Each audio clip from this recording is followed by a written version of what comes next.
you know, I thought this was going to be defender decks in the format. Those are all things that turned out to be true. But the grades I gave it in the end didn't reflect just how good it was. So I said it was going to be like a D in a regular deck and a B in a defender deck. Which means, yeah, this thing's going to win a lot of games for defender decks, but when you're not playing it in a deck that only has like 2 other defenders, it's not that good. That's kind of what that means. You know, you don't really want to do it. You need to get there on defenders. You know, I also mentioned the fact that there's a defender tutor that makes it better. So I took these things into account, but this ended up being even better than I expected, where it's like a C in your typical deck in the format. Like, you know, playing one of these and having 0 other defenders is a little better than it looked in this format. You know, the 2 bodies it gives you can help you stabilize. Ways to bring it back from the graveyard and generate more bodies, things like that. It's really good. And then in the defender deck, it is just a straight up bomb. You know, this is an uncommon bomb. You have to do some work to build around it, but you don't have to do that much. Like if you had one of the defender tutors and one wingmantle chaplain, like, you know, it's probably not quite an A in that situation, but it's like a B. And then once you get more defenders going, it's absolutely absurd. Again, you know, it ended up being really awkward to play against, first of all, because removal didn't do much against it, and second of all, if you did remove it, your opponent might just be able to get it back with one of the mini black cards that lets you get a creature back from the graveyard, play it again, and get more flyers. It was a very difficult card to beat. It could be done, but you usually had to be ahead when it came down significantly, or you're probably going to lose. So yeah, it was an absolute bomb. It was the strongest uncommon in the set, with the caveat that yes, this one is a build around. Not every deck in the format can turn it into a bomb, but the floor was higher than I expected and the ceiling was higher than I expected. So with every card so far, I've underrated them. And normally, you know, that's where I'm wrong about cards. I guess I'm a little bit pessimistic, but we're actually about to see several cards in a row where I overrated them, which is kind of interesting. So let's take a look at those. First, there's a couple blue cards I overrated. And they're both sagas, actually. The first one is Founding the Third Path, which I gave a C+ to. So, yeah, I mean, I thought this would be pretty useful in like a blue-red or blue-white spell deck in the format. And, you know, I was a little skeptical of the card because I didn't love the Chapter 1 especially. It's something I was that interested in. Getting a discount on an already cheap spell, you know, sometimes that's useful. I'm gonna go look around. Check out my room. Tell Sindri when you're ready.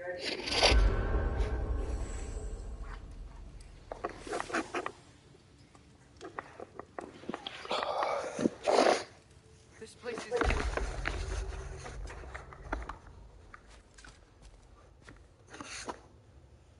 Atreus!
Oh, I thought she was a formidable mistress.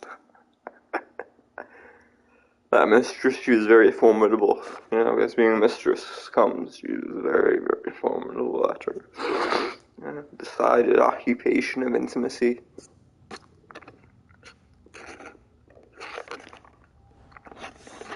Sindri, you built it all yourself? No refunds.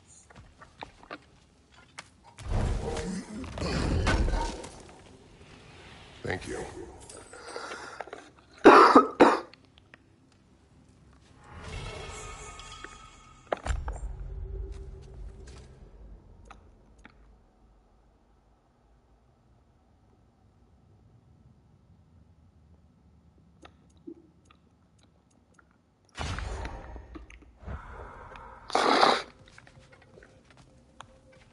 If you mean to set out, we'll need to tell Sindri.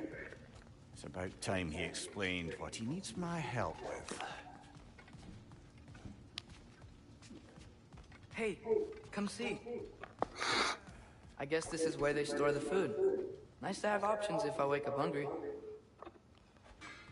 He teleported.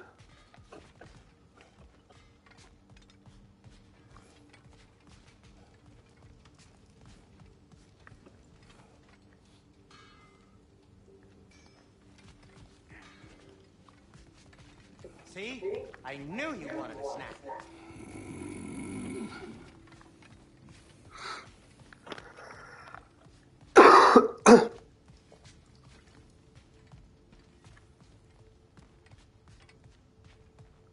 Finding everything all right, I hope?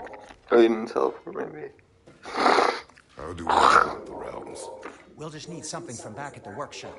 Follow me, and be sure to bring the head. So, where exactly is Tyr being held? He's imprisoned in a mine somewhere. That's all we know so far. The realm is full of mines, you realize. You'll need help narrowing it down. Oh, you should talk to Derlin. Who's Darlin? He's a cousin of ours. Sort of. Works for the city on safety issues.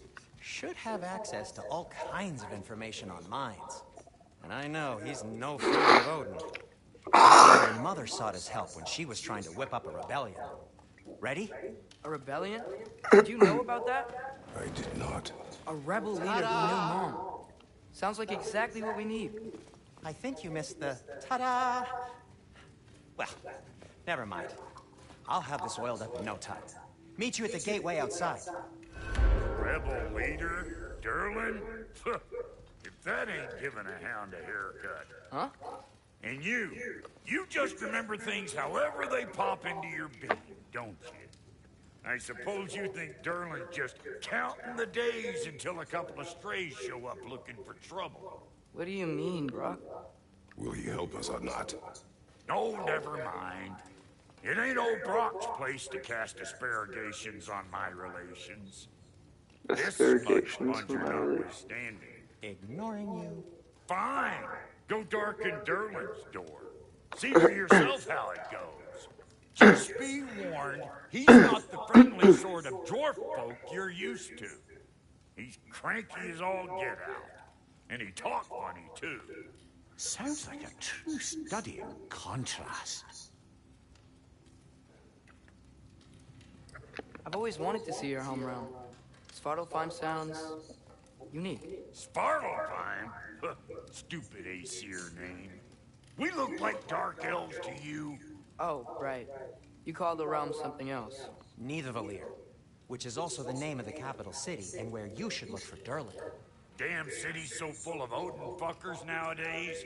It ain't hardly somewhere a self-respecting dwarf. Harsh, but accurate. And how's life been treating everyone's favorite Azure Vulgarian? The fuck you call me? Exquisite.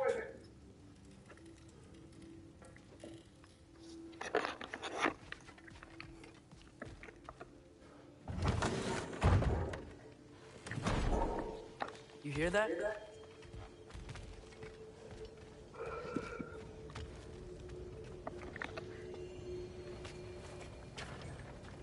We'll just need the Bifrost and the head. Brock, do the touching. Oh, this would be the part requiring my assistance then. You said it. This device here has been crafted to your measurements.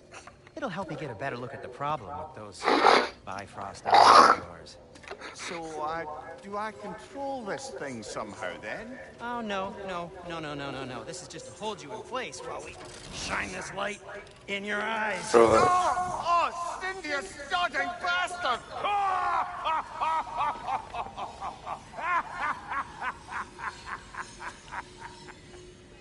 Open!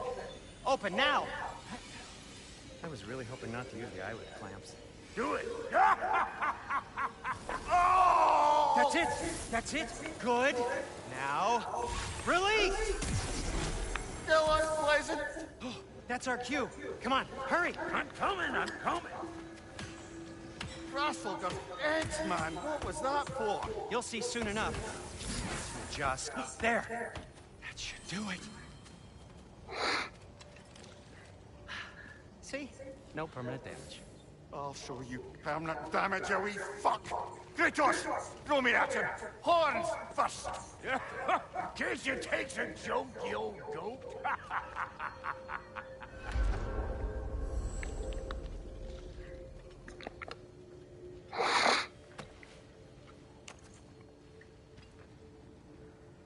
The Bifrost is broken. Now that we reconfigured these gateways to use Yggdrasil seeds, you won't need a travel table or a Bifrost lamp anymore. I also used it for light. Okay, good note. I'll figure something out, but first, come on, let me show you how it works.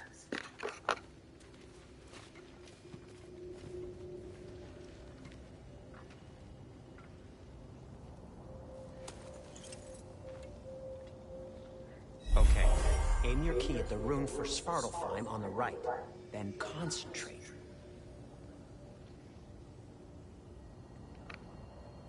To get to any of those realms, you'll need a seed for them. That's Midgard in the middle. I know you're not going back there anytime soon.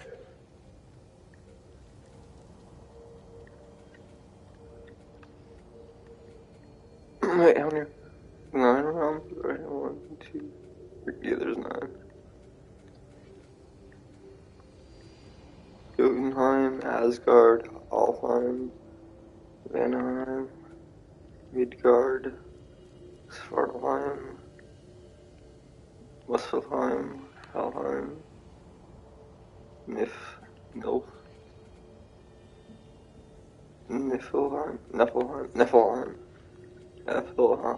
Alfheim, Asgard.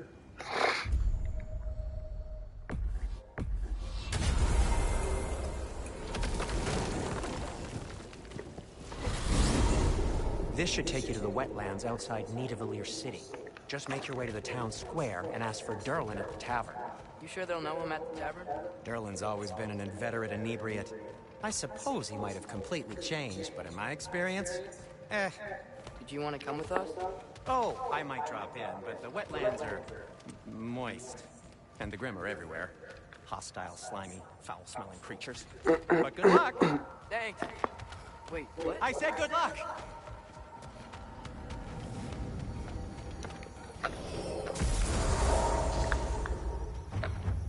Whoa, do you feel that? What's that, lad? Anything, everything. It's warm. We can probably use this boat. If I can just get it free. Careful, lad.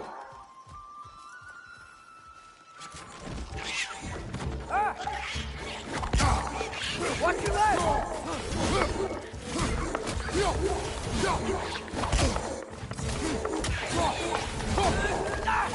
Why are these things so fast?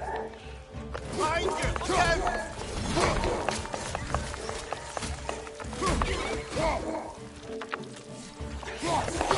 Look out!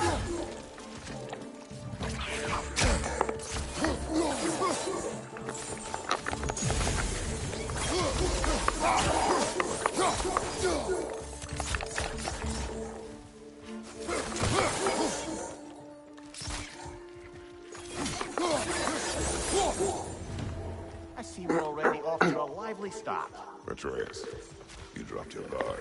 I got the boat free, though. We can head through these channels when you're ready. What's the chain in the water for? That'd be a dwarven supply ferry. Said ferry appears to be missing. Huh.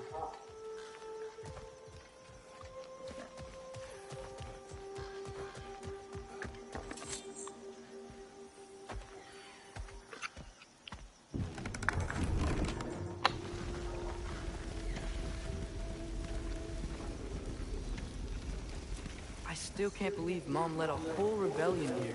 Against Odin. And never talked about it. The fact that it didn't go well might have covered that notion. What your mother did before we met was her business. Did you ever ask? Eyes on the water. There are resources.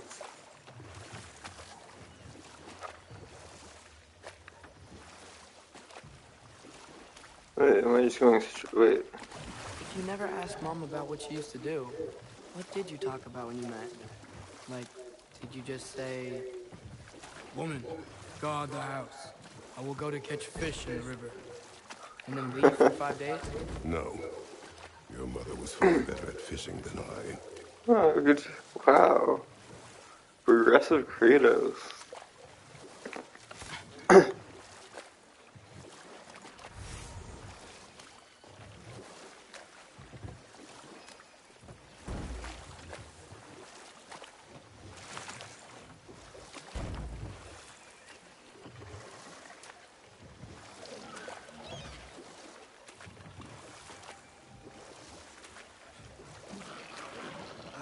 Did you see that over there?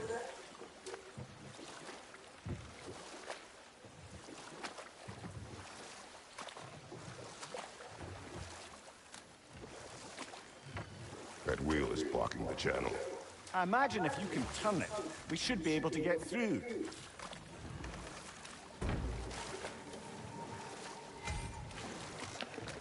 So these are wetlands, huh? Pretty accurate. It is a bog. The smell is making my eyes water. You know, it is a fair bit more potent than when I last visited, now that you mention it. That continues on the other side of that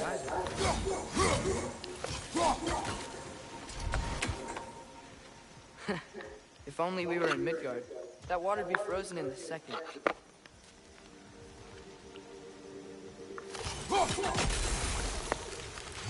Oh, I was right. Kinda.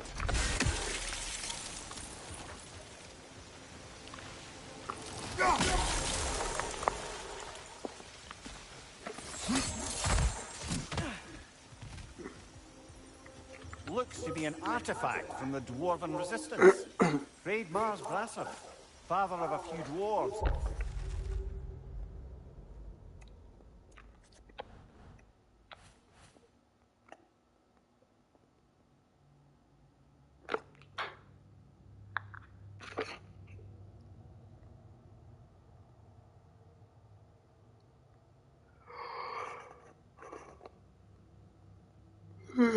Fire their sons can breathe. The eternal ability this amount of fire their sons can breathe anyway.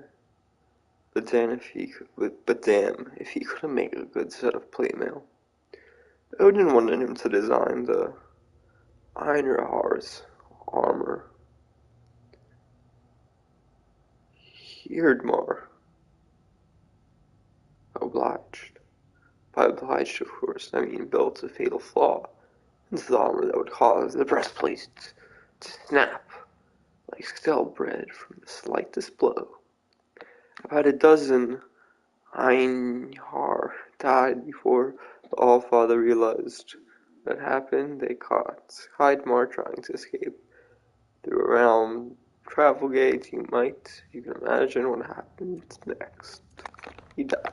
They killed him. You'd be well familiar with it. Rock may be interested in getting these back. That's what his hands happened were out in the open. The fuck?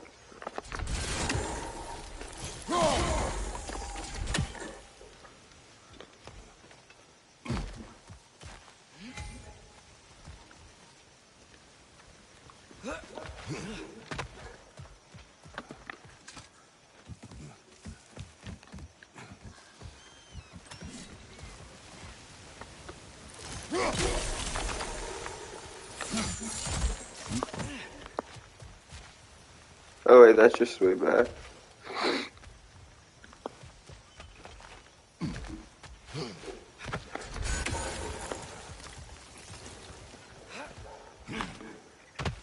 Oh, here's another skill.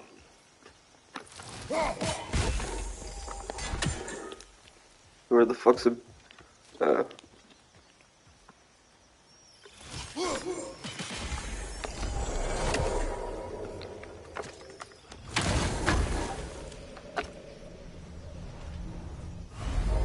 That's kind of elite.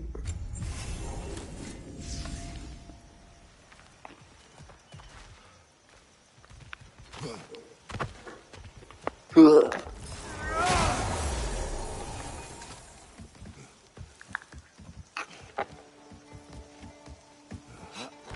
Tyr was a friend to the Giants. I wonder if he and Mom ever met. If he was a part of the rebellion here. It's certainly possible. The god of war often advocated for the Giants. Although I don't recall if he ever declared allegiance outright.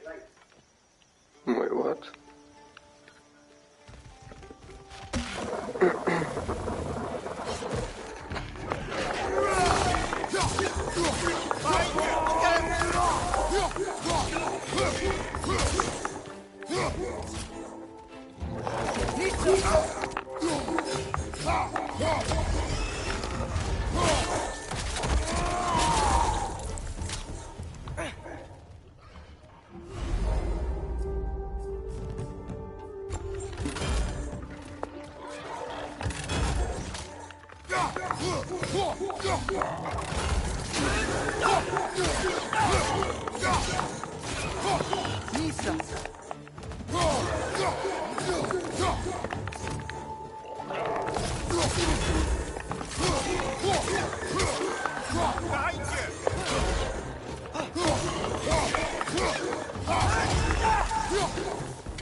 Okay, there's gotta be some way to turn the wheel up here.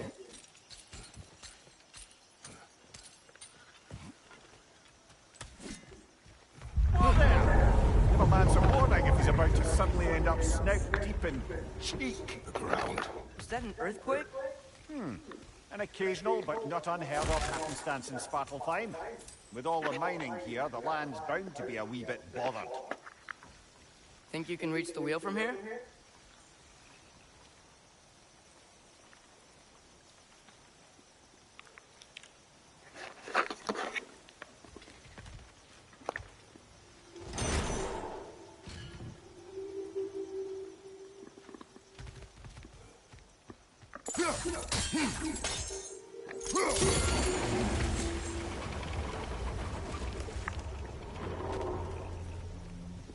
Oh wow, nice job getting it to lower exactly where we need it.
it's so warm, maybe it's not that the cold hasn't made it here yet, but maybe it's just different in Svartalfheim? Aye, lad. Thimble winter doesn't strike all realms quite the same way. Weird that Thimble winter doesn't always make it winter. In Midgard it does, but as you can see, the effects here appear far more gaseous in nature. Observe the geysers. Observe the aforementioned aroma. These effects were present before in some form, but now there's new extremity to them.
Those things are everywhere. Did they cap those geysers?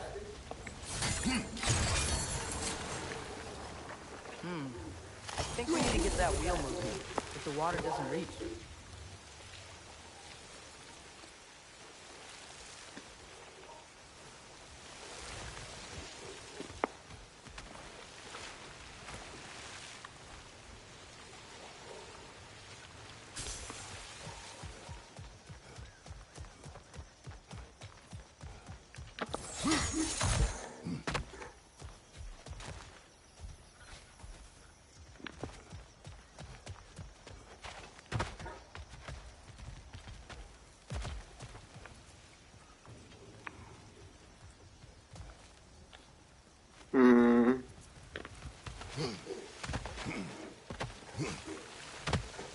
What do I do, bro?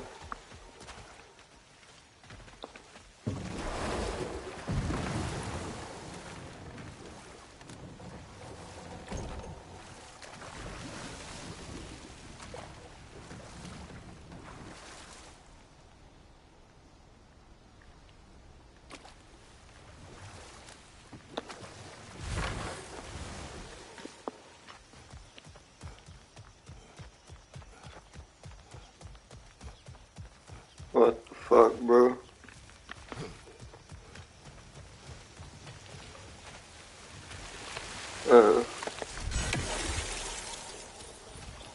Wait, what?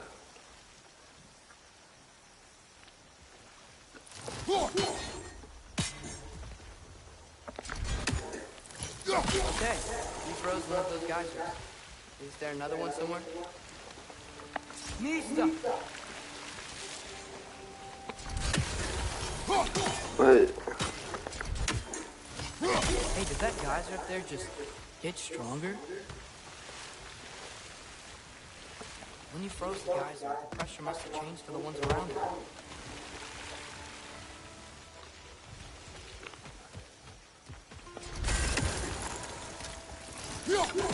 Maybe there's a vantage point. We can get a better look.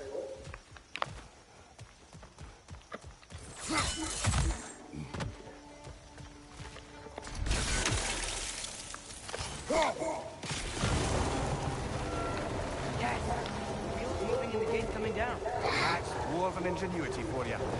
Back to the The boat. dwarves of this realm are anything like Brock and Sindri. It's hard to imagine them siding with Odin. Well, all too often people are blinded to all but their immediate self-interest. Odin offered them safety, and defying him can be quite dangerous. Maybe they just need a couple of gods to come along and take the fight to him. Atreus, that is not why we are here. I was only joking. War is not a joke, especially where gods are concerned.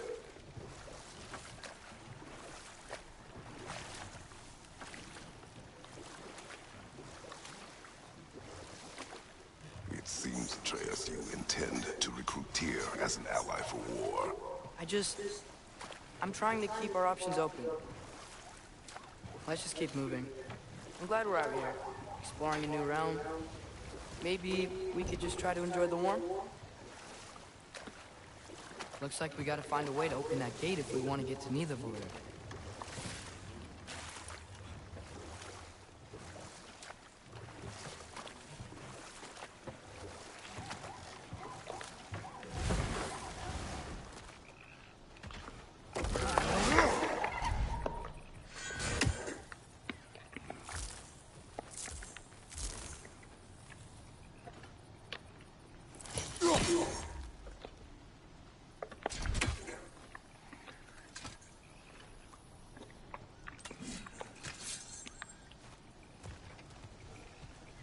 Brother, look! That strange bugger popped back out of the ground again.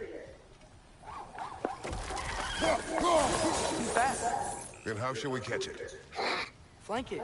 Attack from behind. Good. Good. Nista. Gotta get behind it. But how?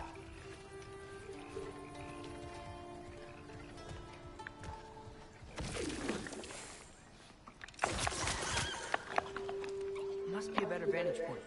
Somewhere we can attack it without it seeing us.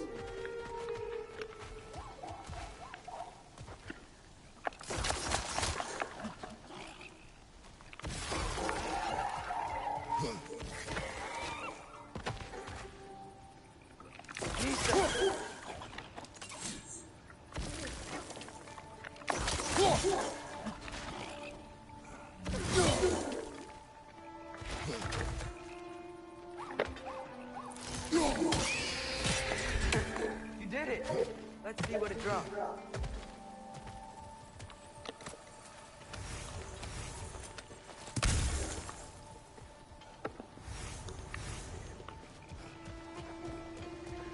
Father, up there.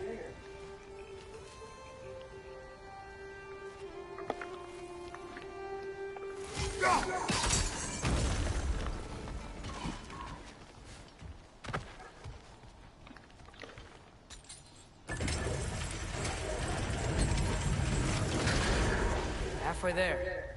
There's gotta be another chain to lower the rest of the gate.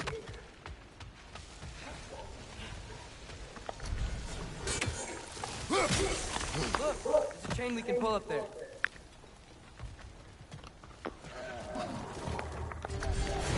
Brother, that gun's found a perch on high!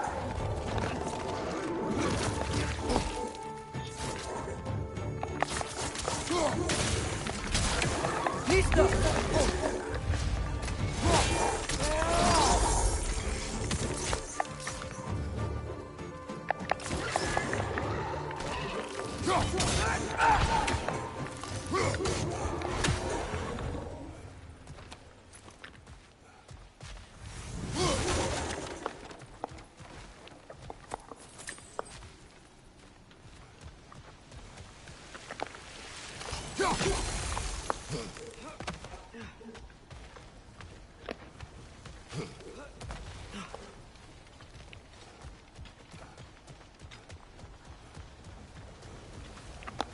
Think you can uncover that geyser from here?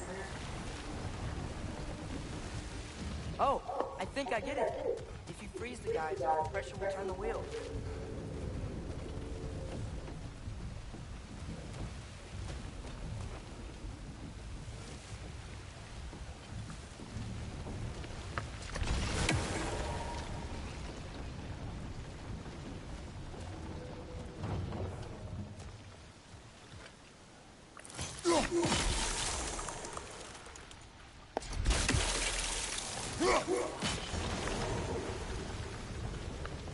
block's coming down. Nice one. Did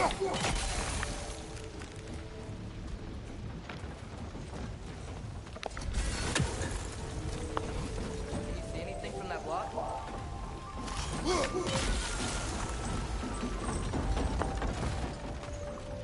That's one of Cavassier's poems.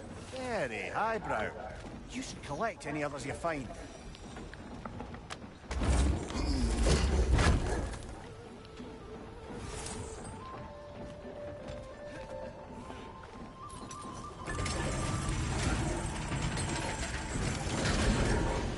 Lad, if I may, what exactly are you hoping to learn from Tia? Well, like I said, I was hoping he could tell me something about Loki. I'd also like to hear some of his stories.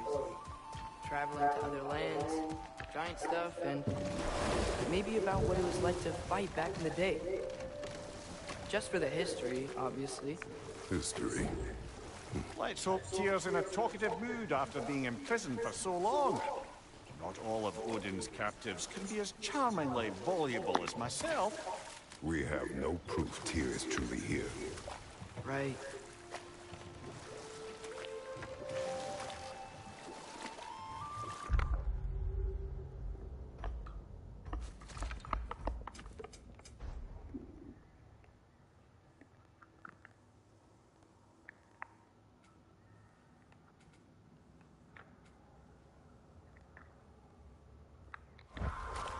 That earthquake earlier.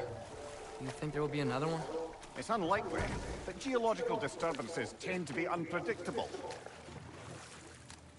If the geysers and smell here are worse because of Fimbulwinter, maybe the earthquakes are too? Aye, you might be onto something, lad. Atreus, look ahead. Wow. Now this looks like a city. Welcome to Nidavellir, brothers. Hey, dwarves! Oh. They're, running away.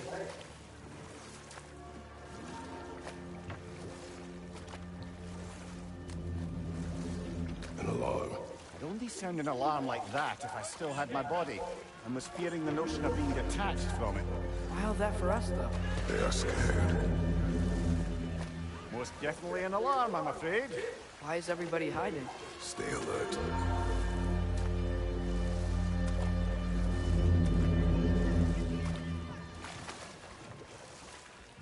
This is low-key spooky.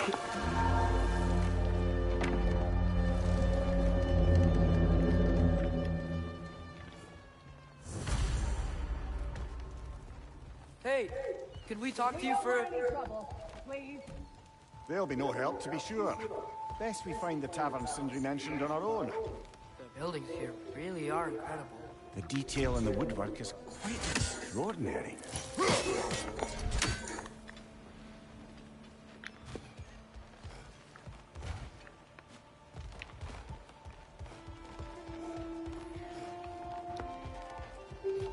Is that a statue of Odin?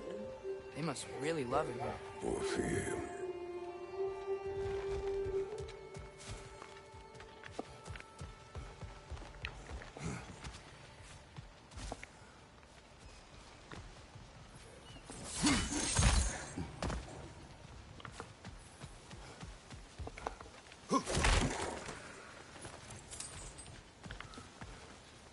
Sindri! Hello. I'd return your surprise, but I did know you'd be here. I've got something for you.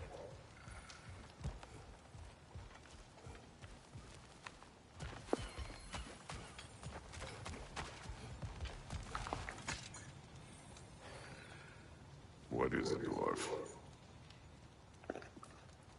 You know, I'm glad I came back here at least once before Ragnarok.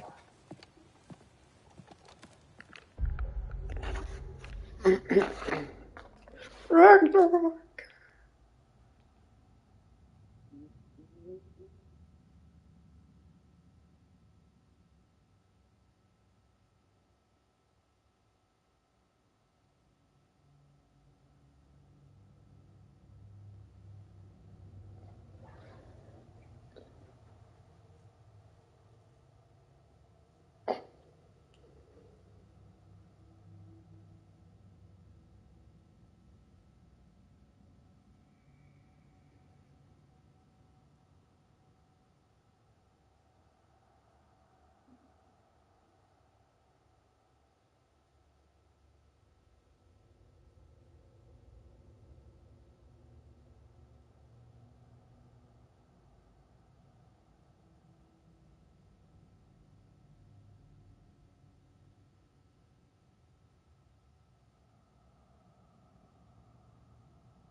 Which I got chat.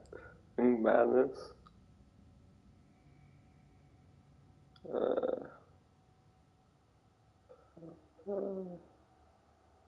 Bro, fuck, why is this so fucking...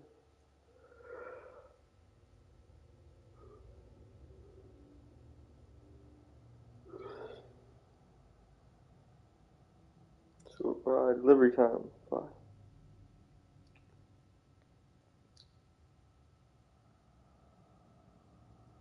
Maybe KFC's not it. Unless you personally know the KFC.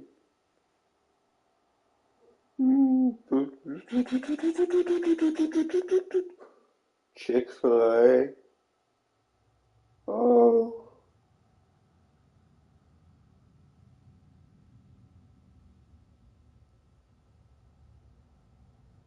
I'll go fuck. I mean, yeah. You go to Chick-fil-A, bro. We get our shit delivered, bro. What the heck? Yo. Yo, what it do? Chicken boo. Hey. Oh my god, this is cringe, but I don't care. I'll make it go away.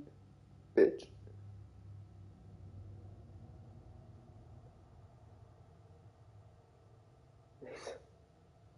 Let's squeeze them a lot of treats. Autumn hair. Ooh. Yeah, give me that autumn shit, bro. Salads, bunches. Gallon.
They claim something that they never even been true.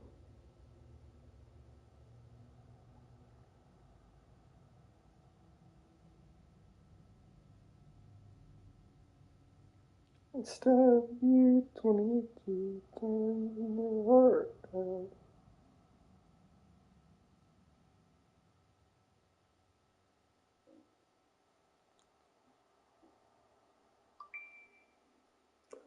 They claim something that they've never even been true.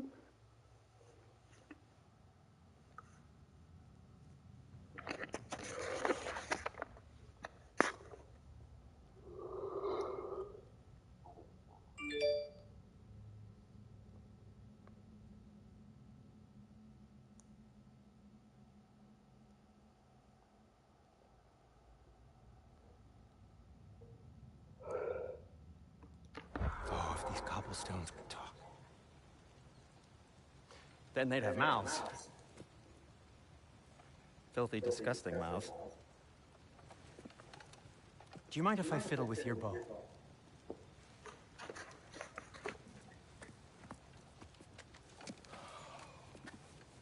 Well, you are long overdue for a replacement. Taking advantage of certain material. Ow. Structural sensitivity to sonic vibrations has been something I've been meaning to try for quite some time now. Thanks for, finally trying it. What's it gonna be this time? Patience. I find it's best to see these things, in action. Whew.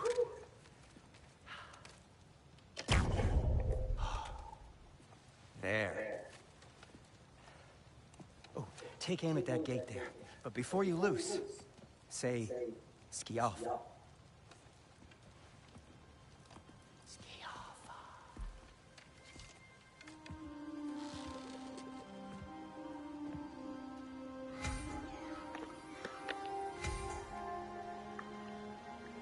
Ski off. Well, I certainly didn't expect you to disturb half the creepy crawls who need a here. How was I supposed to know they were there? Watch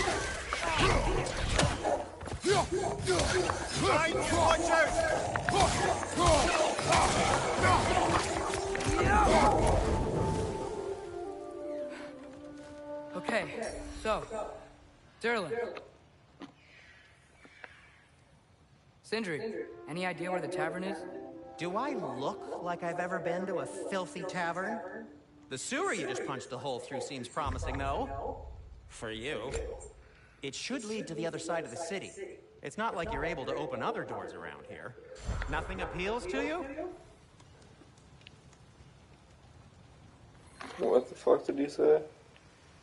So this lockdown really is because of us? Oh my, yes.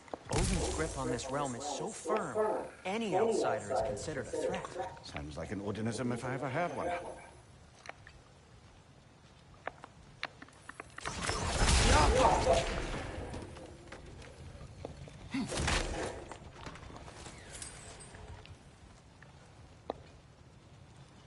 At your service.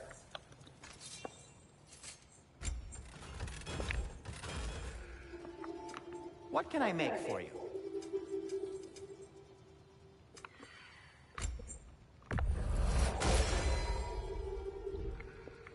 Till we meet again!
Go.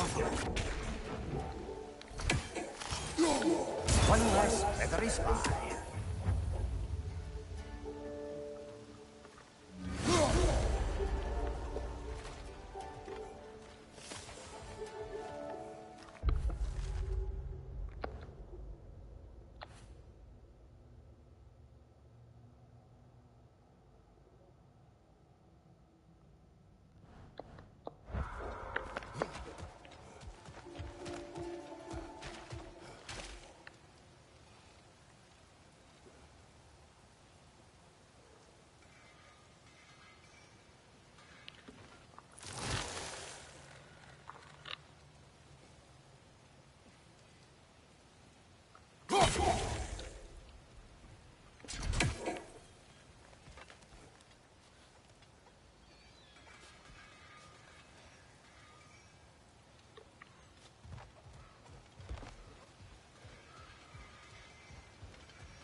Let me go, please, people. God, help me.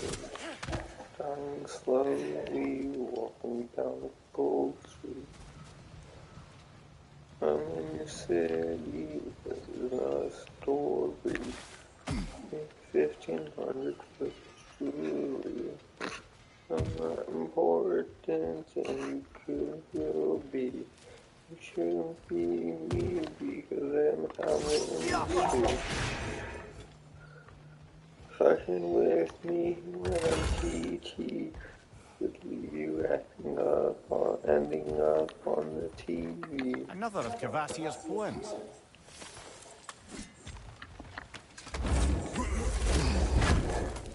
Like Fox and talking TV.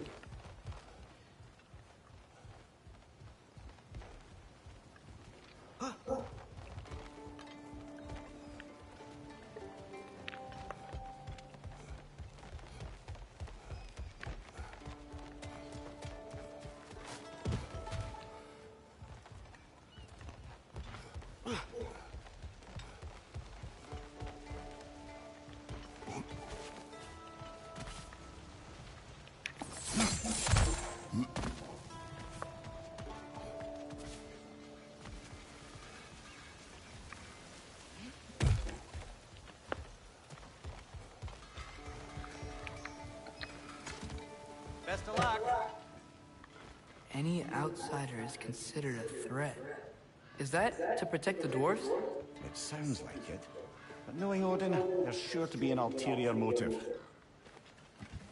Well, everyone's hiding on this side too. Odin's occupation of this realm has its hooks in deep. But there aren't any guards patrolling. We're clearly not a threat. Why hide?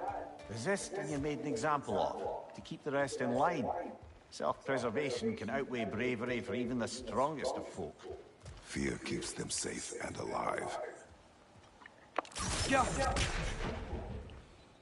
Tavern's gotta be around here somewhere. Maybe we can try knocking on some doors for directions. I think I see something.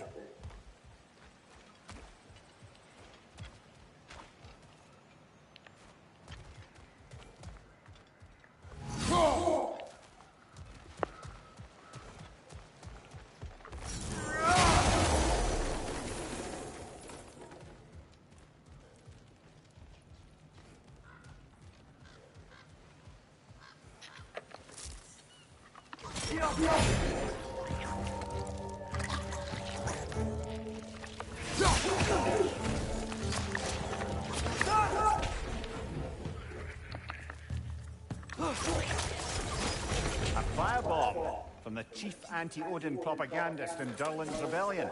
Quite a sharp wit she had until she...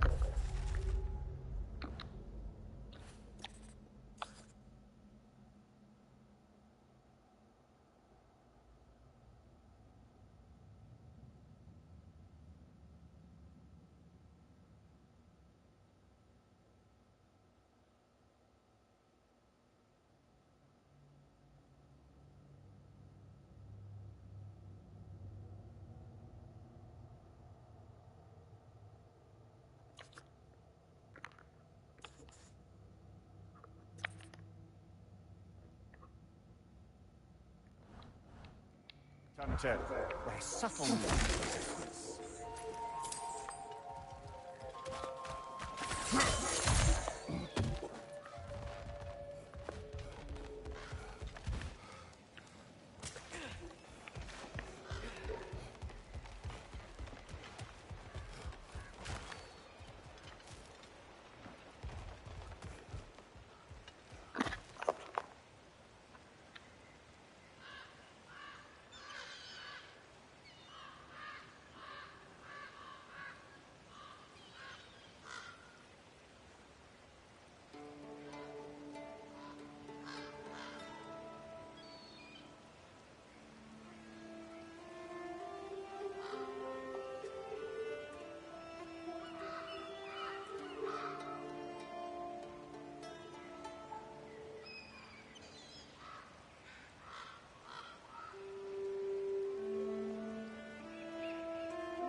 I think I see something.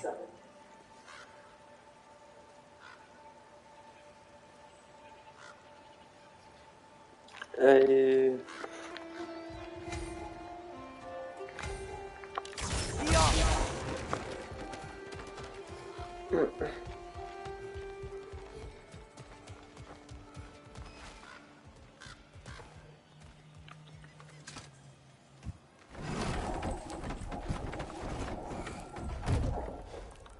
This looks promising, right? That's like a house. If he's here, maybe you should let me do the talking. You. Well, we don't want to intimidate him.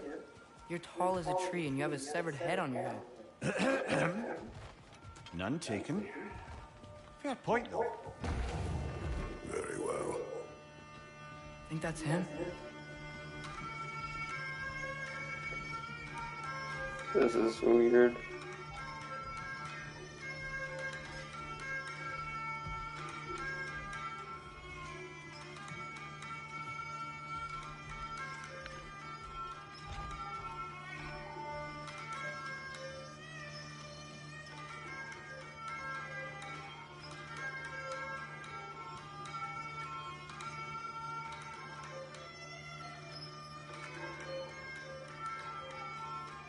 This is like Horizon Forbidden West, but actually good.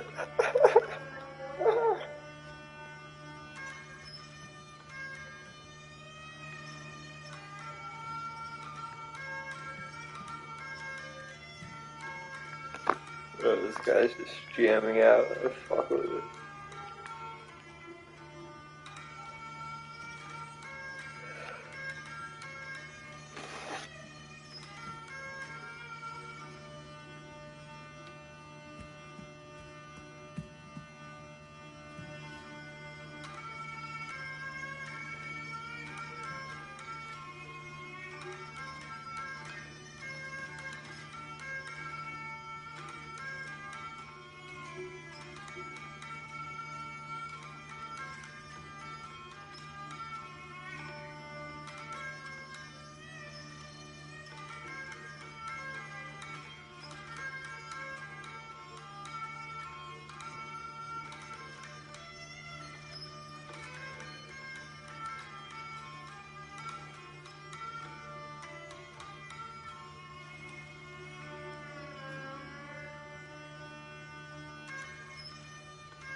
Hello? Watch yourselves. Apparently, there are intruders about. Oh, that's us, I think. Well, if you're planning on killing me, at least let me finish this song. That alarm was in just the perfect key. We're just looking for a friend of ours, named Derlin. Well, we both know that's not true. Derlin's got no friends left. But if that's all you need, head out the back way there, and you'll see the safety office just across the river. Just don't go making trouble for the rest of us. And while you travel through this realm, maybe you could clean up the head's mess? What mess? Later, brother. I wish to hear this mess. The rig's in the bay. Why don't you ask the condescending skull? Head, I've got skin. But he's right. I made a mistake. I'd have us shut them down.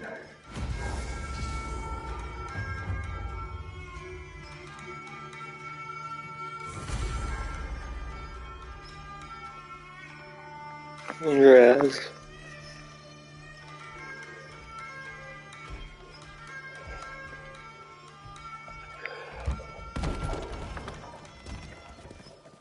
Sorry, one more thing. Although, these are gifts I'm giving to you, so I shouldn't be sorry and you should be thankful. Anyways, here, please be careful. It's beautiful. Thanks, Sindri. It is beautiful, isn't it?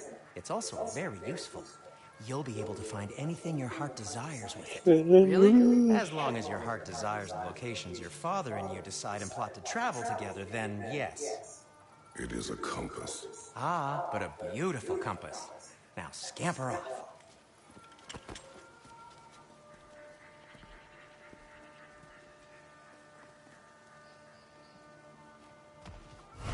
We get that shit way sooner.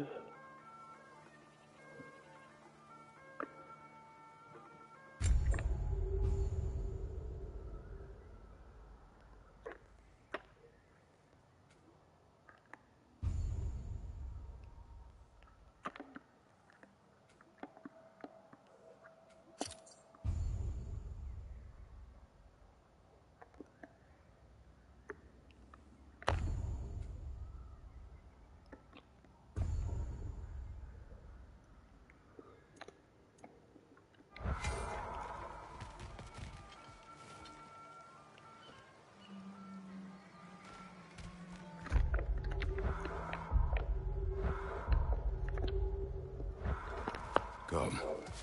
A boat cannot be far. Huh. Earlier, Sindri made it sound like Derlin was some sort of rebellion leader. Doesn't sound like anyone's following him. Was being the key word here, little brother. That was the dwarven house.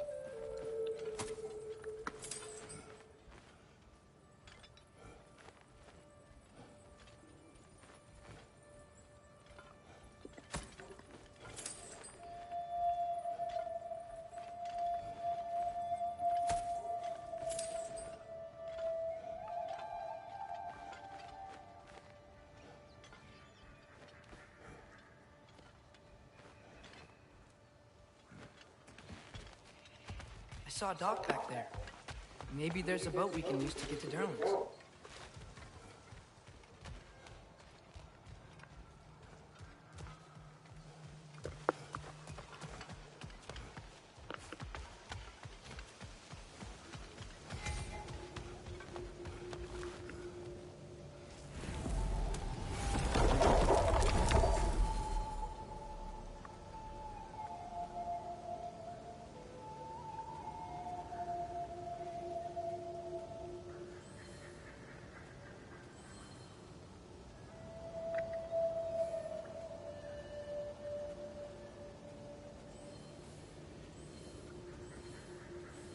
That makes 10.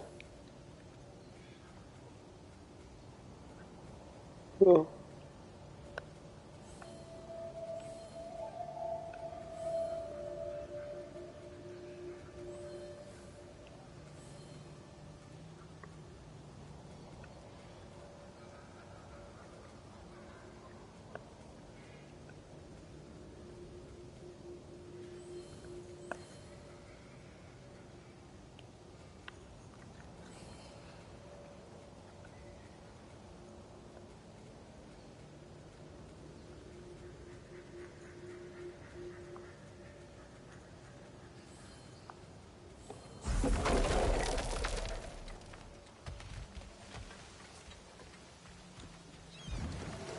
There's a building just past these rocks behind me. Maybe we should head that way.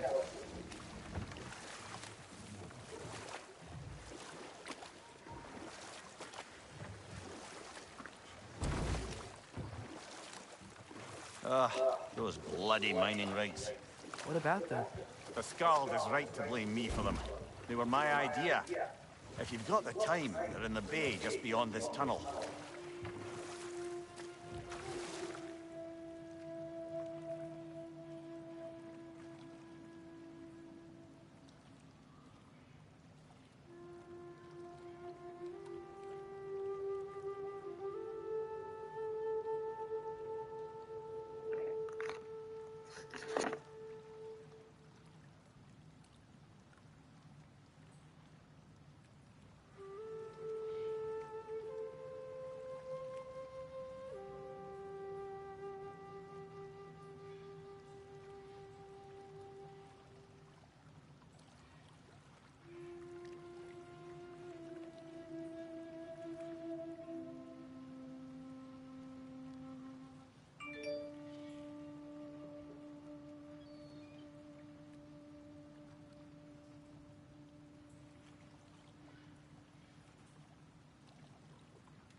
Full, but for it to actually matter, you have to have it. And actually not spending the mana to cast that cheap spell has to matter, and that happening basically never lined up. Chapter 2 mills usually you, and then that can set up Chapter 3, which lets you, cast a card from your graveyard. And I thought, just Chapter 2 and Chapter 3 would be good enough, but it just really wasn't. There are situations where this could kind of perform well, but it was awkward more often than not. Paying 2 mana plus the cost of the card in your graveyard to flash it back, usually not a great deal, and that's essentially what this would amount to. And you usually had to start it on Chapter 2, even if you wanted the spell right away, because you had to pay that 2 mana on your turn if you skipped to Chapter 3. So this just ended up being an F. I think I overrated it a little bit because most sagas we've seen have been pretty good. But in this format, most of the sagas, if you had to lean one way or another, most of the sagas weren't very good in this format.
this format.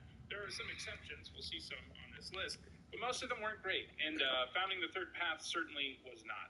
Next up, the other saga I overrated, and blue is the phasing of Jalfir, so I like the fact that this could, you know,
wrath the board to some extent, even if it does give both players a bunch of 2/2s to replace the creatures that die. And I also really like that Chapter 1 and 2 let you phase things out. And that's cool and all, but there are too many situations where you just can't line this up effectively, even with Chapter 1 and 2 online. You know, if you started on Chapter 1 or 2, your opponent knows it's coming, and they can really play around it to some extent.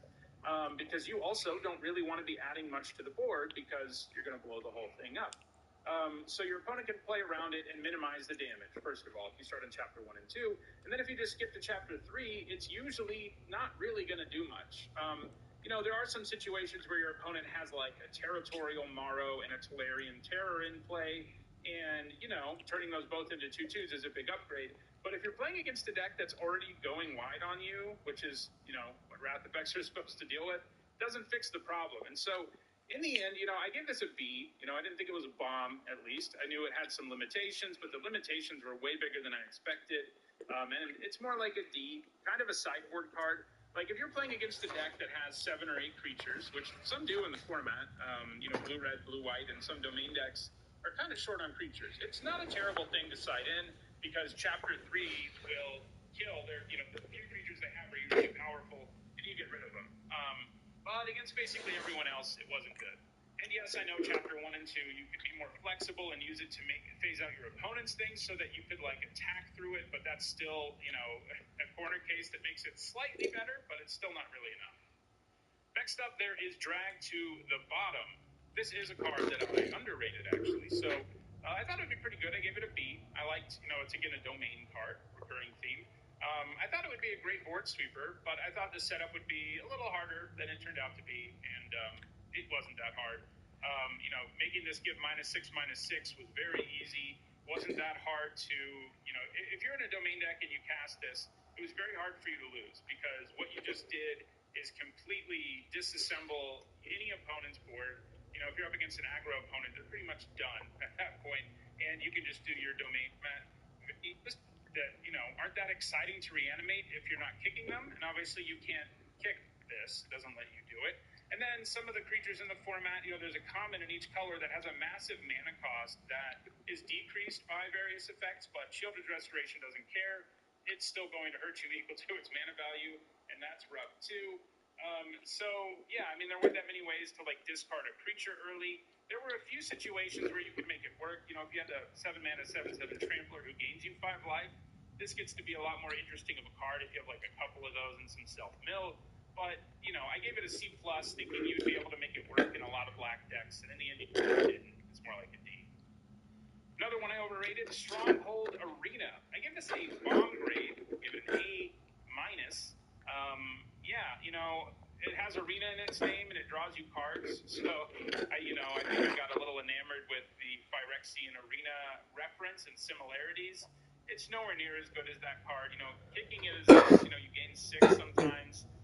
But you need a very, very specific deck to make this work. First of all, your deck needs to have a decent amount of evasion so that you can consistently trigger it. And second of all, you have to have a low curve for it to not destroy you. And again, that cycle of 5 commons that have high mana values, which were regularly played in every single deck in the format, are all a complete nightmare to reveal with this. And you don't get an opportunity to reveal it and decide if you're going to draw it. This video is sponsored by Card Kingdom. You can visit their store by using my referral link in the description below. I'm gay. They trying to back up forever, don't care what you heard. They mad because I don't follow the herd. I host a YouTube channel. I'm trying to shed some light on the LGBT and the pride parades. Would you be down to take a quick interview? Yeah. Awesome. How's it going, guys? And welcome back to a brand new YouTube video. We're in Orlando, Florida at the Pride Parade. We're going to see what people have to say. We're going to ask them tricky questions, see how they answer. So let's go get some good content. Make sure you guys leave a subscription, give a like. Let's go for 500 likes on this video. Drop a comment, show your support. Let's get into it. So my first question is, what's your name? Cooper. All right. Hey, nice to meet you, Cooper. Do you believe that Pride Parades are a good place for children? I do, yes. Okay. Awesome. Yes, they are. It's turned into more of a family event over the years. No. I mean, it all depends, to each their own. I mean, I'm shirtless right now, so I can't really speak much. So. I think so. I think it's important to start young, just normalizing everything and that it's okay to love whoever you want. Yeah, I mean, yeah, I agree. I think within certain parameters it can be. Okay. It definitely, opens, they see more, but as long as the Pride Parade is not, nudity and stuff like that, then I think it can be. I have mixed opinions on this front because, while it is good to be very open about, LGBT, I feel that there's a lot of, it started in kink, so there's a lot of that around. But for the most part, I just think it's a very nice place to start out, with Pride. I think so. You want to give some more details why? Yeah, so,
They treat me like a spider.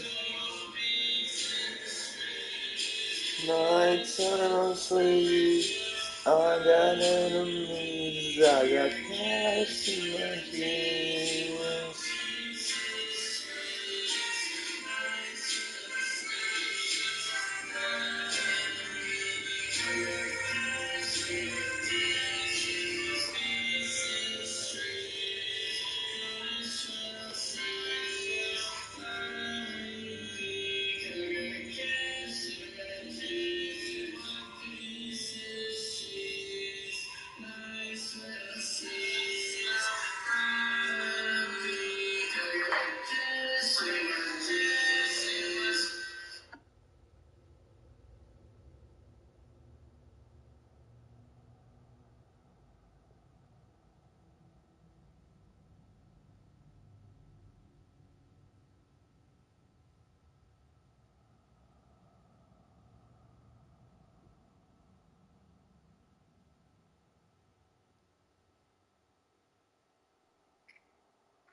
Hello, everybody, and welcome to my first ever Brothers War draft. Before I dive in, I want to shout out Wizards of the Coast for giving me a free preview account for their early access event. So let me record this video for all of you earlier than the public release. I'm going to be going pick by pick, play by play through the draft, talking through all of my decisions, so you'll know what to do when you draft this set yourself. I also have a handy draft guide already made where I go over top commons, archetype overviews, and things of that nature, so you'll be ready as well. So you can find that on my channel already posted. Let's talk through the cards. We have Titania, Voice of Gaia. The meld part of this card is not going to happen really ever because I'll have to get another specific rare, but we'll read the front half. 3 mana for a 3/4 reach. Whenever one or more land cards are put into the graveyard from anywhere, which doesn't happen very much, you gain 2 life, and then if there are 4 more land cards you own, and then I can meld them. So 3 mana, 3/4 reach, essentially. Urza Power Stone Prodigy has a lot going on.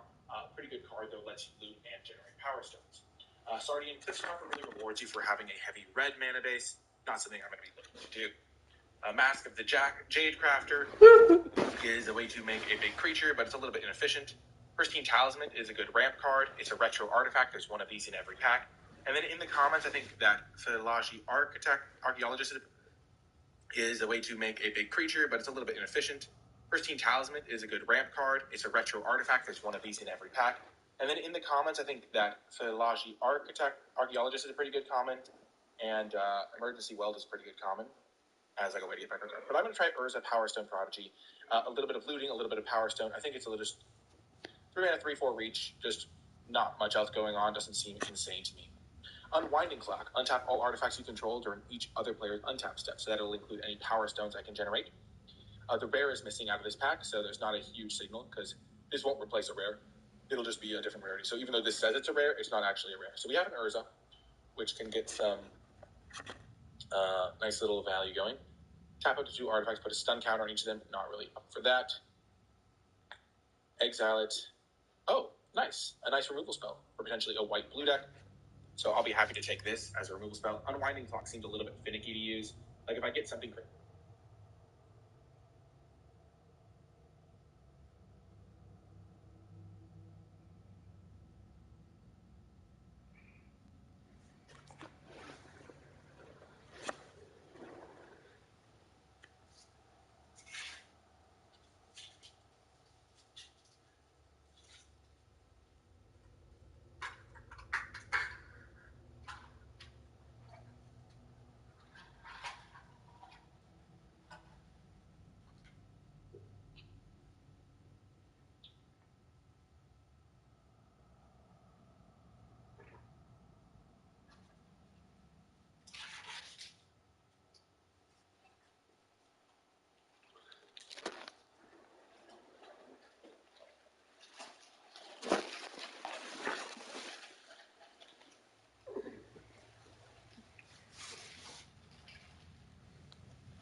Technology and original human species can exist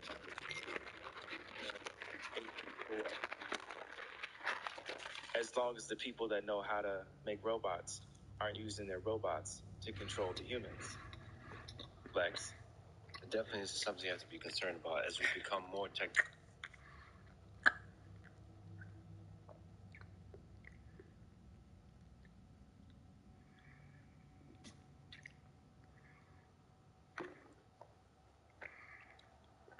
Technologically savvy. That, my friend, is why engineering isn't everything. That you have to desperately study the lessons of history. In Nazi Germany, science was used to create atrocities. Engineering, the same. Engineering could be a tool of war. We're still in the Holocaust. A Jewish friend of mine said, come go visit the Holocaust Museum. And my response was, let's visit our Holocaust Museum, Planned Parenthood. With all due respect, I grew up in the Soviet Union. I'm Jewish. Parts of my family perished in the Holocaust of Nazi Germany, I have to push back that there is a difference of the atrocities at that scale, at that time, on an entire people. I was going to say the number, that's the difference. It's not the number. Because 6 million, well, also, African Americans are actually Jew also. The lost tribe of Israel. Back on that, too. Okay, so, well, the number, that's the difference. It's not the number. Because 6 million, well, also, African Americans are actually Jew also. The lost tribe of Israel. Back on that, too. Okay, so, well, everyone came from Africa. I'm African. I'm basically African American. We're brothers. And we're both Jew. And we're brothers. So we're human. 6 million people died in the Holocaust. Over 20 million have died by the hands of abortion. And the media promotes the My Body, My Choice, which is actually still a promotion for Planned Parenthood. 50% of black deaths a year is actually abortion. It's not the cop with the knee. It's not black on black violence and gang violence. It's not heart attacks. It's actually abortion. The most dangerous place for a black person in America is in their mother's stomach. 900 to 1 million abortions in the United States a year.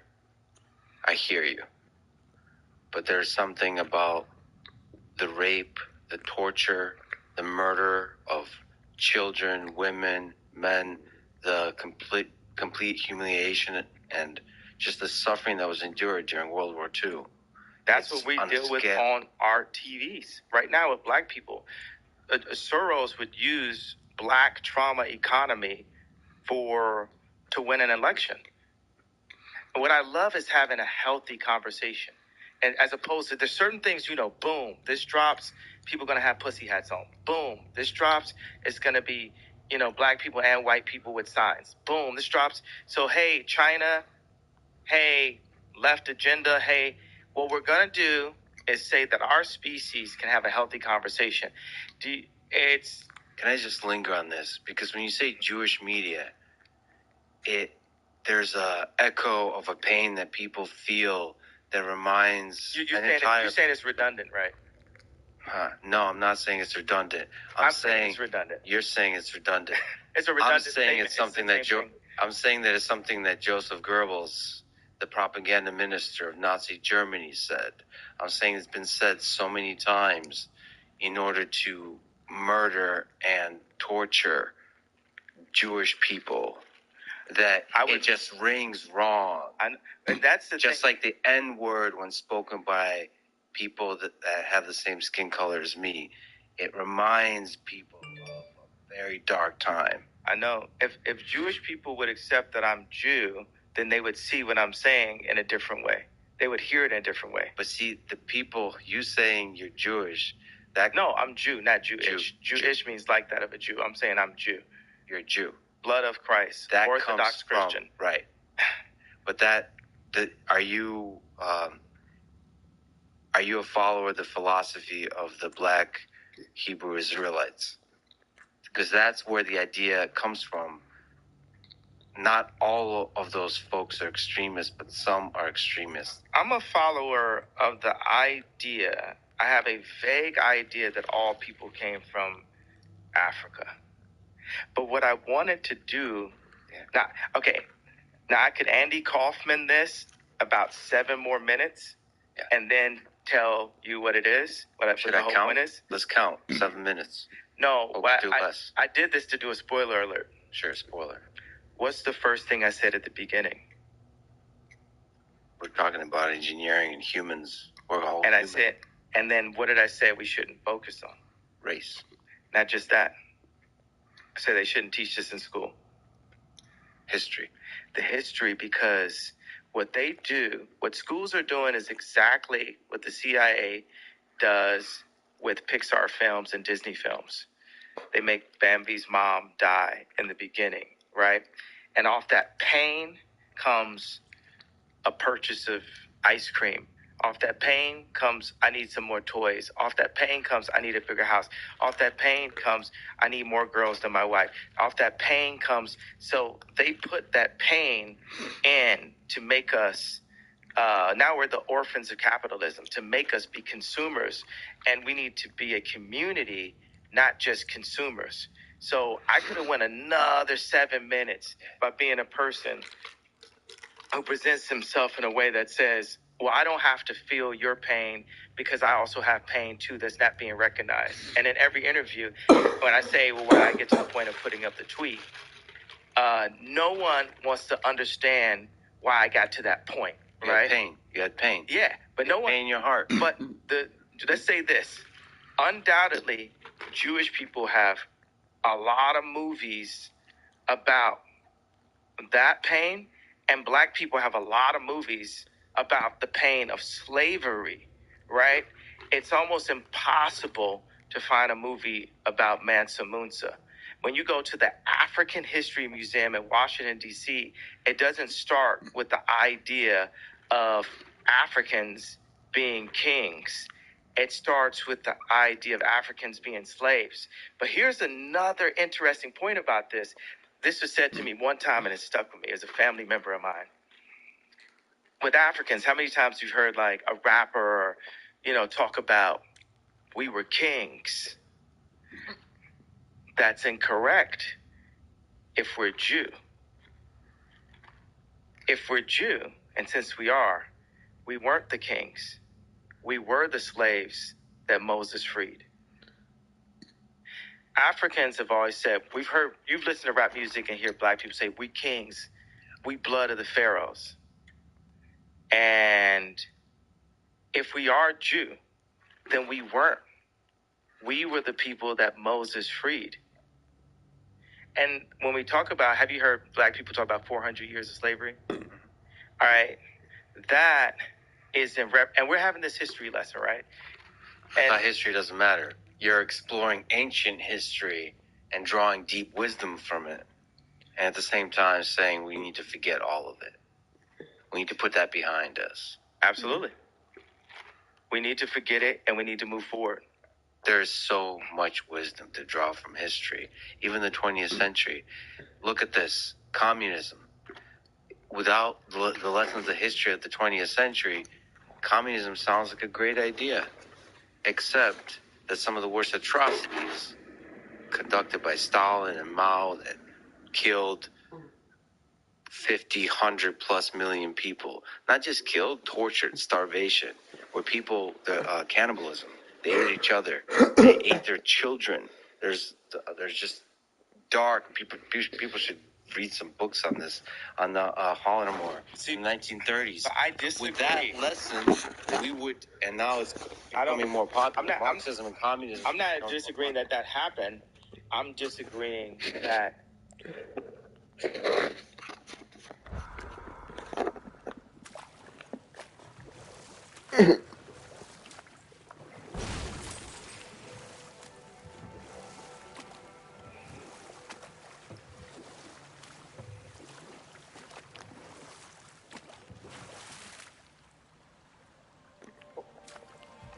I'd particularly appreciate us checking out the mining rigs in the lake to the right. You can see the smokestacks from here. But if you don't want to explore now, it looks like Derlin's place is through that open gate to the left.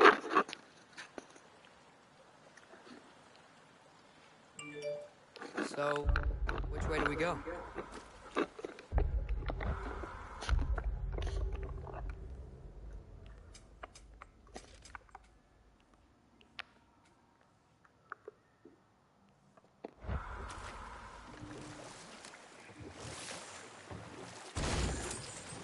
So we're going to Derlin's? Makes sense. We could always explore those mining rigs later.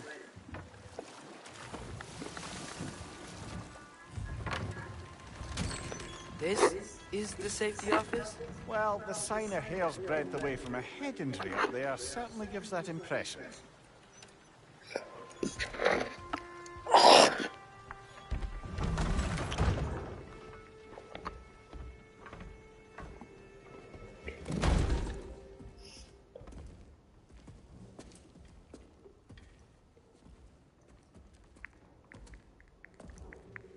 We're looking for Derlin?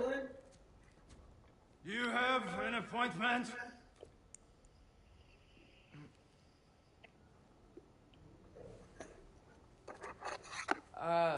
No? Has anyone ever had an appointment here?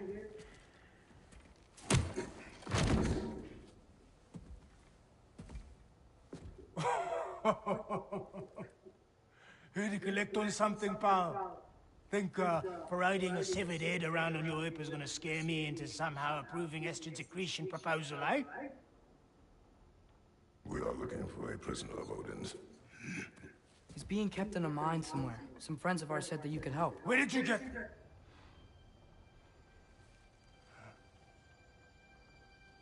You chopped her head off with that too, eh? She was my wife.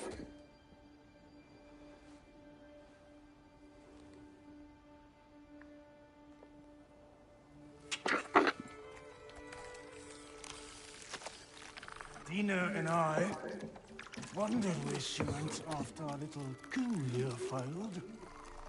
Failed? Yeah, come. Failed? Faye is dead.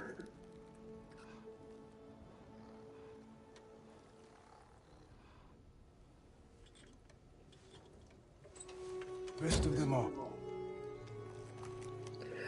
Left alive after the cross. I'm afraid I can't help you with your little prisoner situation. But he could have answers on how to stop Odin. And free him from the Aesir. I'm not in the business of crossing the old father anymore. Wait, before you go.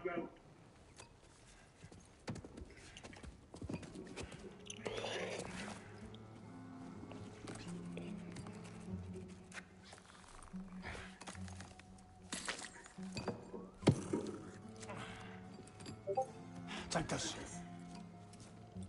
What is it? A fine. Hygiene code violation for improper transport of a rotting head. 2 demerits for speaking the All-Father's given name, and, yeah. For fucking up my desk! A fine? Pay it at your leisure, okay? Get out of my office.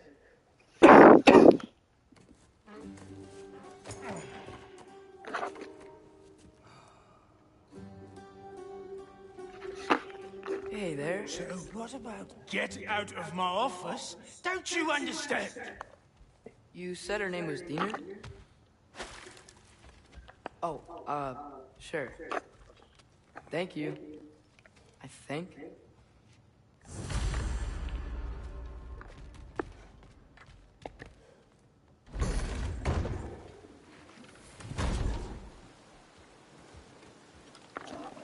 Hey, this isn't a fine. Not now. There are enemies ahead.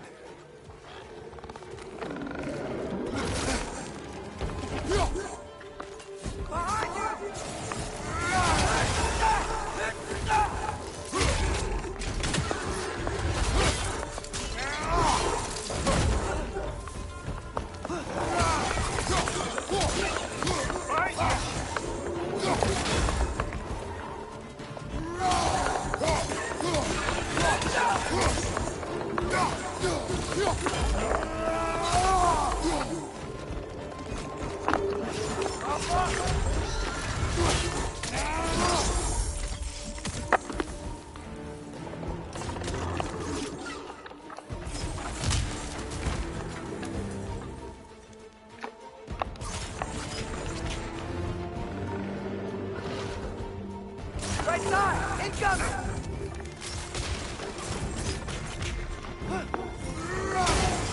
Watch out!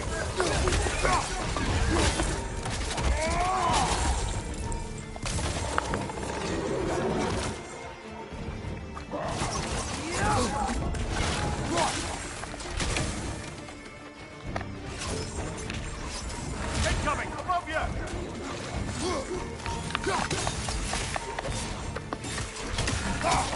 Behind you! Incoming!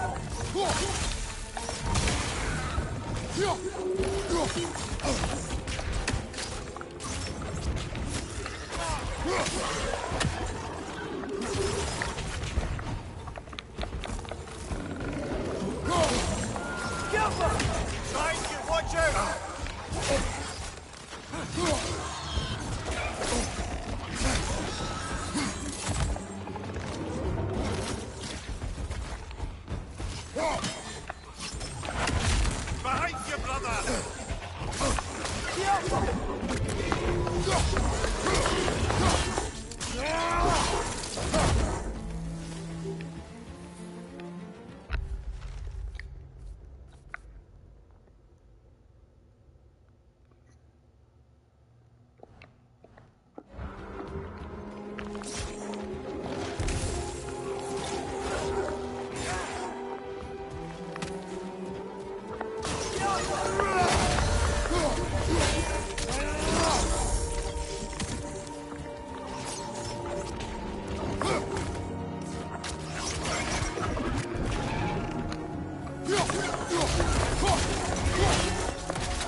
directions. The dwarf has given us a map.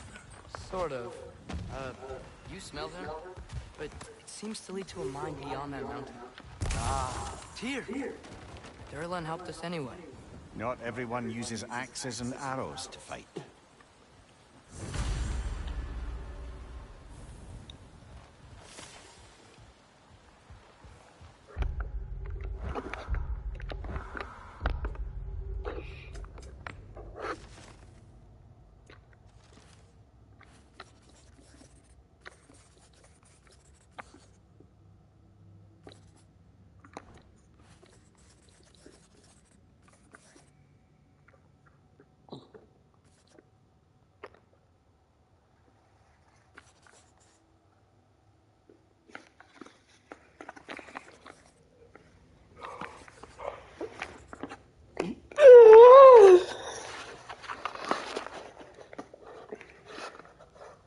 It's so friend. Oh my god.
This thing looks like it can take us up the mountain.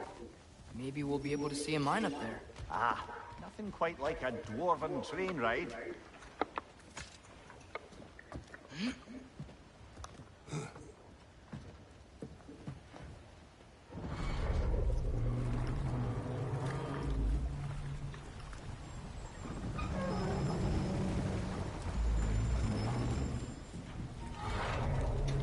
Heimdall. There's a name I don't miss hearing.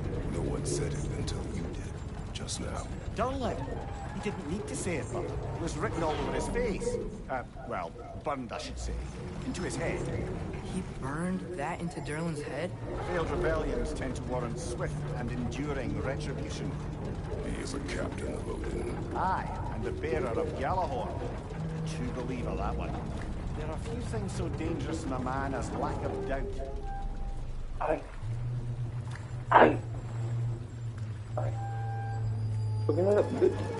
Seems like we're here. Come on. This way. I can see another train. Let's look for a way to get over there. You know, maybe finding Tyr is our best protection. Seemed like Odin really didn't want us to find it.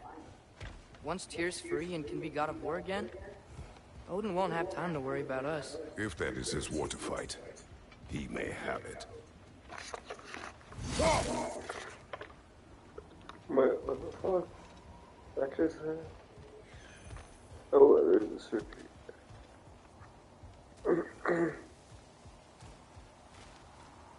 Look at this bug, bro.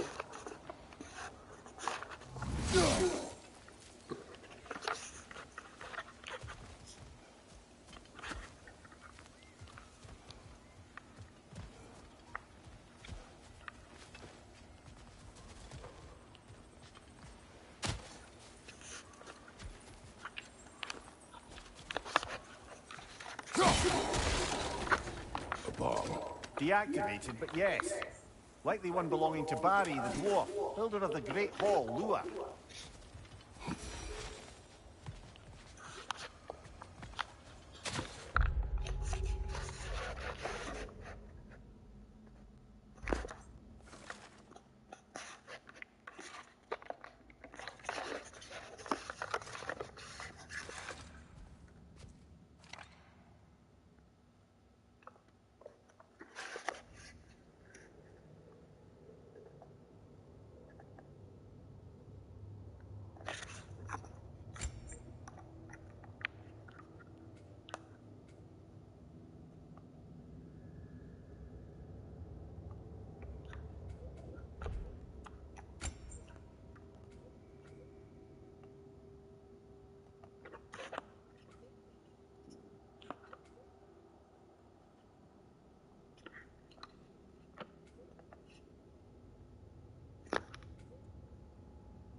Right.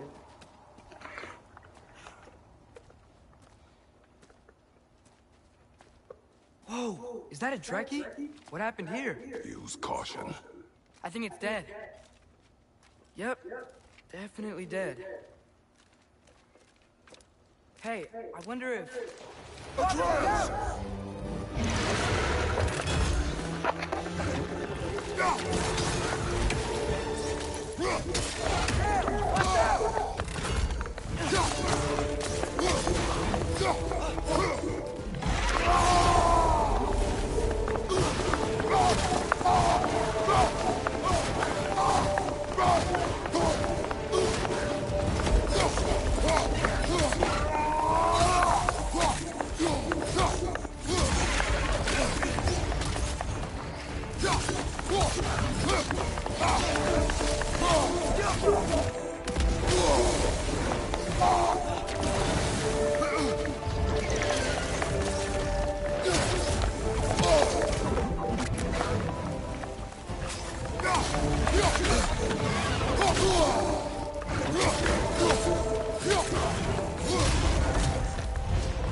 That one was tough. Stay on your guard. There could be others around. Think that Drek is what killed the first one? Huh?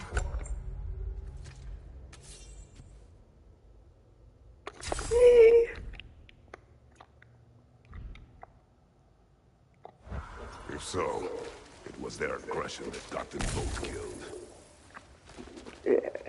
Yes, Kratos.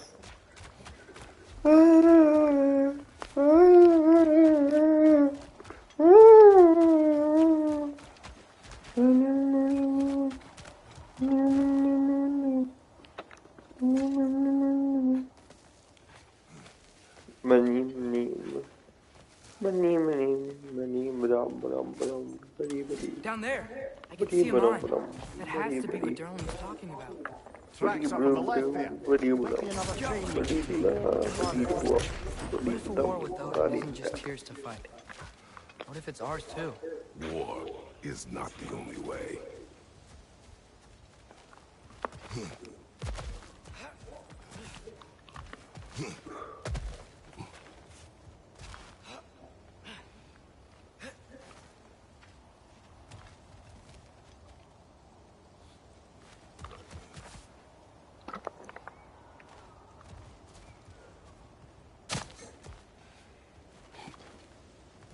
What do I do?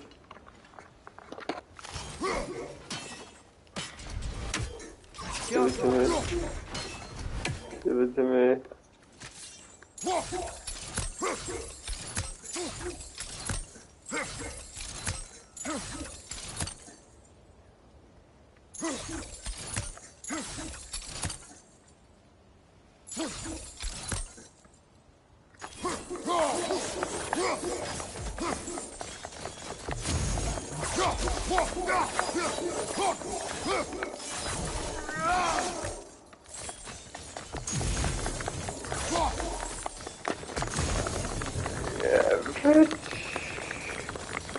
Fuck around, good job. Fuck around, you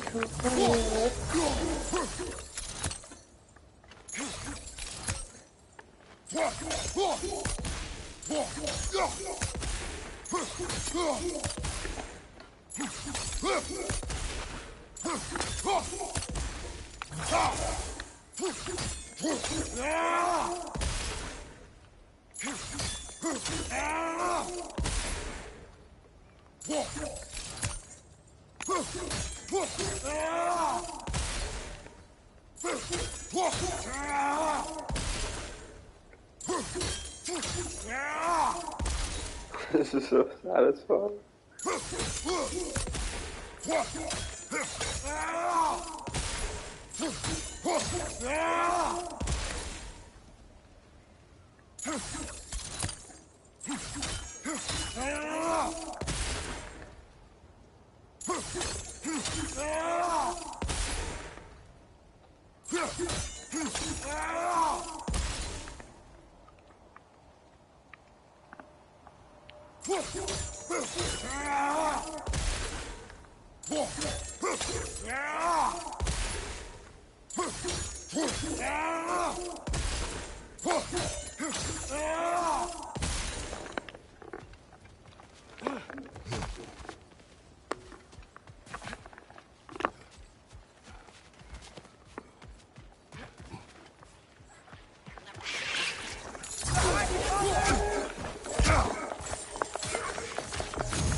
The wrenches keep coming from that pillar. Looks like a net. If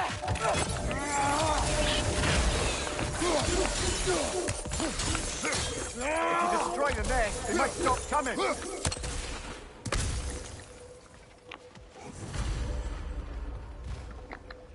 Looks like we have to get this one back on the track.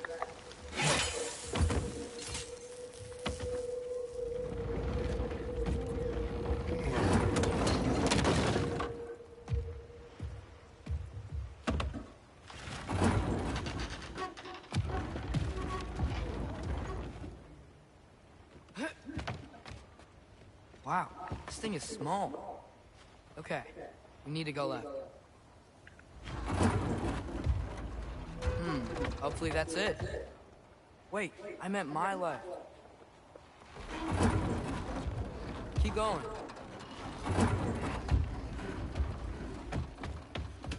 We're so close. Just a little to the left.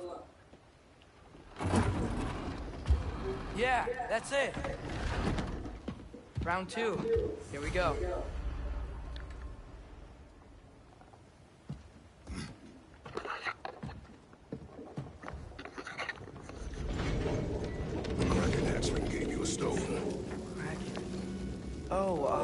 Beaner. Yeah, it's covered in algae. I was thinking we could show it to Brock and Cindy when we got back. Here. So that makes it easy. Okay, so we came here looking for Tyr because we don't trust Odin, right? If you think about it, we're good. Uh-oh.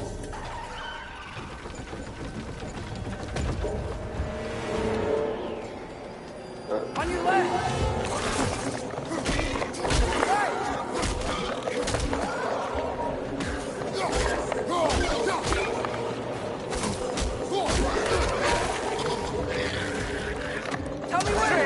For a break and stop the train! Should be a leader of some sort! Found it! The brake's stuck! Keep trying, little brother!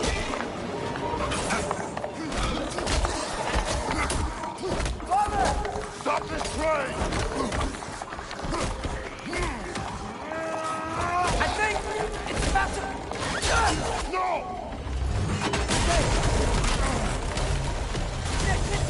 Shit!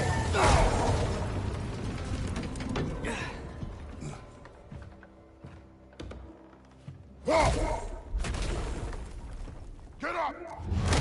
Fuck! A troll?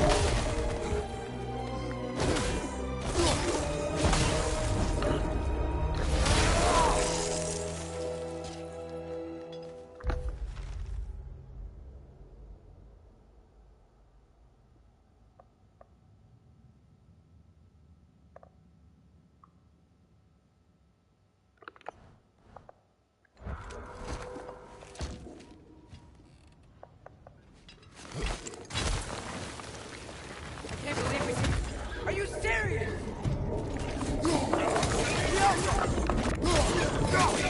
My friend, brother!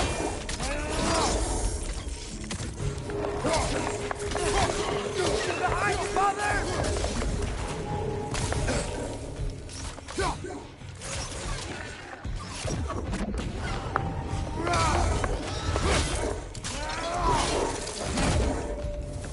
That was crazy. All of it. You said it, little brother.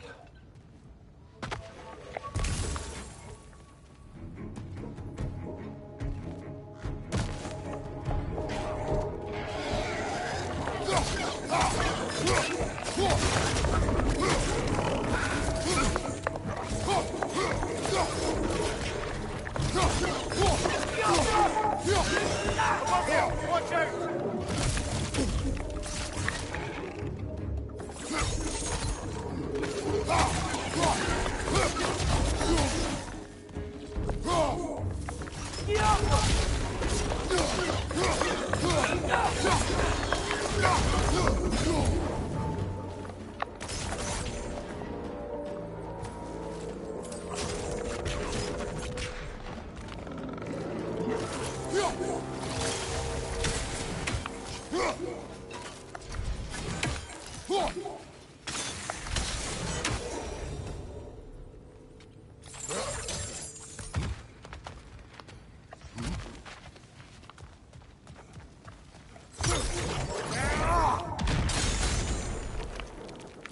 Jaffa.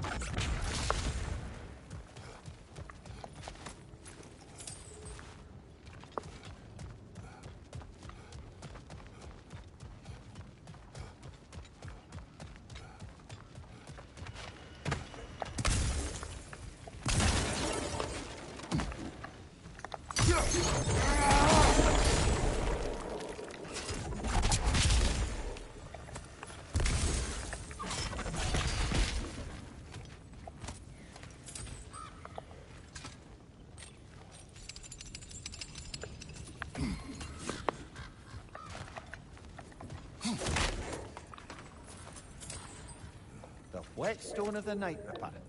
When resisting an occupation, sometimes the most obvious methods are the best. It is old. No longer of use. But enough about you. I'm talking about the whetstone.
Jaffa.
This place is incredible.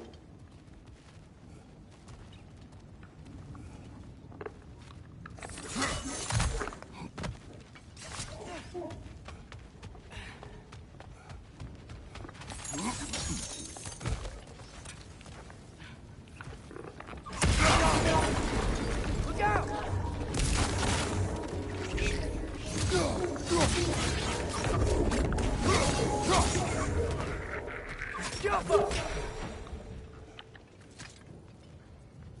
So, wipe the mouth you had on the train, lad.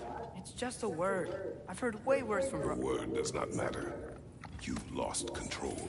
We were falling through the air. I thought we were gonna die. Is that what you truly wish your last word to be? No. In moments of crisis, panic does nothing. Harness it. Let it serve you.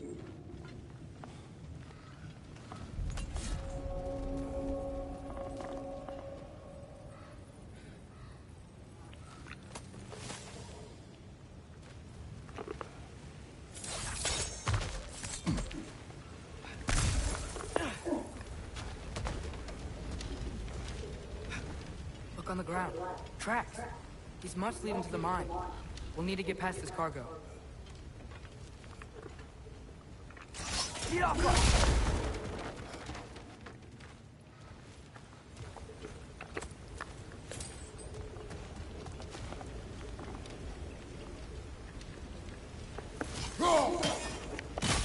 Hey, looks like you stopped the water flow in that trough.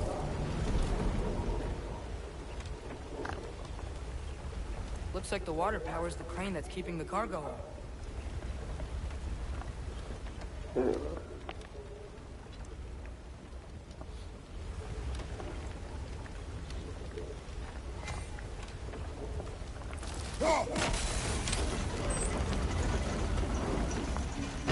That's it! Let's head across.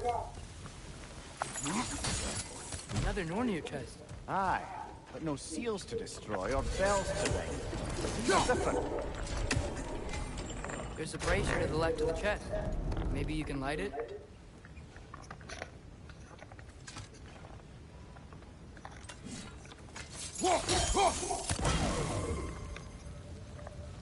Good bet there's a couple more near here. Let's find them, yeah?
I might be able to get up there if you help me. Great.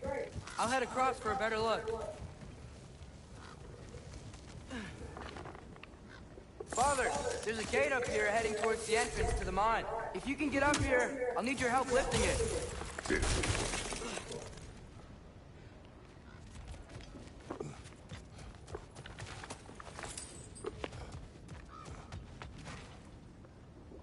Oh, come on. You can jump that. Your knees aren't that bad. Atreus.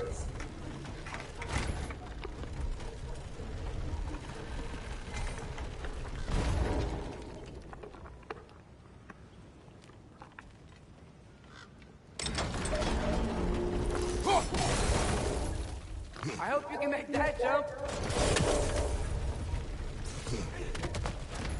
It's another one of those wooden troughs. I wonder how the dwarves thought of stuff like this. Aye. Might be the great motivator of convenience. Why do the work when you can get wet stuff to do it for you?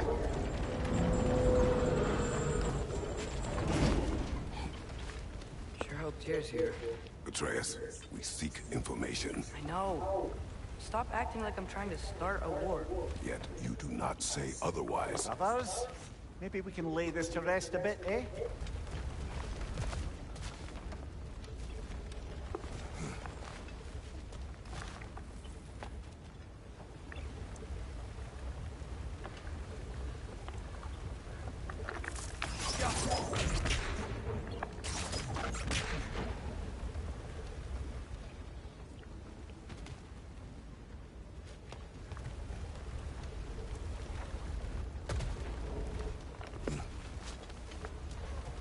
What do I do now?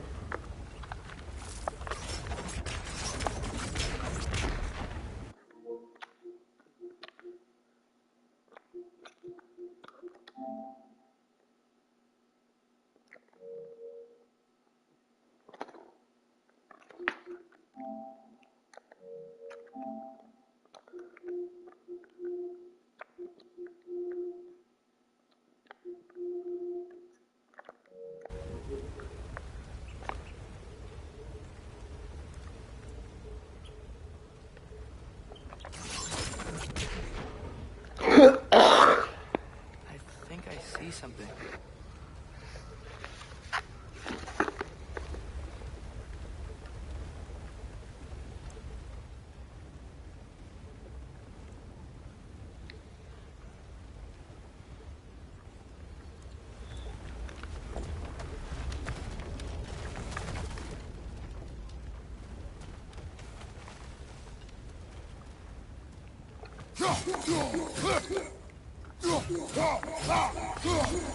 Wait, what the fuck am I missing, bro?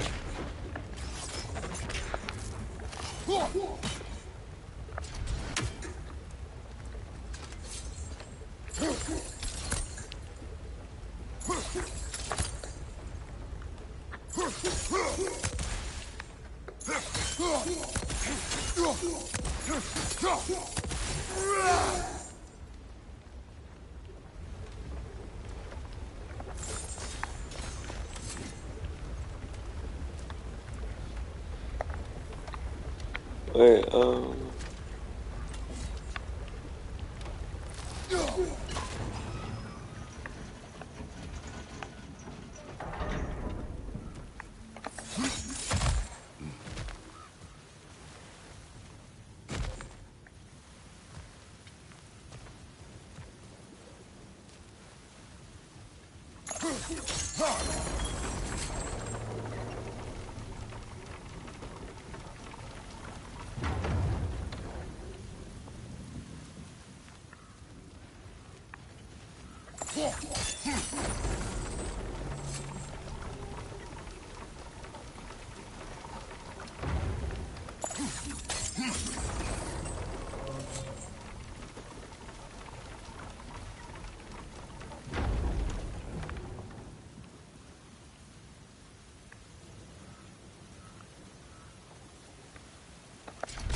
wait, I don't know what the fuck is good, bro.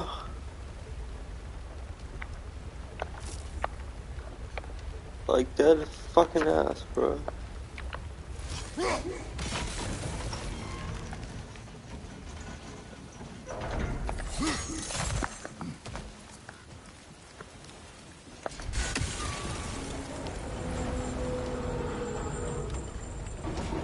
You lift on your side. Dead ass, bro. This is mad easy.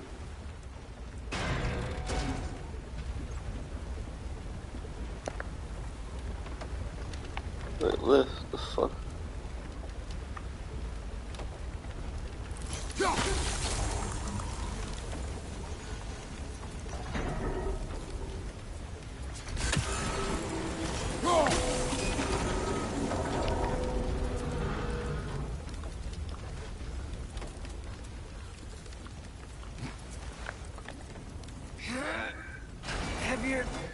than I thought. Thanks. Let's keep moving. Looks like we found Durlin's mine entrance.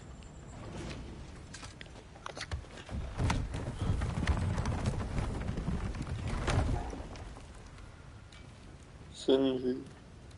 Got something else for you. Sindri! What is it? Since you're currently lacking a light source, sorry, and have no way of seeing exactly what untold horrors lurk in the dark, these will help. Okay, back to your exploring now. Off with you. Thanks, Sindri. Hey, wait, what do you mean by untold horrors?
Intriguing. However, we're ill-equipped to do anything with it right now. Look out!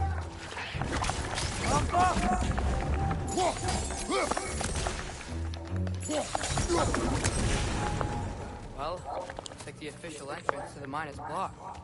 This There's way. gotta be. Nice. Not a dead end. Come on, let's see where this goes. These guys again?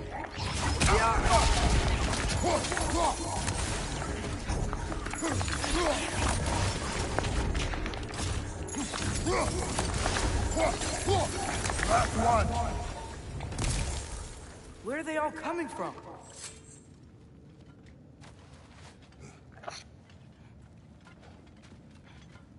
I think I can hear the water too. Slow down, Atreus.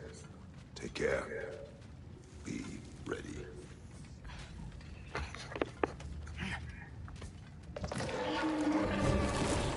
So, I think I found where those righteous were coming from. They will overwhelm you quickly. Stay close.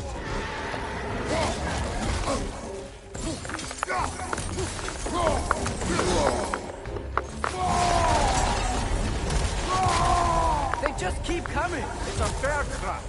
Spawning a little wretches like there's no tomorrow. Behind will be so.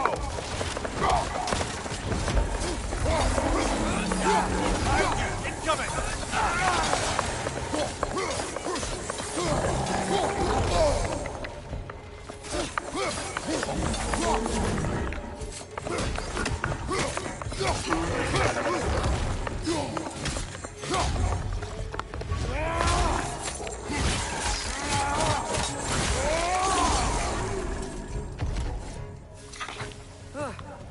That thing is nasty.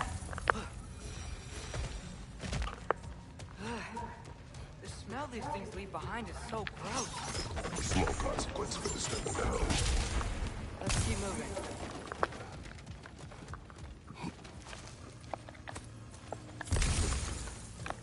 Get off!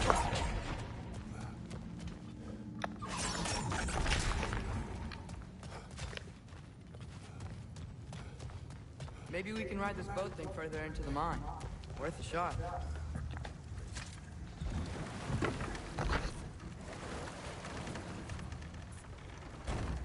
I'm sorry. I know you said not to, but I can't stop thinking about this. We spend all of our time fighting bad stuff, and I don't get why we can't do that alongside Tyr. We do not know him. We saw his shrines. He's a leader. He stood up to Odin when no one else would. If he's done it before, why wouldn't he do it again? Images from long ago do not tell the whole story.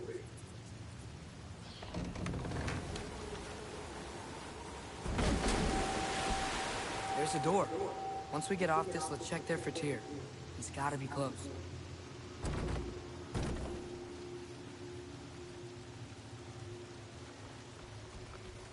I can't help but feel like you're angry with me or something. Ever since we got to Svartalfheim, you've been critical of my every move. If you don't think I can lead us, just say so. It is not your competence that is in question. Okay, but what does that mean? Consider your intent.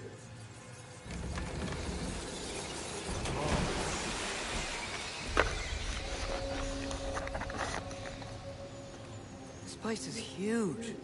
Must have taken ages to build.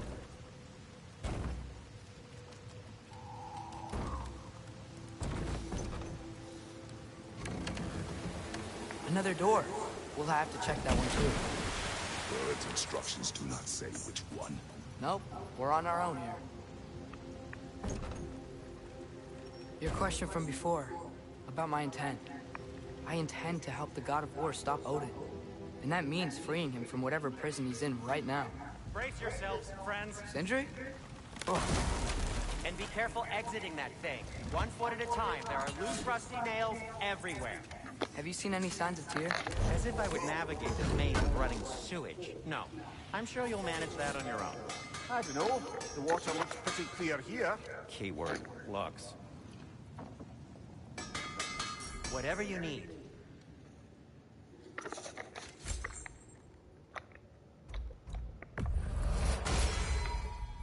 Fire's actually a disinfectant, so these are very hygienic.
I'll disinfect my tools.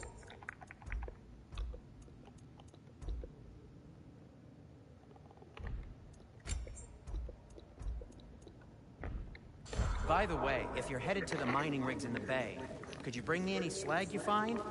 I could use the material for my crafting.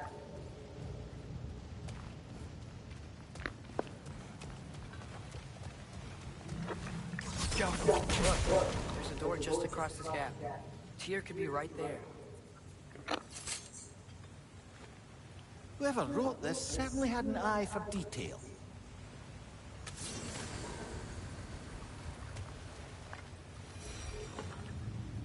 The water flow's blocked.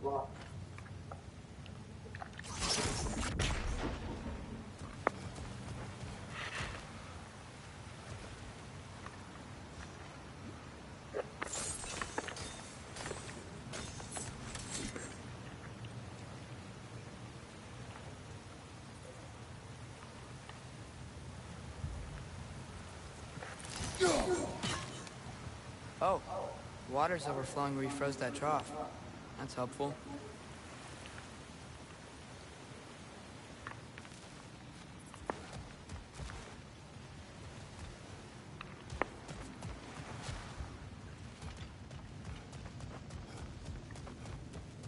see you've got some relics of the Dwarven Resistance. I'll take them off your hands.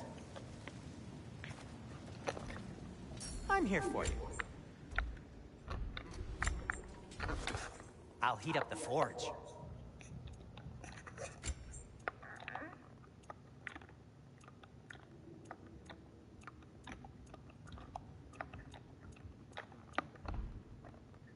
Well, if you change your mind...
What's poppin', y'all?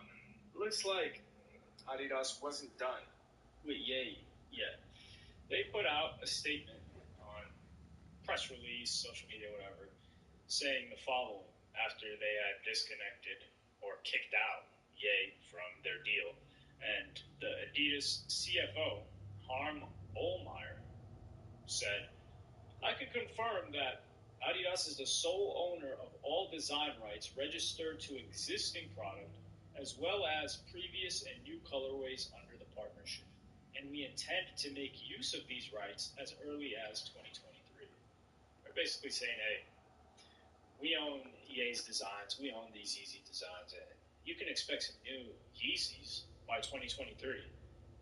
This is where I have to call into question fans, consumers, as well as this company, to ask the question, what's more important? This is kind of a two-sided question, business and, I guess, moral/ethics. Business-wise, is the price going to be lower? Because the price that was commanded was largely because of the brand that Yeezy held. And Yeezy held that brand because everybody knew it was Kanye West's.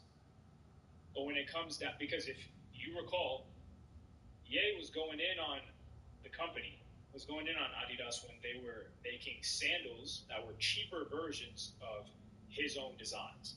So they dropped the cheaper version, but it didn't have Yeezy branding on it. so they made it a lot cheaper.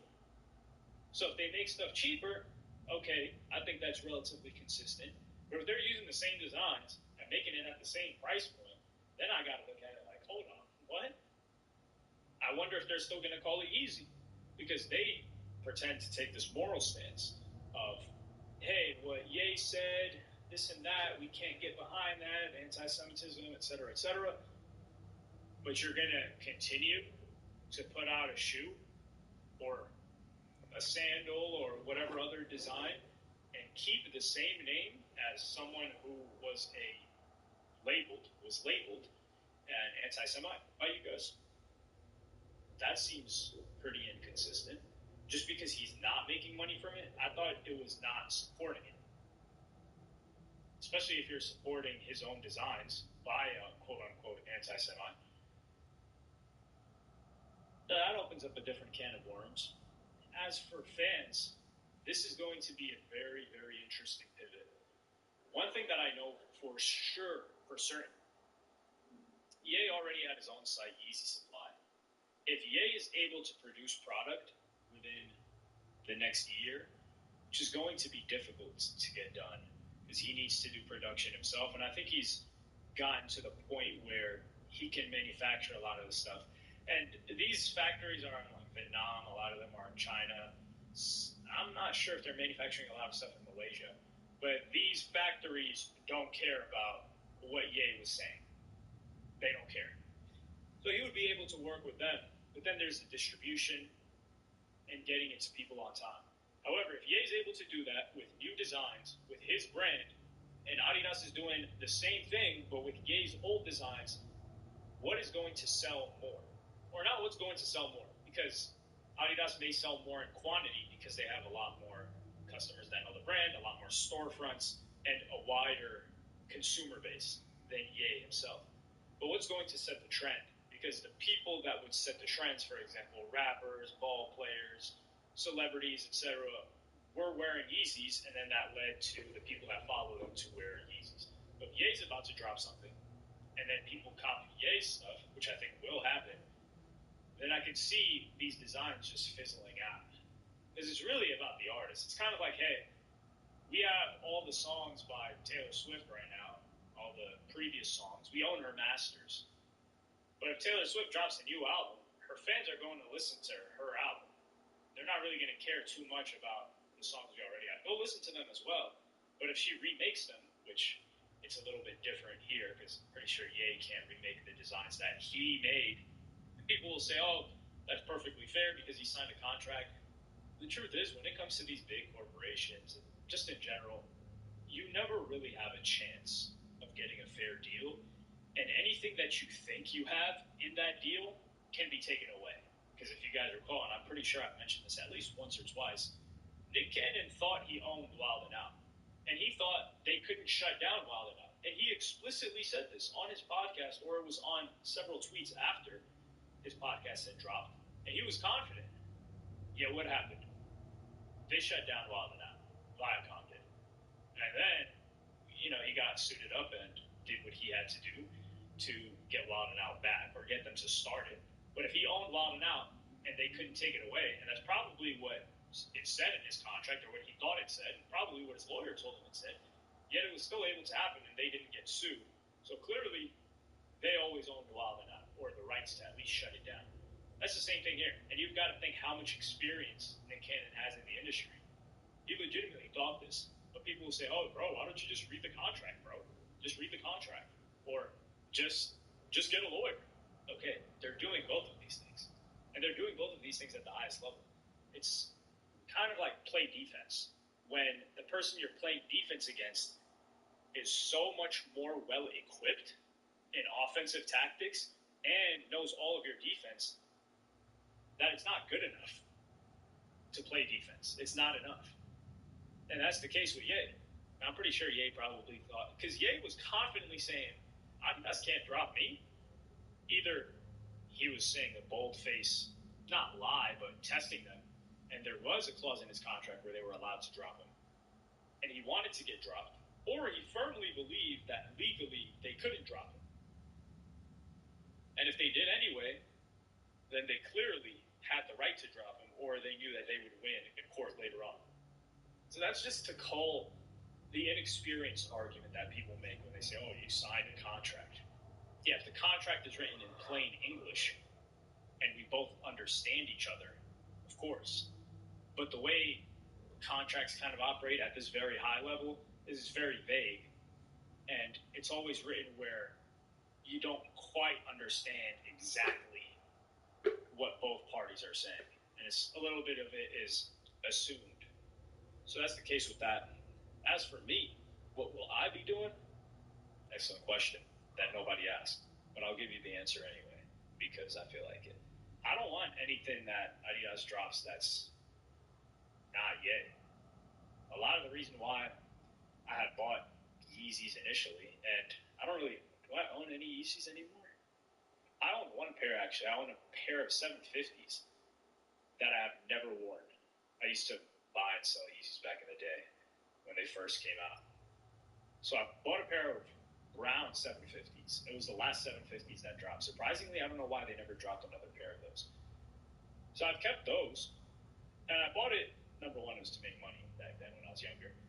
And number two, it's because Ye's brand, I like Ye's music, I like what he stands for. I disagree with many things he says or does. I've said this countless times. But Ye's died, and I said it's very difficult for a lot of people to work with him, and I can understand their frustrations. And I disagree with the whole way he's trying to change Kim Kardashian, because you knew who she was before she met you, and now you're trying to change her into something else. And you accepted that when you were going to marry her, but you didn't know that you were going to change into a more religious figure, a religious individual, not a religious figure. Makes it sound like he's a religious leader. And she wasn't willing to follow along with that. So I've been critical of him in those areas. But I like the guy. I think he's honest. I think he's genuine. And I don't think he has bad intentions. I do think he has self-centered intentions.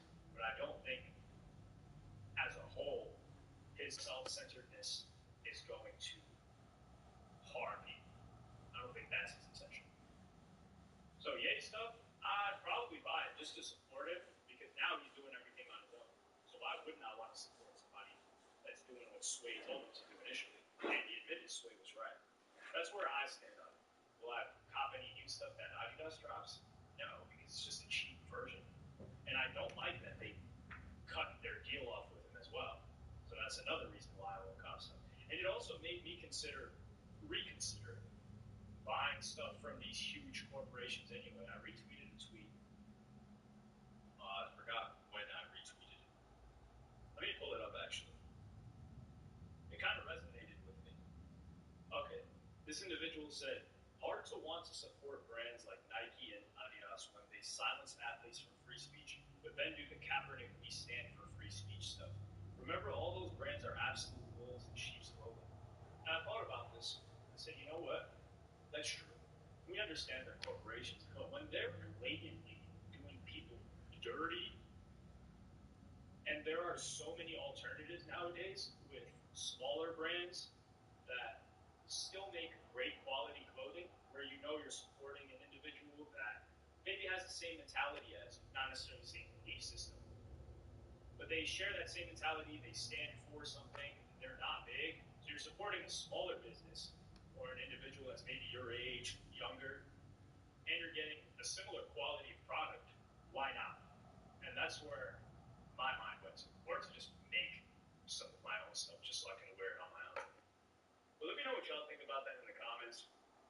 Will you be buying Yeezy designs that are released by Adidas, or will you buy Ye stuff?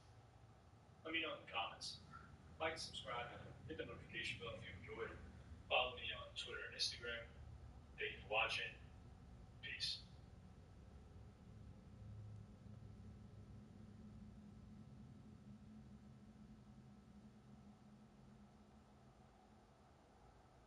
I think this is a B. Next, it's Supply Drop, which for 3 generically matters in this set, as do Power Stones. I think this is a C. This video was sponsored by Cart. It can also fix your mana cell, but that's a small one. It's going to be more approachable than it was last time we saw it. Obviously, the boost is massive, but equipping it is still clunky enough. There's battlefield with X charge counters on it.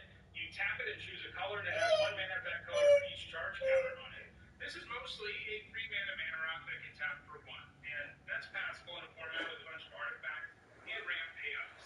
You can use a bunch of power stones to make it better than that, of course, which is some decent format-specific upside, but this still isn't that impressive, giving it a C-. Next up is Black Blade Reforged, which for 2 generic mana is a legendary artifact, equipment, and rare. Equipped creature gets +1/+1 for each land you control. Equipped legendary creature for 3, or equipped to anything else for 7. Last time we saw this was on Dominaria, a set with lots of legendary creatures, so you actually ended up only paying 3 to equip it pretty often. There aren't enough legendary creatures in this format for you to consistently equip this for the lower cost, though. But with Power Stones around, actually paying to equip this is going to be more approachable than it was the last time we saw it. Obviously, the boost is massive, but equipping it is still clunky enough that I don't love it. I'm giving it a C+. Next up, it's Bone Saw, which for 0 mana is an uncommon artifact equipment. Equipped creature gets +1/+0, equip 1. So, 0 mana artifacts are things that get people excited, and they should. They're powerful in that they let you do something for nothing, right? But in Limited, a 0 mana artifact that has basically no impact on the game, which is basically what this is, it just doesn't do enough to be worth it in your deck. You're effectively paying too much for the card by simply putting it in your deck and having it be a card in your deck. Maybe you don't pay mana for it, but the card that you use is a resource, and it's almost like you mulligan when you play something like this. And yes, I know, +1/+0 doesn't have 0 effect on the game, but it has pretty close to 0 effect on the game. You'd much rather play a creature out than this. You know, you'd much rather play like a 3 mana 3/3 than a Bone Saw. If this format had like an equipment deck, I could maybe see it making it in, but it doesn't. Even with all the artifact payoffs and stuff, you're not going to be so hungry for artifacts that you play Bone Saw. It's just an limited. Next up, it's Burnished Heart, which for 3 generic mana is a 2/2 artifact creature elk and uncommon. You pay 3 and sack it. Search your library for up to 2 basic landers, put them on the battlefield tapped, and then shuffle. This is a great source for ramp and fixing, and its baseline is a Grey Ogre with a useful card type. I'm giving this a B. Next up, it's Caged Sun, which for 6 generic mana is a mythic rare artifact. As it enters the battlefield, choose a color. Creatures you control of the chosen color get +1/+1. Whenever a land's ability causes you to add 1 or more mana of the chosen color, add 1 additional mana of that color. This is powerful, of course, but it's pretty awkward for Limited. First of all, you're usually a 2-color deck, so all your creatures aren't going to get buffed by this, and not all of your lands will be augmented. Additionally, there's lots of artifact creatures and artifact creature tokens that are colorless in this set, which also don't get any help from Caged Sun. One bit of good news is, if you cast a creature for its prototype cost, it does have a color, but still, this seems a little too specific about what it benefits in a format where you'll almost always be fairly evenly divided between 2 colors. The one thing this format does have going for it is you can ramp into it with Power Stones, and then maybe it helps you ramp even more. But this is probably not more than a C+. If you manage to be a monocolor deck, obviously it's way better, but that's going to be hard to do. Next up, it's Chromatic Lantern, which for 3 generic is a rare artifact. Lands you control have tap, add 1 mana of any color, and you can tap it to add 1 mana of any color. This gives you good fixing and a little bit of ramp, things that are reasonably beneficial, but you do have to remember it doesn't add to the board in any meaningful way, and that's always a problem. Giving it a C. Next, it's Chromatic Star, which for 1 generic mana is an uncommon artifact. You can pay 1 and tap it and sack it to add 1 mana of any color, and when it's put into a graveyard from the battlefield, draw a card. Because this is a non-creature spell and an artifact that replaces itself, it's going to be very playable, as there are decks in the format that care about those things. It also fixes your mana, of course, though it's obviously kind of clunky. If you're just using it for that, you really want to be playing it in a deck that can get value out of it being a non-creature spell or an artifact, and then the fixing part is just additional upside. You shouldn't be playing it just for fixing. I'm giving it a C. Next up, it's Cloud Key, which for 3 generic mana is a rare artifact. When it enters the battlefield, you choose artifact, creature, enchantment, instant, or sorcery, and spells you cast of the chosen type cost 1 less to cast. Using up a card to reduce the cost of 1 card type just isn't worth it most of the time in Limited. Again, you really want to add to the board in some way and get an effect like this, and that's not an option here. Even in a world where you ramp a lot, using up a card and mana to play this doesn't feel very good. Giving this a D. Next, it's Defense Grade, which for 2 generic mana is a rare artifact. Each spell costs 3 more to cast, except during its controller's turn. This is too narrow, it's good. Giving this a D. Again, you really want to cast of the chosen Cloud Key, and then the fixing chromatic, it's way better, but that's going to be hard to do. Next up, it's Chromatic Lantern, which for 3 generic is a rare artifact. Lands you control have tap, add 1 mana of any color, and you can tap it to add 1 mana of any color. This gives you good fixing and a little bit of random. Things that are reasonably beneficial, but you have to remember it doesn't add to the board in any meaningful way, and that's always a problem. Giving it a C. Next, it's Chromatic Star, which for 1 generic mana is an uncommon artifact. You can pay 1 and tap it and sack it to add 1 mana of any color, and when it's put into a graveyard from the battlefield, draw a card. Because this is a non-creature spell and an artifact that replaces itself, it's going to be very playable, as there are decks in the format that care about those things. It also fixes your mana, of course, though it's obviously kind of clunky. If you're just using it for that, you really want to be playing it in a deck that can get value out of it being a non-creature spell or an artifact, and then the fixing part is just additional upside. You shouldn't be playing it just for fixing. Giving it a C. Next up, it's Cloud Key, which for 3 generic mana is a rare artifact. When it enters the battlefield, you choose artifact, creature, enchantment, instant, or sorcery. Spells you cast of the chosen type cost 1 less to cast. Using up a card to reduce the cost of 1 card type just isn't worth it most of the time and limited. Again, you really want to add to the board in some way and get an effect like this, and that's not an option here. Even in a world where you ramp a lot, using up a card and mana to play this doesn't feel very good. Giving this a D. Next, it's Defense Grid, which for 2 generic mana is a rare artifact. Each spell costs 3 more to cast, except during its controller's turn. This is too narrow. It's a sweet sideboard card and constructed, of course, but there are decks that are just all about leaving their mana up and interacting with you on their turn and limited. Or on your turn, rather. Against most decks, this will do nothing, and even as a sideboard card, you're almost never bringing it in. It's an F. Next, it's Door to Nothingness, which for 5 generic is a rare artifact that enters tap, and you can pay 2 mana of each color and sack it to have target player lose the game. This format does not have very good fixing, so you're almost never going to be able to utilize this to win the game, and if you're not doing that, it's awful. This is an F. Next, it's Elsewhere Blast, which for 2 generic mana is an uncommon artifact. When it enters the battlefield, you draw a card, and you can sack it and choose a basic land type. Each land you control becomes that type until end of turn. This is another artifact that replaces itself, and that's enough in this format for it to be decent, since the blue-red deck likes casting non-creature spells, and lots of decks like artifacts. It can also fix your mana some, but that's a small part of what it does, just C-. Next, it's Foundry Inspector, which for 3 generic mana is a 3/2 artifact creature constructed of a common. Artifact spells you cast cost 1 less to cast. This looks amazing in this format because most decks will very easily have 7 or more artifacts, and some will have even more. This makes your artifacts easy to cast while adding a very real body to the board. That makes it a heck of a lot better than something like Cloud Key. This is a B. Next, it's Gilded Lotus, which for 5 generic mana is a rare artifact. You can tap it for 3 mana of any 1 color.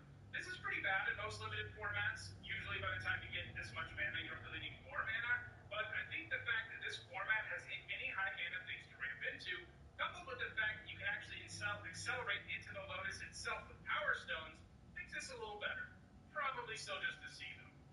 Next up, it's Goblin Charbelcher, which for 4 generic mana is a rare artifact. You pay 3 to tap it, and reveal cards from the top of your library until you reveal a land card. The Charbelcher deals damage equal to the number of non-land cards revealed this way to any target. If the revealed land card was a mountain, Charbelcher deals double that damage instead. Put the revealed card in the bottom of your library in any order. This powers some decks in Modern and Legacy, but it is awful and limited. You can't build a landless deck and go wild here. It's an F. Next, it's Helm of the Host, which for 4 generic mana is a mythic rare legendary artifact equipment. At the beginning of combat on your turn, create a token that's a copy of a equipped creature, except the token isn't legendary. If equipped creature is legendary, that token gains haste and equip for 5. This was a bomb the last time we saw it. One I famously or infamously underrated in my set review by so much that I actually gave it an F. Hey, it was several years ago. Anyway, I thought it just asked too much mana for it to be good, but I was very wrong. Turns out paying 4 one turn and then 5 on another turn while you churn out a creature every turn is insane, and it just snowballs. And it may be even better here than it was last time, because Power Stones make it easier to equip and cast. I think this is a straight up A+. You can play it in every single deck. You know, if you're first picking it, it's going to make your deck, and that's always great. Next, it's Howling Mine, which for 2 generic is a rare artifact. At the beginning of each player's draw step, if Howling Mine is untapped, that player draws an additional card. I like drawing extra cards. I don't like letting my opponent draw extra cards too, especially because in this case they draw first.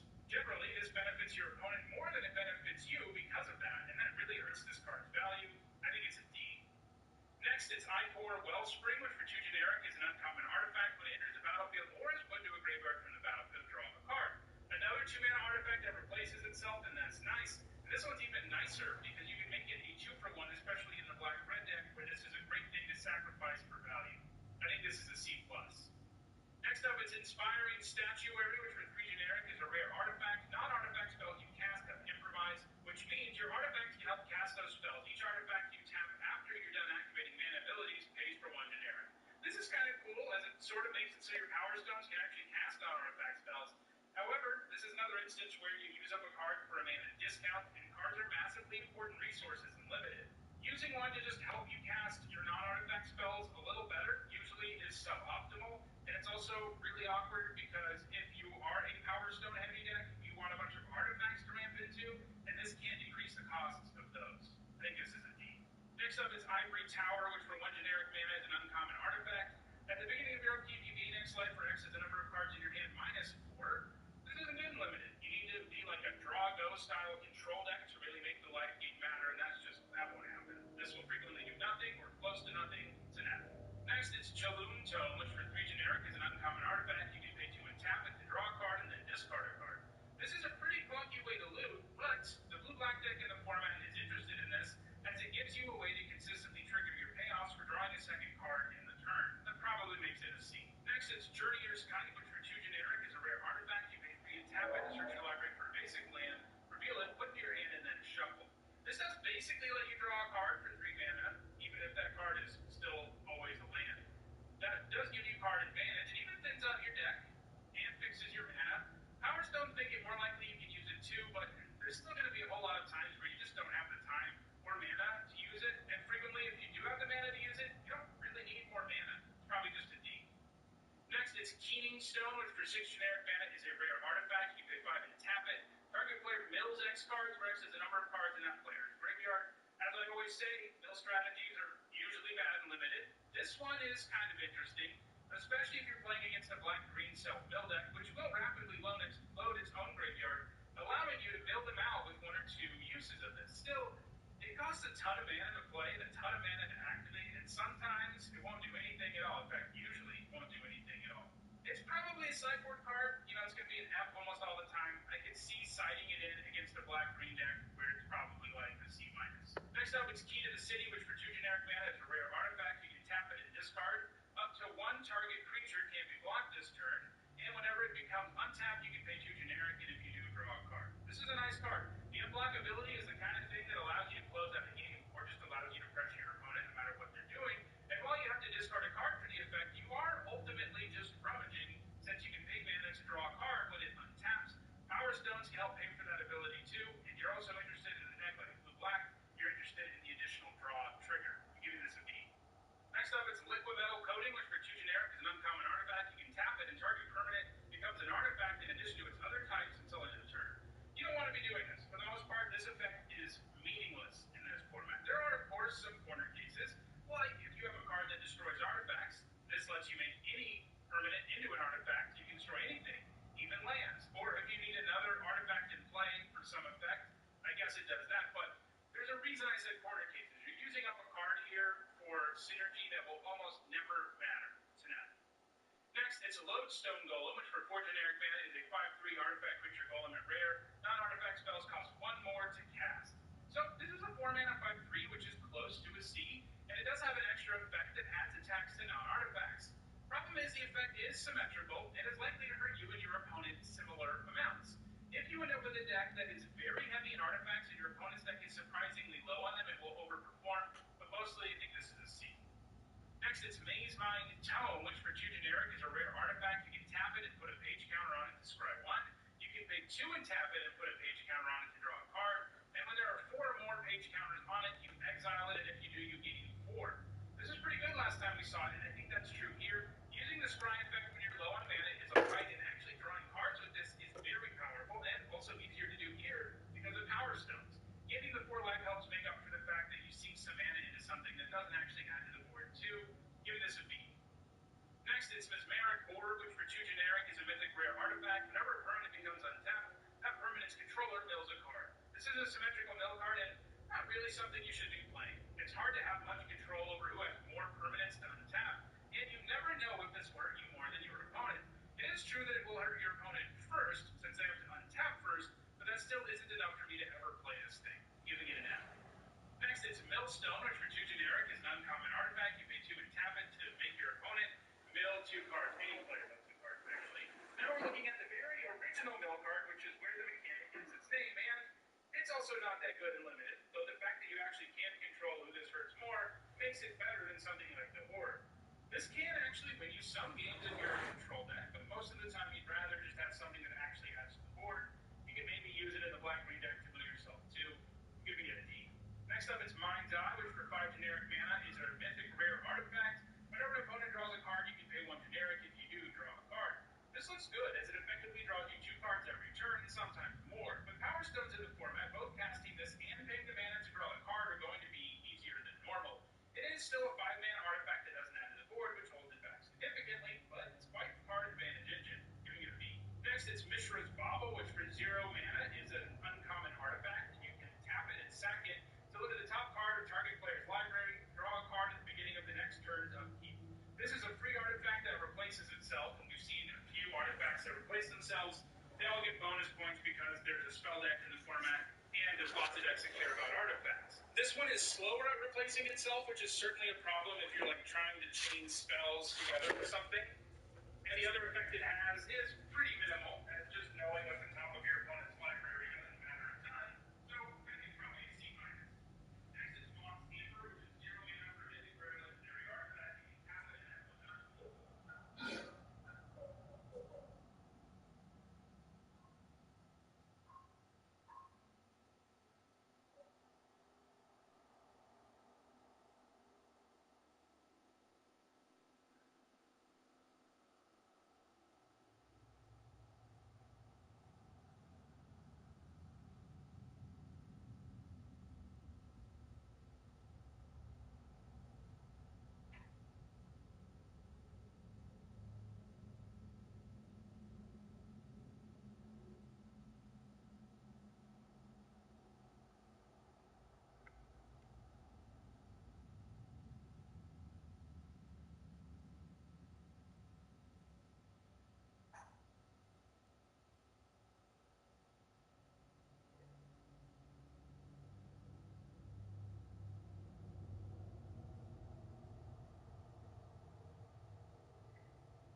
can change.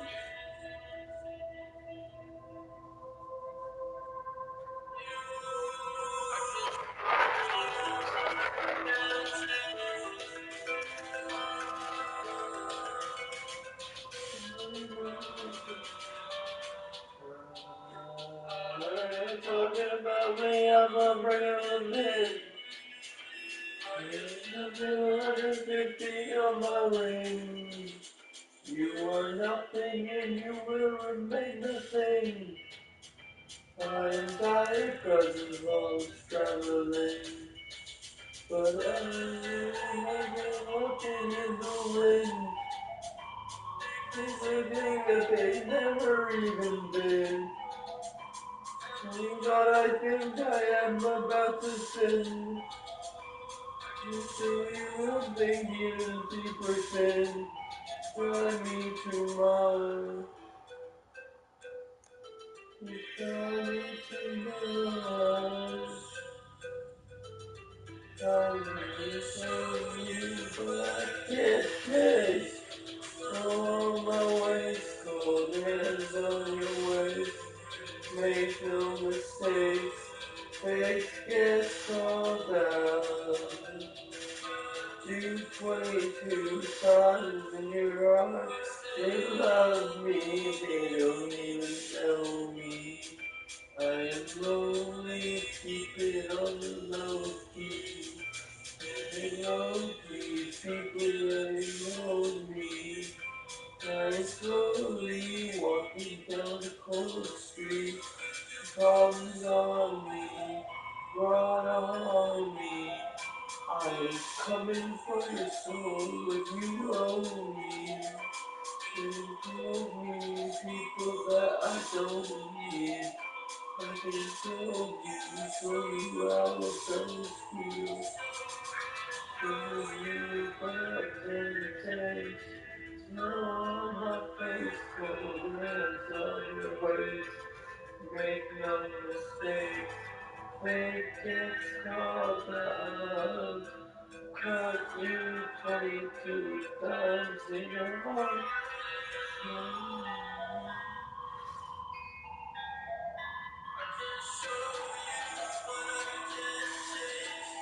Snow on my face, cold hands on your waist. Make no mistake, fate gets called out. Cut you 22 times in your heart. But I can't change. Snow on my face, cold hands on your waist. Make no mistake, it gets called out. Cut you 22 times in your heart.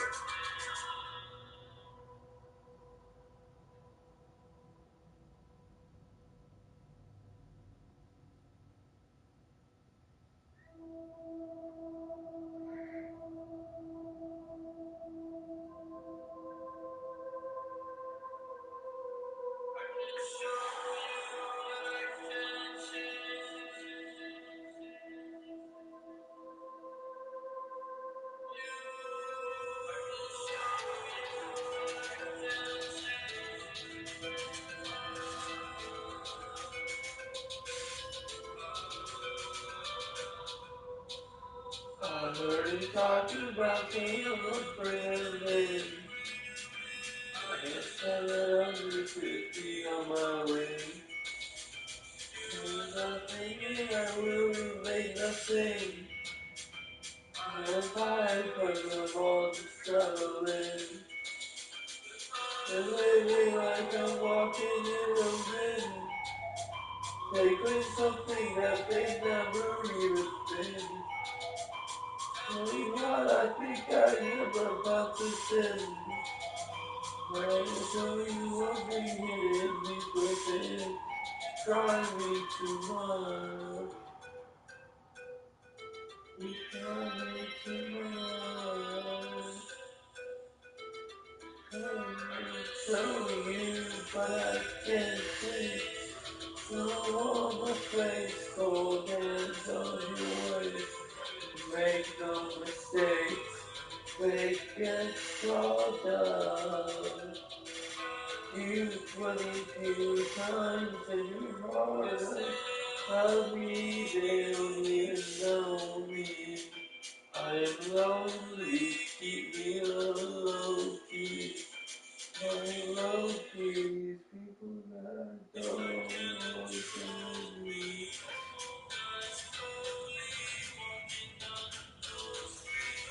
You're on me, on me. I'm coming for your soul if you owe me. I don't need it.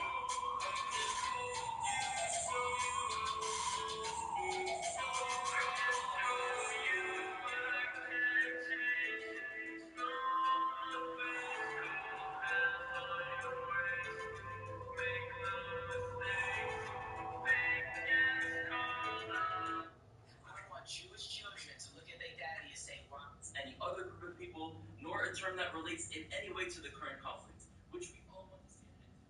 Yay, I'm sorry that our voices now trigger emotional baggage, but do not project your pain onto my people. And if you are Jew also, use your energy to uplift, never to tear down. The fact that I crossed the anti-Semite line, I crossed the gun line, I stood in front of the tank in Tiananmen Square, Q's really set me up for this. You know what I mean? It's like you really influenced me to get on this anti-Semite, vibe, and I'm gonna finish the job.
Just be feeling the hands.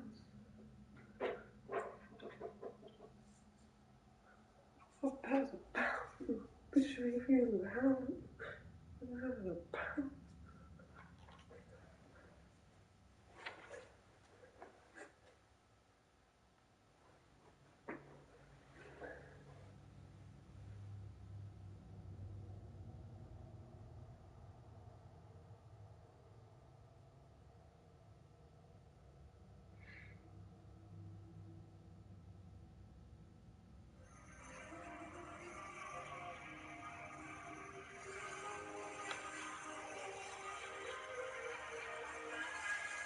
One pop to a pot. Pack is a full of a pot. Pack is a full of a pot. Cause yeah, Rob, I'm gonna be stuck. Like I see some cops got dope off. We were making that with a mouth.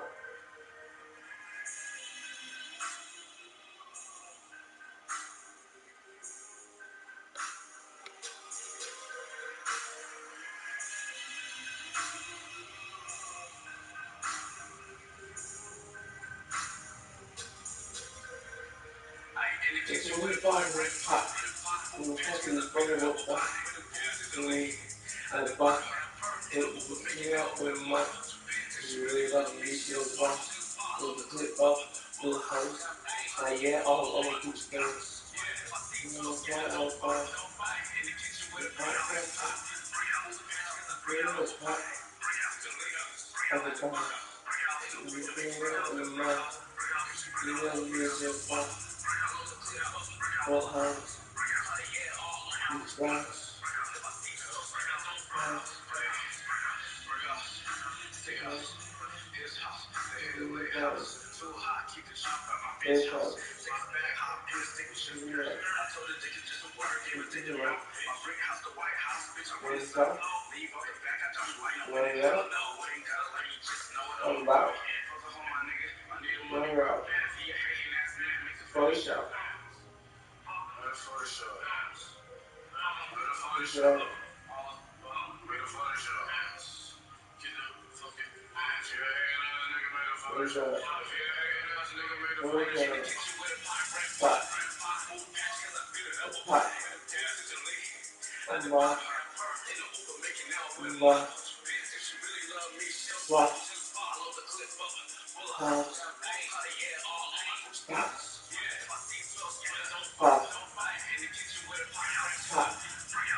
This video is sponsored by Card Kingdom. You can visit their store by using my referral link in the description below.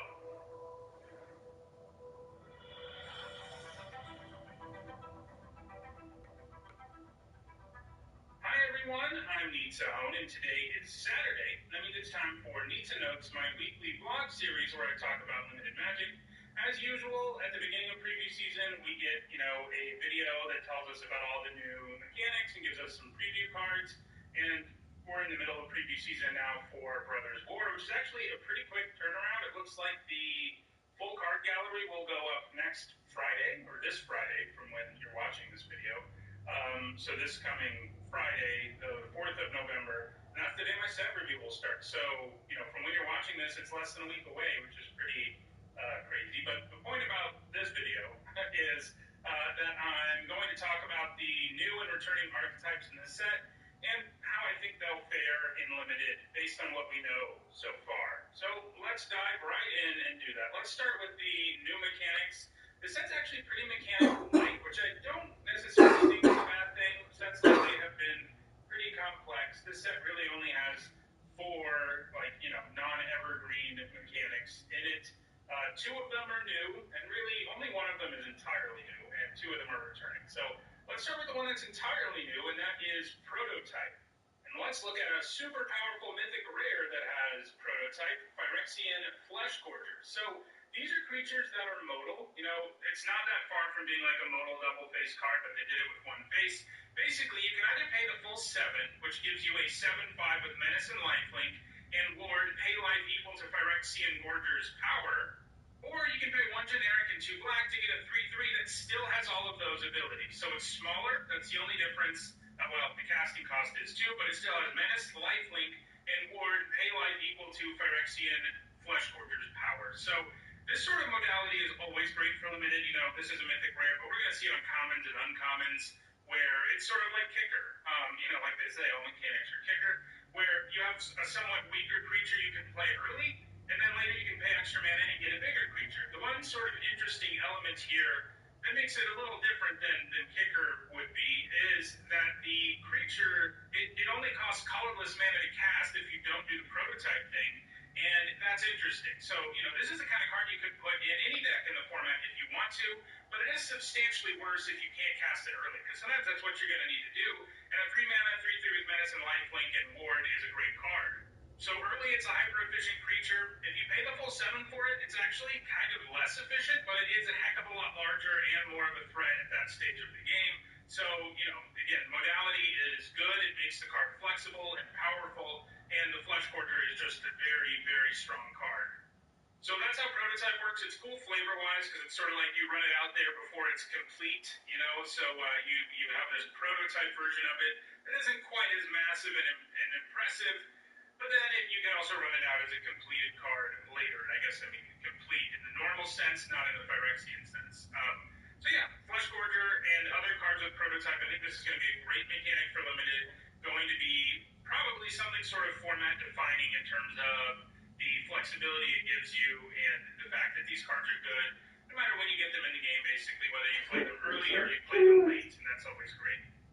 The other new mechanic, quote-unquote new, is Power Stones. So I'd say these aren't exactly new because we saw them on the card in the last set, and, it was pretty obvious we'd see a bunch more of these in this set, and we are. It's a huge theme in this set, and as you can see here from Urza, Power Stone Prodigy, that's another interesting thing we learned, is, we already knew there was a mythic rare Urza that has Meld, one of the Meld later, but in fact, there's going to be an uncommon rare and mythic rare of both Urza and Mishra in the set, so that's kind of a cool thing that we have them at different stages in their life, and Urza Power Stone Prodigy is when he's quite young here, and it makes a Power Stone whenever you discard 1 or more artifact cards, and these Power Stones produce mana, but they can only be tapped for colorless, and it can't be spent to cast a non-artifact spell. That's not quite as restrictive as it might be to you on a first reading. It sounds sort of like you can't use it for anything other than casting artifacts, but that's not actually true.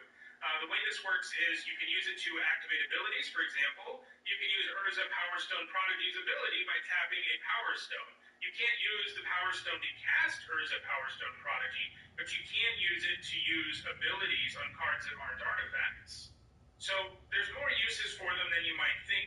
Plus, this set obviously has a large artifact theme. That's sort of the through line for the whole set. You know, it's sort of a retelling of Antiquities, a set that was artifact-based way back in the day. This Brothers War is telling the same story, only modified by time travel, and thus, you know, it's going to be artifact-heavy. Power Stones are going to be a common thing, and that's going to mean they're really good, because you can ramp into artifacts with them, you know, like the big Phyrexian worm we just saw, for example. It is interesting, so far, I think every card we've seen that makes a Power Stone hasn't come into play tapped, so it's not actually part of the token.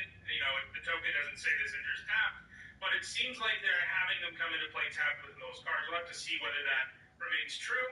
I kind of think it would be, and probably should be, because, you know, if you have it one way on 95% of cards, it's usually a good idea to just do it that way on all of them so people aren't confused. But keep in mind they do come into play tapped, so you can't really take advantage right away. But yeah, you know, Urza looks like a nice uncommon here. The ability to loot is always quite nice, and this can generate mana for you while you're looting.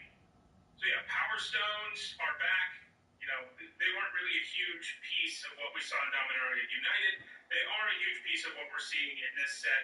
Having them in play, you know, in addition to the fact that they can just tap to produce mana for your artifacts and abilities and such, they're also quite useful in general for any card that checks for the number of artifacts in play, which are inevitably going to be in this set.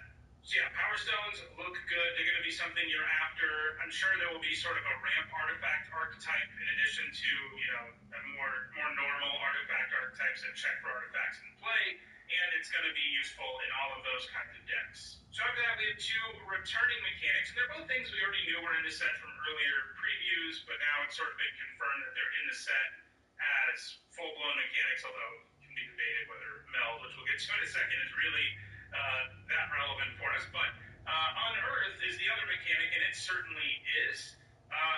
You know, Unearth is, like I said, a returning mechanic. It lets you pay a mana value. So let's look at Mishra Tamer of Mach Fawa here. And he gives each artifact card in your graveyard Unearth, one generic, a green, or a black, and a red. That means you can pay that mana, and that artifact comes back to the battlefield. It gains haste, and you exile it at the beginning of the next end step, or if it would leave the battlefield. And then you can only unearth as a sorcery. So it lets you bring things back from the graveyard for a turn. This is kind of interesting. I'm 99% sure every other time we've seen Unearth, it's only on creatures. So one interesting thing here is you can unearth artifacts from your graveyard that, you know, the fact that they have haste won't matter, but you can bring back an artifact for a turn, and maybe it has some use that you want to take advantage of. But it's the most powerful, obviously, with creatures, because they can come into play, attack, you can sacrifice them to things, you can do all sorts of stuff with creatures on a more consistent basis than you can with, like, some random artifact. But the fact that it works on both is nice. And yeah, this is a mechanic, I think we saw it in, like, a Lara block is the last time we saw it. And, you know, adding this extra effect to cards, first of all, you know, it's not quite as strong as something like Flashback, because you're not usually going to get a full card worth of value when you bring it back, but you get something. I mean, you know, it gives you something to do with your mana in the late game if you can unearth things from your graveyard. And, you know, this example gives unearth to other things, but there are lots of cards that are going to be in this set that just have unearth all on their own. And so the fact that you can just play it as a creature, you know, trade it off for something, and then in the later game unearth it, is nice upside to have on cards. It also means if you're milling yourself, you don't fully lose the value of cards that get milled if they have unearth, and that's some nice value to have on top of that. And then the last returning mechanic, one we already knew was in the set, and once I show you this preview card, we'll have seen every card in the set with it, and that's meld. So, you know, this is a mechanic that is almost entirely irrelevant for limited, which is kind of a bummer. You know, I think the best mechanics are good in both. You know, they're not busted in either, and they're good in both. This isn't really, and it's not because it's not a good mechanic in terms of power level necessarily, but it's because of the nature of limited. So here's how it works. The example we have here is Titania, Voice of Gaia. So Titania is a creature all on its own, a 3-mana, 3/4 with reach, has an ability about lands entering your graveyard, but what matters for meld here is at the beginning of your upkeep, if there are 4 more land cards in your graveyard and you both own and control Titania, Voice of Gaia, and a land named Argoth, Sanctum of Nature, exile them and meld them into Titania Gaia Incarnate. So each of these cards, Titania and Argoth, this land, on the other side, they have half a card on them. As crazy as that might sound, if you're not familiar with this mechanic, it is pretty weird when you first encounter it. And they meld into a single card, which is a very powerful one, as you'd expect.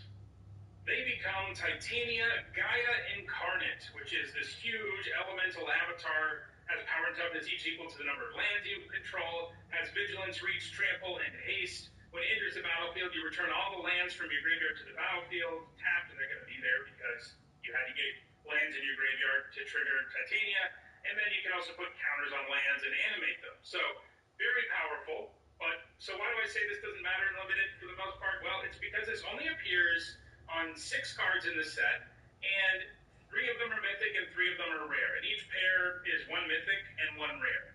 It can happen, it's not impossible, but the problem there is, sort of, you know, in terms of this working out in Limited, is all of these cards are pretty good independently, so it's not like someone's just not going to take one of these because it's not very good if you don't have the other. They're all pretty good on their own. Like, you would play Titania in every deck ever in green, and you would play Argoth in all the green decks too. You know, it enters the battlefield tapped a lot of the time, but the fact it can generate their tokens is powerful. Milling yourself could have value too. So, you know, these are all cards you'll play. Sure, you should value them more. If you start by taking the Mythic, obviously you have a better chance of making it happen because the Mythic's the harder to find card. But melding things together is going to be hard to do in Limited. At least last time they did this, which was an Eldritch Moon, there was a common and an uncommon, and they weren't great. It was like a 2 mana, vanilla 2 mana 2/1, and a 5 mana 3/3 that returned a creature from your graveyard to your hand. And if you had them both together on your upkeep, they would meld together into a sort of scary creature. But you actually saw it happen sometimes in Limited, like, you know, 10 or so times if you drafted the format a bunch. You're almost never going to see this happen in Limited. When you do, it's going to feel like an achievement unlocked moment for sure, because it's going to be so dang hard to do. But yeah, for the most part, meld isn't something we need to worry about for Limited. You know, like I said, the individual cards are good anyway, so sometimes you'll end up with both. But you not only have to end up with both, you also have to fulfill whatever requirement while you control both, which your opponent can obviously disrupt pretty easily. So, no, it's not really here for Limited, but I do think the other 3 mechanics are all pretty nice for Limited. I especially like things like Prototype and Unearth, both of which, you know, let you utilize a card differently depending on the stage of the game and in what zone it's in terms of Unearth. So, you know, early look at the format, it looks good. You know, it's very, very early, but, you know, I like I said at the beginning, the fact that they're not shoving a bunch of mechanics at us, I think is a good sign. You know, we could definitely use a set that has a little less complexity than what we've seen of late.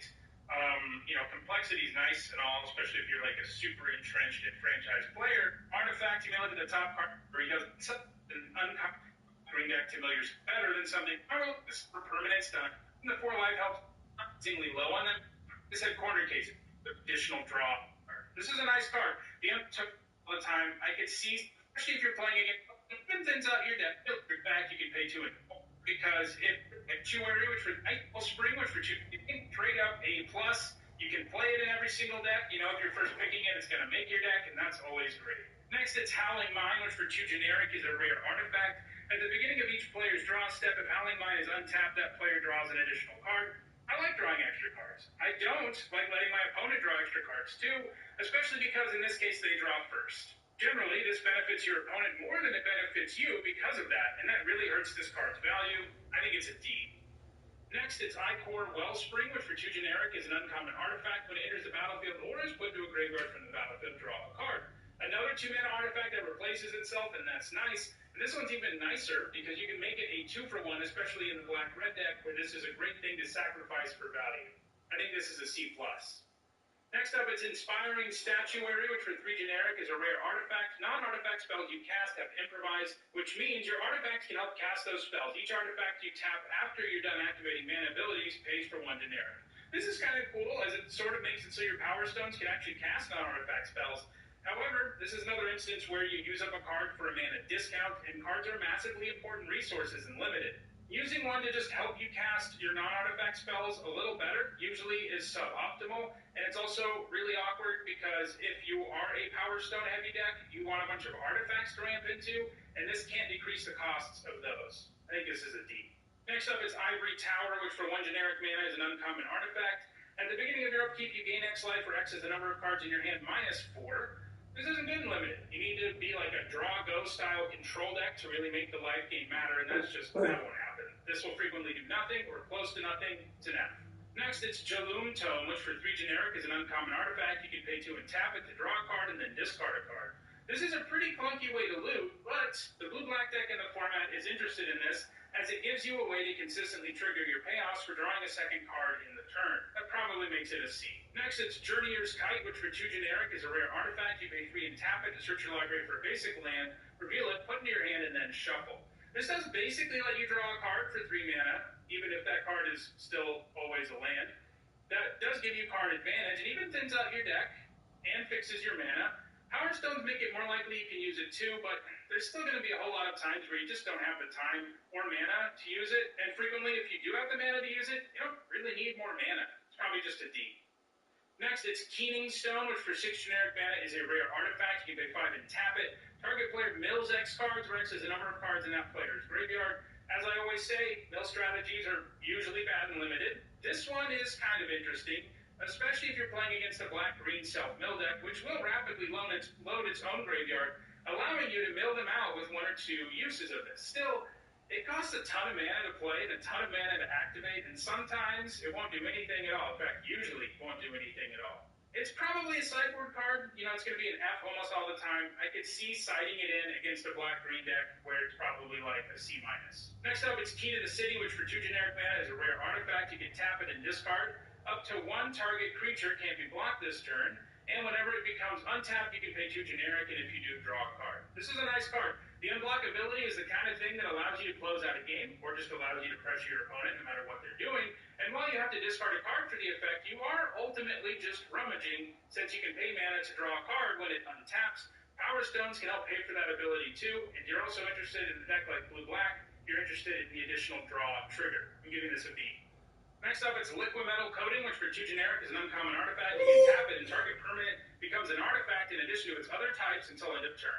You don't want to be doing this. For the most part, this effect is meaningless in this format. There are, of course, some corner cases, like if you have a card that destroys artifacts, this lets you make any permanent into an artifact, so you can destroy anything, even lands. Or if you need another artifact in play for some effect, I guess it does that, but there's a reason I said corner cases. You're using up a card here for synergy that will almost never matter to them. Next, it's a Lodestone Golem, which for 4 generic mana is a 5/3 artifact creature golem at rare. Non-artifact spells cost 1 more to cast. So this is a 4 mana 5/3, which is close to a C, and it does have an extra effect that adds attacks to non-artifacts.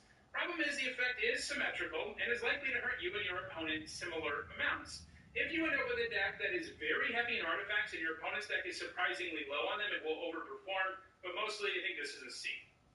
Next, it's Maze Mind Tome, which for 2 generic is a rare artifact. You can tap it and put a page counter on it to scry 1. You can pay 2 and tap it and put a page counter on it to draw a card. And when there are 4 or more page counters on it, you exile it, and if you do, you gain 4. This is pretty good last time we saw it, and I think that's true here. Using the scry effect when you're low on mana is alright, and actually drawing cards with this is very powerful, and also easier to do here because of Power Stones. Gaining the 4 life helps make up for the fact that you sink some mana into something that doesn't actually add to the board too, giving this a B. Next, it's Mesmeric Orb, which for 2 generic is a mythic rare artifact. Whenever a permanent becomes untapped, that permanent's controller mills a card. This is a symmetrical mill card, and not really something you should be playing. It's hard to have much control over who has more permanents to untap, and you never know if this will hurt you more than your opponent. It is true that it will hurt your opponent first, since they have to untap first, but that still isn't enough for me to ever play this thing. I'm giving it an F. Next, it's Millstone, which for 2 generic is an uncommon artifact. You pay 2 and tap it to make your opponent mill 2 cards. Any player mill 2 cards, actually. Now we're looking at the very original mill card, which is where the mechanic gets its name, and it's also not that good and limited, though the fact that you actually can control who this hurts more makes it better than something like the Orb. This can actually win you some games if you're a control deck, but most of the time you'd rather just have something that actually adds to the board. You can maybe use it in a black-green deck to mill yourself too. I'm giving it a D. Next up, it's Mind's Eye, which for 5 generic mana is a mythic rare artifact. Whenever an opponent draws a card, you can pay 1 generic. If you do, draw a card. This looks good, as it effectively draws you 2 cards every turn, and sometimes more. But Power Stone's in the format. If it's Mind's Eye, you'd rather just this hurts more. The original is an uncommon art, or permanence. The permanence controller is something that doesn't actually add to the board, too. With this is counters on it. Oh, which for if you end up with a deck that is, and it does have an emblem, which for Fortune. Using up a card here for synergy that will almost never matter to Nev. I can play for some effect. I get, and while you have to discard a card, back pipes until end of turn. You don't want to be doing this. For the most part, this effect is meaningless in this format. There are, of course, some corner cases, like if you have a card that destroys artifacts, this lets you make any permanent into an artifact, so you can destroy anything, even lands. Or if you need another artifact in play for some effect, I guess it does that. But there's a reason I said corner cases. You're using up a card here for synergy that will almost never matter to Nev. Next, it's a Lodestone Golem, which for 4 generic mana is a 5/3 artifact creature golem at rare. Non-artifact spells cost 1 more to cast. So this is a 4 mana 5/3, which is close to a C, and it does have an extra effect that adds attacks to non-artifacts.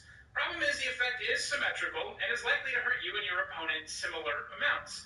If you end up with a deck that is very heavy in artifacts and your opponent's deck is surprisingly low on them, it will overperform, but mostly I think this is a C.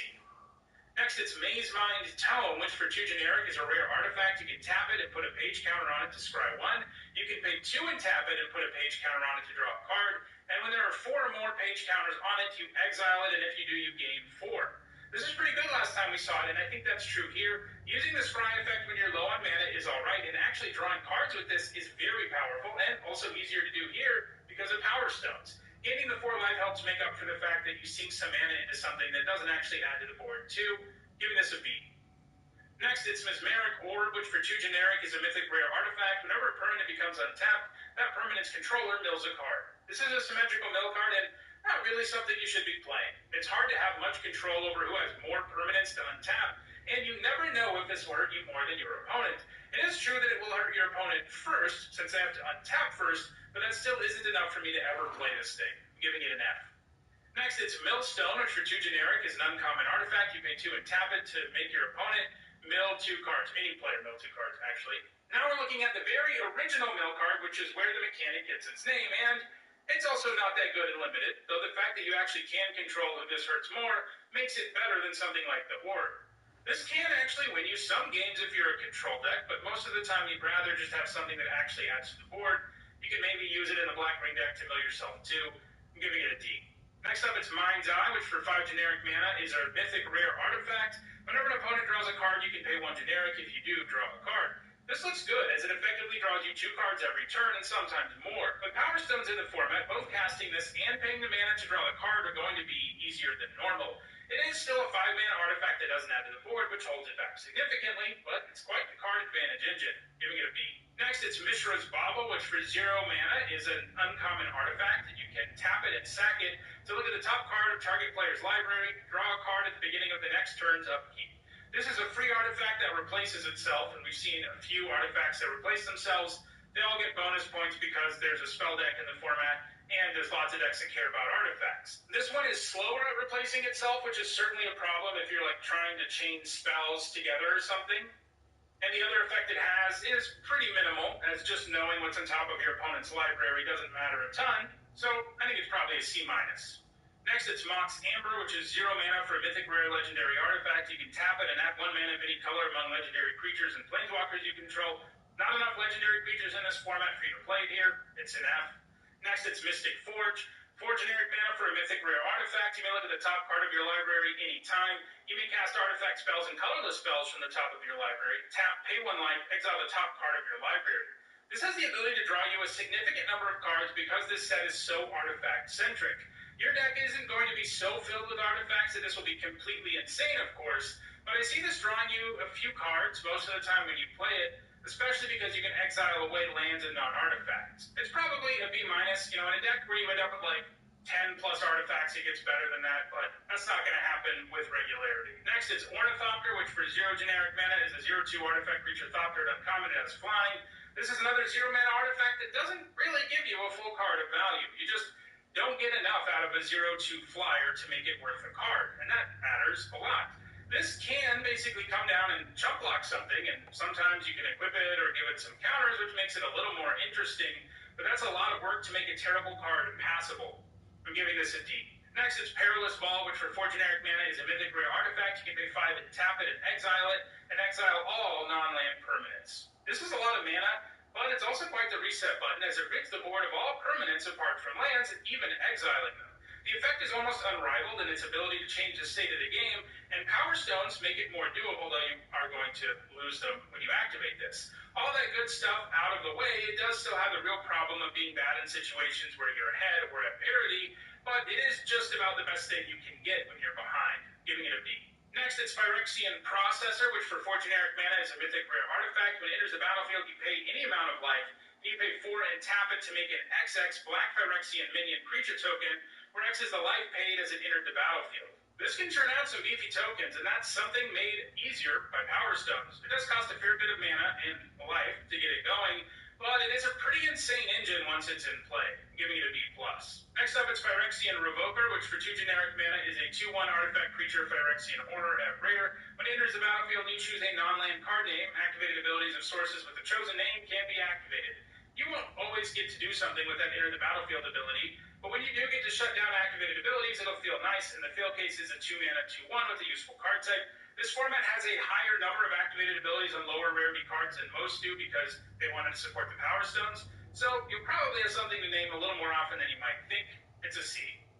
Next, it's Platinum Angel, which for 7 generic is a 4/4 artifact creature angel at mythic rare. It's got flying, and you can't lose the game, and your opponents can't win the game. Making it so you can't lose and your opponent can't win is obviously pretty impressive, and the angel can even help you win the game with its 4/4 flying body. The downside of the card is always the massive mana investment coupled with the fact that it dies to a whole lot of stuff. And while the latter is still going to be true, the mana will be easier to come by in this format than normal. Once again, Power Stones. If she sticks around, your opponent just can't win, obviously, and that's enough for her to get into the lower bomb range. She does still die a lot and gives you absolutely zero value in situations where your opponent untaps and kills her, and that keeps her from being completely absurd, but she's still great, giving her that B-. Next up, it's Precursor Golem, which for 5 generic mana is a 3/3 artifact creature golem at rare. When it enters the battlefield, you create 2 3/3 colorless golem artifact creature tokens. Whenever a player casts an instant or sorcery spell that targets only a single golem, that player copies that spell for each other golem that spell could target. Each copy targets a different one of those golems. 5 mana for 3/3s is pretty insane, though the golem does give up one of the big advantages of producing multiple bodies. Usually, the fact that you can make multiple bodies makes your opponent's spot removal bad, but it's not really true here. If your opponent casts removal on one of your golems, it hits all of them. The upside is that your combat tricks that target one golem also target all of them, and while that isn't quite as big of a deal as the downside is, it's nice that the effect isn't all downside. Also, be careful if you have some other golems, as this set does have them, and they will get blown up by a single removal spell. Flip side is if your opponent has golems, theirs will also eat that removal spell. All that said, if your opponent doesn't have removal, these 3 golem bodies are really going to overwhelm them on turn 5, giving this a B+. Next up, it's Pristine Talisman, which for 3 generic mana is an uncommon artifact. You can tap it for colorless, and you gain 1 life. 3 mana for a mana rock that only produces colorless is far from ideal, but the fact this format has a ramp theme makes a difference. Incidental life gain doesn't hurt either, giving it a C-. Next, it's Psychosis Crawler, which for 5 generic mana is a rare artifact creature Phyrexian Horror. Its power and toughness are each equal to the number of cards in your hand. Whenever you draw a card, each opponent loses 1 life. In most games of Limited, it is hard to keep this at like an efficient size. It's going to be like a 2/2 or 3/3, but it's nice that your card draw effects really hurt your opponent, and this format has a card draw deck in blue-black that's already going to be wanting to draw a card. So this is pretty nice, though not something you want to take that highly. I'm giving it a C+. Next up, it's Quicksilver Amulet, which for 4 generic mana is a rare artifact. You can pay 4 and tap it to put a creature card from your hand onto the battlefield. This is the kind of effect that's easy to overrate because you think of the ideal situation of slamming some monster into play, but that's hard to consistently line up in Limited, even in this format, and this asks for so much mana to do that job, 8 over 2 turns, that it almost isn't worth it anyway. This kind of thing never gives you an actual card of value because it basically just gives you a discount. It does let you play creatures at instant speed, which is something, but we've seen this card and cards like it before, and they're always really bad and Limited. You you just don't have the right power level of things and a critical mass of things with high power levels to play this. It's an F. Next, it's Quietus Spike, which for 3 generic is a rare artifact equipment. The equipped creature has Death Touch. When the equipped creature deals combat damage to a player, that player loses half their life rounded up, and it equips for 3.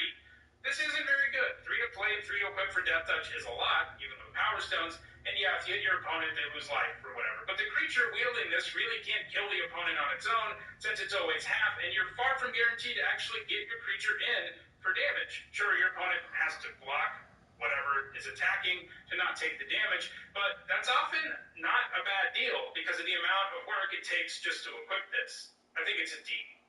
Next up, it's Ramos Dragon Engine, which for 6 generic mana is a 4/4 legendary artifact creature dragon and mythic rare. It's got flying. Whenever you cast a spell, you put a +1/+1 counter on it for each of that spell's colors, and you can remove 5 +1/+1 counters from it to add 2 of each color of mana. Activate only once each turn. Here's the combo with Door to Nothingness. Unlike Door to Nothingness, though, this is actually a good card. A 6 mana 4/4 flyer is already kind of playable, probably like a C-, and this has the massive upside of gaining counters when you cast colored spells. This format does not have a big multicolored thing, so most of the time you'll be gaining 1 counter at a time, but that's plenty on a flyer. You won't really find yourself ever using that ability to remove counters, of course, but that doesn't matter either. The rest of the card's pretty strong, giving it a B+. Next up, it's Rune Chanter's Pike, which for 2 generic mana is a rare artifact equipment. Equipped creature has first strike and gets +X/+0, where X is the number of instant and sorcery cards in your graveyard, and it equips for 2. In the right deck, this makes basically any creature into a real threat that just can't be blocked effectively, and luckily this format does have a deck interested in instants and sorceries, and there's also a pretty hefty self-mill theme. It's definitely a build-around because this is bad if you aren't granting a significant power boost to go with first strike. If you have fewer than about 5 instants and sorceries, it's a D or worse. But in a deck with like 8 or more, it becomes a B. Next up, it's Scrap Trawler, which for 3 generic mana is a rare artifact creature construct. It's a 3/2, and when it or another artifact you control is put into a graveyard from the battlefield, return to your hand target artifact card in your graveyard with lesser mana value. If you can have this trade and get an artifact back, you're going to feel pretty good about it, and that's not an insanely tall order. It obviously gets better if you can trade other artifacts and get back value, and if you can combine it with sacrifice effects, which this format has, it gets even sillier. Basically, this is a 3 mana 3/2 with a fairly attainable, though not always available, 2-for-1 upside, giving it a C+. Next, it's Sculpting Steel, which for 3 generic mana is a rare artifact. It enters the battlefield as a copy of any artifact on the battlefield. This format has a lot of artifacts you can copy, including the ones your opponent plays. It won't always be easy to get 3 mana of value in the early game, but in the mid to late game, it will be pretty hard not to get something pretty sweet. I'm giving this a B.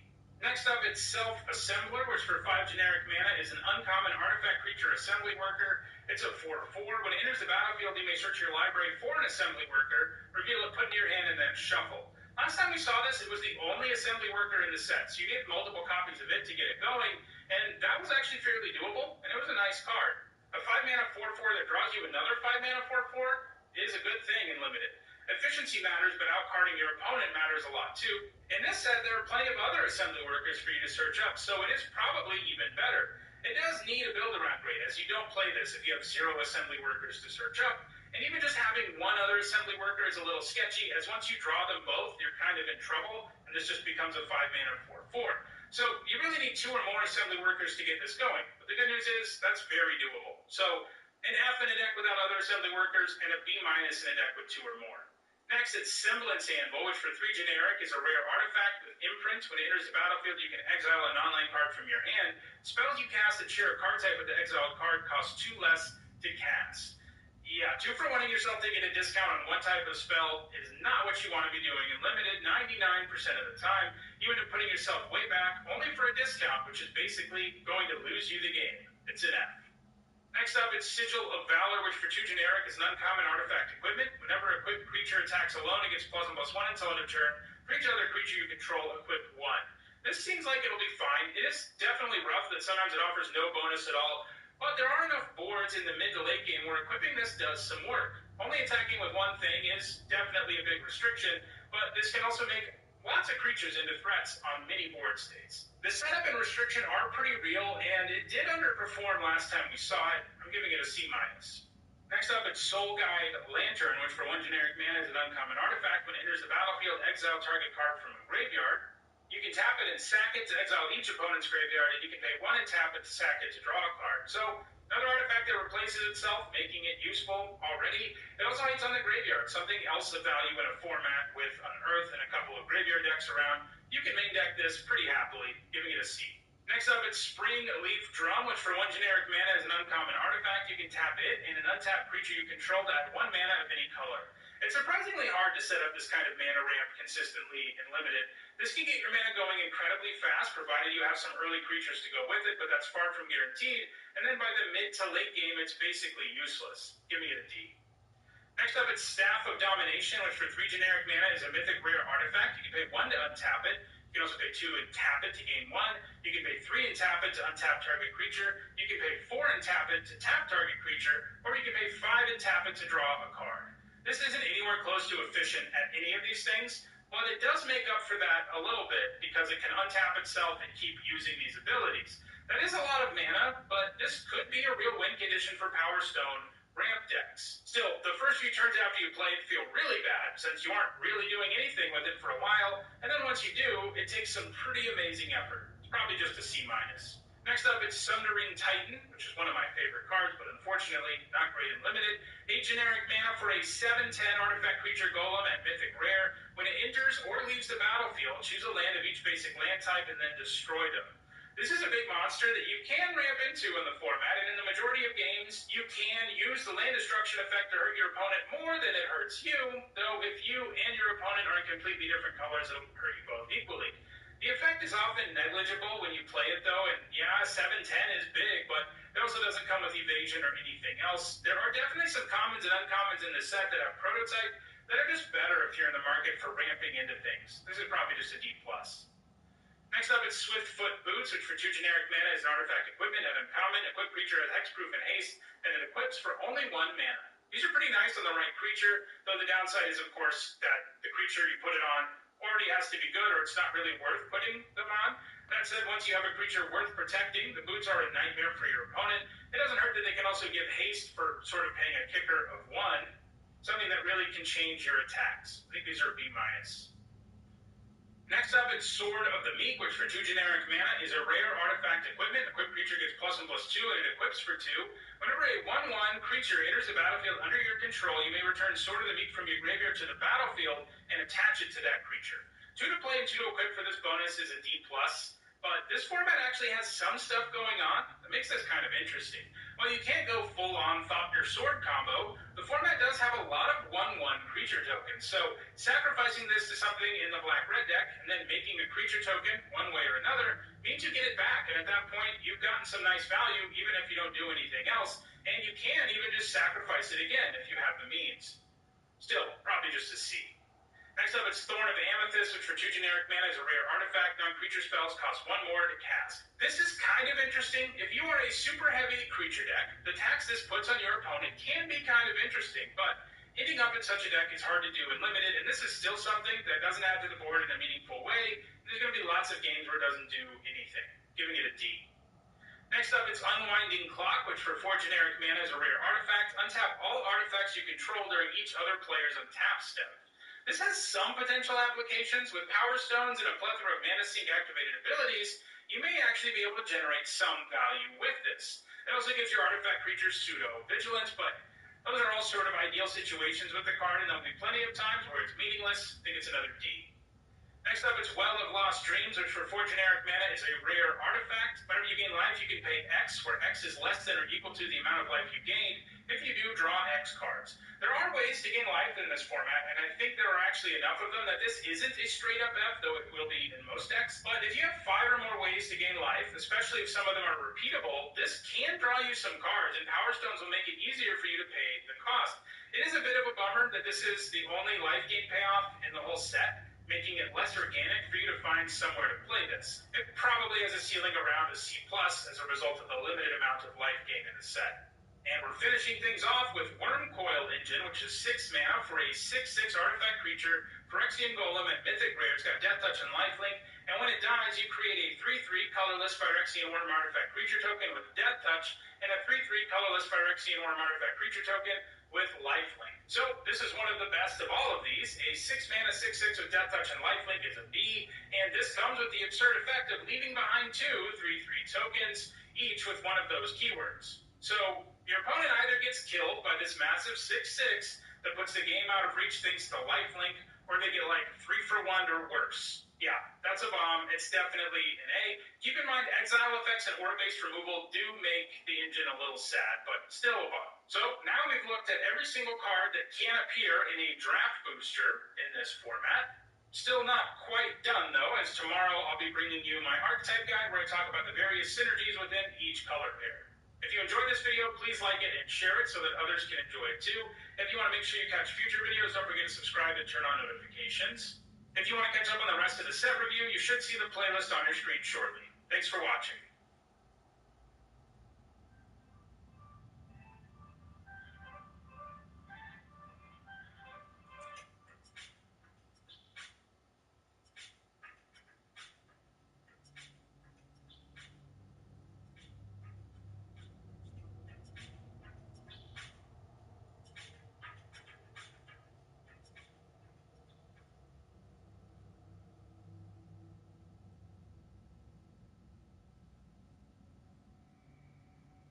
This video is sponsored by Card Kingdom. You can pre-order every card in this set review by going to cardkingdom.com/need-to-own or by following the link in the description.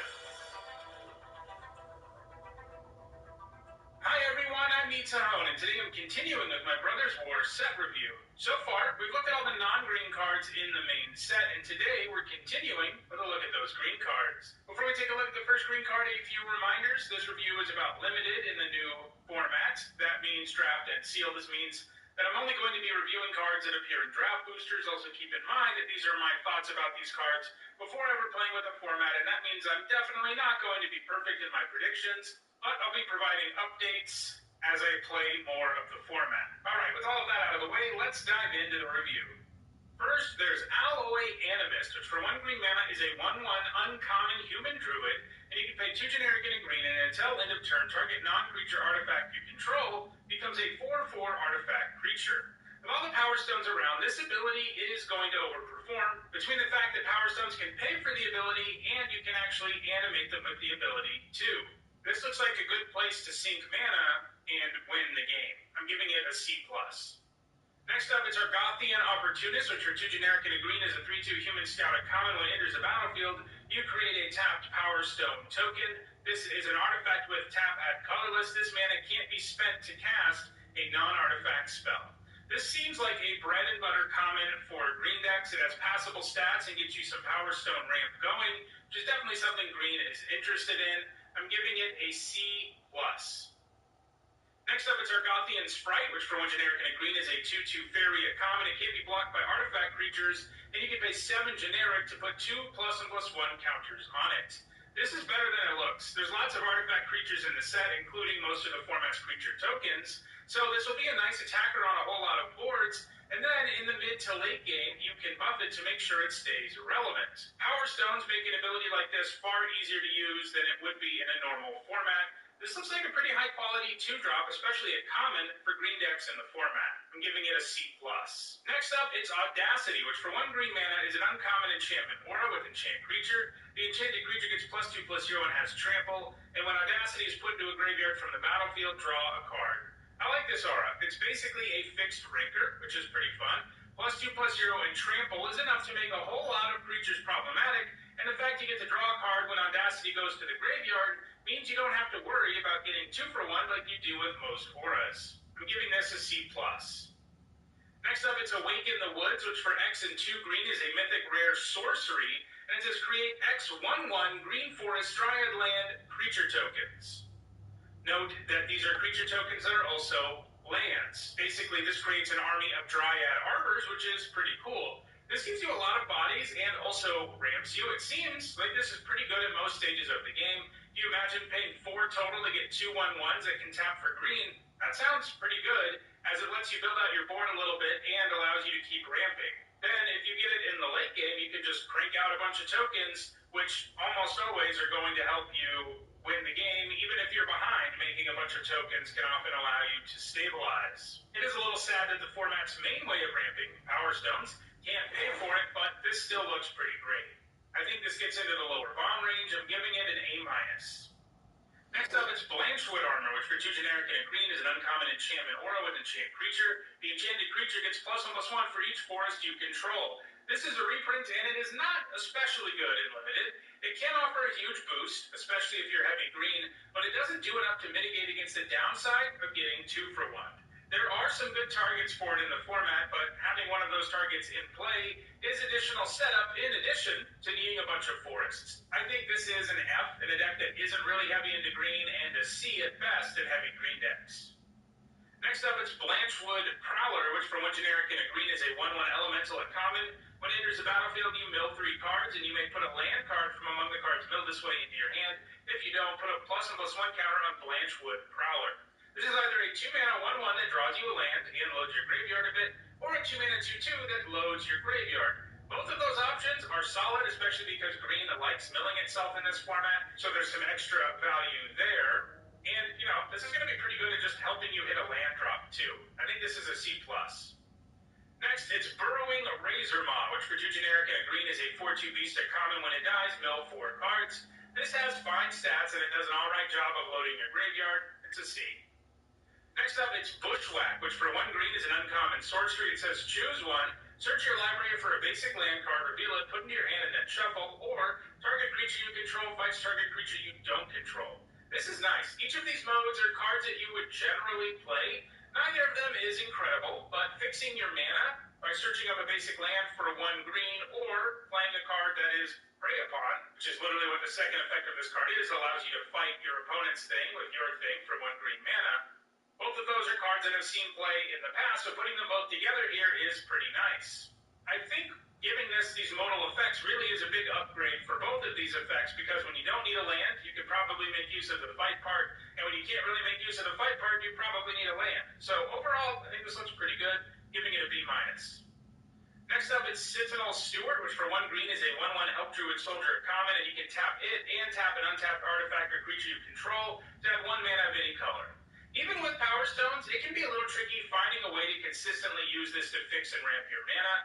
There will be times where you just can't do it, and it's an ability that isn't that great in the late game. That said, this format does have many payoffs for doing such a thing, and the Power Stones certainly make this easier. I'm giving it a C. Next up, it's Epic Confrontation, which for 1 generic and a green is a common sorcery. It says target creature you control gets +1/+2 until end of turn. It fights target creature you don't control. This is a reprint, and it was a premium removal spell last time. The stats boost is surprisingly effective at helping your creature win fights. You do have to be careful with this kind of removal spell, because if your opponent can respond by removing your creature, you get utterly blown out, and that does matter. But you can often find a good window to cast this. I'm giving it a B-. Next up, it's Fade from History, which for 2 generic and 2 green is a rare sorcery. It says each player who controls an artifact or enchantment creates a 2/2 green bear creature token, then destroy all artifacts and enchantments. This feels mostly like a sideboard card. This set will have a few different archetypes focused on artifacts, and bringing this in against them is pretty good. It will usually feel well worth it to give your opponent a 2/2 to destroy several permanents. You don't want to run this, though, if you're interested in running artifacts yourself. You want to use it when it's fairly one-sided. And there are lots of decks in the format that this really won't affect very much, and that's what really makes it sort of a sideboard card that's just not always going to work out. I think it's probably an F in your main deck and a B- out of your sideboard. If you are like a black-green graveyard deck that's not that interested in doing artifact things, this is a pretty incredible card to bring out of your sideboard. Next, it's Philology Excavation, which for 3 generic and 2 green is an uncommon sorcery. Create 3 tapped Power Stone tokens. You gain 3 life. As you can see, Power Stone ramp is a very real thing in this format. There are plenty of sweet artifacts to ramp into, so this will often precede you slamming a scary 8-drop on the next turn. Now, it doesn't really impact the board immediately, and that can be a problem, but gaining 3 life when you cast this makes it more likely you can endure a hard hit on your opponent's turn, which makes it more likely you untap and slam that creature on the table. I'm giving this a C+. Next, it's Fauna Shaman, which for 1 generic and a green is a 2/2 Elf Shaman at rare. You can pay 1 green and tap it and discard a creature card. To search your library for a creature card, reveal it, put it into your hand, and then shuffle. This is a neat reprint. It starts with passable stats and comes with the ability to search up creatures, which is pretty good. Now, that ability is significantly weaker than it might look at first, mostly because you have to give up a creature to get a creature. So you're really just getting card selection, and it's not amazing card selection because you're still giving up a creature. You can never give up a land you don't need or something. Card selection is nice, but you have to weigh whether using this ability is worth more than just casting the creature you're thinking about discarding. The answer to that is usually dependent on the contents of your deck and whether there are any creatures who are better in a particular situation. If you have a bomb creature or two, this gets a lot better. One nice thing here is that the Shaman synergizes well with the black-green deck in the format, which wants creatures in the graveyard in the first place. So actually getting those creatures in the graveyard while searching up the payoffs for getting things in the graveyard seems pretty sweet. Overall, I think this is a B-. Next up, it's Fog of War, which for 2 generic and a green is a common instant. You gain 1 life for each creature on the battlefield. Prevent all combat damage that would be dealt this turn by creatures with power 3 or less. Yeah, no thank you. Fogs are always bad and limited. You spend a card to delay the inevitable in most cases. People always talk about the scenarios where you can cast something like this when your opponent alpha strikes, then you survive and you alpha strike back to win the game. And sure, that happens, but it's so bad in every other situation that you just can't run it for that small upside. And this one's even worse than most of them in some ways because it doesn't even prevent damage done by larger creatures. It does also gain you life, which is a thing, and does help you find a way to stabilize maybe a little better than most fog effects might because of the potential life gain, but it still doesn't really feel like it does enough, especially because it's a narrow fog effect. It would be kind of interesting if they hadn't put the creatures with power 3 or less clause on it. Might be too good for constructed if they did that, I guess, but in limited, you know, I'm still not 100% sure I'd want to play a fog in that situation. So that tells you something that this is an F. Next, it's Gaia's Courser, which for 4 generic and a green is a 4/5 centaur soldier at uncommon. When it attacks, if there are 3 or more creature cards in your graveyard, draw a card. This is a pretty nice payoff for the graveyard decks in the format. I do think it's a little disappointing maybe for an uncommon that's meant to be one of the premier payoffs for getting creatures in your graveyard. This is because it has below rate stats and it has to attack to trigger the ability. Both of those things being true isn't something I love. Now, you're going to feel pretty good about this card anyway if you can draw a card with it and trade it off, and if your opponent can't trade with it and it just keeps drawing you cards, it's going to be insane. It's still a very good card. I just kind of wish it was a 5/5 or something. Still, it's a B-, and you know, any creature-heavy green deck can play it, but obviously the black-green deck is going to get the most mileage out of it. Next up, it's Gaia's Gift, which for 1 generic and a green is a common instant. It says put a +1/+1 counter on target creature you control. It gains reach, trample, hexproof, and indestructible until end of turn. This looks like a nice trick. In addition to doing a good job of helping creatures win combat, the slew of keywords it gets makes it so you can blank most removal when you cast it. We've seen a lot of tricks like this lately, and they've all ended up being a card you want 1 or 2 of in your aggressive decks, and I think that's what we have here. I'm giving it a C. Next, it's Giant Growth, which for 1 green mana is a common instant. Target creature gets +3/+3 until end of turn. Giant Growth is back yet again, and as always, it's a pretty solid trick. 1 mana for this stats boost lets your creature win a whole lot of combats, and you can do it for a very, very low investment, giving you a nice advantage. Aggressive green decks in the format will basically always want at least 1 of these. I'm giving it a C. Next, it's Gnarlroot Pallbearer, which for 4 generic and 2 green is a 5/5 Treefolk Druid at common. It's got Trample, and when it enters the battlefield, target creature gets +X/+X until end of turn, where X is the number of creature cards in your graveyard. This doesn't have the best stat line, but a 6 mana 5/5 Trampler is kind of passable. And the enter the battlefield trigger will be pretty effective in a lot of green decks, allowing you to attack with something that just couldn't before. Still, it is rather expensive and dependent on your graveyard. I'm giving it a C.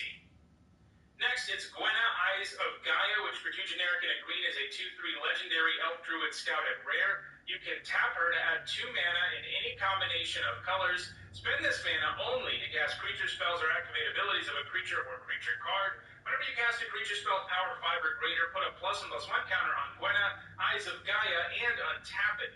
This is great. Giving you 2 mana, even for only a creature spell or activated ability, if you can play this on turn 3 and then play a 6 mana creature on turn 4, that's just going to be enough to win you the game pretty consistently, especially because Gwenna also becomes a 3/4 when you do it. This format has a lot of activated abilities too, mostly, so Power Stones can do something other than play artifact spells, but her ability works with abilities too. The one downside is that this is not the greatest top deck in like the mid to late game when you've sort of played everything out, but the fail case is still a 3-mana 2/3 that might get a little bit bigger in a couple more turns if you just draw something big. I'm giving this a B+. Next is Hoarding Recluse, which for 3 generic and a green is a 2/3 spider at common. It's got Reach and Death Touch, and when it dies, you put up to one other target card from a graveyard on the bottom of its owner's library. This can trade for anything, including flyers, and while that's not the most exciting thing on a 4-mana card, it does make it so that it certainly impacts the board when it's around. And the deck ability matters a little bit here too, as green-black decks will be milling themselves a significant chunk of the time, and sometimes you end up milling things you didn't really want to mill, and this can help get that card back. You can also take away a card with Unearth that your opponent has in their graveyard. It doesn't really do anything super well, but it does a whole bunch of relevant stuff. I think that makes it a C. Next, it's Obstinate Bailoff, which for 2 generic and 2 green is a 4/4 beast, and uncommon when it enters the battlefield, you gain 4 life, and if a spell or ability an opponent controls causes you to discard the Bailoff, put it onto the battlefield instead of putting it into your graveyard. This is a reprint and one that got downshifted from rare. A 4-mana 4/4 that gains you 4 when it enters is just a great card in Limited. It gives you an efficient creature and a very relevant body to help you pull ahead of your opponent if they were having an aggressive start. The discard part of the card is not going to come up much, but when it does, it will be pretty hilarious to put this into play for free. I'm giving this a B. Next, it's Perimeter Patrol, which for 2 generic and a green is a 3/3 human soldier at common. Whenever an artifact enters the battlefield under your control, it gets +1/+0 until end of turn. A 3-mana 3/3 is usually still a C. You know, that's a stat line that has continued to be pretty solid throughout the history of Magic, and this has some real upside that will let it attack a lot more effectively. There are lots of artifacts around, and it counts Power Stones. The green-white deck in particular is interested in triggering these sorts of abilities as much as possible, and it certainly looks capable of doing it. I'm giving this a C+. Next, it's Serenth Steel Seeker, which for 1 generic and a green is a 1/2 human artificer scouted uncommon. Whenever an artifact enters the battlefield under your control, look at the top card of your library. If it's a land card, you may put it into your hand. If you don't put the card into your hand, you may put it into your graveyard. This looks really good. The format has a lot of artifacts, again, including Power Stones, and this trigger does count those. And it also isn't limited to once per turn, which is awesome. Basically, every time you put an artifact in play, you either draw a card or surveil 1, and that's a trigger that will generate some pretty amazing value over time. This looks like it could be a pretty impressive engine, and that's an exciting thing to say about a 2-drop. I'm giving it a B.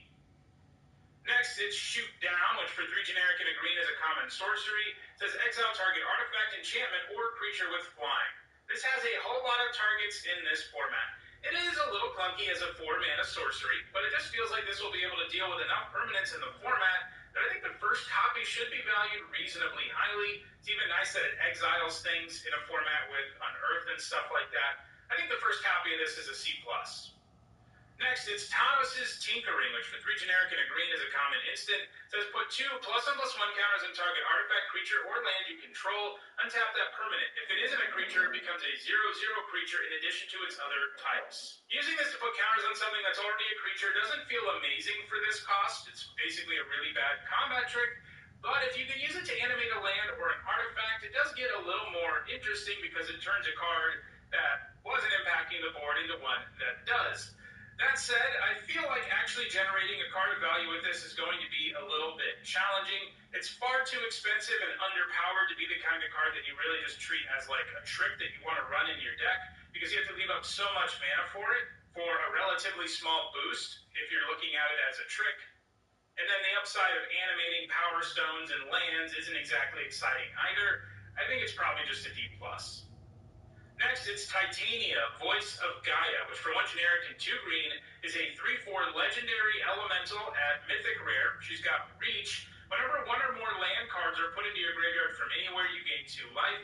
At the beginning of your upkeep, if there are 4 or more land cards in your graveyard and you both own and control Titania, Voice of Gaia, and a land named Argoth, Sanctum of Nature, which we saw earlier this week, then meld them together into Titania, Gaia Incarnate. So, a 3-mana 3/4 with Reach is easily a C+, and maybe just a B-. So the other upside is nice to have, especially because green does have a decent amount of mill, which will result in you gaining some life, especially if you have Evolving Wilds around. She also needs self-mill to get to the point where she can meld, so that's kind of the deck she'll fit in, but you know, you can't really count on it. It involves having this mythic in play and a rare, and then also meeting the requirement it asks of you. And while the land that she melds with does also mill you, so it's not impossible if you get them both. It does take some work, and the chances of, again, not only drafting each of them, but then also having them both in play, and then also meeting the requirement, you're talking about really low percentage of the time actually happening. Obviously, it is upside. It would be worse if it couldn't meld, but we really can't have that reflected in the grade because it's relevant such a low percentage of the time. Good news is she's a pretty good card anyway. I think she's a B-. Next up, it's Teething Wormlet, which for 1 green mana is a 1/1 worm. At rare, it has Death Touch as long as you control 3 or more artifacts. Whenever an artifact enters the battlefield under your control, you gain 1 life. If this is the first time this ability has resolved this turn, put a +1/+1 counter on Teething Wormlet. This is an impressive 1-drop. Gaining 1 life every single time an artifact enters under your control is already pretty nice incidental life gain, but it really gets pushed over the top by the fact that it gets a +1/+1 counter the first time you have an artifact enter the battlefield every turn. Again, green-white is all about triggering these when an artifact enters the battlefield triggers, and it will easily work in that sort of deck, but, you know, most green decks in this format are going to have enough artifacts that this is a very good card. It is vulnerable early, but it can really run away with the game for you, and the stuff that it does for you while it is alive is always going to be pretty helpful. I'm giving this a B+. Next, it's Titania's Command, which for 4 generic and 2 green is a rare sorcery. It says, choose 1, exile target player's graveyard to gain 1 life for each card exiled this way, search your library for up to 2 land cards, put them onto the battlefield, tap, then shuffle, create 2 2/2 green bear creature tokens, put 2 +1/+1 counters on each creature you control. This is the most expensive of all the commands in this set. I mean, I guess the Mishra one costs X, but you know what I mean. But I also think this is the best one for limited. You don't really have as many options that will actually be useful once you get to 6 mana with this one, as you'll almost always choose the last 2 options of making 2 2/2 bears and getting 2 +1/+1 counters on your whole board. But that means that the floor of this card is 6 mana to make 2 4/4s. And your board isn't just going to be empty beyond that. You're going to add a lot more power and toughness to the board when you use that ability. And then you, of course, have these other abilities if you, for whatever reason, really need to ramp more or really want to exile your opponent's graveyard and gain some life. There are times where you need to do those things. That's just additional upside on a sorcery that is insanely powerful already just with the bottom 2 options. I think I gave a B+ to all of the other commands, and I think this one is a bomb. I'm giving it an A. Next, it's Tamakul Honor Guard, which for 1 generic and a green is a 3/1 human soldier, a common with Ward 2. This has solid stats, and cheap removal will cost extra to destroy it. The format does have a bunch of 1/1 tokens, though, which pushes back on how good that Ward 2 or how much that Ward 2 matters a little bit. But it seems like a solid 2-drop. I'm giving it a C. Next, it's Wasteful Harvest, which for 2 generic and a green is a common instant. It says mill 5 cards. You may put a permanent card from among the cards milled this way into your hand. So, as I've said, this format does have a green deck that really wants to mill cards, but I don't love this. 3 mana to get a single permanent back from the graveyard is pretty underwhelming, even with mill attached. I'd much rather impact the board with these creatures that we've seen that mill you and then give you some sort of value than I would cast a spell that mills me and gets back 1 permanent. And the permanent also has to be one of the 5 that are milled. So it's more restrictive than some effects like this we've seen before, where you just get any permanent back from the graveyard. If you're the most graveyardy black-green deck ever, maybe you end up playing it because, you know, you want to mill yourself as much as possible, but I think it's a D+.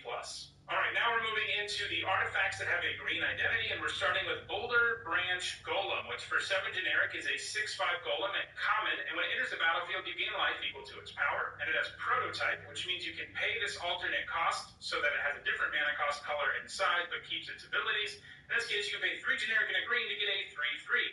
A 4-mana 3/3 that gains you 3 when it enters the battlefield is like a C. And the upside here is going to be the kind of card that really allows you to stabilize, as a 6/5 that gains you 6 is going to make any opponent who had a fast start pretty sad. You can also ramp into it, of course, with the help of Power Stones. I'm giving this a C+.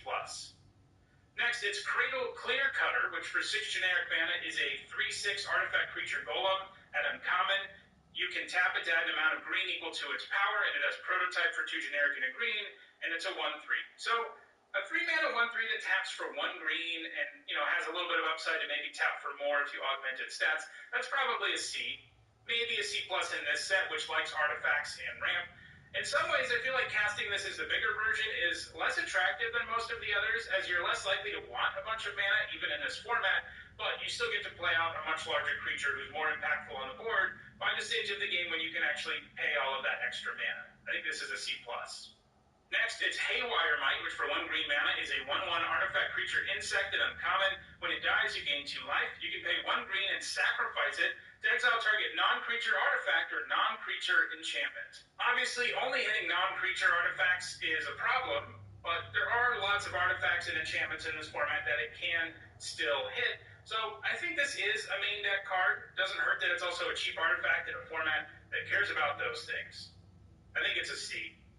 Next, it's Iron Craw Crusher, which for 7 generic mana is a 4/6 artifact creature worm and uncommon. When it attacks, target attacking creature gets +X/+0 until end of turn, where X is Iron Craw Crusher's power, and it has prototype for 2 generic and 2 green, and it's a 2/5. Both modes in this are pretty solid. Neither is amazing. That's true of the majority of the lower rarity prototypes. Obviously, the 4/6 version can be a bigger problem, but costing 7 is no small thing. Meanwhile, the prototype is itself a mediocre attacker with only 2 power, and the boost isn't that impressive either, but the high toughness that both of these has means they'll often be able to attack pretty effectively while buffing something else enough that your opponent also has to be worried about it.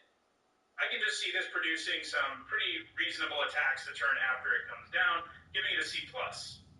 Next, it's Mask of the Jade Crafter, which for 2 generic is an uncommon artifact. You can pay X, tap it, and sacrifice it to create an XX colorless golem artifact creature token, activate only as a sorcery, and it has Unearth for 2 generic and a green, which means you can return it from your graveyard to the battlefield, then exile it at the beginning of the next instep, or if it would leave the battlefield, Unearth only as a sorcery. So, this is a pretty nice thing to spend your Power Stone mana on, since it can make a reasonably efficient token. I mean, it's sort of never going to be efficient because you have to pay to cast it or unearth it, and then you have to pay the ability. But it is often going to be big because you just have the mana lying around. The bad news is that this is not a very good card to have in your opening hand. You really don't want to be playing this on turn 2. This is something you want to do in the later game, and if it's in your deck, it's not always going to work out that way. It does give you 2 bodies in the end, but having to unearth first also means it's even harder to create a large token with the ability. I think this is probably just a C. Next, it's Perennial Behemoth, which for 5 generic is a 2/7 artifact creature beast at rare. You can play lands from your graveyard, and it has Unearth for 2 green.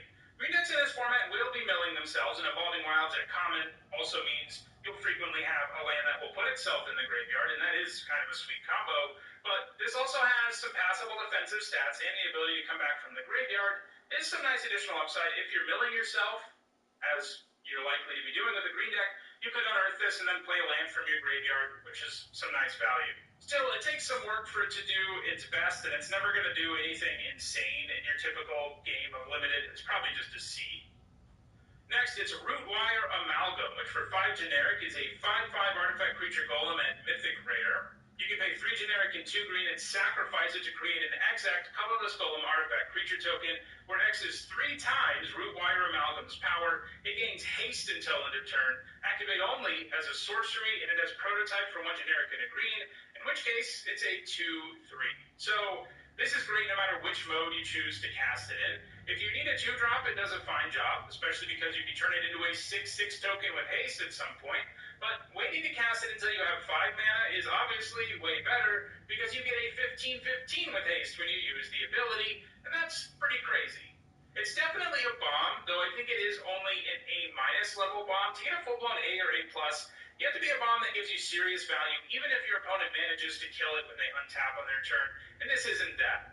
Unfortunately, if they deal with it, they deal with it, and you don't get anything. And the same can be said, if you just use the ability and your opponent has removal, that isn't awesome either. Still, the ceiling is insanely high, the floor is also very high, giving it an A-. Next, it's Rust Goliath, which for 10 generic mana is a artifact creature construct at common. It's a 10/10 with Reach and Trample, and it has prototype for 3 generic and 2 green, in which case it's a 3/5. A 5-mana 3/5 with Reach and Trample isn't amazing, and if this card was also only a 10-mana 10/10 with Reach and Trample, Wouldn't love that either. But again, the fact you can cast this as an okay-ish creature for 5 if you need something in the early game, or cast it in the late game as a huge monster is pretty nice. And I feel like Power Stone decks are going to be really interested in this comment as a potential win condition.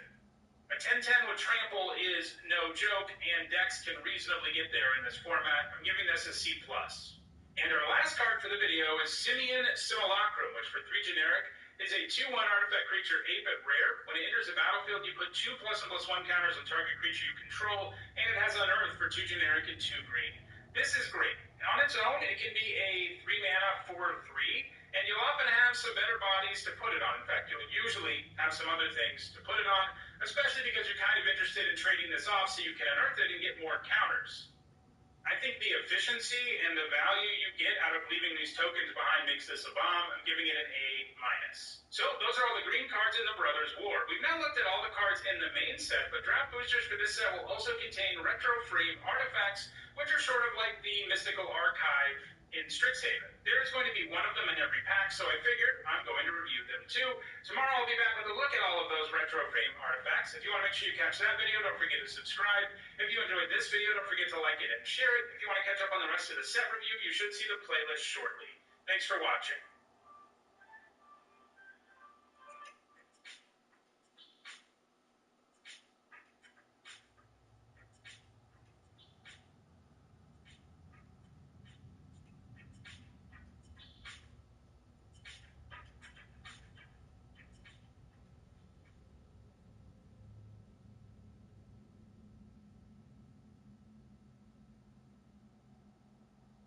This video is sponsored by Card Kingdom. You can pre-order every card in this set review by going to cardkingdom.com/needtahone or by following the link in the description. Hi everyone, I'm Needtahone, and today I'm continuing with my Brothers War Limited set review. So far we've looked at every single card in the main set, but we still have the retro frame artifacts. Every single pack of the Brothers War contains one of these retro frame artifacts, much in the same way Strixhaven packs contain a single card from the Mystical Archive. These cards are all reprints, and most of them are fairly iconic, or at least well-known artifacts from Magic's past. Because these show up so much, I thought it made sense to do an entire video on them, so that's what we're doing today. In these set review videos, I discuss how good I think these new cards will be in the new limited format. I use a letter grade system to sum up my thoughts on each of these cards, and if you aren't sure what those letter grades mean, check out the description where you'll find an explanation. Keep in mind that these are my feelings about these cards before actually playing the new format, and that means I'm definitely not going to be perfect in my predictions, even in the cases where these are all reprints, and I've played with a lot of them in limited formats before. It's hard to perfectly figure out how good they're going to be in a new limited format. But the good news is I'll be updating the channel with my thoughts on the format as they change. Alright, with all of that out of the way, let's dive into the review. Our first card is Adaptive Automaton, which for 3 generic is a 2/2 artifact creature construct at rare. When it enters the battlefield, you choose a creature type. It's the chosen type in addition to its other types, and other creatures you control of the chosen type get +1/+1. So there's really only one really prominent tribe in this format, and that's Soldiers, which is the blue-white deck, and this will definitely fit in nicely there, but you might be surprised how easily a card like this can fit into other decks too. The format also has tons of humans and Phyrexians, and don't be surprised if you look at your deck and you have like 5 or 6 creatures with the same type, and if you do, this is certainly playable. It gets better the higher that number can get, of course, but I think you value this fairly highly, giving it a B-. Next, it's Aetherflux Reservoir, which for 4 generic mana is a mythic rare artifact. Whenever you cast a spell, you gain 1 life for each spell you cast this turn. Pay 50 life, Aetherflux Reservoir deals 50 to any target. So, a lot of these retro frame artifacts are very niche, and they're not really here for limited at all. They're here because people like to play with them in EDH, or because they want to put them into constructed formats, especially on Magic Arena. And this is one of those, and there's a lot more of them. There's going to be a lot of D's and F's in this video, more than you would normally see in one of these videos. And this is obviously one of those F's. You know, Storm isn't a deck that works in limited, outside the cube. You won't ever gain enough life for this to matter, and you're never, ever using this ability. It's an F. Next up, it's Altar of Dementia, which for 2 generic is a mythic rare artifact. To sacrifice a creature, target player deals cards equal to the sacrificed creature's power. This format has enough big monsters in it that I think Altar of Dementia has a bit of potential. Plus, you can use it to mill yourself, and the black-green deck in the format is interested in that. There's also a pretty legitimate sacrifice deck in the format, and so you have some fodder you can sacrifice. I do think this is an F in almost every deck in the format, and it may just end up being an F in all the decks in the format, but I can maybe see a deck where there's enough upside in running this, either because you can legitimately mill out your opponent with it by sacrificing something big, or because you can load your own graveyard. So, I think maybe the ceiling on this card is a C+, but it's definitely going to be more like an F most of the time. Next up, it's Ashnod's Altar, which for 3 generic is a rare artifact. Sacrifice a creature, add 2 colorless. This is another card that's not too bad as a sacrifice outlet, and there is a market for those in the format. It can also ramp you into some big scary things, though with all the power stones, you're not as desperate for that in this format as you might normally be. It is tempting to look at this and think of the crazy upside where you slam a huge creature by giving up a bunch of your creatures, like you played a 2-drop, 3-drop, 4-drop, then on turn 5 you spend 10 and play the big 10-10 Reach Trampler. That sounds pretty cool, but if your opponent has removal, you just lost the game, and it's not impossible for your opponent to find their way out of that situation. So giving up a bunch of cards to produce this mana just isn't worth it most of the time. Now, you can sacrifice things like tokens or things that are already good sacrifice fodder, and there are a lot of mana sinks in the format that you can use this mana on, not to mention big things you can ramp into, even at lower rarities. This is another one where it's an F most of the time, but I do think this one will be more useful more frequently than Altar of Dementia, though maybe it doesn't have quite as high of a ceiling. I think it'll be a C in a deck that can actually take advantage of this as a sacrifice outlet. Next, it's Astral Cornucopia, which for XXX is a rare artifact. It enters the battlefield with X charge counters on it. You tap it and choose a color, and it adds 1 mana of that color for each charge counter on it. This is mostly a 3-mana mana romp that can tap for 1, and that's passable in a format with a bunch of artifact and ramp payoffs. You can use a bunch of power stones to make it better than that, of course, which is some decent format-specific upside, but this still isn't that impressive, giving it a C-. Next up, it's Black Blade Reforged, which for 2 generic mana is a legendary artifact equipment at rare. Equipped creature gets +1/+1 for each land you control. Equip legendary creature for 3, or equip to anything else for 7. Last time we saw this was on Dominaria, a set with lots of legendary creatures, so you actually ended up only paying 3 to equip it pretty often. There aren't enough legendary creatures in this format for you to consistently equip this for the lower cost, though. But with Power Stones around, actually paying to equip this is going to be more approachable than it was the last time we saw it. Obviously, the boost is massive, but equipping it is still clunky enough that I don't love it. I'm giving it a C+. Next up, it's Bone Saw, which for 0 mana is an uncommon artifact equipment. Equipped creature gets +1/+0, equip 1. So, 0 mana artifacts are things that get people excited, and they should. They're powerful in that they let you do something for nothing, right?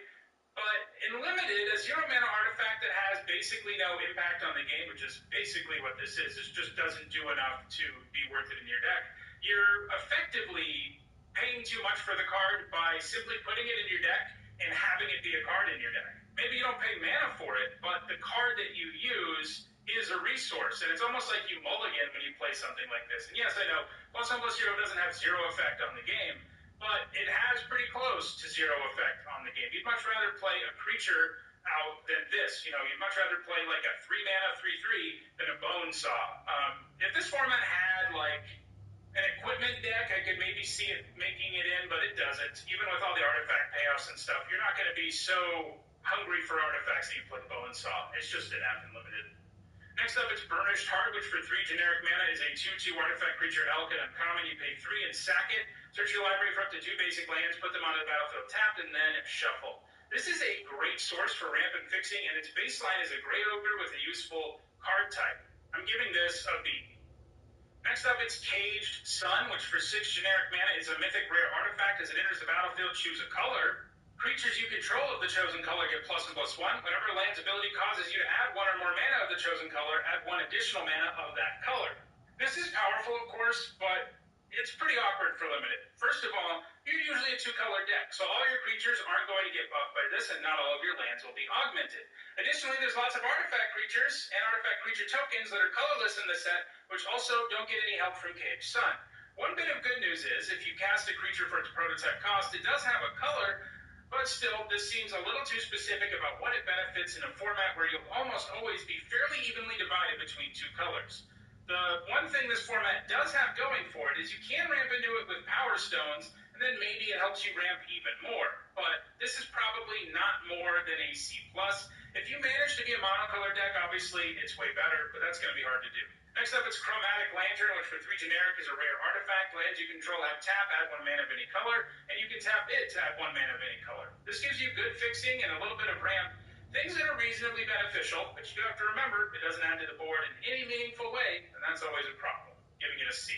Next, it's Chromatic Star, which for 1 generic mana is an uncommon artifact. You can pay 1 and tap it and sack it to add 1 mana of any color, and when it's put into a graveyard from the battlefield, draw a card. Because this is a non-creature spell, and an artifact that replaces itself, it's going to be very playable, as there are decks in the format that care about those things. It also fixes your mana, of course, so it's obviously kind of clunky. If you're just using it for that, you really want to be playing it in a deck that can get value out of it being a non-creature spell or an artifact. And then the fixing part is just additional upside. You shouldn't be playing it just for fixing. I'm giving it a C.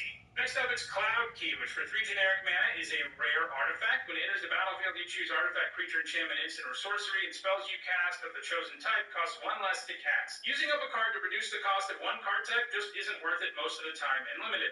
Again, you really want to add to the board in some way and get an effect like this, and that's not an option here. Even in a world where you ramp a lot, using up a card and mana to play this doesn't feel very good. Giving this a D. Next, it's Defense Grade, which for 2 generic mana is a rare artifact. Each spell costs 3 more to cast, except during its controller's turn. This is too narrow. It's a sweet sideboard card and constructed, of course, but there aren't decks that are just all about leaving their mana up and interacting with you on their turn and limited. Or on your turn, rather. Against most decks, this will do nothing, and even as a sideboard card, you're almost never bringing it in. It's an F. Next, it's Door to Nothingness, which for 5 generic is a rare artifact. It enters tapped, and you can pay 2 mana of each color and sack it to have target player lose the game. This format does not have very good fixing, so you're almost never going to be able to utilize this to win the game, and if you're not doing that, it's awful. This is an F. Next, it's Elsewhere Flask, which for 2 generic mana is an uncommon artifact. When it enters the battlefield, you draw a card, and you can sack it and choose a basic land type. Each land you control becomes that type until end of turn. This is another artifact that replaces itself, and that's enough in this format for it to be decent, since the blue-red deck likes casting non-creature spells, and lots of decks like artifacts. It can also fix your mana some, but that's a small part of what it does, to C-. Next, it's Foundry Inspector, which for 3 generic mana is a 3/2 artifact creature constructed uncommon. Artifact spells you cast cost 1 less to cast. This looks amazing in this format because most decks will very easily have 7 or more artifacts, and some will have even more. This makes your artifacts easy to cast while adding a very real body to the board. That makes it a heck of a lot better than something like Cloud Key. This is a B. Next, it's Gilded Lotus, which for 5 generic mana is a rare artifact, and you can tap it for 3 mana of any 1 color. This is pretty bad in most limited formats. Usually by the time you get this much mana, you don't really need more mana, but I think the fact that this format has many high mana things to ramp into, coupled with the fact that you can actually accelerate into the Lotus itself with Power Stones, makes this a little better. Probably still just a C, though. Next up, it's Goblin Charbelcher, which for 4 generic mana is a rare artifact. You pay 3 and tap it, and reveal cards from the top of your library until you reveal a land card. The Charbelcher deals damage equal to the number of non-land cards revealed this way to any target. If the revealed land card was a mountain, Charbelcher deals double that damage instead. Put the revealed card in the bottom of your library in any order. This powers some decks in Modern and Legacy, but it is awful and limited. You can't build a landless deck and go wild here. It's an F. Next, it's Helm of the Host, which for 4 generic mana is a mythic rare legendary artifact equipment. At the beginning of combat on your turn, create a token that's a copy of equipped creature, except the token isn't legendary. If equipped creature is legendary, that token gains haste and equip for 5. This was a bomb the last time we saw it. One I famously, or infamously, underrated in my set review by so much that I actually gave it an F. Hey, it was several years ago. Anyway, I thought it just asked too much mana for it to be good, but I was very wrong. Turns out paying 4 one turn and then 5 on another turn while you churn out a creature every turn is insane, and it just snowballs. And it may be even better here than it was last time, because Power Stones make it easier to equip and cast. I think this is a straight-up A+. You can play it in every single deck. You know, if you're first picking it, it's going to make your deck, and that's always great. Next, it's Howling Mine, which for 2 generic is a rare artifact. At the beginning of each player's draw step, if Howling Mine is untapped, that player draws an additional card. I like drawing extra cards. I don't like letting my opponent draw extra cards too, especially because in this case they draw first. Generally, this benefits your opponent more than it benefits you because of that, and that really hurts this card's value. I think it's a D. Next, it's Icor Wellspring, which for 2 generic is an uncommon artifact. When it enters the battlefield or is put to a graveyard from the battlefield, draw a card. Another 2-mana artifact that replaces itself, and that's nice. And this one's even nicer because you can make it a 2-for-1, especially in the black-red deck, where this is a great thing to sacrifice for value. I think this is a C+. Next up, it's Inspiring Statuary, which for 3 generic is a rare artifact. Non-artifact spells you cast have Improvise, which means your artifacts can help cast those spells. Each artifact you tap after you're done activating mana abilities pays for 1 generic. This is kind of cool, as it sort of makes it so your Power Stones can actually cast non-artifact spells. However, this is another instance where you use up a card for a mana discount, and cards are massively important resources and limited.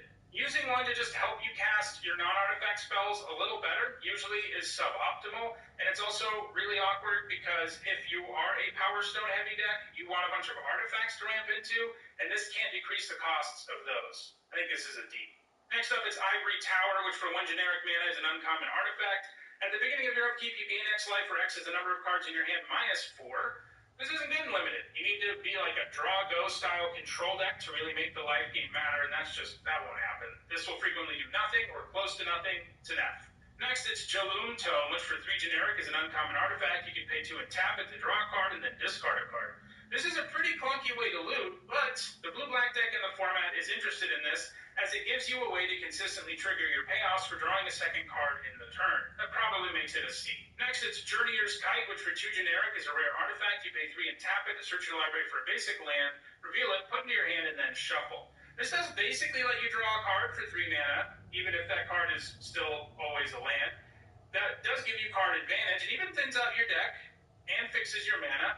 Power Stones make it more likely you can use it too, but there's still going to be a whole lot of times where you just don't have the time or mana to use it, and frequently if you do have the mana to use it, you don't really need more mana. It's probably just a D. Next, it's Keening Stone, which for 6 generic mana is a rare artifact. You can pay 5 and tap it. Target player mills X cards, where X is the number of cards in that player's graveyard. As I always say, mill strategies are usually bad and limited. This one is kind of interesting, especially if you're playing against a black-green self-mill deck, which will rapidly load its own graveyard, allowing you to mill them out with 1 or 2 uses of this. Still, it costs a ton of mana to play and a ton of mana to activate, and sometimes it won't do anything at all. In fact, usually it won't do anything at all. It's probably a sideboard card. You know, it's going to be an F almost all the time. I could see citing it in against a black-green deck where it's probably like a C-. Next up, it's Key to the City, which for 2 generic mana is a rare artifact. You can tap it and discard. Up to 1 target creature can be blocked this turn, and whenever it becomes untapped, you can pay 2 generic, and if you do, draw a card. This is a nice card. The unblockability is the kind of thing that allows you to close out a game, or just allows you to pressure your opponent no matter what they're doing, and while you have to discard a card for the effect, you are ultimately just rummaging, since you can pay mana to draw a card when it untaps. Power Stones can help pay for that ability too, and you're also interested in a deck like blue-black, you're interested in the additional draw trigger. I'm giving this a B. Next up, it's Liquid Metal Coating, which for 2 generic is an uncommon artifact. You can tap it, and target permanent becomes an artifact in addition to its other types until end of turn.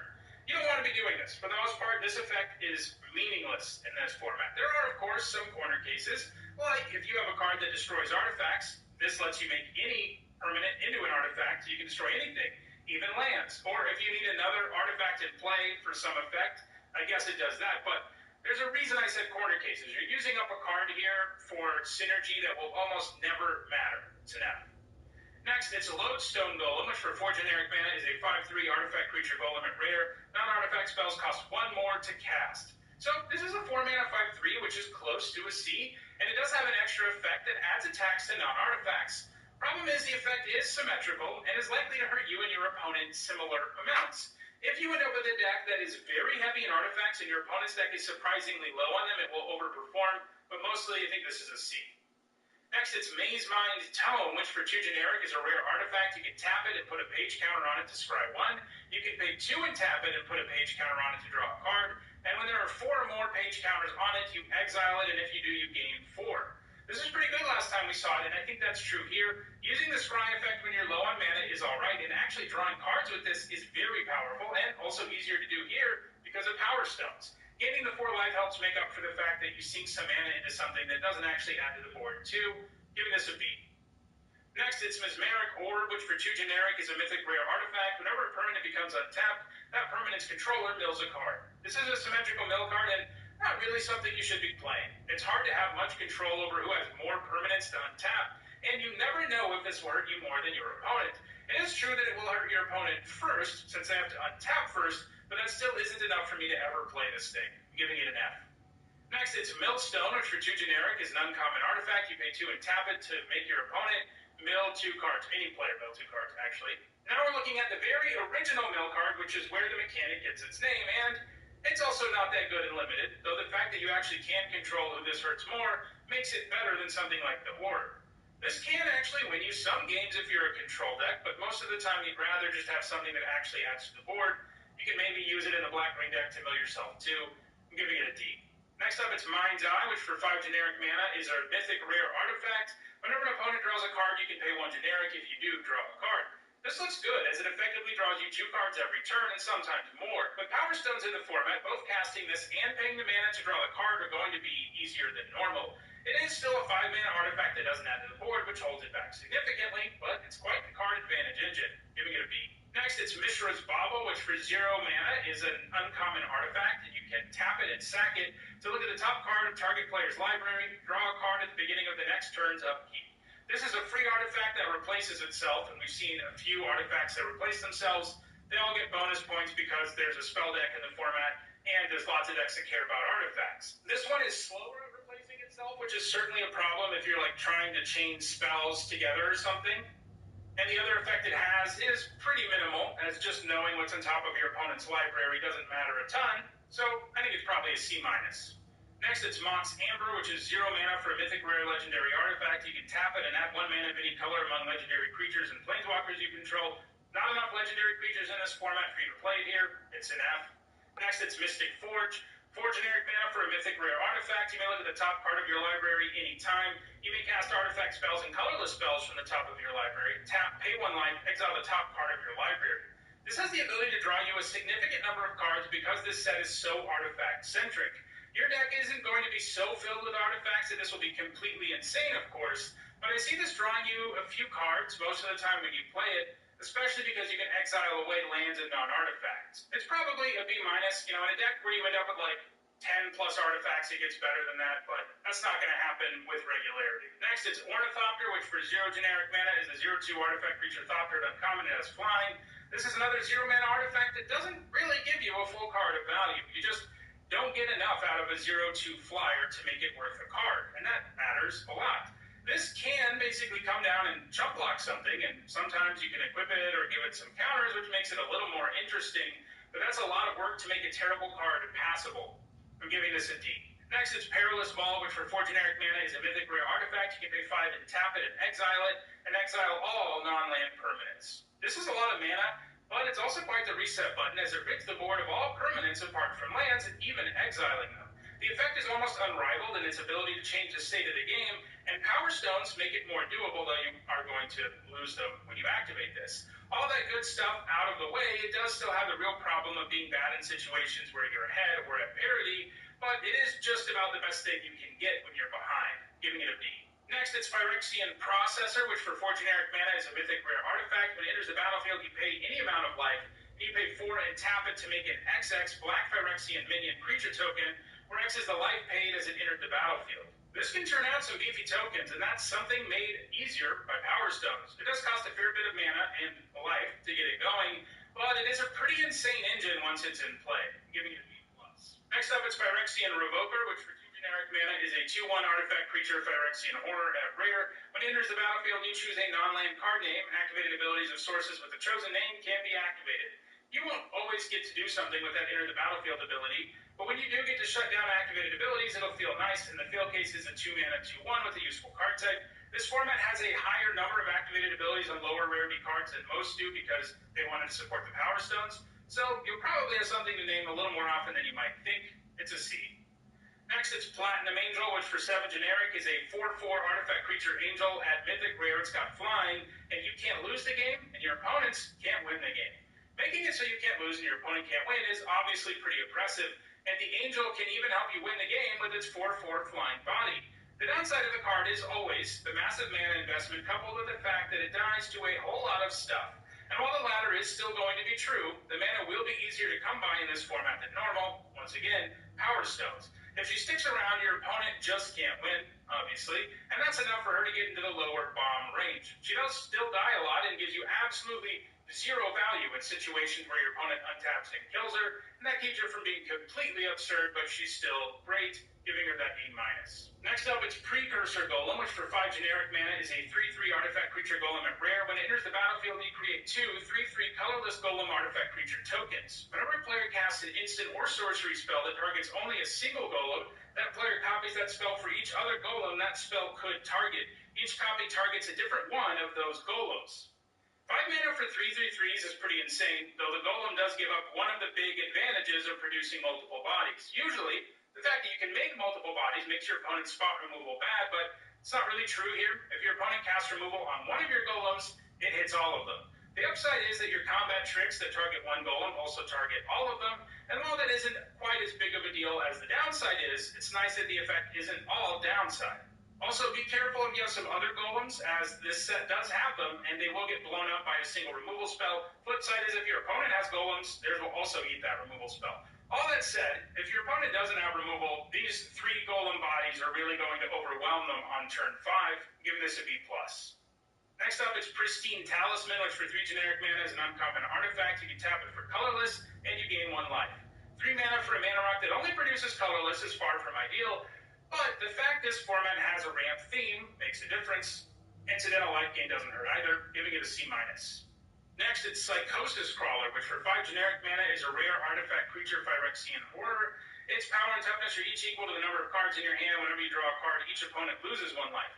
In most games of Limited, it is hard to keep this at like an efficient size. It's going to be like a 2/2 or 3/3, but it's nice that your card draw effects really hurt your opponent, and this format has a card draw deck in blue-black that's already going to be wanting to draw a card. So this is pretty nice, though not something you want to take that highly. I'm giving it a C+. Next up, it's Quicksilver Amulet, which for 4 generic mana is a rare artifact. You can pay 4 and tap it to put a creature card from your hand onto the battlefield. This is the kind of effect that's easy to overrate because you think of the ideal situation of slamming some monster into play, but that's hard to consistently line up in Limited, even in this format. And this asks for so much mana to do that job, 8 over 2 turns, that it almost isn't worth it anyway. This kind of thing never gives you an actual card of value because it basically just gives you a discount. It does let you play creatures at instant speed, which is something, but we've seen this card and cards like it before, and they're always really bad and Limited. You just don't have the right power level of things and a critical mass of things with high power levels to play this. It's an F. Next, it's Quietus Spike, which for 3 generic is a rare artifact equipment. The equipped creature has Death Touch. When the equipped creature deals combat damage to a player, that player loses half their life rounded up, and it equips for 3. This isn't very good. 3 to play and 3 to equip for Death Touch is a lot, even with Power Stones. And yeah, if you hit your opponent, they lose life or whatever. But the creature wielding this really can't kill the opponent on its own, since it's always half, and you're far from guaranteed to actually get your creature in for damage. Sure, your opponent has to block whatever is attacking to not take the damage, but that's often not a bad deal because of the amount of work it takes just to equip this. I think it's a D. Next up, it's Ramos Dragon Engine, which for 6 generic mana is a 4/4 legendary artifact creature dragon and mythic rare. It's got flying. Whenever you cast a spell, you put a +1/+1 counter on it for each of that spell's colors, and you can remove 5 +1/+1 counters from it to add 2 of each color of mana. Activate only once each turn. Here's the combo with Door to Nothingness. Unlike Door to Nothingness, though, this is actually a good card. A 6 mana 4/4 flyer is already kind of playable, probably like a C-, and this has the massive upside of gaining counters when you cast colored spells. This format does not have a big multicolored thing, so most of the time you'll be gaining 1 counter at a time, but that's plenty on a flyer. You won't really find yourself ever using that ability to remove counters, of course, but that doesn't matter either. The rest of the card's pretty strong, giving it a B+. Next up is Rune Chanter's Pike, which for 2 generic mana is a rare artifact equipment. The equipped creature has first striking, gets +X/+0, where X is the number of instant and sorcery cards in your graveyard, and it equips for 2. In the right deck, this makes basically any creature into a real threat that just can't be blocked effectively, and luckily this format does have a deck interested in instants and sorceries, and there's also a pretty hefty self-mill theme. It's definitely a build-around because this is bad if you aren't granting a significant power boost to go with first strike. If you have fewer than about 5 instants and sorceries, it's a D or worse, but in a deck with like 8 or more, it becomes a B. Next up, it's Scrap Trawler, which for 3 generic mana is a rare artifact creature construct. It's a 3/2, and when it or another artifact you control is put into a graveyard from the battlefield, return to your hand target artifact card in your graveyard with lesser mana value. If you can have this trade and get an artifact back, you're going to feel pretty good about it, and that's not an insanely tall order. It obviously gets better if you can trade other artifacts and get back value, and if you can combine it with sacrifice effects, which this format has, it gets even sillier. Basically, this is a 3-mana 3/2 with a fairly attainable, though not always available, 2-for-1 upside, giving it a C+. Next, it's Sculpting Steel, which for 3 generic mana is a rare artifact. It enters the battlefield as a copy of any artifact on the battlefield. This format has a lot of artifacts you can copy, including the ones your opponent plays. It won't always be easy to get 3 mana of value in the early game, but in the mid to late game, it will be pretty hard not to get something pretty sweet. I'm giving this a B. Next up, it's Self-Assembler, which for 5 generic mana is an uncommon artifact creature assembly worker. It's a 4/4. When it enters the battlefield, you may search your library for an assembly worker, reveal it, put it in your hand, and then shuffle. Last time we saw this, it was the only assembly worker in the set, so you get multiple copies of it to get it going, and that was actually fairly doable, and it was a nice card. A 5-mana 4/4 that draws you another 5-mana 4/4 is a good thing in Limited. Efficiency matters, but outcarding your opponent matters a lot too. In this set, there are plenty of other assembly workers for you to search up, so it is probably even better. It does need a build-around grade, as you don't play this if you have 0 assembly workers to search up, and even just having one other assembly worker is a little sketchy, as once you draw them both, you're kind of in trouble, and this just becomes a 5-mana 4/4. So you really need 2 or more assembly workers to get this going. But the good news is, that's very doable. So an F in a deck without other assembly workers, and a B- in a deck with 2 or more. Next, it's Semblance Anvil, which for 3 generic is a rare artifact with imprint. When it enters the battlefield, you can exile a non-land card from your hand. Spells you cast that share a card type with the exiled card cost 2 less to cast. Yeah, 2-for-1ing yourself to get a discount on one type of spell is not what you want to be doing in Limited 99% of the time. You end up putting yourself way back only for a discount, which is basically going to lose you the game. It's an F. Next up, it's Sigil of Valor, which for 2 generic is an uncommon artifact equipment. Whenever a equipped creature attacks alone, it gets +1/+1 until end of turn. For each other creature you control, equip 1. This seems like it'll be fine. It is definitely rough that sometimes it offers no bonus at all, but there are enough boards in the mid to late game where equipping this does some work. Only attacking with one thing is definitely a big restriction, but this can also make lots of creatures into threats on many board states. The setup and restriction are pretty real, and it did underperform last time we saw it. I'm giving it a C-. Next up, it's Soul Guide Lantern, which for 1 generic mana is an uncommon artifact. When it enters the battlefield, exile target card from a graveyard. You can tap it and sack it to exile each opponent's graveyard, and you can pay 1 and tap it to sack it to draw a card. So, another artifact that replaces itself, making it useful already. It also hides on the graveyard, something else of value in a format with Unearth and a couple of graveyard decks around. You can main deck this pretty happily, giving it a C. Next up, it's Spring Leaf Drum, which for 1 generic mana is an uncommon artifact. You can tap it and an untapped creature you control to add 1 mana of any color. It's surprisingly hard to set up this kind of mana ramp consistently and Limited. This can get your mana going incredibly fast, provided you have some early creatures to go with it, but that's far from guaranteed. And then by the mid to late game, it's basically useless, giving it a D. Next up, it's Staff of Domination, which for 3 generic mana is a mythic rare artifact. You can pay 1 to untap it. You can also pay 2 and tap it to gain 1. You can pay 3 and tap it to untap target creature. You can pay 4 and tap it to tap target creature, or you can pay 5 and tap it to draw a card. This isn't anywhere close to efficient at any of these things, but it does make up for that a little bit because it can untap itself and keep using these abilities. That is a lot of mana, but this could be a real win condition for Power Stone ramp decks. Still, the first few turns after you play it feel really bad since you aren't really doing anything with it for a while, and then once you do, it takes some pretty amazing effort. It's probably just a C-. Next up, it's Sundering Titan, which is one of my favorite cards, but unfortunately not great in Limited. 8 generic mana for a 7/10 artifact creature golem at Mythic Rare. When it enters or leaves the battlefield, choose a land of each basic land type and then destroy them. This is a big monster that you can ramp into in the format, and in the majority of games, you can use the land destruction effect to hurt your opponent more than it hurts you, though if you and your opponent are in completely different colors, it'll hurt you both equally. The effect is often negligible when you play it, though, and yeah, 7/10 is big, but it also doesn't come with evasion or anything else. There are definitely some commons and uncommons in the set that have prototype that are just better if you're in the market for ramping into things. This is probably just a D+. Next up, it's Swiftfoot Boots, which for 2 generic mana is an artifact equipment of uncommon. Equip creature has hexproof and haste, and it equips for only 1 mana. These are pretty nice on the right creature, though the downside is, of course, that the creature you put it on already has to be good, or it's not really worth putting them on. That said, once you have a creature worth protecting, the boots are a nightmare for your opponent. It doesn't hurt that they can also give haste for sort of paying a kicker of 1, something that really can change your attacks. I think these are B-. Next up, it's Sword of the Meek, which for 2 generic mana is a rare artifact equipment. Equipped creature gets +1/+2, and it equips for 2. Whenever a 1/1 creature enters the battlefield under your control, you may return Sword of the Meek from your graveyard to the battlefield and attach it to that creature. 2 to play and 2 to equip for this bonus is a D+, but this format actually has some stuff going on that makes this kind of interesting. While you can't go full-on Thopter Sword combo, the format does have a lot of 1/1 creature tokens, so sacrificing this to something in the black-red deck and then making a creature token one way or another means you get it back, and at that point, you've gotten some nice value even if you don't do anything else, and you can even just sacrifice it again if you have the means. Still, probably just a C. Next up, it's Thorn of Amethyst, which for 2 generic mana is a rare artifact. Non-creature spells cost 1 more to cast. This is kind of interesting. If you are a super heavy creature deck, the tax this puts on your opponent can be kind of interesting, but hitting up in such a deck is hard to do and limited, and this is still something that doesn't add to the board in a meaningful way. There's going to be lots of games where it doesn't do anything, giving it a D. Next up, it's Unwinding Clock, which for 4 generic mana is a rare artifact. Untap all artifacts you control during each other player's untap step.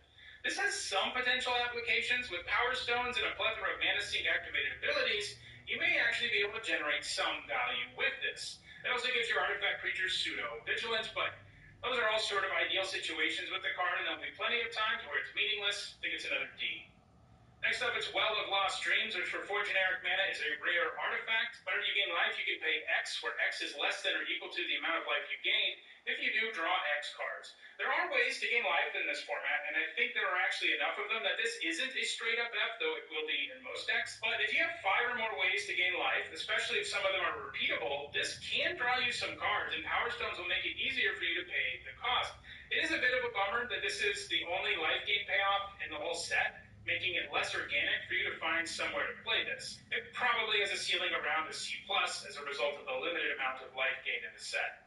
And we're finishing things off with Wormcoil Engine, which is 6 mana for a 6/6 artifact creature, Phyrexian Golem and Mythic Rare. It's got Death Touch and Lifelink, and when it dies, you create a 3/3 colorless Phyrexian Worm artifact creature token with Death Touch, and a 3/3 colorless Phyrexian Worm artifact creature token with Lifelink. So this is one of the best of all of these. A 6 mana 6/6 with Death Touch and Lifelink is a B, and this comes with the absurd effect of leaving behind 2 3/3 tokens, each with one of those keywords. So your opponent either gets killed by this massive 6/6 that puts the game out of reach thanks to Lifelink, or they get like 3 for 1 or worse. Yeah, that's a bomb. It's definitely an A. Keep in mind, exile effects and order-based removal do make the engine a little sad, but still a bomb. So now we've looked at every single card that can appear in a draft booster in this format. Still not quite done, though, as tomorrow I'll be bringing you my archetype guide where I talk about the various synergies within each color pair. If you enjoyed this video, please like it and share it so that others can enjoy it too. If you want to make sure you catch future videos, don't forget to subscribe and turn on notifications. If you want to catch up on the rest of the set review, you should see the playlist on your screen shortly. Thanks for watching.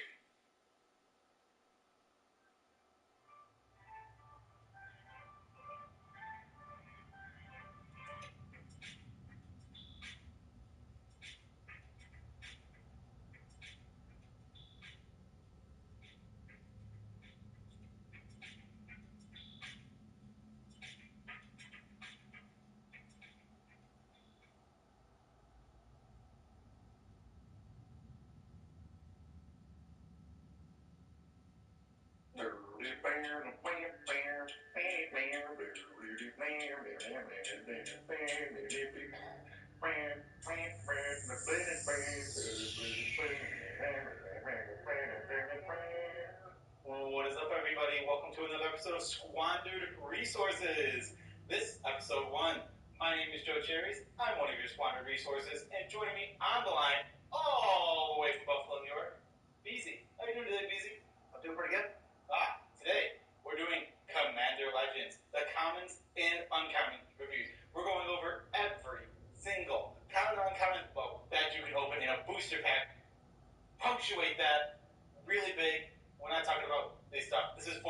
limited only. We're talking about how you can improve your limited game, since you might primarily be a commander player here, and you're looking to draft this set, or even a draft player trying something new. These, obviously there is some overlap in those players, but a lot of players who play commander don't play draft, a lot of drafters don't play commander. So, what are the differences here?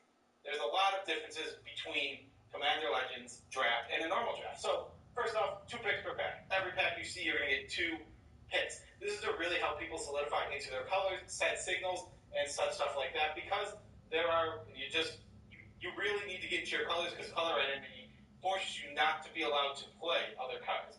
There are 20 cards in each pack. This is different from 15. Also, it's extremely hard to wheel a card in a pack, because there is going to be 16 cards sitting on the pack, only 4 will come back to you. Keep that in mind, wheeling is going to be a hard thing to do. 60 card decks, these are the size of standard constructed decks, as opposed to the standard 40 card deck. Commander or commanders, color identity, super important, keep that in mind. Whatever color your commander is, / has in its rules box, is what colors you are. I don't think that's a problem. I don't think the rules box thing comes into play in this set, but those are the colors your deck has to be. You cannot play anything outside that color identity. 4-player games. Technically, there's only supposed to be 1 game, but I assume we're going to do some modified version ourselves, where we're probably going to play 2 pods, top 2 players both move on, but you'll figure that out for yourself. Starting life total, 40. We already went over color rule identity. No singleton rule.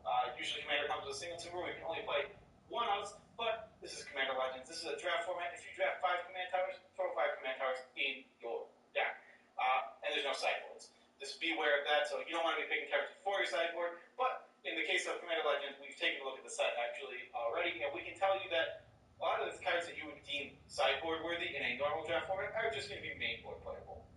Right here is where we put a sponsorship, if we have one, but we don't.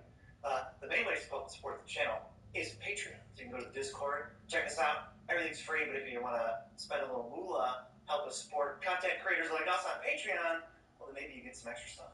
Marsha usually does that part. Yep. Using a letter grade for this set review, A to F.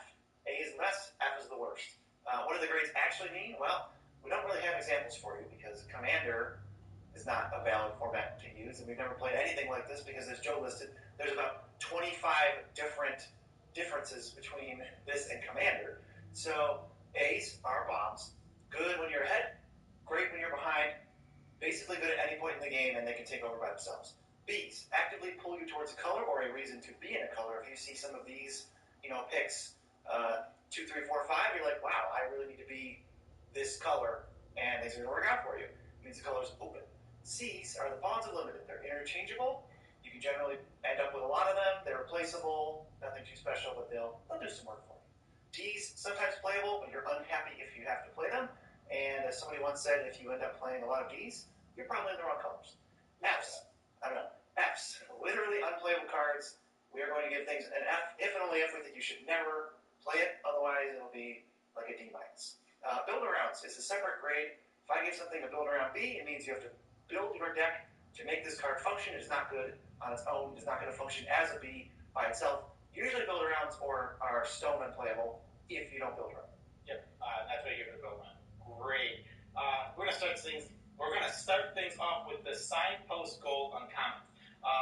Those are in this case, they're commanders, and they're telling you what the archetypes want to do, and what you can expect from the color pairs. 2 colors will be the most common you go, and 3 colors will happen probably a decent amount. I imagine at most tables there'll be at least 1 3-color drafter, which is cool. I think that makes this format really cool.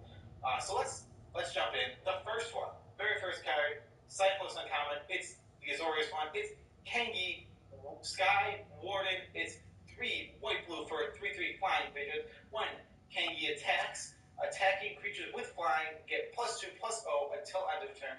Whenever Kengi is blocking, creatures you control with flying that are blocking get +0/+2. Okay, so this one's really good. He's super powerful, and if you're in blue-white flyers, you're going to be super happy to have this. He turns all of your little tiny dorky flyers into real threats, every single one of them. Yeah, we're starting off with a pretty big card here. Kengi is we've delved into this. At this point, we're experts on the set, we can offer you some quality advice. And Kangi is going to make all your flyers ridiculously huge.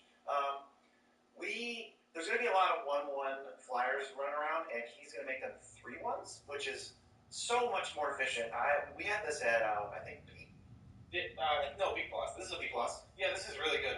He's great. If this is an easy, this is going to be easy second pickable, sometimes first pickable. I think this guy pushes you right toward flyers. It's the commander you want for your flyers deck. If you can get this guy, he really pulls your deck together for the flyers deck. Right, it really ties and creates a reason to play flyers. If your deck is just a bunch of flyers, and your partners are you end up with monocolored partners that don't help you out, well, your deck's going to be worse than if you had King. Also, he just attacks and blocks so well. He's a 5-3 on attacks, and he's a 3-5 on defense. This card is awesome. This is going to come up way more often because we know there's a ton of monarchy.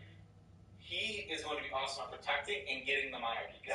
Again, attacking as a 5-3, blocking as a 3-5 makes him hard to get through. Yeah, we don't see the monarchy for a while because these are commons and uncommons, but I promise you there's a bunch of monarchy in the set. Next is Arami of the Dead Tide, 1 blue black for a 1/4 legendary Merfolk Wizard. Tap, exile cards from your graveyard equal to the number of opponents you have, which is probably 3.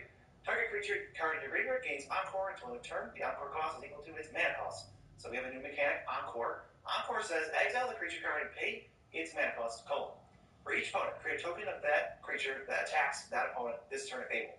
They gain haste. Sacrifice those tokens at the beginning of the next end step, and you can activate Encore only as a sorcery, obviously, because it's for combat. This card is a build around.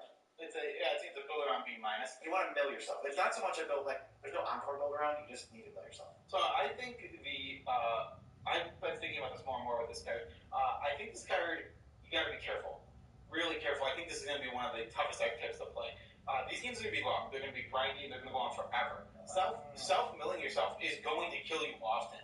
You really can't afford to put that many cards in your graveyard. And I was thinking about this yesterday, and I was like, wow, this card, that archetype's going to struggle because usually you can do a self-mill thing in a 1v1 game because it only relies on you beating that one player. If there's 3 other players hanging around and you draw out, you just lose. You're dead. You're out of that game. Well, we know back when we were doing our Theros videos, very common thing that would happen would be you could play 41 to 45 cards if you were that green-black self-mill deck. Not because you want to make your deck as consistent as possible, because obviously 40 cards is right for that, but you just would kill yourself. You would deck yourself with playing the perfect synergy, and then your deck would be worse with 40 cards. You couldn't play as much stuff. Yeah, so strange. But yeah, beware of that. But again, build on B- is still very strong. There's a ton of cards that you're just going to see everywhere and in all colors. So if you're splashing another color, that if you give it Encore, it's super cool and awesome. There's just tons of cool effects, tons of ATBs, tons of dies. You're gonna really enjoy the pitch. Really strong. Build around B-.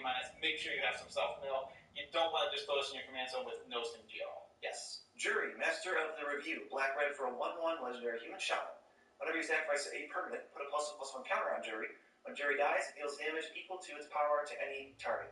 Your opponents are all on Jury duty. Oh god. This is another build around. You do not put this in your command zone if you're not building around, unless you desperately need to get into red-black. He's really, really bad without the synergy. You need sack knowledge. You need ways to pump him up because a 1/1 for 2 that when it dies deals 1 damage. You don't want that. But on top of that, red is one of the aura colors, so there is other ways to augment his power. So keep that in mind. Build around, I'd say B-. Yeah, these are all going to be higher up power level. They're uncommons, all of them, and they're legendary creatures. So they actively give you something to build towards, and in some cases, like Kangi, he's just going to be amazing no matter what. Tuya Bearclaw. What's a Tuya? What's a Tuya Bearclaw? 1 red, green for a 2/2 legendary creature, human warrior, whatever. Tuya Bearclaw attacks. It gets +X, and so on the turn, where X is the greatest power among other creatures you control. This is a big vanilla. And it is really strong, because even in the worst cases, it's still attacking for 3 mana. And that's probably the worst cases you're going to come up with, because not everything's going to get removed often. There are some board wipes, and we're going to get to those, we're going to talk about those, but this is really good. I'd say it's a C+. This is not really a reason to move towards the colors, but if you're in the colors, you're going to absolutely love it. Yeah, if you really want this to be a 3-mana 5/5 or 6/6 attacker, I mean, obviously the worst case is you have no other creatures and it's a 2/2. Yes, but we're shooting for a little bit higher. I just think that's rare. I think it's not worth. I think that situation is not worth looking at because it's not going to happen enough. This format is though it has lots of removal, you gotta remember there's 4 other players, and there's bigger threats. Your Tuya and your other stuff might not draw like bigger targets. Especially, there is a factor if that card's not very threatening for them, well, it's your commander, so you can cast it again. And if the board doesn't change much, and all that happened was they discarded a card, that's probably not very tantalizing for them. Hamza, Guardian of Arashin, 4 green-white for a 5/5 Elephant Warrior. Legendary. This spell costs 1 less to cast for each creature you control with a +1/+1 counter on it, and the same is true for creature spells you cast. So they can all cost much less, but obviously you need +1/+1 counters to have that happen. Yeah, it's another build around. You don't want to be playing. He is a 6 mana 5/5 if you're not playing any synergy, so you absolutely don't want that. It's not good. Again, only play it if you really need green white. You're like, I didn't get those green white partners, so I gotta really force this. I was in the wrong colors. That seems more rare. Yeah, that does seem more rare, but as a build around B, it's really strong, and it's going to do a lot of things, and the reduction can be huge. You can probably do some crazy, powerful things if you really get this thing going. Creatures are going to stick down, you slap a few tokens down, you put counters on them, they're not targets for any removal. Your creature spells are going to cost like 3 less. This thing's the target for removal. Yeah, exactly. But he can reduce his commander packs too. Oh yeah, he goes past, if he costs 10 mana, you got 5 counters on things, well, congratulations, you're about to win this game. Yeah, this guy actually makes you want to play a white card that we're going to talk about we don't want to play. Oh, yeah. Next is Long Island Medium, Reverence Medium, 3 white, black, for 3/4. It's a legendary creature, human cleric. At the beginning of each end step, create X, 1/1 spirit creature tokens with flying, where X is the number of tokens you created this turn. This card is awesome. Black-white is the token makers. Green-white, +1/+1 counters. They're all pretty obvious. Blue-black's a little nebulous. It's like self-mill, but then that one gives you Encore, but not everything else gives Encore. There's not a ton of stuff for that, but this is so obvious. Make tokens every turn, and then make more tokens. Yeah, it's built around B+. It's really, really, really strong. It's just so awesome. If you can go this into something, into a token maker immediately generates value, so even if this is removed, you still got the value. I love that it's at the beginning of each end step too. If there's some random things that might kill it, you might just have a token created, I don't know, there's Doom Traveler. Not that you want to be playing Doom Traveler, but if Doom Traveler dies on another player's turn because it chump block, you'll still get that extra spirit. Yeah, I mean, we'll talk about Doom Traveler later, but this is one of the decks I might play it in. If you get 2 spirits off of it, it's sweet. Sony, I think there's going to be some clunky token makers that are going to make their way around or get past you late, that this just powers up by 1,000, because spirit tokens are some of the best tokens that exist, really. Yeah, exactly. Next, we have Captain Vargas Wrath. He is dumb name. No, Vargas Wrath. Blue and a red for a 1/1 legendary creature, orc pirate. Whenever Captain Vargas Wrath attacks, pirates you control get +1/+1 until end of turn. For each time you cast the commander from the commands of this game. I think you want this guy in your deck in your pirates deck. You do not want this as your commander. I would very much stray away from this. It's because the issue is if he's your commander, he's the only possible commander you can have. But if you have 2 partner commanders that are both coming out, dying, and then coming out again, and this is just in your deck, he can get +3/+3, not +1/+1. We're going to talk about him later, but if you get Malcolm and Precious and have this in your deck, you're going to be real happy. Yeah, you're going to be. So keep an eye on Captain, but probably, hopefully not in your command. C+. Yeah, he's good, but you really gonna want to make sure you're in pirates. Well, first. He says I got build around C+. Yeah, build around C+. He's an F on his own. Yeah, you want to make sure you're in pirates, so it's a build around C+. All right, look out for another build around. Abomination of Llanowar. 1 black-green for a star, which is equal to the number of elves you control plus the number of elves in your graveyard. It has vigilance and menace. Vigilance is going to be sweet in this set. You're going to want to attack and defend. If your creatures have vigilance, you can worry less about getting surprise killed by 3, cheap shots for 3. And you can just say, all right, I have a 7/7 vigilance. I'm just going to smack somebody, or this thing can't be chump blocked. This is a build around B. Build around B. Super good. I mean, it's so big so easily, and you don't have to put much effort in. And elves don't like dying because they have fun. They have dying triggers. They have tokens. There's just tons of things. Your graveyard will easily get filled up. There's cards that just like there's a 5-mana 3/3 that dies into 3 more tokens, and like holy crap, is that good in this deck? Like you don't really want it anywhere else, but in this deck, it dies. And now this thing is already a 5/5. Wow, I love that. And we will talk about repeatedly There's so much overlap with all of the 5 colors and the 2 color pairs. There's going to be a ton of stuff. Your green-red deck can have +1/+1 counters and auras, even though that's green-white and red-white. There's a ton of stuff to do. Speaking of red-white, Rayon Master Smith. He sounds like how a butler would refer to him. Master Smith. Red-white for a 2/2. Whenever a creature you control that's enchanted or equipped attacks, that creature gains double strike until end of turn. So it's every creature. You can throw 3 equipments down, well, suddenly your team has double strike. More realistically, you're going to put it on one thing, completely smash. It's what Jeffrey from, what's the show? Is this going to be related to? Fresh Prince of Bel-Air. It's what Jeffrey from Fresh Prince of Bel-Air would have called Will if his last name was Smith in the show, but it's not Banks. He calls him Mr. Banks. I think that joke was worth it. Yeah, Mr. Smith. Definitely the best joke ever. This is a build around, but it looks like a C+ to me. I think it's C-. It's just really strong. If you're wait, I said C+, and you said C-. Sorry, B-. I think it's a B-. Yeah, it's a build around B- where it'll draw me to other colors. I can even see possibly being like a first pick on this card. If it's not a good pack, like it's definitely possible. It's not great, but it is real good in the color combination. Build around B-. I love it. All right, Emoti. Emoti, really? Celebrant of Bounty. 3 green blue for a 3/1 Naga Druid. It's got Cascade. First instance of that mechanic. You're going to be seeing a lot of it. Whenever you cast a spell, exile cards from top of your library until you hit a spell that costs less. You can cast that for free. Put the exile cards on the bottom in a random order. And it says spells you cast with converted mana cost 6 or greater have Cascade. This is just like a B+ because it requires almost no build around. Literally 0 build around. If you're in green blue, that's all this card is required. Make sure your deck has 5 or 6 things to trigger this. Like, yeah, you get another spell off of it. You get to make your big spells have Cascade. I mean, this is just an awesome card.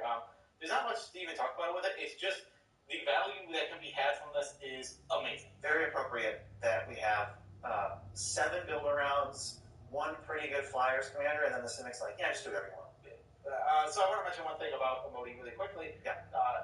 For this set, you're going to be in normal draft. You're not casting 6 mana spells too often, but in this draft format, you're going to cast 6 mana spells all the time, making this card way better. We're basically prioritizing ramp spells, decent ones, at the same level as removal. So you can power out your big threats before anybody else, get under people, and generally just go over the top of them, because 2-drops, even a great 2-drop like Kazim Royal Mage, is going to just lose all function in the late game of Commander. Whereas, alright, well now I'm just going to slap a 7/7 that's got trample. Alright, we're getting some stuff done. I want to start with the first card in, not white, but rather colorless. We'll start with Prismatic Piper before we get into white. And it is a 5-mana 3/3.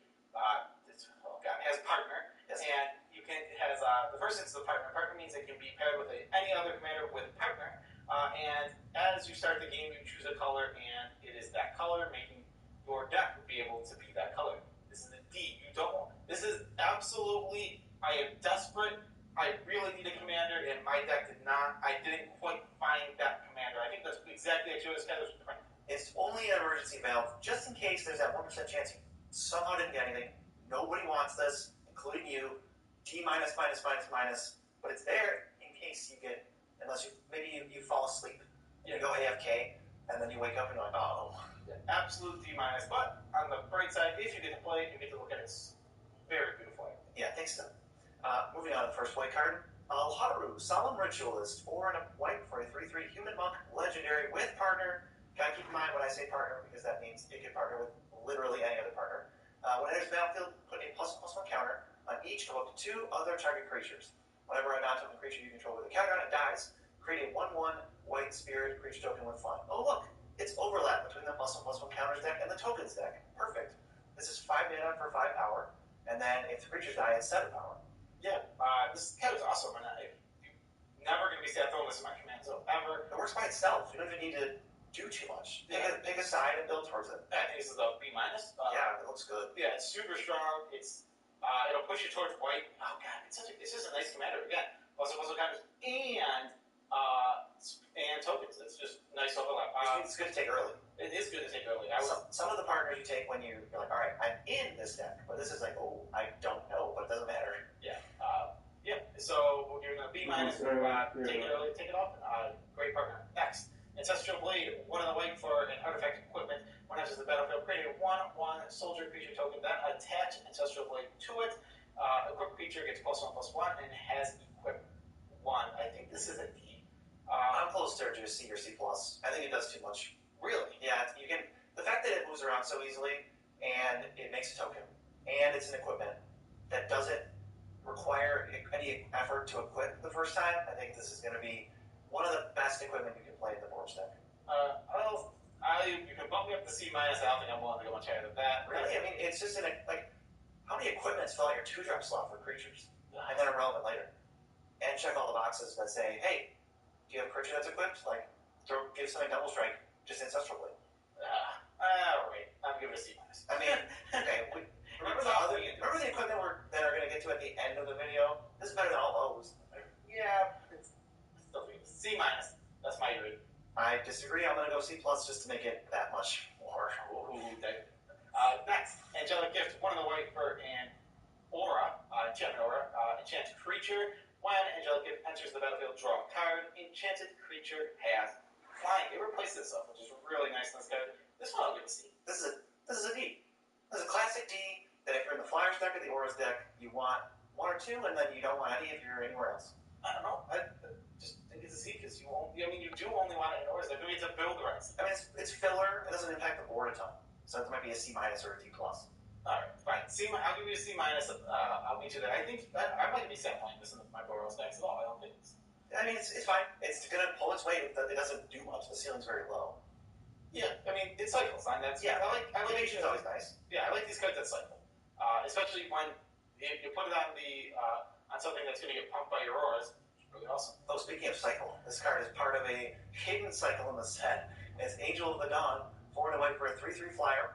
When it enters battlefield, creatures you control get +1/+1 and gain vigilance on the turn. The mini cycle that Wizards doesn't want you to notice is 5 mana 3/3 flyers that sometimes do something and are fine, and most of the time do nothing and are awful. This is one of the better ones because at least the vigilance is nice, and you're not going to set up a lethal, but you can maybe poke somebody for a bit. I think it's a D+. I'm not looking to play somebody deck, and I really don't want them in deck too often. We'll get to the point where we'll talk about 4 is when you can rumble. The 4 power. 4 power, 4 toughness, that is right where you want to be. That's really strong, and it makes a huge difference. The 3 slot's going to be tough to get through, and they're going to trade off often. Yeah, this seems good in the Flyers deck, playable in the Flyers deck. I don't know if I would touch it too many other spots. I mean, I can see where they were going. Tokens and Flyers might want it, but it's one of the worst, the less good 5 drops. Yeah, this is one I can see us being wrong about, but as of right now, from looking at the set, it doesn't look good. Next, we have Anointer of Valor, 5 and a white for a flying angel, 3/5 rather. Whenever a creature attacks, you may pay 3. When you do, put a +1/+1 counter on that creature. This is a nice mana sink. I like this card a lot more, and also a 3/5 is going to block a lot better. We talked about how a 4/4 can rumble. This blocks 4/4s. Yes, you will see. This can make your opponent's creatures bigger when they attack other opponents. I wouldn't necessarily go for that very often, but it's something to keep in mind. If you can change a trade into a chump or a forced chump, I would definitely consider it. Yeah, and also in cases where you might be able to cause lethal damage like that. Yeah, this just looks like a C. Yeah, I think it's a C. I'm never going to be sad to play this card at all. It's a nice, getting to the top of the curve. I don't know, maybe it's a build right. I mean, it's filler. It doesn't impact the board a ton. So it might be a C- or a D+. Alright, fine. I'll give you a C-. I'll meet you there. I think I might be sad playing this in my Boros decks at all. I don't think it's... I mean, it's fine. It's going to pull its weight. It doesn't do much. The ceiling's very low. Yeah, I mean, it cycles. I like Evasion's always nice. Yeah, I like these cards that cycle.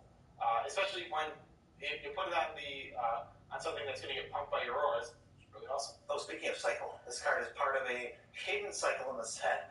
It's Angel of the Dawn, 4 and a white for a 3/3 flyer. When it enters battlefield, creatures you control get +1/+1 and gain vigilance on the turn. The mini cycle that Wizards doesn't want you to notice is 5 mana 3/3 flyers that sometimes do something and are fine, and most of the time do nothing and are awful. This is one of the better ones because at least the vigilance is nice, and you're not going to set up a lethal, but you can maybe poke somebody for a bit. I think it's a D+. I'm not looking to play somebody deck, and I really don't want them in deck too often. We'll get to the point where we'll talk about 4 is when you can rumble. The 4 power. 4 power, 4 toughness, that is right where you want to be. That's really strong, and it makes a huge difference. The 3 slot's going to be tough to get through, and they're going to trade off often. Yeah, this seems good in the Flyers deck.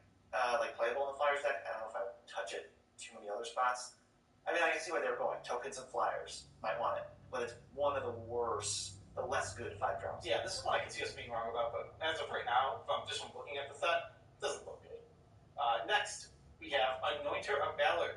5 and a white for a Flying Angel 3/5 rather. Whenever a creature attacks, you may pay 3. When you do, put a +1/+1 counter on that creature. This is a nice mana sink. I like this card a lot more. And also, a 3/5 is going to block a lot better. We talked about how 4/4 can rumble. This blocks 4/4s. Yes, you will see. This can make your opponent's creatures bigger when they attack other opponents. I wouldn't necessarily go for that very often, but it's something to keep in mind. If you can change a trade into a chump or a forced chump, I would definitely consider it. Yeah, and also in cases where you might be able to cause lethal damage like that. Yeah, this just looks like a seed. Yeah, I think the seed. I'm never going to be sad to play this card at all. It's like nice, like getting toward the top of the curve. Never going to be sad to have it in my deck. And I love mana sinks. I think there is going to be enough situations where you're going to want mana sinks. If they put a bunch in here, so just I would make sure that your deck has at least one mana sink. Oh, multiple. That's on your checklist to exit the draft with mana sinks for sure. Yeah, we don't have bread. We have some other weird thing that we have to. Yeah, I don't know what our acronym is. It's like it's got an M in it, and the R is for ramp, but not removable. And then there is a removal one, so it's got 2 R's and M. Okay. Next, Arden, Intrepid Archaeologist. Wow, what a boring name. 2 and a white for a 2/2 at the beginning of combat. On your turn, you may attach any number of auras and equipment you control to target permanent or player. Partner. This card's awesome. I love being able to move around my auras. I love being able to move around my equipment for free. It's only 3 mana. It's a build around. You have to make sure in that deck. But when you're in that deck, I think it's a big build around B. Where if you're in the deck, you're absolutely going to want him because those there's a lot of heavy cost on equips in this set, and having him in your command zone is really going to help offset some of those. Oh yeah, not to mention there's aura removal spells, and you can move those from opposing creatures to worse creatures that you'd rather enchant that way. He's fine. I will say he looks way worse from the drafting perspective than the first guy we talked about, Alharu, because Alharu was like, hey, just figure out, you don't have to decide anything, just take me and then figure out where you want to go from there. And Arden's like, oh, I hope you're playing auras and equipment. Yeah, but he's still awesome. Yeah. He's a build around. He's definitely a build around. But gameplay-wise, they're going to be as powerful. But drafting-wise, I'm taking Alharu first. Also, yeah, how awesome is he? You get a Fate's Feathers for your deck. We'll talk about that card in a little bit. Move around that Fate's Feathers. And any permanent, keep that one locked down. Oh, yeah. Next, Benevolent Blessing. 1 of the whites for an enchantment or with flash. Enchant creature as Benevolent Blessing enters the battlefield. Choose a color. Enchanted creature has protection from the chosen color. The effect doesn't remove auras and equipment you control that are already attached to it. If you have Benevolent Blessing on something, and Arden comes out and he wants to move more stuff, you can't if they're the color you chose. Yeah, it's weird. It's a weird card, but it's really it's good. It's gonna blank removal sometimes. It's gonna turn a trade into a chump block, and this stays around, so you keep the evasion. Yeah, and it's still going to have a form of evasion. Yeah, I like this card a lot. I think it's a C, it's a filler card, but you're gonna love it in your Auras deck. I don't even have a problem playing this in other decks when I need extra playable.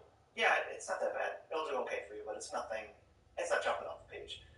Cage of Hands, 2 and a white for an aura. The creature can't attack or block. You can 1 and a white and return Cage of Hands to its owner's hand. I don't like this card. This card looks pretty bad to me. Come out repeatedly.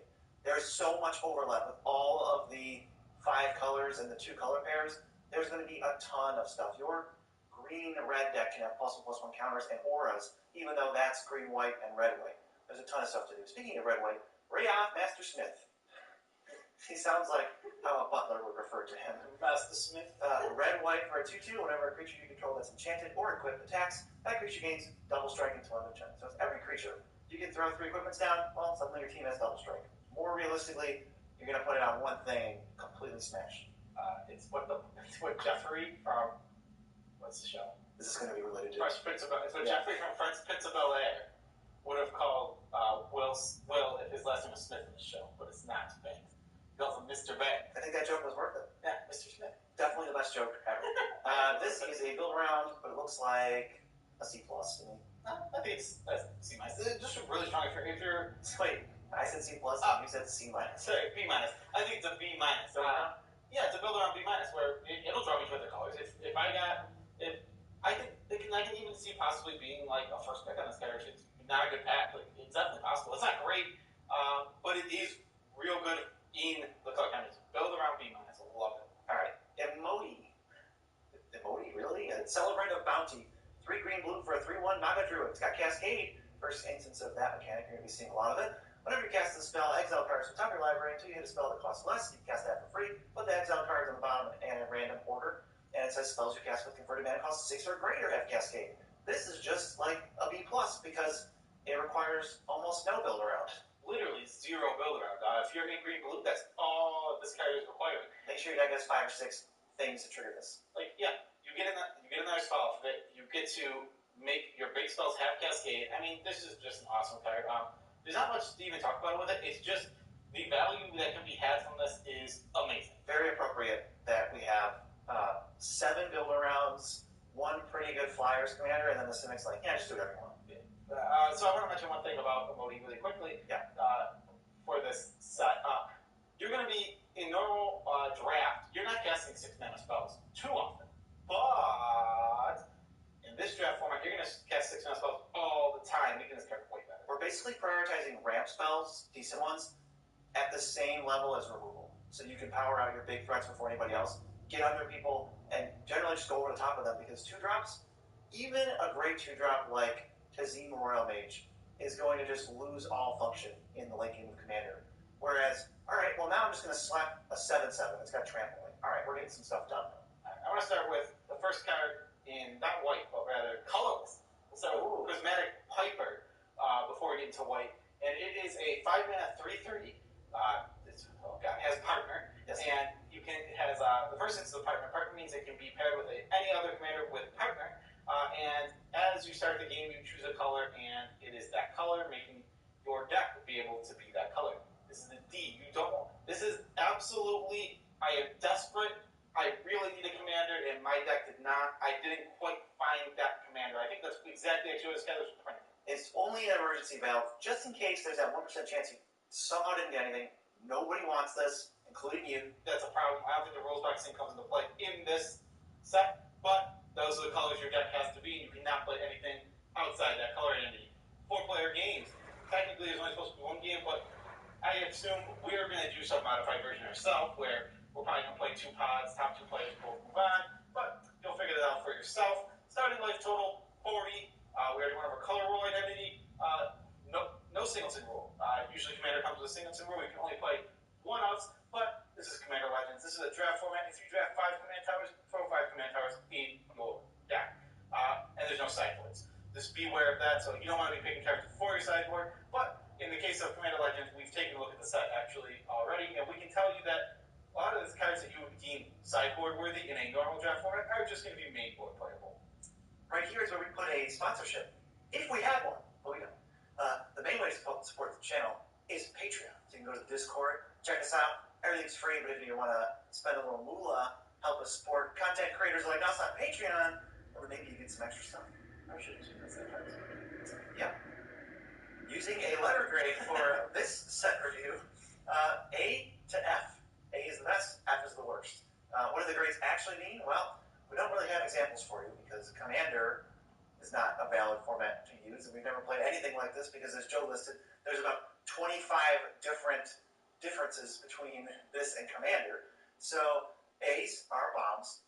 Good when you're ahead, great when you're behind, basically good at any point in the game, and they can take over by themselves. B's actively pull you towards a color or a reason to be in a color. If you see some of these, picks 2, 3, 4, 5, you're like, wow, I really need to be this color, and things are going to work out for you. It means the color's open. C's are the pawns unlimited. They're interchangeable. You can generally end up with a lot of them. They're replaceable. Nothing too special, but they'll do some work for you. D's, sometimes playable, but you're unhappy if you have to play them. And as somebody once said, if you end up playing a lot of D's, you're probably in the wrong colors. F's, F's, literally unplayable cards.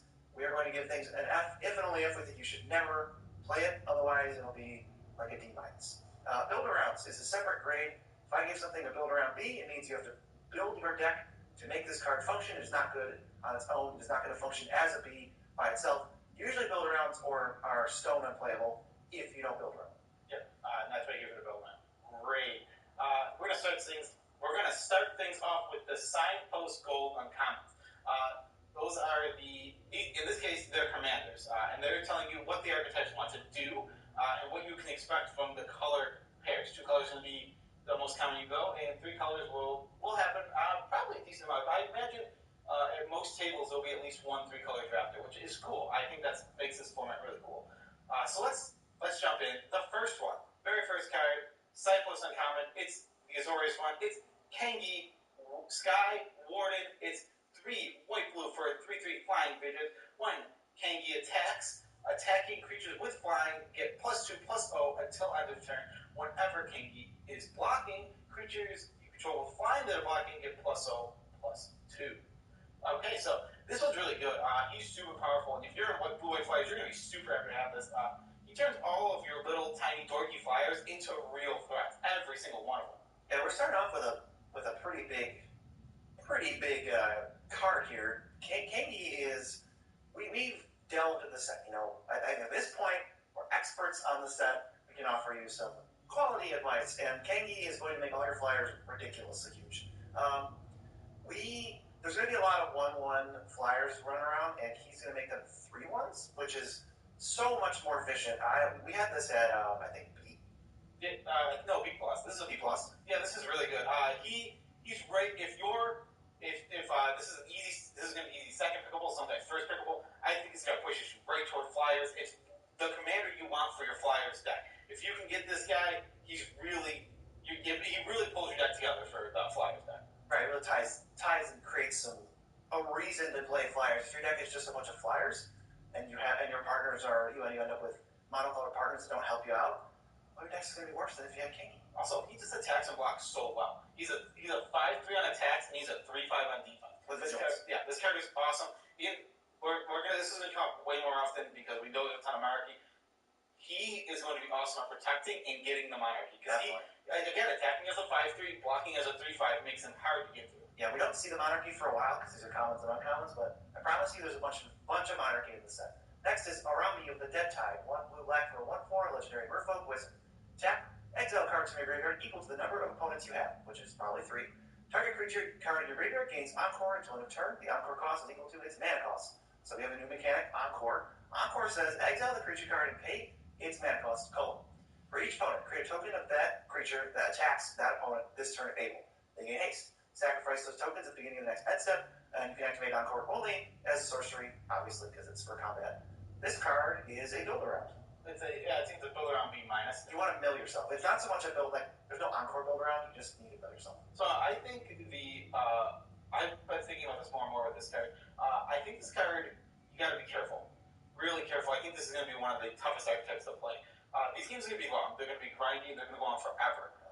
Self-milling yourself is going to kill you often. You really can't afford to put that many cards in your graveyard. And I was thinking about this yesterday, and I was like, wow, this card, that archetype's going to struggle, because usually you can do a self-mill thing in a 1v1 game, because it only relies on you beating that one player. If there's 2 other players hanging around and you draw, you just lose. You're dead. You're out of that game. Well, we know back when we were doing our Theros videos, very common thing that would happen would be you could play 41 to 45 cards if you were that green-black self-mill deck, not because you want to make your deck as consistent as possible, because obviously 40 cards is right for that, but you just would kill yourself. You would deck yourself with playing the perfect synergy, and then your deck would be worse with 40 cards.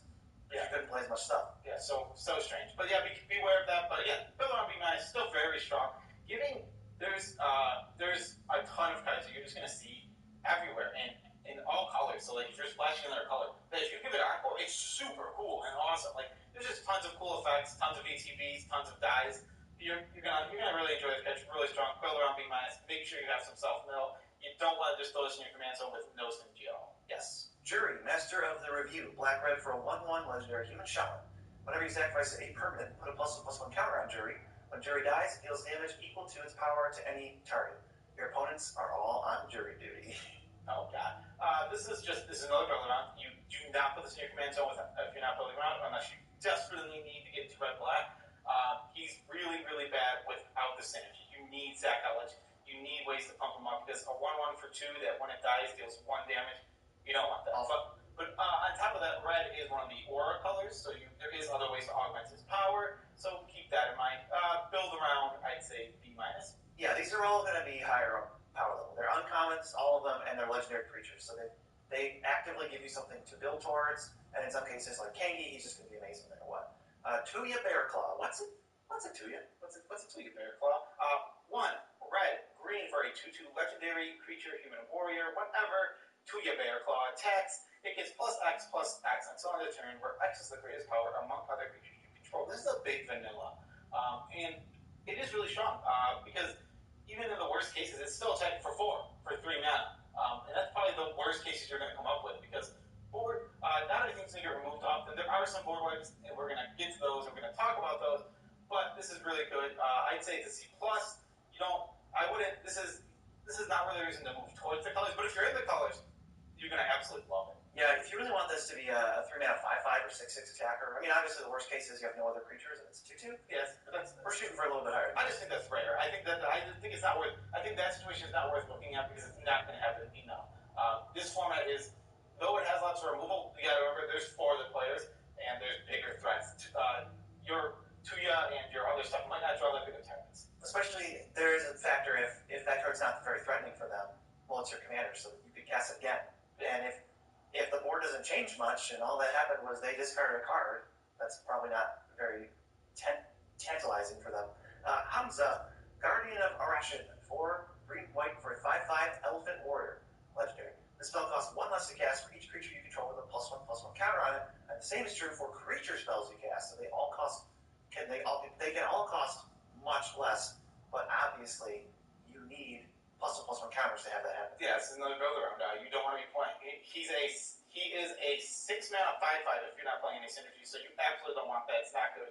Again, only play it if you really need green white. Like, I didn't get those green white partners, so I got to really force this. I was in the wrong colors. That seems more rare. Yeah, that does seem more rare, but as a build around B, it's really strong, and it's going to do a lot of things, and the reduction can be huge. You can probably do some crazy, powerful things if you really get this thing going. Creatures are going to stay down. You slap a few tokens down, you put counters on them. They're not targets for any removal. Your creature spells are going to cost like 3 less. This thing's the target for removal. Yeah, exactly. But he can reduce his commander tax too. Oh yeah, he goes past. If he costs 10 mana, you got 5 counters on things. Well, congratulations, you're about to win this game. Yeah, this guy actually makes you want to play a white card that we don't want to play. Oh yeah. Next is Long Island Medium, Reverent Medium, 3 white black for 3/4. It's a legendary creature, human cleric. At the beginning of each end step, create X 1/1 spirit creature tokens with flying, where X is the number of tokens you created this turn. This card is awesome. Black-white is the token makers. Green-white, +1/+1 counters. They're all pretty obvious. Blue-black's a little nebulous. It's like self-mill, but then that one gives you Encore, but not everything else gives Encore. There's not a ton of stuff for that, but this is so obvious. Make tokens every turn, and then make more tokens. Yeah, build around B+. It's really, really, really strong. It's just so awesome. If you can go this into something, and into a token maker immediately generate value, so even if this is removed, you still got the value. I love that it's at the beginning of each end step too. If there's some random things that might kill it, you might just have a token created, like, I don't know, there's Doom Traveler. Not that you want to be playing Doom Traveler, but if Doom Traveler dies on another player's turn because it chump block, you'll still get that extra spirit. Yeah, I mean, we'll talk about Doom Traveler later, but this is one of the decks I might play it in. If you get 2 spirits off of it, it's sweet. Sony, I think there's going to be some clunky token makers that are going to make their way around or get past you late, that this just powers up by 1,000, because spirit tokens are some of the best tokens that exist, really. Yeah, exactly. Next, we have Captain Vargas Wrath. He is dumb name. No, Vargas Wrath. Blue and a red for a 1/1 legendary creature, Orc Pirates. Whenever Captain Vargas Wrath attacks, pirates you control get +1/+1 until end of turn. For each time you cast the commander from the command zone this game. I think you want that guy in your deck in your pirates deck. You do not want this as your commander. I would very much stray away from this. It's because the issue is if he's your commander, if he's the only possible commander you can have. But if you have 2 partner commanders that are both coming out, dying, and then coming out again, and this is just in your deck, he can get +3/+3, not +1/+1. going to talk about him later, but if you get Malcolm and Breaches and have this in your deck, you're going to be real happy. Yeah, they're going to be. Just keep an eye on Captain, but probably, hopefully not in your command. C+. Yeah, he's good, but you really gonna want to make sure you're in Pirates. Well, because there's like a build around C+.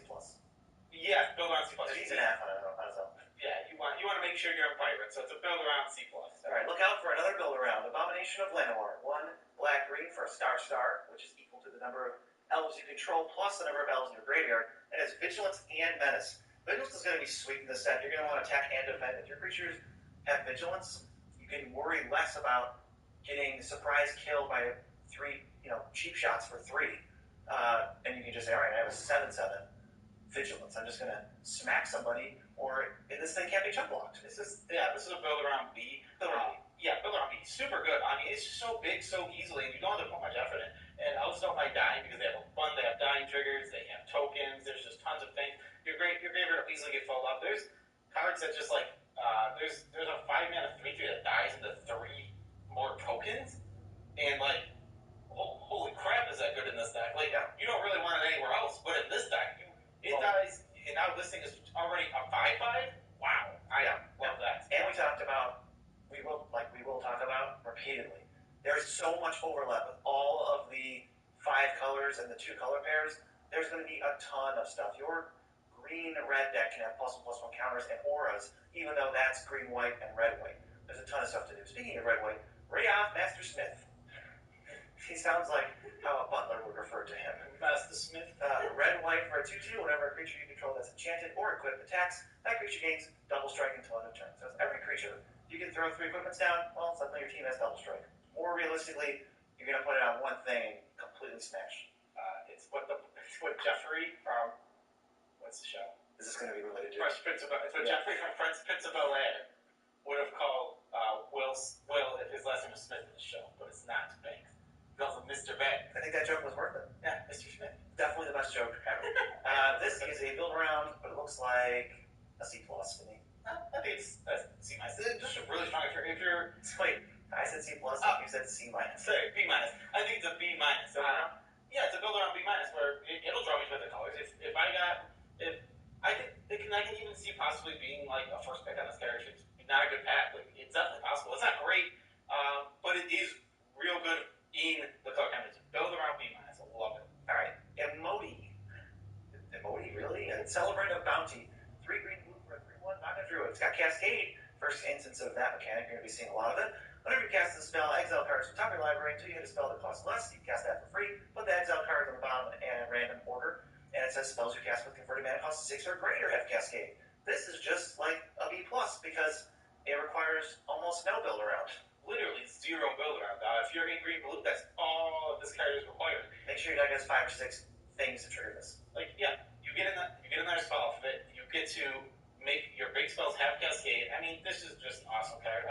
There's not much to even talk about with it. It's just the value that can be had from this is amazing. Very appropriate that we have 7 build arounds, 1 pretty good Flyers commander, and then the Cimic's like, yeah, just do whatever you want. So I want to mention one thing about Emoti really quickly. For this set, you're going to be in normal draft. You're not casting 6-mana spells too often, but in this draft format, you're going to cast 6-mana spells all the time, making this card way better. We're basically prioritizing ramp spells, decent ones, at the same level as removal. So you can power out your big threats before anybody else, get under people, and generally just go over the top of them, because 2-drops, even a great 2-drop like Kazim Royal Mage, is going to just lose all function in the late game of Commander. Whereas, alright, well now I'm just going to slap a 7/7 that's got trampling. Alright, we're getting some stuff done. I want to start with the first card in, not white, but rather colorless. We'll start with Prismatic Piper before we get into white. And it is a 5-mana 3/3. Has partner. Yes. And you can, the first instance of partner. Partner means it can be paired with any other commander with partner. And as you start the game, you choose a color, and it is that color, making your deck be able to be that color. This is the D. This is absolutely, I am desperate. I really need a commander, and my deck I didn't quite find that commander. I think that's exactly what Joe's Skyler's trying to do. It's only an emergency valve, just in case there's that 1% chance you somehow didn't get anything. Nobody wants this, including you. D-, but it's there in case you get, unless you fall asleep, you go AFK, and then you wake up and you're like, oh. Yeah, absolute D-. But on the bright side, if you get to play it, you get to look at it. It's very beautiful. Yeah, I think so.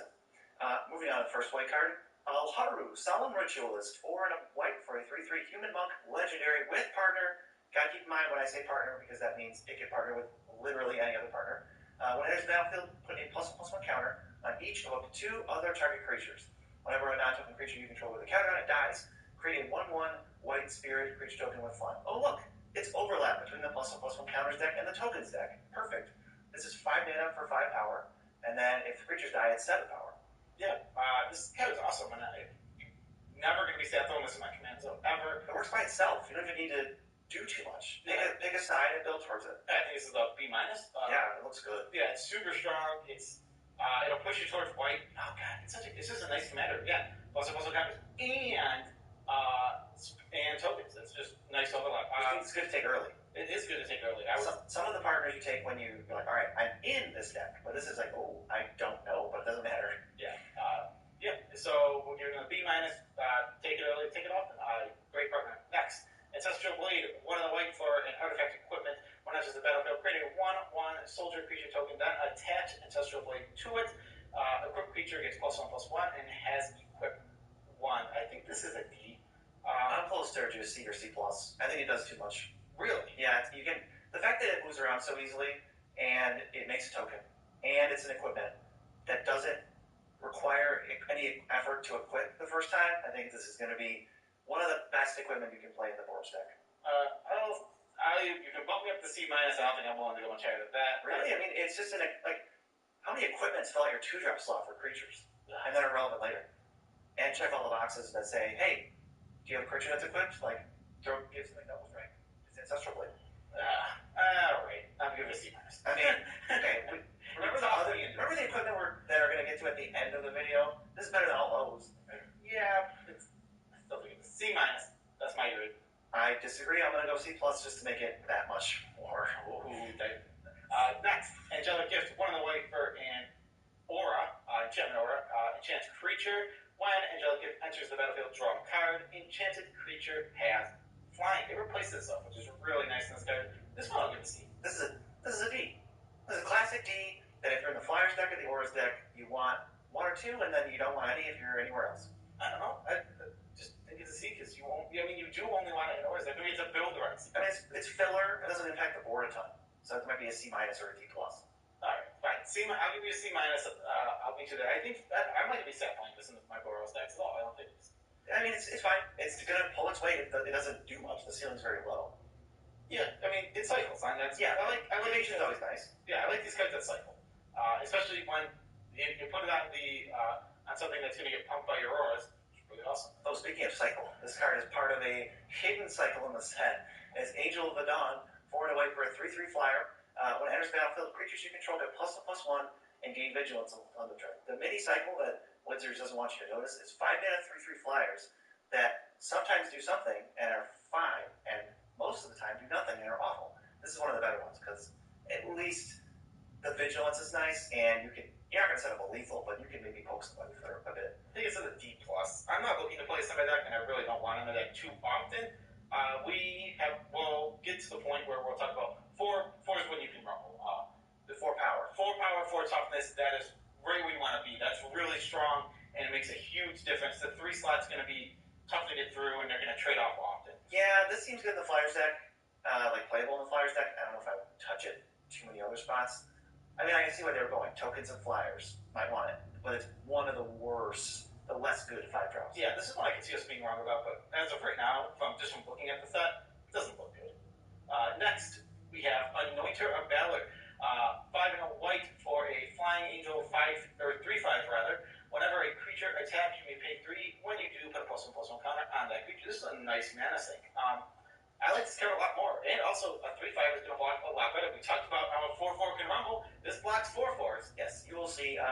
This can make your opponent's creatures bigger when they attack other opponents. I wouldn't necessarily go for that very often, but it's something to keep in mind. If you can change a trade into a chump or a forced chump, I would definitely consider it. Yeah, and also in cases where you might be able to cause lethal damage like that. Yeah, this just looks like a C. Yeah, I think it's a C. I'm never going to be sad to play this card at all. It's a nice, like, getting toward the top of the curve.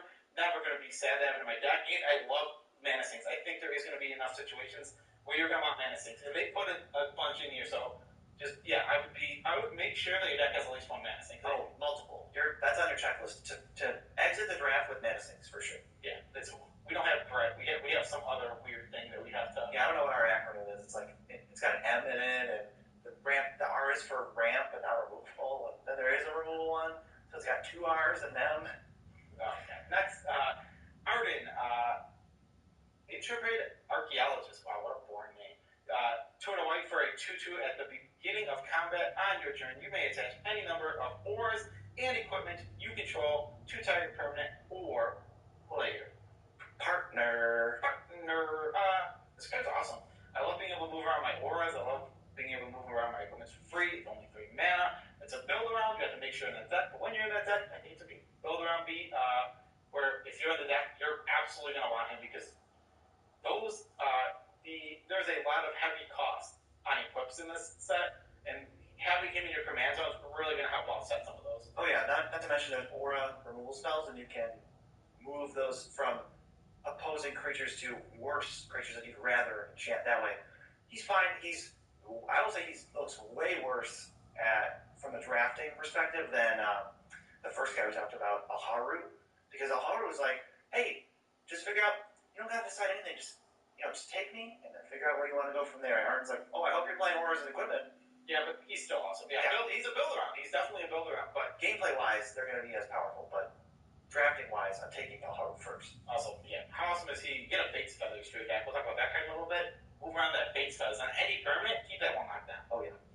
Next, Benevolent Blessing. 1 of the whites for an enchantment aura with flash. Enchant creature as Benevolent Blessing enters the battlefield. Choose a color. Enchanted creature has protection from the chosen color. The effect doesn't remove auras and equipment you control that are already attached to it. If you have Benevolent Blessing on something, and Arden comes out and he wants to move more stuff, you can't if they're the color you chose. Yeah, it's weird. It's a weird card, but it's really, it's good. It's going to have blank removal sometimes. It's going to turn a trade into a chump block. And this stays around, so you keep the evasion. Yeah, and it's still going to have a form of evasion. Yeah, I like this card a lot. I think it's a C. It's a filler card, but you're gonna love it in your deck. I don't even have a problem playing this in other decks when I need like extra playable. Yeah, it's not that bad. It'll do okay for you, but it's nothing. It's not jumping off the page. Cage of Hands. 2 and a white for an aura. The creature can't attack or block. You can pay 1 and a white and return Cage of Hands to its owner's hand. I don't like this card. This card looks pretty bad to me. It is a mana sink, but not really, because you can only ever get rid of one thing. And you can't pay extra mana and get any extra effect out of it. Just pick your favorite threat and get rid of it, kind of. But it doesn't stop activated abilities. So I'm on like D for this. I think it's C-. I think that having one of these in your deck isn't too bad, and it's not awful, but it is in the removal. Maybe, okay, I'll give it a D+. Because it isn't the removal you're looking for, but I'm not going to be... so you're not trying to put in your deck usually, but it is another card that in a deck might just be your what's the playable numbers? We said 46. It's your 46th, right? No, 36. It's your 36 playable. Yeah, it'll often be your 36 playable. Hopefully, if you draft it. Yes, if you build a better deck. Captain's Call. 3 and a white for a sorcery. You make 3 1/1 white soldier creature tokens. That is all. I'm on a D. This is not a lot of power for this much mana, sorcery speed. You got to be able to do something with these tokens, and then you want this card. Yeah, it's probably, I would say, probably more realistically, it's a builder on C. Because you need to be in this deck, you need to be doing specific things, you need to care about tokens, and you really need to have something that makes this better than what the card is. But this isn't a build around. This is what builds to a build around. Okay, I guess that's fair. So it's just a D. This is a D. Yeah, you're not looking to play Captain's Call too often. If you're in the deck, maybe, I don't know. I don't know how starving the white-green deck is. But you might want it. You just don't ever consider it if you have no synergies. I mean, it's gonna be. You're gonna play this in your medium decks. Oh, don't build a medium deck. You might have to. I meant that medium, the Reverend. Oh, that's not what I got. Yeah, you definitely need to clarify that. Yeah, because you play that out, and if you want tap, you make 3 1/1s. It's right in that. Flyers. Yeah, it's great. So just make sure you know what deck you're building. Court Street Denizen, 2 and a white for a 2/2. Whenever another white creature enters the battlefield under your control, tap target creature and opponent controls. I think I'm higher on this than you are. It is a derpy thing that comes down. I think being able to kind of pick on one opponent, the fact that when you tap their creatures, they're not just vulnerable to one combat step, they're vulnerable to 3 combat steps. So you bully the person to your right, whose turn it's going to be latest after you. Tap their 2 or 3 creatures in a turn and go, hey guys, you want to kill this person right now? And they're going to say yes, because they're trying to win. I'm not a big fan of this card. I mean, it's like a C-, but I think it's definitely playable. I think it's a D. I'm not looking to play this card. I'm just not looking to play it. I see the upside. I see what you're talking about, but I think that's a lot of value. Like Court Street Denizen into Captain's Call, tap your 3 dudes, and then they take 10 damage. Wow, you went D into D. What a deck. No, it's C- into D. Oh yeah, woo. Nice deck. Next we have Dispeller's Capsule. It is 1 white for an artifact. Pay 2 and a white. Tap, sacrifice Dispeller's Capsule. Destroy target artifact or enchantment. Bread and butter removal. It's a nice C. Yeah. This is commander limited, which means enchantment and artifact removal is main boardable now. Not only can you not sideboard it because there's no sideboards, but it is main boardable even if there were sideboards because there's going to be lots of annoying artifacts and enchantments running around. Yeah. There's tons of artifacts in the set. So just those in main board C+. C. It's a little expensive for a 1-for-1. Yeah, it is only a 1-for-1, but if you have other artifact synergies, really consider this. Next, Doom Traveler. There he is. 1 white for a 1/1 human soldier. When Doom Traveler dies, create a 1/1 spirit creature token with 5. I think this is a D. You're almost never looking to play it.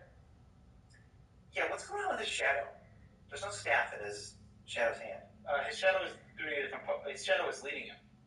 Oh, is it? Is that what's going on? Yeah, it's telling him to go this way. It's leading him to Doom. Oh, okay. Well, anyway, this card is a D, right? I also noticed that yesterday, and I had to try and figure it out. A D for Doom? D for Doom. You don't really want it. The stats are not worth the card, and you need mega synergy to have it. Yep. Next, Fate Feathers.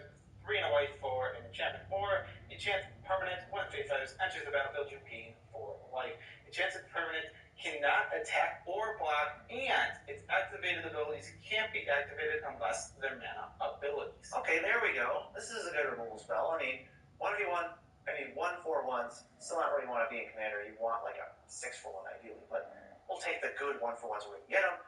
C+. C+, yeah. You gotta remember 1-for-1 is not as good. And I love how this is this is such a big difference from 1v1 draft, where this is just a B all the time because it's so solid. And it's sorcery, and you're just like, oh, it's a sorcery speed. And the limited player's like, well, who cares? Yeah, I'd say it's a C+. It's good. It's going to do what you want. It's going to get the best thing off the field. If you have that commander that we talked about earlier that can move ores around, awesome. Yeah, forever, get rid of the biggest thing. Next, Fencing Ace. 1 and a blue. 1 and a blue. 1 and a white for a 1/1 double strike. Oh, the text, that's it. You want this when you're buffing up his power, and you don't want it if you're not. So I would probably give it... It looks like a D to me. No, see, I'm in C. I think it's just a C. Yeah, I'm not mad about playing this card. If you're in the Ores deck or you're in the Counters deck, I'm just going to be happy to have this card in my deck. It hits the threshold so fast. C-. I'll just give it a normal C. But I just think it's very easy to augment. There's a lot of ways to augment power, and he is going to be one of the best things to suit up early. Possible. And he attacks hard often. You can put some aggro. And we know aggro is not the best in Commander, but still, we're not going to be. You have to win these games, and combat damage is the way. There's not combos here. I don't think there's any combos in the set that are self-contained infinite combos. Maybe we'll see if we find that to be wrong, but with the uncommons and commons, no.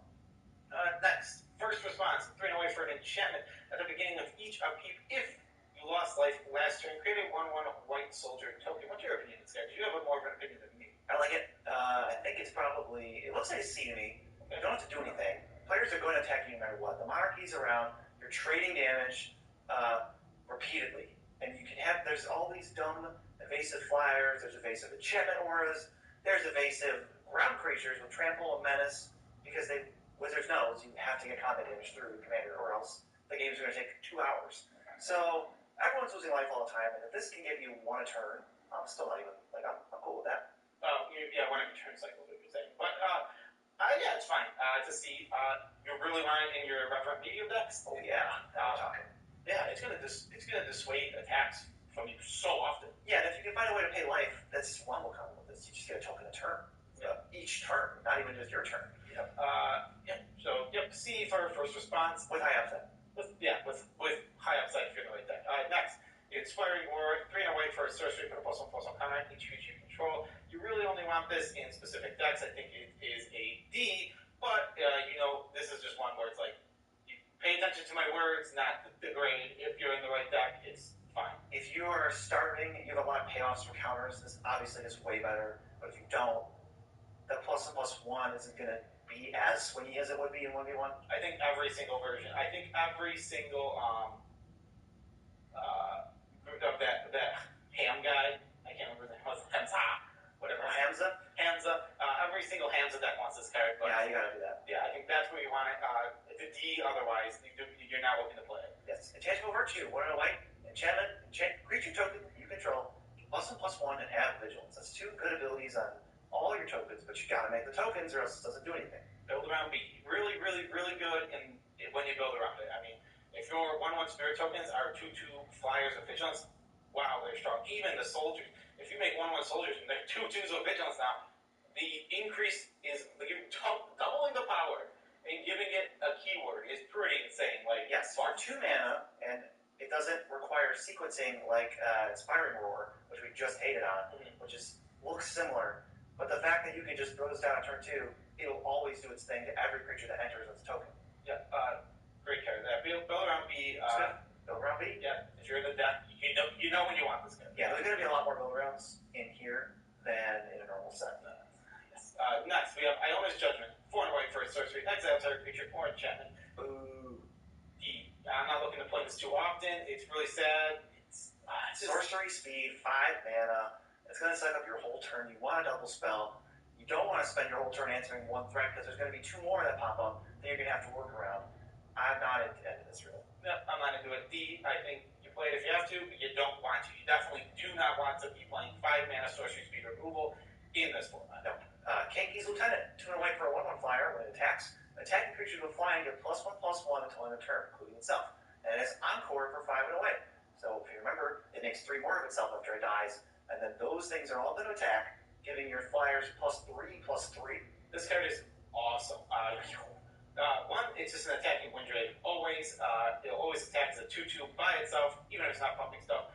If you have synergies, wow, this card goes up so high. And when you Encore, Encore is nice menacing. So Overrun on flyers? Yeah, just all of your, you get 1 that attacks each opponent. They're all 3/3s, and all your other ones get +3/+3. No, they're 4/4s. Well, yeah, they'll get +3/+3. Oh, yeah, they're going to attack as 4/4s. Oh, yeah. Oh, my God. So any other flyer you have is at least a 4/4 attacking. Card is stellar. I think it's a B+. This card's awesome. It's one of the best void uncommons. That looks fine to me. I was thinking B-, but then you're like 4/4s, and I'm like, oh, 4/4. When you say 4/4s, and this just asks so little of you, play a couple flyers. It doesn't even matter. Yeah, it is very, very little of you. I mean, again, it's self just is... 4 is a wind drake. It's a wind drake attacking, and if you have any other flyers it's pumping, oh my God, it's so sweet. That's why we didn't give Kenki a build around. And you don't have to try super hard to put flyers in your deck. Flyers are just good. Invasion is nice to have. Every deck in the format is going to have 1 or 2 flyers, I have to imagine, except for maybe red green. Yeah, exactly. Next, we have Camelot. This is a cycle. Sunbeamer Familiar. It's a legendary creature horse for 1 and a white. It's a 1/1. Whenever a commander you control attacks, put +1/+1 counter as part. This one, it's cool. I like that you can play it in your deck and it has more of an effect, but also you won't be too sad if you're in an aggro deck putting in your command zone. It has counter synergies, augmenting power if you really want to suit it up. It's a cool card. I think it's a C+. C+. That looks good to me. Try to keep it out of your command zone, but if you take it, the perks taking it early is you don't have to prioritize a commander as highly. You can wait for I'm going to wait for a really good one and just take all these nice ramp and removal spells. But then you don't get it, you're like, okay, I still have Kettle. That's my fallback. You're going to have a fallback. Yeah, he's good. C+, don't let it push you the way, but hey, I'm not going to be sad having him at all. He does a lot. The upside of having him in your command zone, though, is you always are going to have a bear attacking on turn 3, going to a 3/3, and often just requiring answers. As long as the board doesn't get dumped up, which usually that early, it won't, because players are often in commander looking to ramp and do other stuff than play creatures on turn 2. You just got to beat the worst guy's board state to make this big every turn. Exactly. That's all you got to do. Yeah. Next, we have King's Bale Courier. 2 and a white for a 2/1 when it enters the battlefield with a +1/+1 counter on target creature. Encore for 2 and a white. The Encore's not too bad. The counters are going to stick around when you put it on things that are not the tokens. I like it. This is Pride Malkin that can Encore. Oh, yeah. Well, that makes me way happier. It doesn't give trample like Pride Malkin does, but that was actually really relevant. But anyway, this is super solid. I'm going to just give it a C. Yeah, it's a C. It's awesome, though, if you're in the counters that prioritize a little higher because this type of counters on creatures. Yeah, this is a great card. It's just, again, it comes down as a 3/2 if you need to. Early in the game, often that's what it's going to do. Later in the game, it just pumps up your best creature.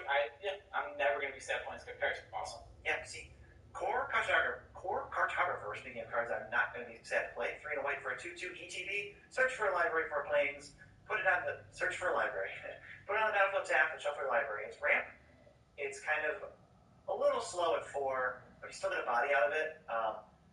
Can't be balanced or flicker. There's not a ton of that in the set, thankfully. I think that would have been a little, but you want ramp. You need ramp. You have to be able to get to your big spells. Yeah, it's solid. It's a nice, it looks like a C. See, I was going to say C+. White decks are struggling for ramp. So this is like almost all you get outside artifacts. Yeah, that's good. I was going to give it a C+. It's one of the better white counters. It's great. You might trend towards that.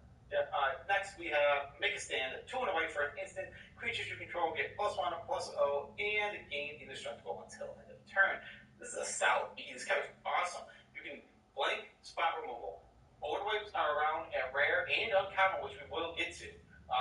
What's super awesome about this card, you get to blank those. And the blowouts, the real thing is, like, if somebody casts a Blasphemous Act, which is just a red in the set, and you can totally see, and you do this, you gain so much advantage. Your board staying around through a board wipe in this format is going to be huge. I love this card. I give it a B. I want to be playing it every time I can. The 4 is so low. You can just trade a 1-for-1 and use it as a counter spell for a 1-for-1 removal spell. It has a little bit of an aggro slant to it too. If you want to attack and just give yourself the extra power and invulnerability for combat, this does a lot of things. And you could also be the one casting the board wipe if you want to lead with this first. I think what the text kind of looks like is if somebody tries to destroy all creatures, it's like you gain control of the board wipe. Also, another cool thing to think about here is if you attack somebody with an Alpha Strike and they don't do the math with Make a Stand, they might make horrible blocks. You'll just eat a bunch of their creatures, and it will be real good. Sometimes they can't afford to do the math. I remember even in whatever, I think it was the last Zendikar set Make a Stand was in. Sometimes you just got destroyed by it. Yeah. Next, 9th Bridge Patrol. 1 of the white for a Dwarf Soldier. 1/1. Whenever another creature you control leaves the battlefield for a +1/+1 counter on 9th Bridge Patrol. I don't like this card at all. I think the D. I don't like how it looks, but I also don't like how it plays. It's a D. He's got a crappy mustache. It is a 2-drop that grows, but sometimes your 2-drop isn't played on turn 2, and then it does very little. Yeah. Not much to talk about. We don't want it. Yeah. If it said permanent and not creature, it'd be a lot better. There's a lot of treasures, and there's Evolving Wilds in the set, or there's one of those Evolving Wild cards. This just doesn't say that, so forget about it. Next, open the armory. 1 of the white, search your library for an or equipment card. Reveal it, put it into your hand, then shuffle your library. What's the card type? It's a sorcery. Okay. Sorry. Yeah, I have no problem with this card at all. I think this is a nice C+. You're never going to be sad playing it as long as you have. Let's make sure you have the auras. I mean, you don't even have to have too many. If you have 2 or 3, it might even be fine. If you have like 2 Fate's Feathers, having basically a 3rd copy of Fate's Feathers isn't going to be too bad. I mean, sometimes the situation will come, you got Fate's Feathers this, and that won't feel good. But hey, the more you have, the better the card gets. I'd be stunned if you were a white deck and you only ended up with 2 auras or equipment. Okay. Honestly, you're going to end up probably with like 6 or something. There's so many of them that it's hard not to play them.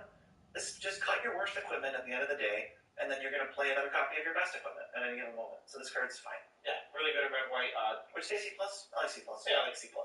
Next, we have Orzhov Advocate. 2 and a white for a human advisor creature. 1/4 at the beginning of your upkeep. Each player may put 2 +1/+1 counters on a creature they control. If a player does, creatures that player controls can't attack you or planeswalkers you control until your next turn. I like this card a lot. It is one of those not quite good enough for what we play in Commander. I think this is like a B-. This gives you repeated free value that your opponents are actually incentivized not to take. Yeah, I mean, when they're not taking it, it's good for you. It's actively good for you. When they are taking it, it's good for you. They have to attack somebody else if they attack. Yeah, exactly. So both sides are good for you, and you're really just getting advantage either way. And you're going to be putting counters on. Great synergy for the +1/+1 counters deck. Really awesome for that. It also, it's a 1/4. It blocks so well, and even if you play this on turn 3 and it's your first creature, 3/6. 3/6 right away. And how that is hard to attack through, even with pumping up. Yeah, you can play Fencing Ace into this, and now you're in business. Yeah, I mean, Fencing Ace, I think, is just going to be, you're not going to be sad playing Fences. I mean, that's probably true. Palace Sentinels, 3 and a white for a 2/4. When it enters the battlefield, you become a Demonarch. That means at the end step, at the end of your turn, you draw a card. And if someone combat damages you, they get this emblem. And now, their end step, they're going to draw a card. It never goes away, so it's always going to impact the game for the entire game. Well, let's be clear. It can go away. If the player with the Monarchy is killed by combat damage, the trigger for the Monarchy to come to you will never happen, and it will go away in that case. Yes, but the emblem cannot remove itself. There's no way to remove it, but it can be exiled through like game state stuff. Yes. Pale Sentinel C, you're going to be bread, butter. Just never going to be sad putting this in my deck. The only issue, reading this, it looks worse than it is because this is a 2/4 that draws a card. There's no way to stop that. If the card hits the field, you are now the Monarchy. If someone else was the Monarchy, it shifts to you. You only do one Monarchy. So it's a 2/4 that draws a card. That's already pretty decent, has more upside. So you can, because however many cards you draw off the Monarchy, if you're the one who introduced it, that's how many cards this card got you. So just keep an eye, you want Monarch cards in your deck. Yes. Next, Patron of the Valorant, 3 white, flying creature, angel, 4/4, weird order. Whenever Patron of the Valorant enters the battlefield, put a +1/+1 counter on each creature you control with a +1/+1 counter on it. Patron of the Valiant sounds like one of our patrons. We are Valiant. Yes. Yeah. So Patron of the Valiant is pretty strong. I mean, it's a 4/4. We're going to talk about this often. That's when you start rumbling in the air. A 4/4 flyer is definitely nothing to scoff at. Flies right by their stupid 3/3. If you have any counter synergies, this card goes way up. It's I'd say it's about a C+. It's an early pick too because it doesn't ask much of you. It doesn't. White has so many counter synergies that you're going to probably end up with 1 or 2, regardless of what you're trying to do. Yep, sounds good. Prava, the Steel Legion. I was going to say Street Legion. 2 and a white for a 1/4. As long as it's your turn, creature tokens you control get +1/+4. What? 3 and a white make a 1/1 soldier token and has partner. So this is partnering up with your best thing. This is one of those mana sinks we talked about that, you have access to for the entire game. So remember when we said mana sinks are important? Well, this one could be in your command zone. Yeah, this card's awesome. It also makes your tokens really good at attack because it's a 1. It makes it gives them +1/+4. So they're 2 5s at least. Yeah, that's like minimal. Yeah, this card's sweet. I think it's a B. So awesome. You want it in your command zone. You'd also, if you're not going to be sad to have this in your deck if you're playing Revenant or whatever her name is. And it fuels yourself. I can't remember her name because I call her wrong guy. Felice. It's Felice. Felice, yeah. But if you have Felice, yeah, you're not going to be mad having this deck. B, take it high, especially if you're. Well, I guess, yeah, especially if you're a token. But it fills itself. Yeah, it does. I was going to say it fills itself. You're not going to be too mad if you need a set. If you just need an outlet, yeah. Not bad. Next, Radiant Sarah Archangel. This is 6 and a white for a 6/4 with flying. It's a legendary creature. It has partner. Tap another untapped creature you control with flying. Radiant Sarah Archangel gains protection from the color of your choice. Until end of turn. And that is so ridiculously important. Yeah, I know. Yeah, that is super important. I think this is another B. It costs a lot to cast, but it's super hard to remove. It hits hard and often. This thing, I like B+. It is a giant monster that requires no synergy other than playing a couple flyers. And if you have 2 flyers out, how is this thing ever dying? You have to do a non-damage based board wipe to kill this thing. You definitely want to make sure you have flyers. It shouldn't be too hard, but if you don't have flyers, be careful with this because it is super susceptible to removal at that point. Well, yeah, it doesn't really do a ton. It can also just get in. If you have multiple flyers, you go, alright, protection from this, a smack you for 6, hold up a protection for in case you have removal. You can also attack with it, and they can make whatever blocks they want. You can give it protection from those blockers. How does this thing ever die? It just doesn't. It just doesn't. That's what's good about it. Nice B+ for Radiant Sarah Archangel. We have Raise the Alarm. Create 2 1/1 soldier creature tokens. If you're in the tokens deck, you want it. If you're not, you don't. It's a D. It's a D. Again. I'll use my to be clear here. You know when you want it. You know when you don't want it. And most times you don't want it. Next, Rebecca, Architect of Ascension, 3 and a white for a 3/4 legendary creature. Human artificer. Artifacts you control have protection from each converter mana cost among artifacts you control. It has partner.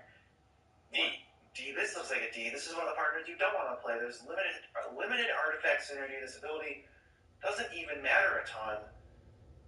So I'm just on a D. I just think you do better. You can do better. It's a D. I mean, maybe we can pair her up with the golem guy and do something. Oh, there is a hidden golem deck that's going to break this format wide open. So unless you're doing that, just don't play Rebecca ever. Next, Return to Dust. 2 white for an instant. Exile target artifact or enchantment. If you cast the spell during your main phase, you may exile up to 1 other target artifact or enchantment. 2-for-1s are really nice. I think this is a solid C plus or C plus. 2-for-1 removal that exiles and gets it out of the game forever. That's where I want to be. Sorcery, that's fine. It's only 4 mana. It's not like one of those 5 mana sorceries. Yeah, I think there's not really much to talk about here. It's just a nice 2-for-1. Remember, artifact and enchantment removal almost as important as creature removal in a lot of cases. I don't think you're ever cutting this from a deck. Yeah. Just for reference. Yeah, exactly. Next, we have Seraphim Dawn. 2 white for a 2/4 flying lifelink. I don't know. So when I first looked at this card, I didn't care about it, but it seems fine. I'm not going to be mad about it. It just looks like a begrudging playable. It looks like a C minus. Yeah, it looks like a C minus. Like, you know, I wouldn't even be that sad about having to put this in my deck. It is a nice 2/4. It has lifelink.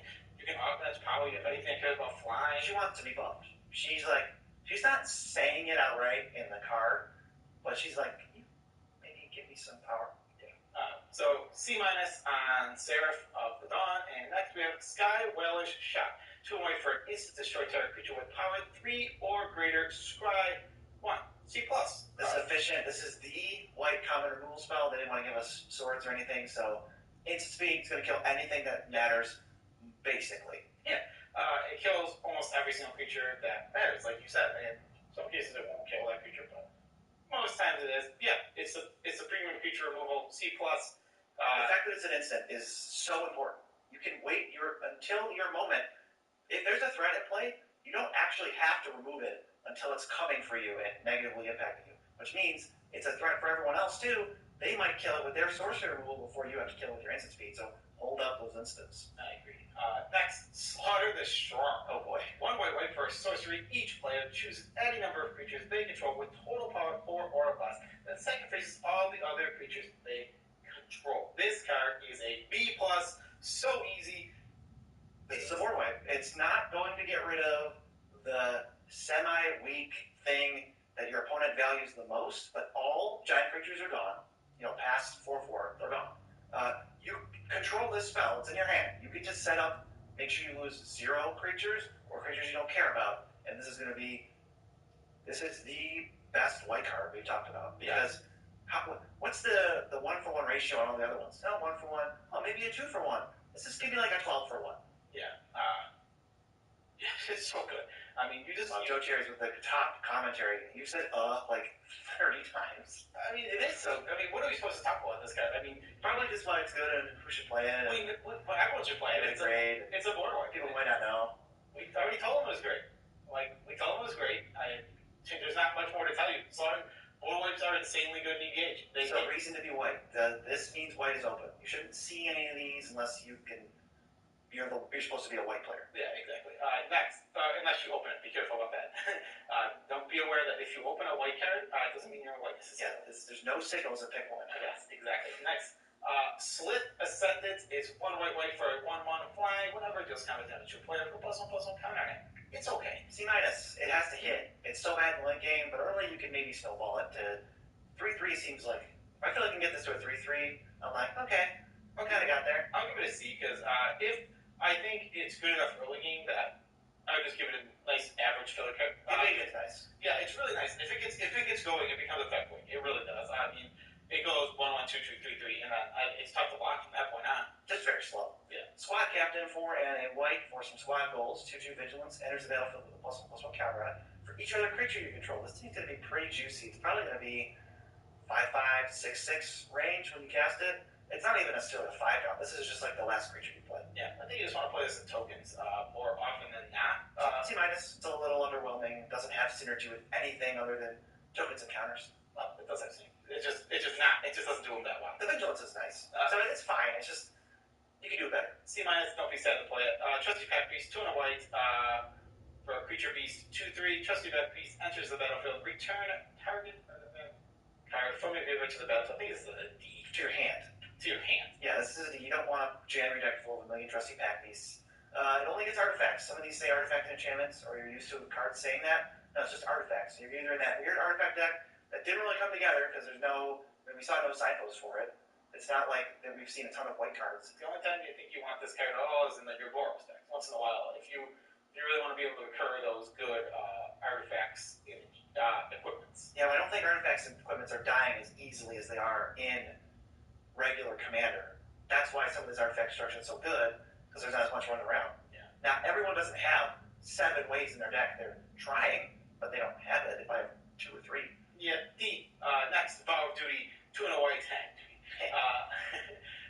2 and a white for enchantment, or enchanted creature. Enchanted creature gets +2/+2, has vigilance, and can't attack you or planeswalkers you control. I hate the cycle in regular Commander, but I think they're actually going to be playable in this format because it's functional, kind of, sort of removal. You just can't. You're really only trying to remove power and toughness. You're not removing any abilities. It does incentivize them, almost all of them, incentivize them to actively attack other people. This one gives vigilance, so it's a free. They have it to lock. It's a free attack on somebody, so they can kind of say pacifism plus deal 6 damage. Yeah, I give it a C.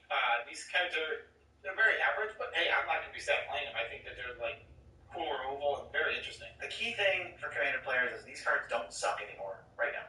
Yeah. So they are playable. Don't just scoff at them. They're uncommon for a reason. I think that says something. Next, we have Aqueous Form. It costs 1 blue for an enchantment aura. Enchant creature. Enchanted creature can't block. Whenever it can't block. Can't be blocked. Sorry. Whenever enchanted creature attacks, scry 1. I would not be big on this card usually, but I think with the Monarchy going around, this often will be able to draw you a card because I really think the Monarchy is going to get introduced. There's a common in every single color that makes it. That's all you got to know. With there being a common in every single color, the Monarchy is going to get introduced in most games. And if some people still don't care about that, there's multiple uncommons and multiple rares that also introduce Monarch. So now everybody is swayed that Monarch matters. We're going to change the name of Aqueous Form to Opt.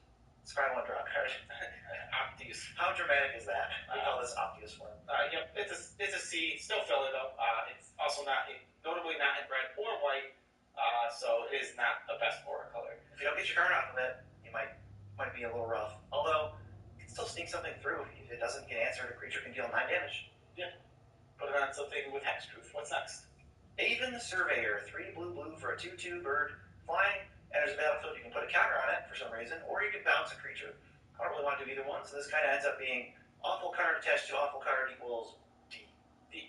It's a D. I don't want to play this card ever. I definitely don't want a 5-mana 2/2 that bounces the creature, and I don't want a 5-mana 3/3. Neither of those sound appealing at all.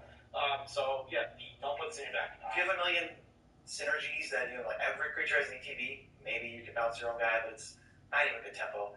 Azure Fleet Admiral, what does that do? Azure Fleet Admiral is 3 and a white for a creature. 3 and a blue. Sorry for losing it right now. Yeah, 3 and a blue for a creature, human pirate. 3/3 when it enters the battlefield, you become the monarch, and it can't be blocked by creatures the monarch controls. This card is sweet. I give it a C+, but I love that it comes in and gets you the monarch right away, and I love that it's always going to get you the monarch back. If you lose it on your turn cycle, they got to answer this, or you're taking it back. Yes, I like this a lot. C+ sounds right to me. Every blue deck wants it. It's also a pirate, which blue decks care about. Yep. Next, we have Brian Lynn, the Moon Kraken. 6 blue for a legendary creature, Kraken. It's got partner, and it's a 6/8. When the Moon Kraken enters the battlefield, or whenever you cast a spell converted mana cost 6 or greater, you may return target non-land permanent to its owner's hand. I think this is a C-. It's not bad. It's certainly going to help you when you're in blue. If you just happen to need a blue commander, he's there for you. He'll do it for you, but he's not the best in blues. He wants to be in Simic. Simic has that 6 CMC or greater thing. Simic is the best color combination, not close at ramping. And It's a big body. 6'8" is really big. Yeah. So C minus, but hey, there's situations where this will perform a lot better. Definitely. Confiscate 4 blue for an enchantment aura. Enchant permanent. Enchanted permanent is yours. You control it. Also, like Flavor pointed out, Jafari made an armpit fart machine. No, not perfect. Just a fart machine. Just a machine that makes the noise of a fart. Yeah, it's a fart machine. Jafari just made a fart machine in this art. Basically the best flavor ever. This card's great. What we said, B+? Yeah, B+. Yeah, this is a B+. Confiscate, you take the best permanent on the field, make it yours. That's all that matters. If you steal a creature that is their commander and is very vital to their game plan, but has no synergy with your game plan, the other 2 players not involved in that exchange are happy with it and are thus not trying to mess it up. If you take the best creature in play, well, it's going to need to get removed eventually. This has such high potential for like 2, 3, 4 for ones. Yeah, exactly. Next, we have Daring Saboteur. 1 and a blue for a 2/1. You can pay 2 and a blue for this guy to be unblockable. Can't be blocked this turn. Whenever Daring Saboteur deals combat damage to a player, you may draw a card. If you do, discard a card. I don't like discard at all. He's wearing a onesie. How is he a pirate? He looks like he's sneaking out of his window to go to Neverland or something. He's bad. He's the absolute like corner case, can get you the monarchy, but then you're paying for it. The rest of these we're talking about, they just have evasion and they do it well. You don't get a card. If it was draw a card, all right, I'm playing this, but I'm not trying to do it unless you need pirates. Way too much. I don't know why this guy was a rare. I don't like this card at all. Very, very disappointing. Rare. Yeah, very disappointing. It's uncommon now, so it's a little better. Deranged Assistant. 1 of the blue for a human wizard 1/1. Tap, mill a card, and you add 1 to your mana pool. 1 generic mana. Wingding, as we call it. Yeah, this is going to be a centerpiece ramp self-mill card for that blue-black mill deck that wants to do this. So it looks good. It looks like a seed to me. Just a complete pawn that you're happy to take a couple of, play a couple of. Yeah, be careful with it, though. Again, I really think these games are going to go long, and I don't want to know myself. This is so easy to control. Just don't. Yeah, that's true. It just worries me. These games feel like they're going to be so long. Next, we have Essir, Ward Wind Familiar, legendary creature, bird, has partner. It's a 1/3 with flying. And spells your opponents cast that target 1 or more commanders you control, cost 3 more to cast. It makes your commanders not really removable. It's a flyer. I want this in my deck because it'll protect. I really don't want to protect this thing. I'm looking to protect my other awesome commanders. But hey, I'm not going to be sad if I have to play as my commander either. This looks like one of the cards that wants to be in your 59, not your 99. I guess it's more like 58. It wants to be in your main deck. It's going to protect both of your commanders, and you're going to feel pretty good about it. This thing doesn't draw too much hate to it, especially if it's not your commander. But if it is your commander, it does protect itself. So there's that. Yeah. C. Well, no, I give it a C+. I like this card. Okay, yeah, it's a cheap flyer. It's a nice cheap flyer, and it protects your commanders. Fall from Favor. 2 and a blue for an enchantment aura. Enchant creature. When there's battlefield, tap the enchant creature, and you become the monarch. Enchanted creature doesn't untap during its controller's untap step as long as it's the monarch. This is a bad removal spell, but also replaces itself, gets you the monarchy, and then, if monarchy is exchanged, sometimes it won't untap. That seems difficult to control. Overall, it looks like a cantrip to me, kind of, and I'm in for it, so I'm going to give it like a C-. C. It's weird. It's hard for a card to give me the monarchy and not be at least a C. Yeah, exactly. The market basically says it draws 1 and enters. You just have to keep the thing tapped down. There's also incentive for other players not to attack you if something is huge, big, and scary. Say like that 10/10 with Cascade, just happens to be on the battlefield, and you tap it down.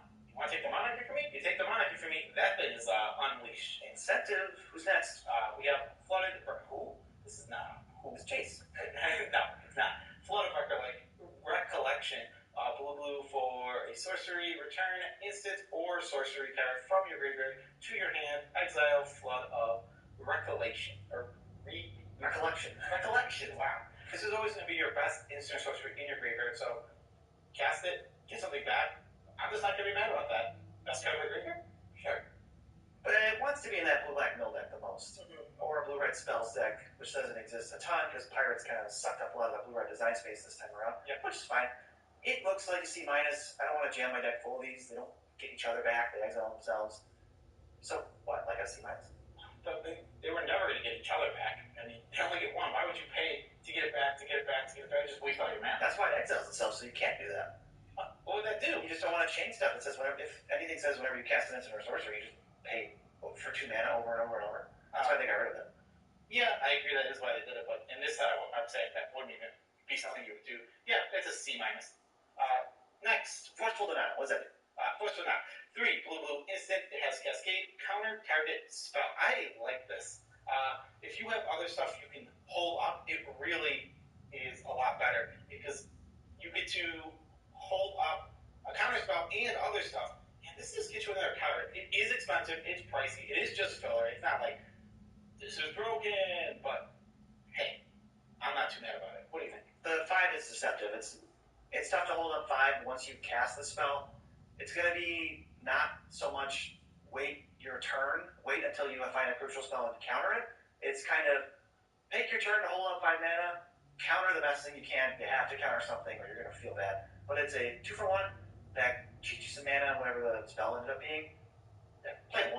I think I like Cascade a lot. I think it really powers up cards because a card like this obviously super unplayable without Cascade, but Cascade making it playable. This is better than counterspell draw card, right? Yeah, exactly. So just think about it like that. Next is Gale Strike. Why is this card instead? 2 blue, 2 and a blue for instant return target tap creature to its owner's hand, draw a card deep. It's complete filler. Like not good filler either. I don't want this card in my deck. I just don't. Creature of Vigilance, just don't even care about this card. The draw is nice, but it's a 3 mana cantrip. It only affects 1 creature when you have 3 opponents. Just try to stay away from it. Ghost of Ramirez Di Pietro. 2 and a blue for a 2/3 spirit pirate with partner. Can't be blocked by creatures with toughness 3 or greater, which is deceptively strong. It means whenever he attacks, something has to trade with him. Whenever Ghost of Ramirez Di Pietro deals combat damage to a player, choose up to 1 target card in a graveyard that was discarded or put there from a library this turn. Put that card into its owner's hand. Whenever you discard draw, whenever you mill 1 with Range Assistant, Ramirez can say, hey, I got you. I got you for 2. Now we're going to basically draw a card. Yeah, he's really strange, actually, but I really like him, and I like the reference to the old card. That's really cool. What do you think? C? He's not just a C. The build-arounds aren't as strong for blue-black. Yeah. You're not incentivized to do this a ton. Again, you don't want to mill yourself out, and if you're milling every turn, this is not cool. But perfectly reasonable card. Give it a C. Play it when you have to, and play it if you got synergies. Next, Glacian Power Stone Engineer, 5 and a blue for a 3/6 human artificer. He's a legend, and he's got partner. Tap him. Tap X untapped artifacts you control. Look at the top X cards of your library. Put 1 of those cards into your hand and the rest into your graveyard. He's so slow, but he's at least got a chunky body. He can block well. Doesn't have to be done in his sorcery, his ability. So you can wait till the end of the turn and just keep him as a blocker. I mean, at least he doesn't require any mana to do it, so you can do this like every turn as long as you have enough artifacts. But again, if you have enough artifacts, you're playing a blue deck, you're not playing a Boros deck where you're going to have a ton of artifacts because you want the equipment. It's fine. I think it's a C again, just like Ghost of Ramirez Di Pietro, but hey, the more artifacts, the better this card is. Just keep that in mind. It can be really good if you have the right deck. Yes. Horizon Scholar, 5 and a blue for a 4/4 flyer that enters the battlefield, scry 2. This has no synergy with your deck, I promise you, but, I mean, aside from that scry guy, but it does do some decent work in the air. I'm still on a C or a C-. I'm on C-. It's meh. I'm not excited to play this ever, but hey, you know what? It is filler, and you're gonna need cards like this because ultimately you're just not gonna get all beats. So this is gonna be the card that triggers your 6 CMC spells for your Simic deck, or the Scry Commander. You're gonna draw 2 cards, or maybe it's just a 4/4. Scry 2 late game though can be similar to draw a card if you bottom lands you don't need. It's also got flying. Next, Interpret the Signs. 5 and a blue for a sorcery. Scry 3, then reveal the top card of your library. Draw cards equal to that card's converted mana cost. So this card's not super strong, but I think card draw isn't. Card draw is not plentiful in this set. We haven't seen any so far, right? Yeah, we've seen literally like 0 so far. So I think this card is going to get a big boost to that. If you can ever take the time to cast this card, it's going to be very good. I think it's C. I think it's still filler, but again, Card advantage, I think, is going to be huge and help you out a lot. I'm pretty off this card. I'm going to put it at C-. It's really, I'd rather do anything else. If there's any other card draw I can find, I would rather do that. There's just not a lot, yeah. We just know there's just not a lot of stuff. Next, Kite Sail, Courser.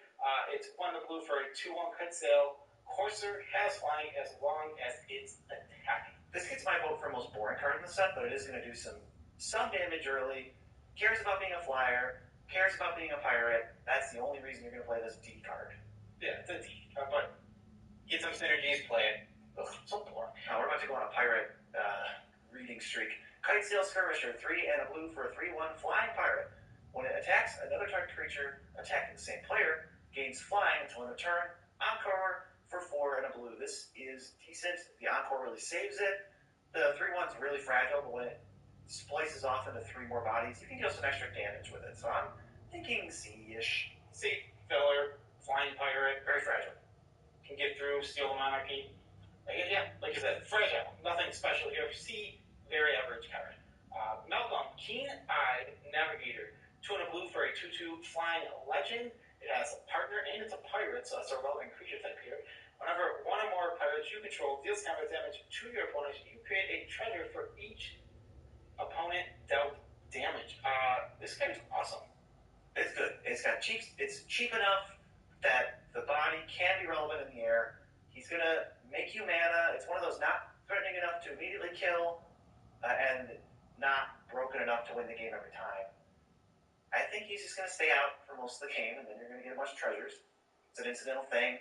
Just give him a C+. Yeah, I was thinking B-. I like this guy a lot. He starts drawing you toward the archetypes that he's in. He draws you toward flyers or pirates.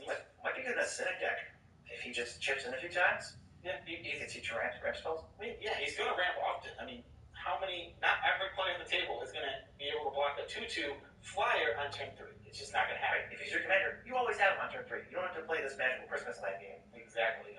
Next, Merchant Raiders. 3 and a blue for a human pirate, 2/4, whenever Merchant Raiders, or another pirate enters the battlefield under your control. Tap up to 1 target creature. That creature doesn't untap during its control and taps it for as long as you control Merchant Raiders. I misread this last time. Oh, you thought it was just till next turn? I thought it was just 1. Oh, you thought they couldn't do more than 1? I didn't know that it was whenever her or another player. Oh, yeah, they all stay tapped until she dies. So I'm gonna give it looks like a C+. It might even be better. Let's stick with C+, because it only taps, it doesn't remove them. But this can do that technical thing that court denizen was trying to do.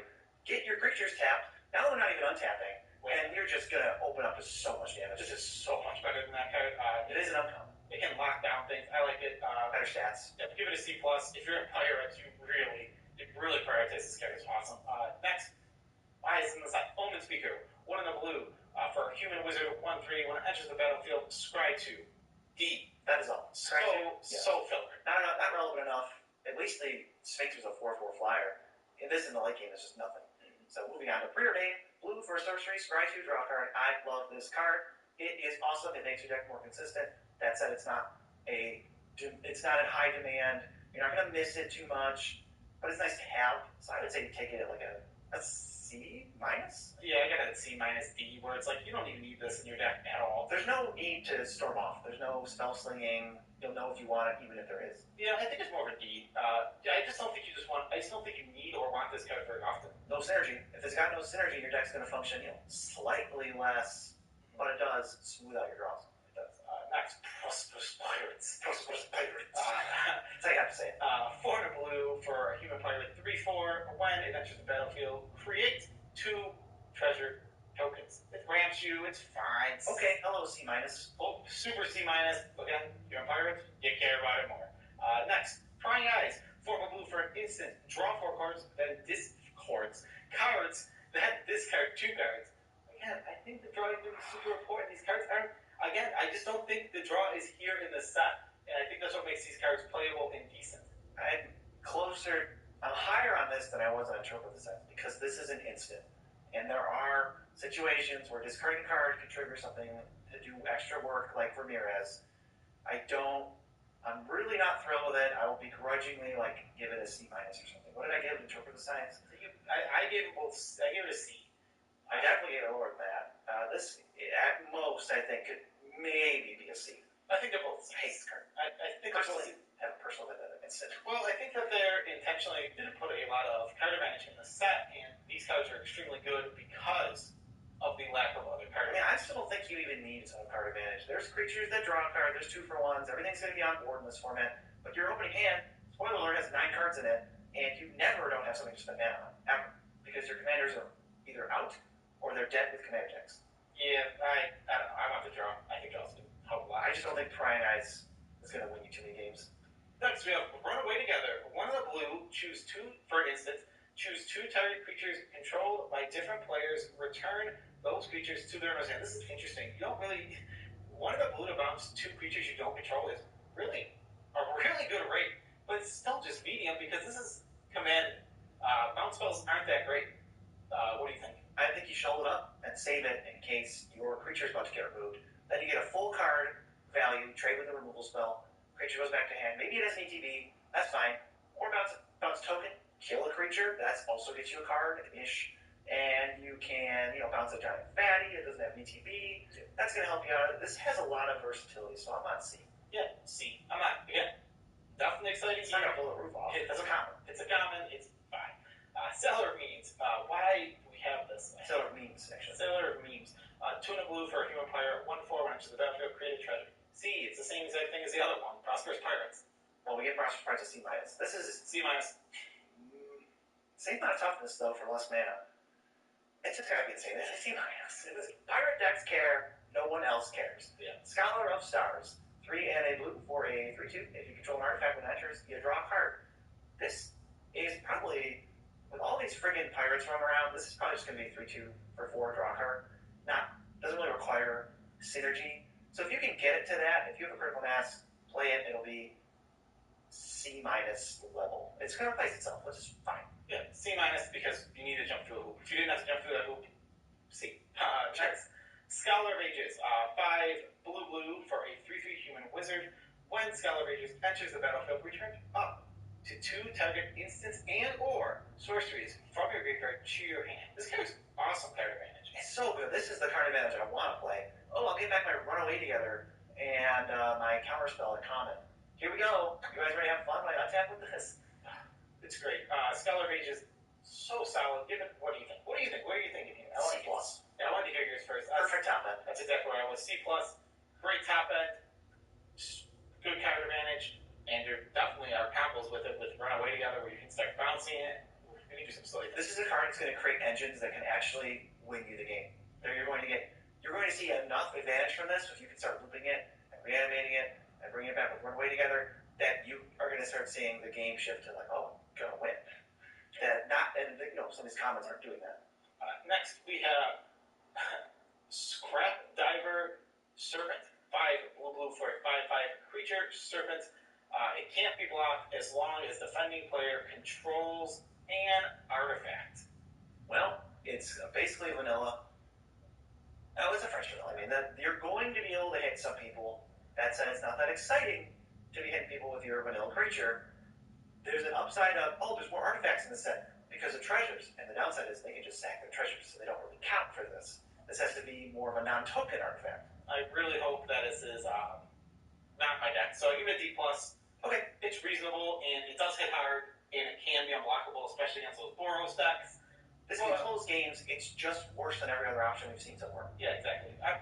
It's not terrible, but it's not great. I'm the same, though. The stats 7 mana 5/5 still aren't even that super. I'm not looking to play it unless I have to. Siani, Eye of the Storm, 3 and blue for a 3/2 flyer whenever it attacks. Scry X for X's number of attacking flyers.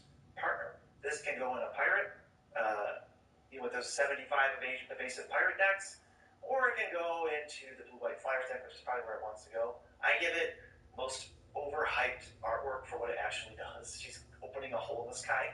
Yeah, she can control the weather. Geez, she's only a 3/2 flyer? She can control the weather? Yeah. Wow. She needs to learn how to use that power. Yeah, What would you give it, though? Because she has partner. Yeah, I give it a B-. This card's sweet. If you're in flyers, you're going to really love this card. Just free skies. Even just want 8 attacks. Again, the skies cannot be clogged up by every single play. Not often. It will happen. But you always have this on turn 4. Minimum. sometimes turn 3. And when you do, you just get a strike every single turn. Smooth those draws out. It's just value. Yes, it really is. These commanders are just going to be fantastic. And there's 2 companions now. Remember companions? There's 2. And the restriction is nothing. You gotta get to play them. Siren Stormtamer. Blue for a 1/1. Flyer. Sacrifice it, pay blue. Counter spell ability that targets you or a creature you control. Nice little annoying early draw. Gonna make all your flyers and pirate stuff better. This card's gonna go in every blue deck it's in, probably. Yeah, C, it's filler, but it is good filler. I mean, C+. Either head, hold it up. Yeah, you get to hold it up as long as you want, and on top of that, you're just playing this little 1/1 that can steal the monarchy. Get the monarchy! Yes, get that sweet, sweet monarchy. The meme lord of the set, Scab Goliath, 5 and a blue for a 6/9. Nice. As additional cost to cast it, exile 2 creatures from the graveyard. Trample. Think of this as the blue-black fatty common that they want you to play. The trample's nice and the body's big. So maybe it's not built around, but you want it in a blue-black deck only, I think.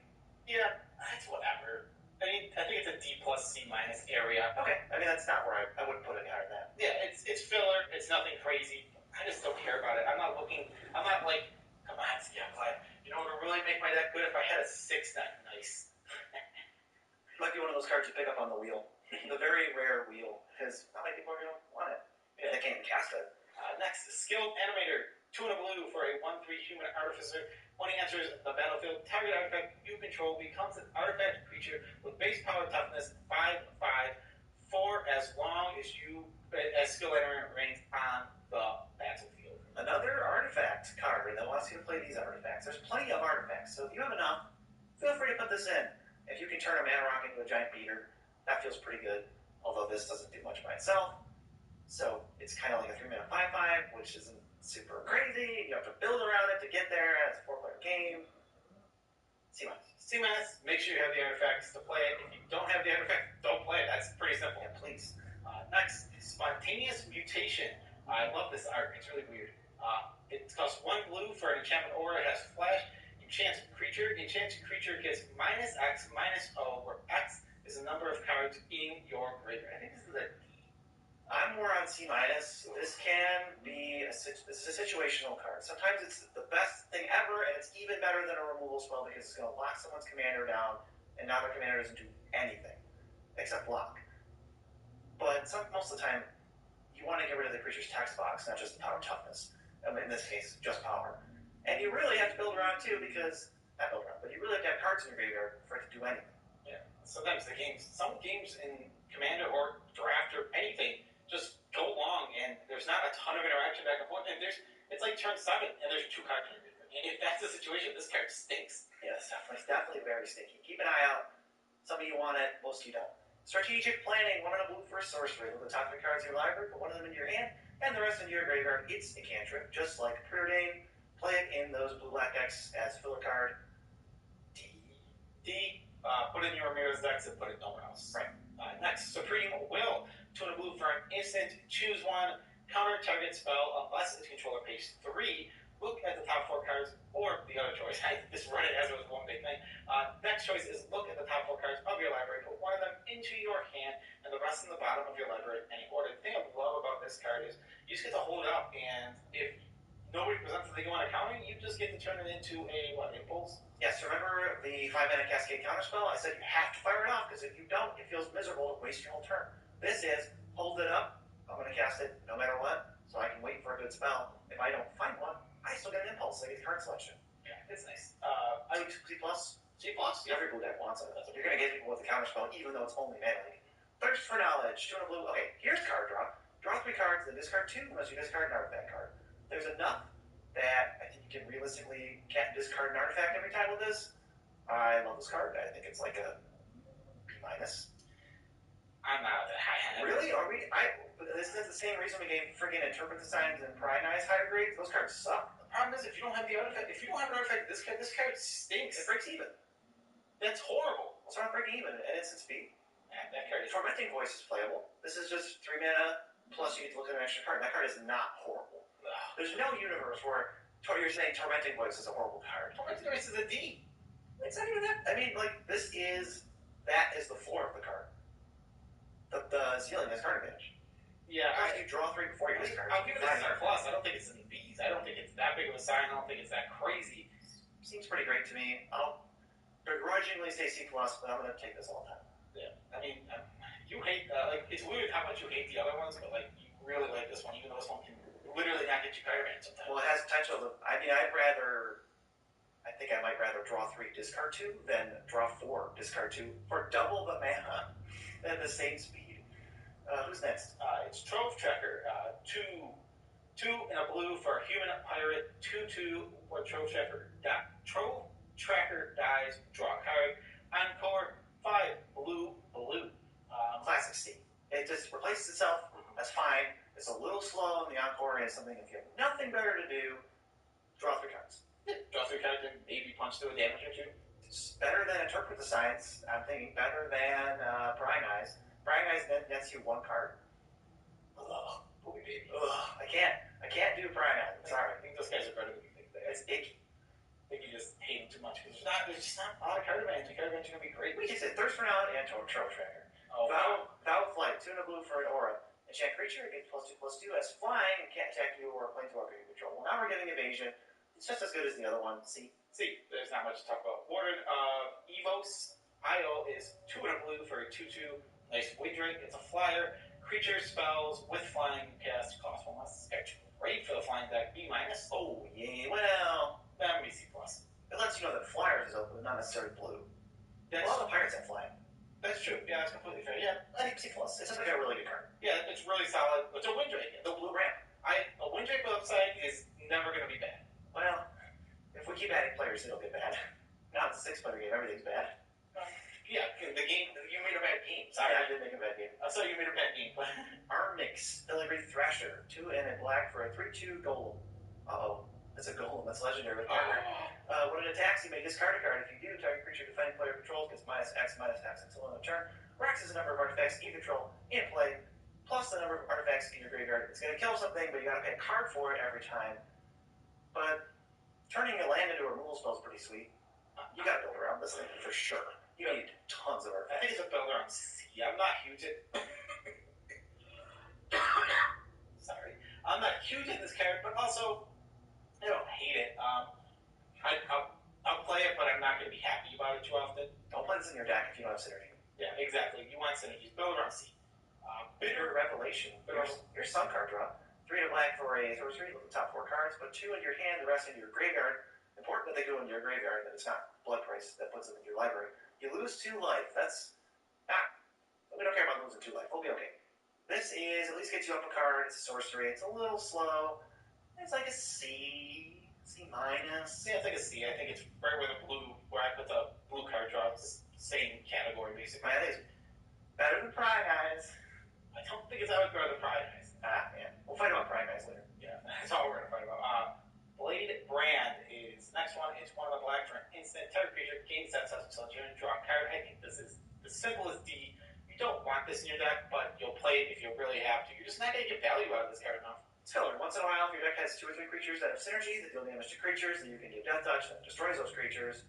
That's the only thing to look out for. Nothing else makes this card appealing. Yeah, exactly. Next, Briar Blade Adept. 4 and a red for a creature of assess. 4 black. Oh, yeah, it's 4 and a black. Yeah, it definitely isn't a red. Whenever it attacks, target creature an opponent controls gets -1/-1 until the turn, and it has Encore for 3 and a black. Here's some filler for you. C-. C-. I'm not excited about this card. It's totally fine. It can kill something with 3 toughness on the Encore. That's kind of cool, and it attacks. It's so underwhelming at 5 mana. I don't know that you're going to be able to play this on turn 5 and then have a good attack. Its regular body is poo-poo. That's what I don't like about it. The Encore Street, what it does in Encore is perfectly reasonable, and there's nothing wrong with it. But then after that, it's like, yeah, this is the card you want a Bitter Revelation into the graveyard. Yes. Maybe this is a blue-black hidden card. Yeah, that would be good, better than that thing. Next, cast down 1 in the black for an instant. Destroy target non-legendary creature.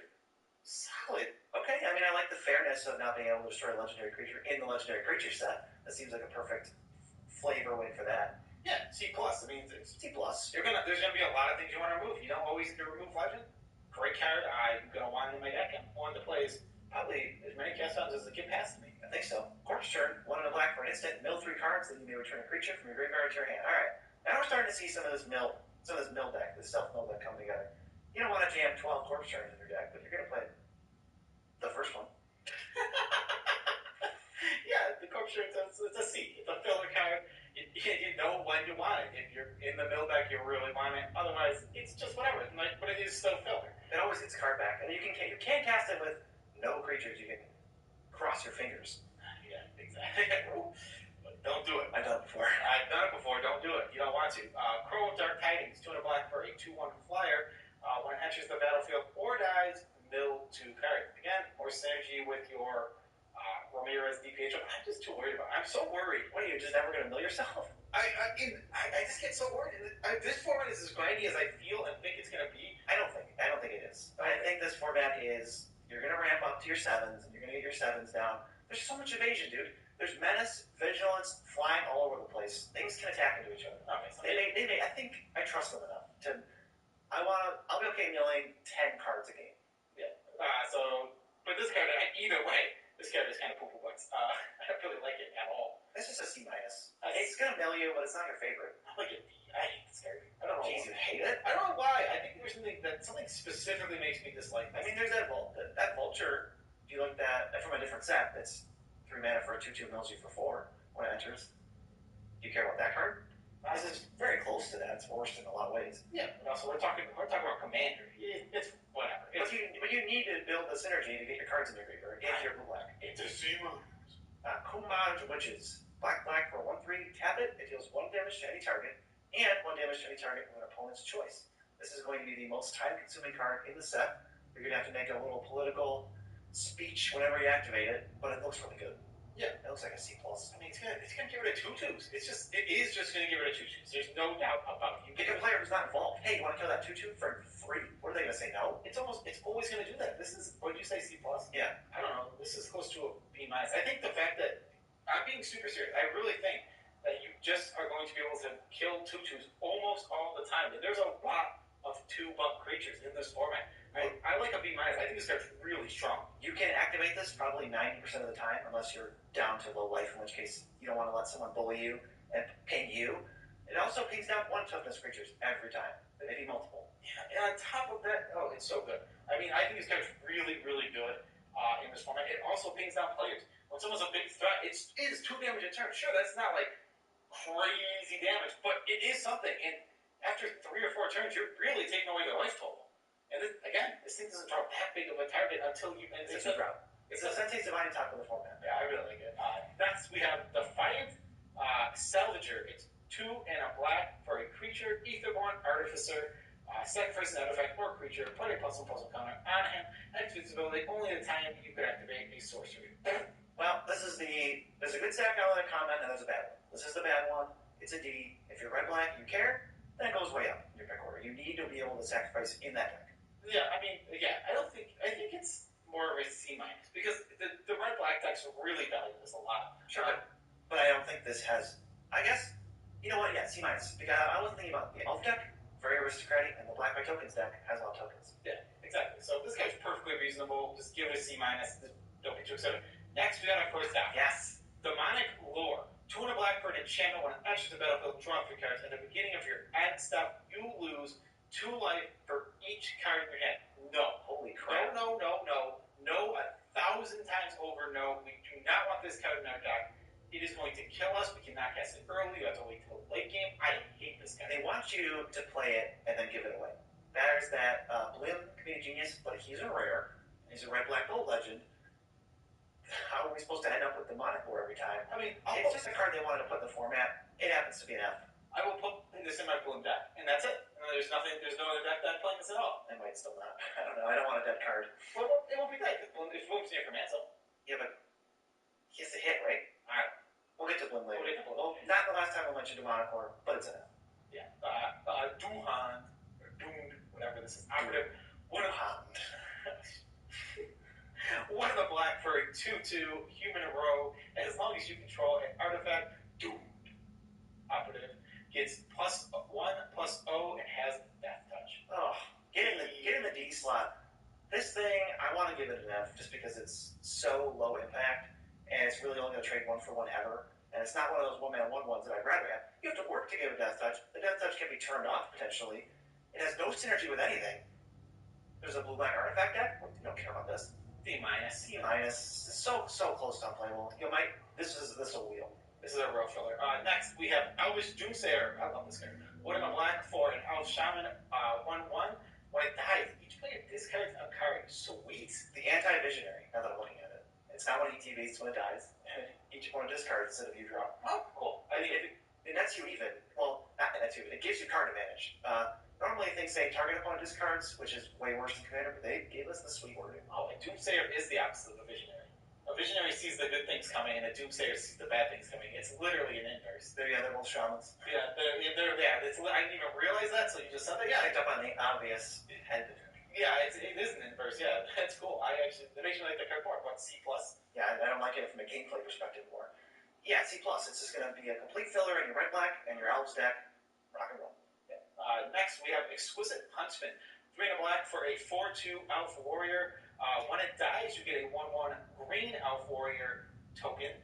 It has encore for 4 and a black. Maybe you really like this guy when we were first talking about it. This is a beefy boy.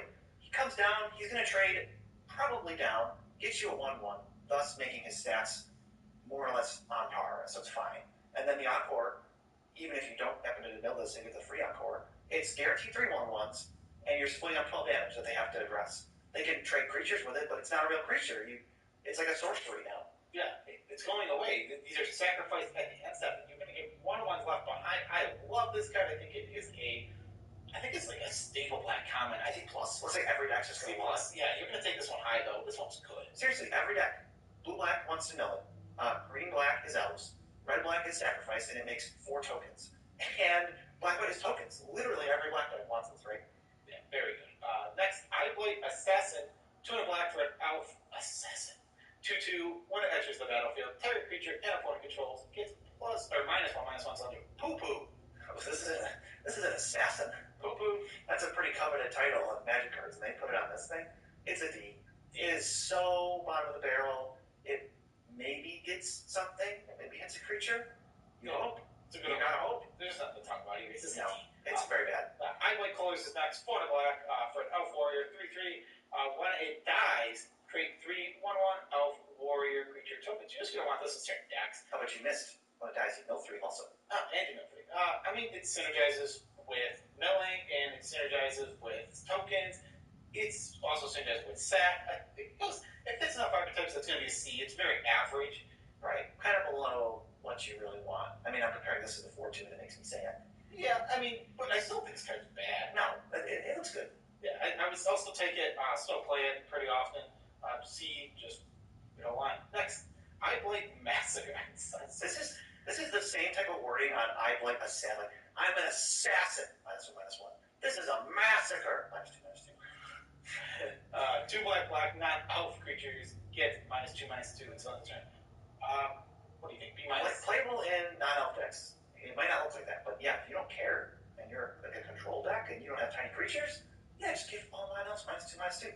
That's so good for you. I think it's a B-. I think it's solid. It's board wipe in all the small things away. I like it. It's more than a 2-for-1 every time. I can't imagine it's not. Just don't cast it if it's not. Exactly. Next, we have another one of the familiars. It's adorable. Yeah, why don't you read it? Oh, it's Falthus. Yeah, Falthus, Shadowcat familiar. 2 and a black for a 2/2. Legendary Nightmare Cat. Commanders you control have Menace and Death Touch. This could be your commander. It's more commanderable than the other 2, because then it just has Menace and Death Touch. Oops, 2/2 Menace Death Touch. That's pretty sweet. But then you might want to compare it with a red, like, aggressive thing that has First Strike or something, or a white, like, Aura Up commander. You can do a lot with this, but it's not really pushing you in any direction, so maybe it's an early pick. I want it in my deck. Yes, I definitely want it in my deck, because then the possibilities are more. That's a B. This card is sweet. Powering up your commanders. If it's your commander, it powers up itself.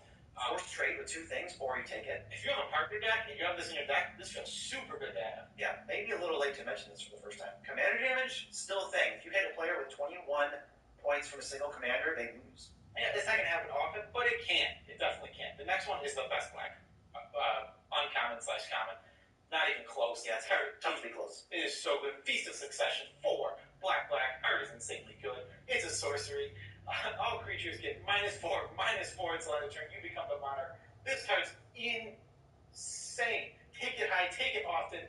Do not be sad to shove this in your deck. It is a board wipe that gives you the monarch. We said 4/4. 4/4 starts through the stats where things push through. Kills those things. They're done. This card is insanely strong. So good. B+. I absolutely love this card. The X for 1 is like incalculable. I can't, like, this one gets me so excited. It gets my blood, like, it gets my blood flow, because I just really like this, and I love when they give Seth McKinnon a really, like, important card for the set. And now you get to It's like they always do it. That's I know, but you get to see this art more often. It's such good art. Well, then, can't wait to see Prismatic Piper then. That's an important card for the set. Flashback Marauder, 2 to black, 3/1 zombie. ETB, each player sacrifices a creature. This is card advantage. It doesn't look like it though. It can miss on tokens, but that's also true for you, where you get to keep the 3/1 and get rid of a 1/1.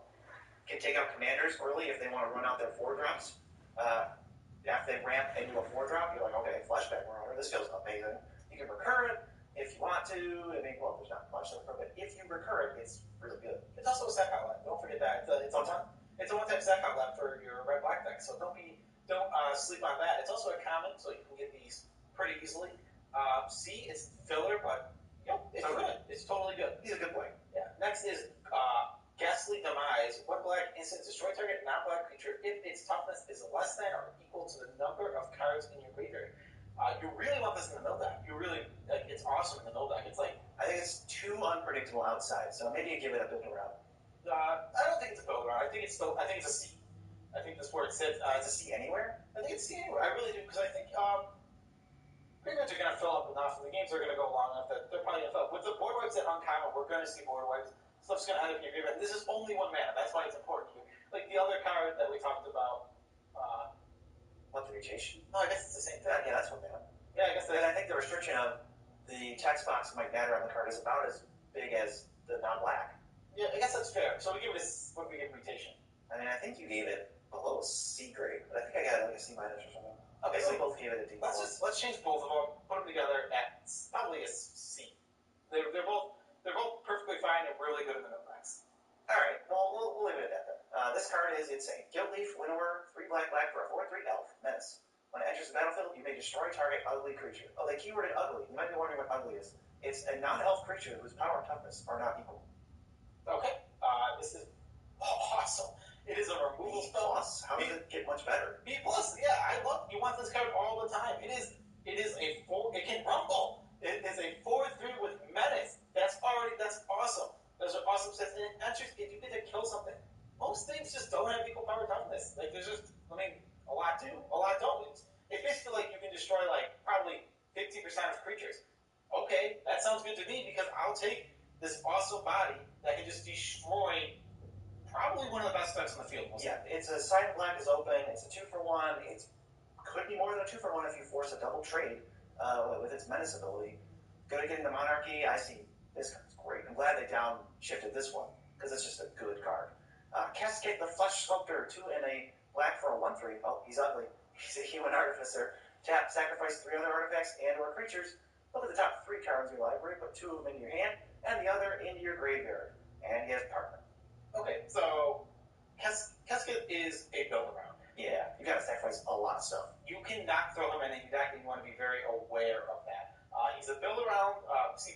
He's good in the decks. He's good in, but be careful. You really can't just put this in a deck if you don't have the tokens or the synergy. But there's a lot of it. There is a lot of it. So it's not hard to get, but you have to be aware of that and know and need it in your deck. So up next we got Malfeld Twins, 5 and a black for a 4/4 zombie creature.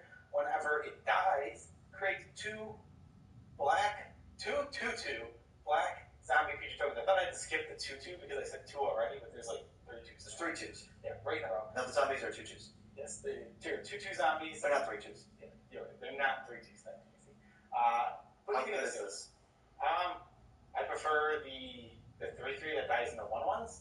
But I prefer that, and then I prefer the 4/2 that makes 1/1s. I just think this is fine. It's total, looks like a C minus. C minus, yeah, exactly. 3 bodies. It is 8 power for 6 mana. It's just none of it's, you don't get all of it up front. Yeah, you don't get all of it up front. You gotta wait for it to die. If you're in the sacrifice deck, this mighty fine filler. Don't look to play too many of these, but hey, it's good filler for your sacrifice. Don't look to play 2 of these. No, yeah, don't look to play 2 of these. 2 is actually too many. Too many 2/2s. 2 2/2s. It's actually Miara, Thorn of the Glade, 1 in a black for a 1/2 Elf Scout legendary partner. When it or another elf you control dies, you may pay 1 and 1 life if you do draw a card. Well, sweet. If I'm an elf tribal deck, this looks perfect. So it's obviously a build around. Probably a build around B. All your creatures die into cards. I mean, if you're in black, there's enough elves. You're not even going to need to build around this. I don't think. I think it's more of a like C plus range for those decks. But yeah, when it's built around, it's absolutely insane. If you build around it, take it very highly. But if you don't have to, there's just enough elves floating around in black that you won't have to build around this. I don't think. So you can take it early, and then try to build around it and play it even if you don't 100% get there. Murder. 1 black. I hear this is the case that they gave us. It's an instant and it destroys target creature. That's it. What? Murder. What was the case they gave us? That's like a song. What was the case they blamed me, right? That they gave me or that they blamed me? I don't know. This is an instant from Magic the Gathering, destroys a creature. That's all it does. This looks like total rock solid C card. Yeah, whatever it gave C plus. Exactly the same as Skyweller's Shot. Oh, this is better. This is just way better. I don't know, getting the Stride and Skyweller's Shot feels good. Yeah, but it doesn't hit every creature. This hits every creature. Yeah, C plus. It's good. Murder, don't be scared to play Murder. As bad as it is in regular EDH, don't be scared of it. It's unplayable in regular EDH. I would agree with that. F. But also, C plus. Next is Nadir, Agent of Duskinol. I've never read this one before because the name is so weird. Duskinol. 5 in a black for a 3/3. Whenever a token you control leaves the battlefield, put a +1/+1 counter on this man. When he leaves the battlefield, create a number of +1/+1 elves. 1/1. 1/1. Green elf warrior creature tokens equal to his power. So, what's really, really cool about this card, partner, yes. What's really cool with this card is he works so well with Encore. Oh, yeah, because the tokens are, well, the Encore makes 3 tokens. Yeah, it's super good with Encore. I think this game is just so solid. I think he's like a B-. He is expensive, but if you get him going and rolling, and like his power just keeps going up. Like the longer he stays in the field, and then he dies into tokens that will power him up next time. Yes, he's ready to give you 1 million tokens. You just gotta build around it a little, because, well, so I don't think it's a build around, but if you build around it, if you don't build around it, the first part of the text is blank. If you do, the card is insane. Yeah, I mean, maybe it's just this card is super solid. It is expensive, but if you get rolling with it at all, this card is going to be an absolute house. Like I said, Encore, absolutely so stellar with it. It just pumps his power straight up to 6 for 1, any Encore you do. And then he makes 6/1/1s when he dies, and you can, I mean, this black-red, green-black, or black-white all wants this thing. Yeah, he's super good. Take him very highly. He doesn't even need to be in the command zone. He's going to be good as long as you have even little synergies with him. Yeah. Mountfell twins can suck it with Nadir around. Yeah, exactly. Now he has a Nightblade, and she's 2 in a black for a 1/3. Whenever a token you control leaves the battlefield, each opponent loses 1 and you gain 1. Doesn't even just say creature tokens. All these treasure tokens still drain and gain for 1. This is a solid. It's a C, but it's build on. Build on C plus is probably where because you don't want to. This card is really awful if you don't have tokens. I do want to build around it though. Yeah, but you do want to build on it. This card is sweet. It's the only type of aristocratic effect you really get like this. There's no blown artist in the set. You got to settle for a Nightblade. Yeah, that set's good. Yeah, it's very good. If you're in your Reverend Medium decks, your black-white decks that have tons of tokens flying around, awesome. Your sacrifice decks, they build on C plus. So win condition. Yeah. If you can somehow get like 2 of these, your deck has a really solid game plan. You can just sit back and generate tokens over and over. Yeah, this also gains you life, which helps to bolster your life total. What's next? I gotta read all of these? Noxious Dragon, 4 black for a 4/4 flyer. It's a dragon. When it dies, you may destroy target creature with converted mana cost 3 or less. It's a 2 for 1, it's a flyer, it has some aristocrats synergies, even though I don't really want to sacrifice my 6-drop flyer. So it's fine. It looks like a C to me. It's a C. But I'm a big fan of these 4/4 flyers. I'm not going to be sad having them. I think I'm more in C+ for these 4/4 flyers. This is where you want to be when you're spending 6 mana. You want to be, if you're getting a flyer, you want a 4/4 body in the air for sure. Gives you a little, it's not like a full 2-for-1, but you get to take something out with you. Yeah, I mean, it is a 2-for-1. Yeah, it's just not a great card you're taking out. Yeah, but it's still good. And there is going to be a lot of good commanders that just have small cost. Right. Next, we have No Color. This is 2 and a black for a creature. 3 and a black, sorry. 3 and a black for a vampire shaman 2/4. Pay 2 and a black. 3 and a black.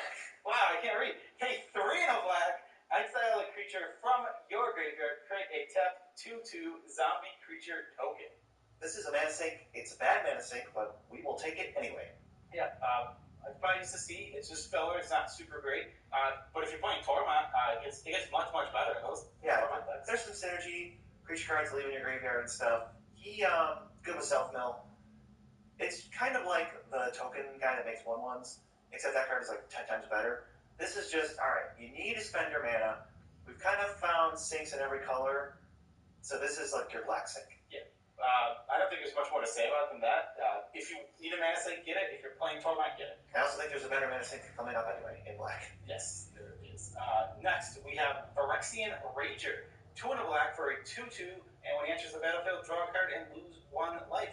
Aristocrat decks love this. It's slightly worse than your Monarch getting guys, but it's still probably a C. Yeah, it's like an Elvish Visionary. It just comes down, places itself, maybe it rumbles and trades, this has some power.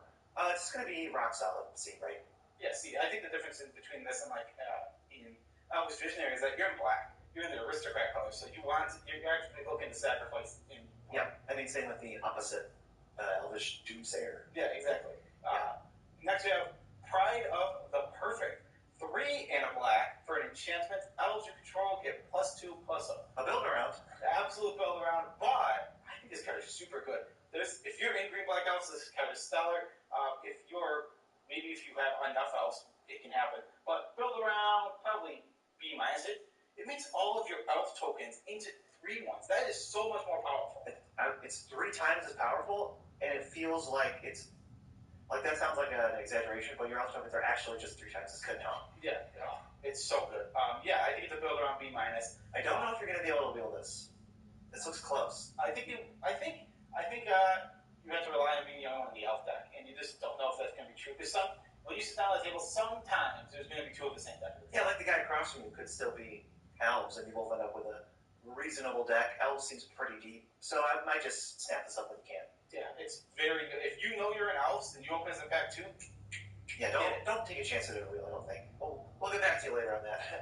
Revenant, 4 and a black for a star flyer. Power toughness equals the number of creatures in your graveyard. Not again, says Hans. The art is super weird, but this card looks fine to me. You gotta make it, so it's kind of a build around in that I would never play it outside of blue black. So just think of it like a blue black gold card. But once you get into like a 5/5 for 5 flying, it's a vanilla, but it's got evasion and it's gonna get bigger. Yeah, it can be a big beater. I think this is just a C-. C- sounds right. Yeah, we're not looking to play it too often, but you're gonna put it in the decks that can. But also, definitely a Deadly Goy. It's even a star. Oh, that's what it is. Definitely. He said not again because the Lorgo's back. Yeah. Yes, we got there, guys. He has to fight and kill the Lord again. We got there. He's eating a rabbit, that evil Lord. Oh, no. Sanitarium Skeleton. Black for a 1/2. 2 and a black : return it from your graveyard to your hand. I like this better as a mana sink than our no color guy. He's a common. Yeah.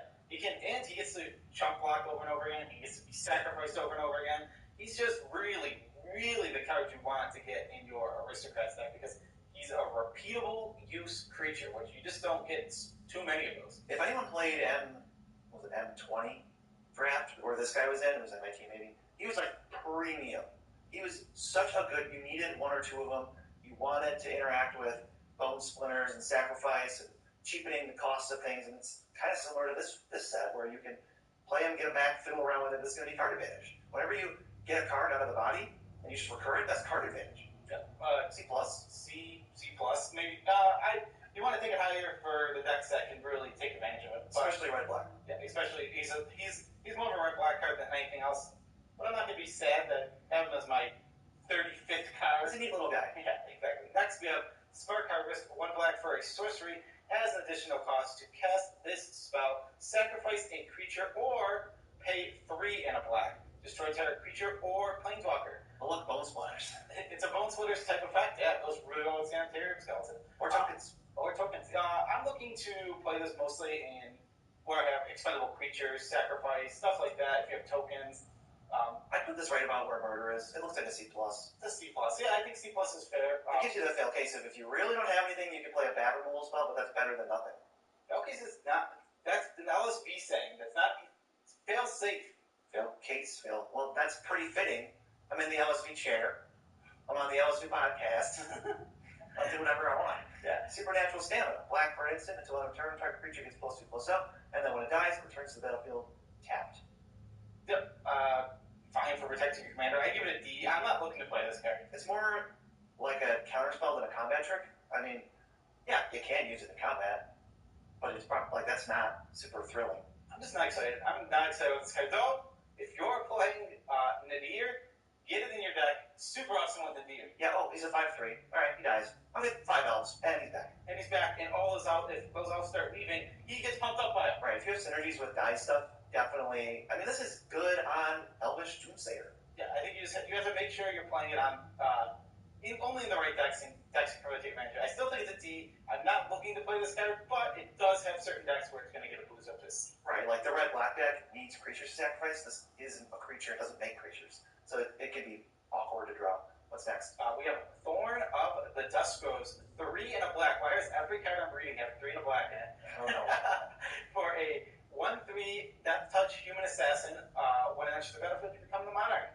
These are all C+. This was a C+. It has Death Touch. It does. It protects Monarchy very well. It also just blocks anything with 2 power. You can't even attack with those creatures into it. You make the same mistake reading this that I always do. I always call it the Dusk Rose, but Marchesa is the Black Rose, and Alenda is the Dusk Rose. There's too many roses, and can we not get any more roses in Magic? I didn't even think of that. Yeah, it is the Black Rose. I tried to type it in, I remember, like a year ago, and I'm like, why can't I find this card? I know it exists. Tormod, the Desecrator. 3 and a black for a 4/2 zombie wizard, his legendary, and his partner. Whenever one or more cards leave your graveyard, create a tapped 2/2 black zombie creature token. Oh look, Sanitarium Skeleton just won't stop leaving my graveyard.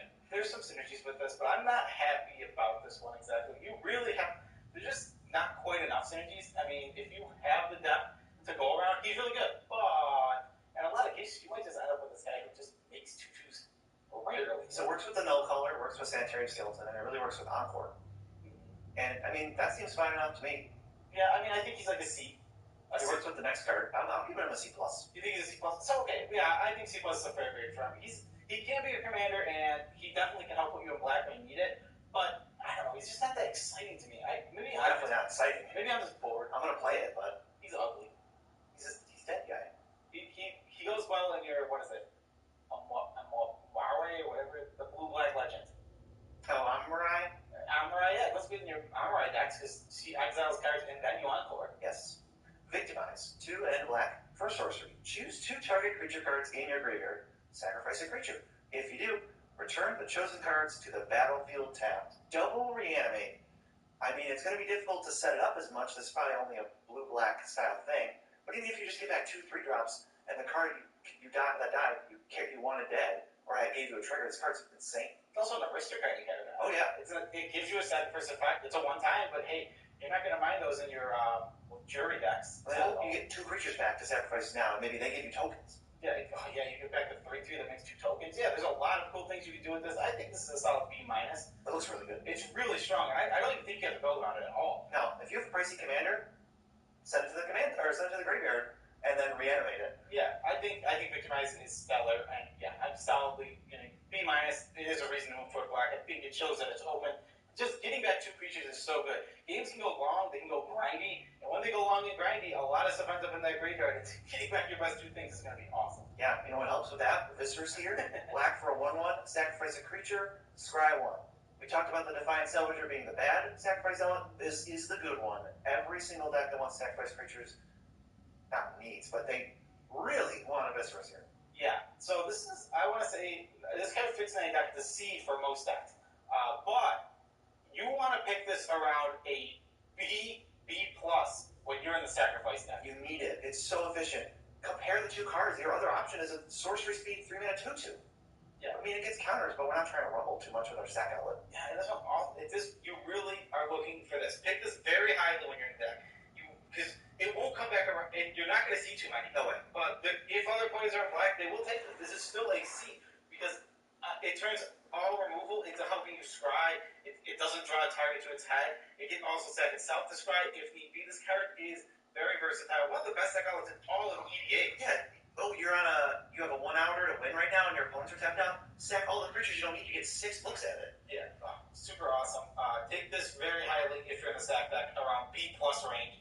But if you're not in the sack deck, just a C. Yeah, it's normal. It's nothing crazy, but it'll get you incidental scries. Yeah. Vow of Torment. Another one of these. This one gives menace. I mean, I'm still at a C. At least if they want to attack with it, it trades off with 2 things, and then you get. That's kind of like a 3-for-1, right? Yeah. And now we're moving on to red, a new color. And the first one we have is Elena, Cassie Trapper, 4 and a red for a 4/3. It has first strike. This thing can rumble.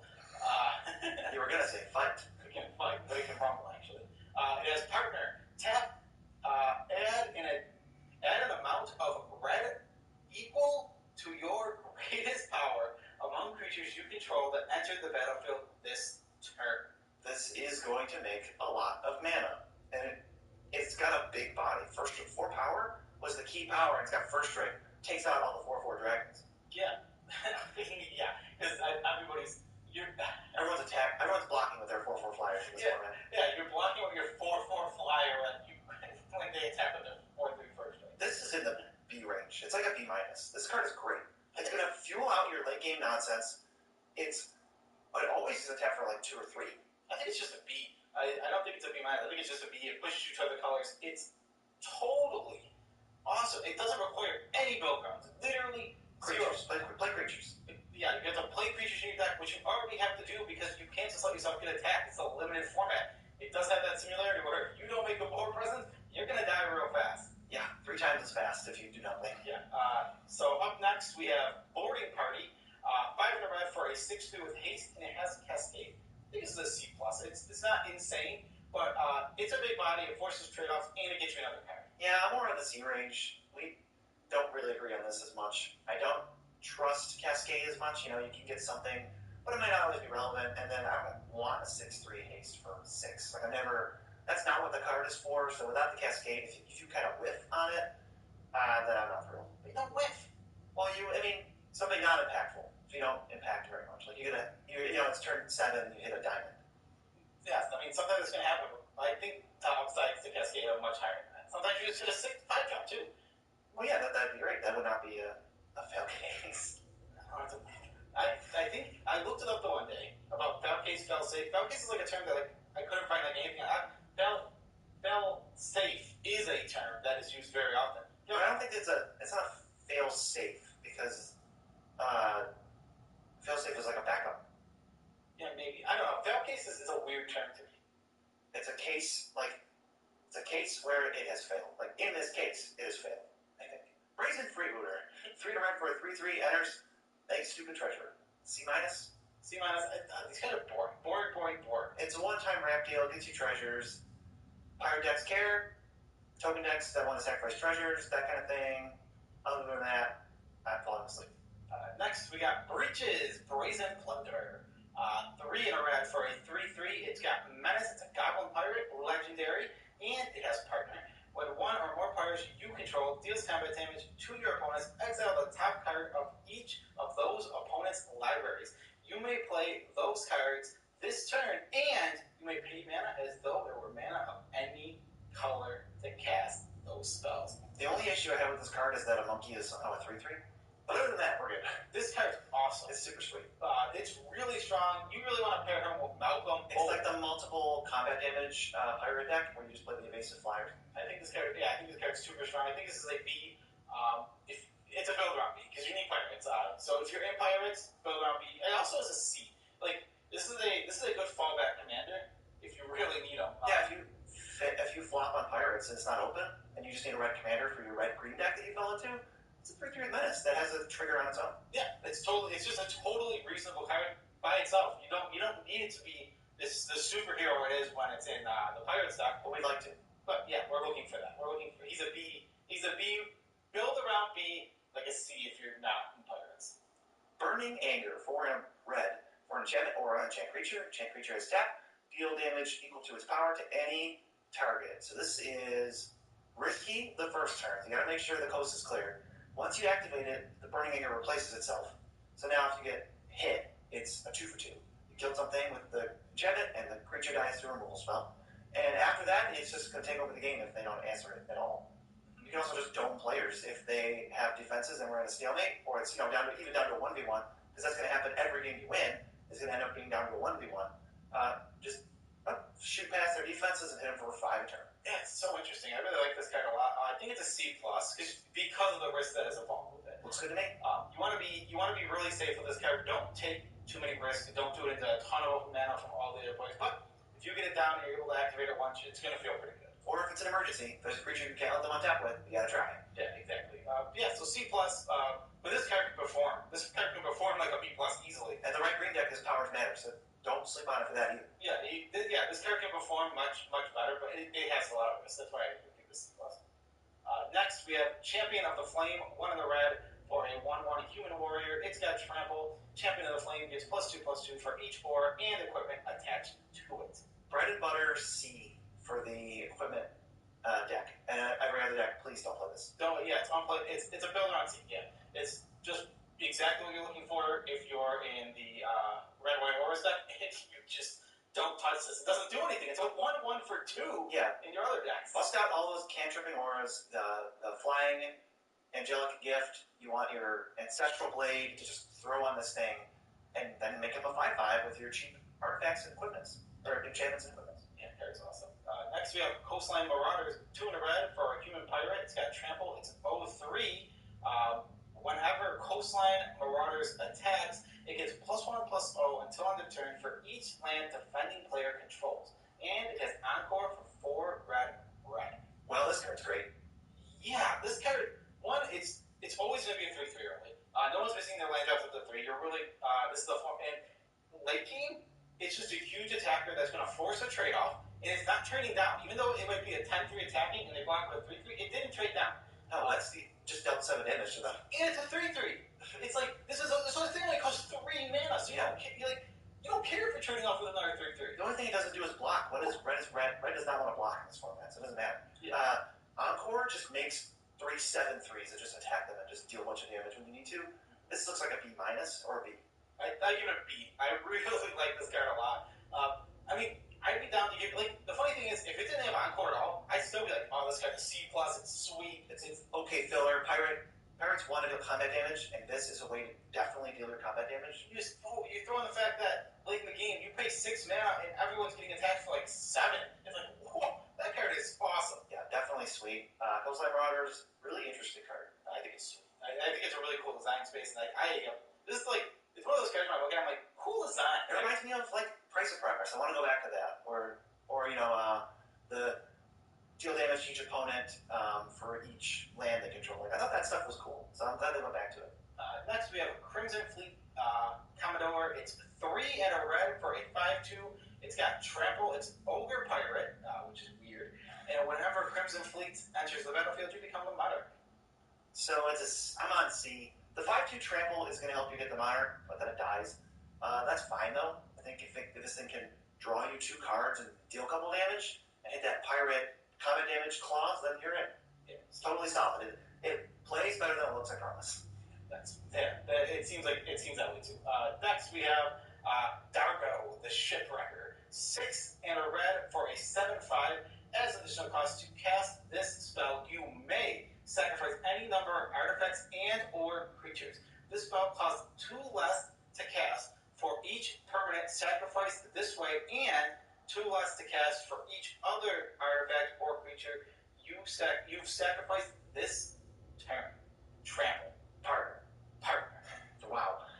So when I was talking about infinite combos, I think if there is one, it involves this guy. Because he says, retroactively counts how many things you've sacked. So that always pays for his tax if you keep sacrificing them over and over. But I don't know if there's a way to take advantage of that. We'll get to it and remind you in the rares if we see anything. But this card just looks great. Red, black stack, and pirates totally fits the mold of those decks. He's a B. Yeah, he's this nice B. He's a really big body. He comes out quick. He comes out quick. Comes out fast. And comes out swinging. He's a big boy. He plays really well with treasures. Yeah. Either you sack the treasure for mana, and then he costs. Yeah, what you want to do is you sack treasure for mana, and then he costs 2 less. So that basically adds 3. Don't sacrifice the treasure to play him. You sacrifice 2 treasures and tap 1 land, and you play him. Oh, that seems good. Yeah, that seems really good. It's a 7/5 trample. Yeah, this is where we want those stupid C- pirates that we've been talking about. 4 trample creatures in a row. Wow. Do they want us to hit players in this format? Yes. Next we have Dragon Egg. Why don't you read Dragon Egg? I feel like I read the last 3. Alright, well it's 2 in a red for an 0-2 defender. When it dies, you get a 2/2 with fire breathing and flying. Totally C level filler in like the red-black stack deck. Outside of that, not really interested. I'm fine with playing this. I'm fine with it being like my 35th card in any deck. Yes, no one's looking to play it. Oh, it's not a D. It just, this is a defensive card. And red doesn't necessarily want to be defensive. But it's a weird defensive card because it does make these situations where getting attacked is actually bad for the players. Maybe this 2/2 flyer can just beat you down if you attack them. So, or take the monarchy, or there's some weird stuff going on. Yeah, it's not awful. Next we got Dragon Mantle. It's 1 red for an enchantment or enchant creature. When Dragon Mantle enters the battlefield, draw a card. Enchanted creature has fire breathing, which means you pay 1 red, and the creature gets +1/+0 until end of turn. Best friends with Champion of the Flame. Absolute BFFs forever. Other than that, it's amazing to see minus. It goes in the red-white aura decks, and other than that, it's just total filler. Yeah, I think this is one I think they were trying to go for overlap with Power Matters, but it doesn't really work in that deck. I wouldn't play it too often. It might be okay with Tuya, where it fire breathes the creature and Tuya. Yeah, it would be. If fire breathes the butt too, butt breathing. Oh yeah, butt breathes Tuya. Did we name that? Yeah, we officially named it butt breathing. Yeah, butt breathing's where if you pay a red, it gets +0/+1. Well, usually it's white. Explosion of Riches. 5 in red for a sorcery. Draw a card. Each other player may draw a card. Whenever a card is drawn this way, the spell does 5 damage to one of those opponents that did draw a card at random. No, I don't think I'm going to play this card. We gave it an F, right? This is an F? I don't think it's an F. I did look at it again. I think it's a D. I moved it up. I don't think it's unplayable, but I'm not super happy. It does replace itself, and I think there's going to be more situations where the opponents are going to take the cards than me. Well, okay. Replacing itself here is not what I'm looking for in a 6-mana card. It doesn't impact the board at all. The worst case scenario is 6 mana, draw a card. Well, deal 5. Nope. Yes. Does the target opponent choose that red? From your opponents. No, from among your opponents. Among your opponents. Whenever a card is drawn this way. So it's like Lava Axe, draw a card for 6. Yeah. Well, that's bad. Either way. And then it can only really... It could...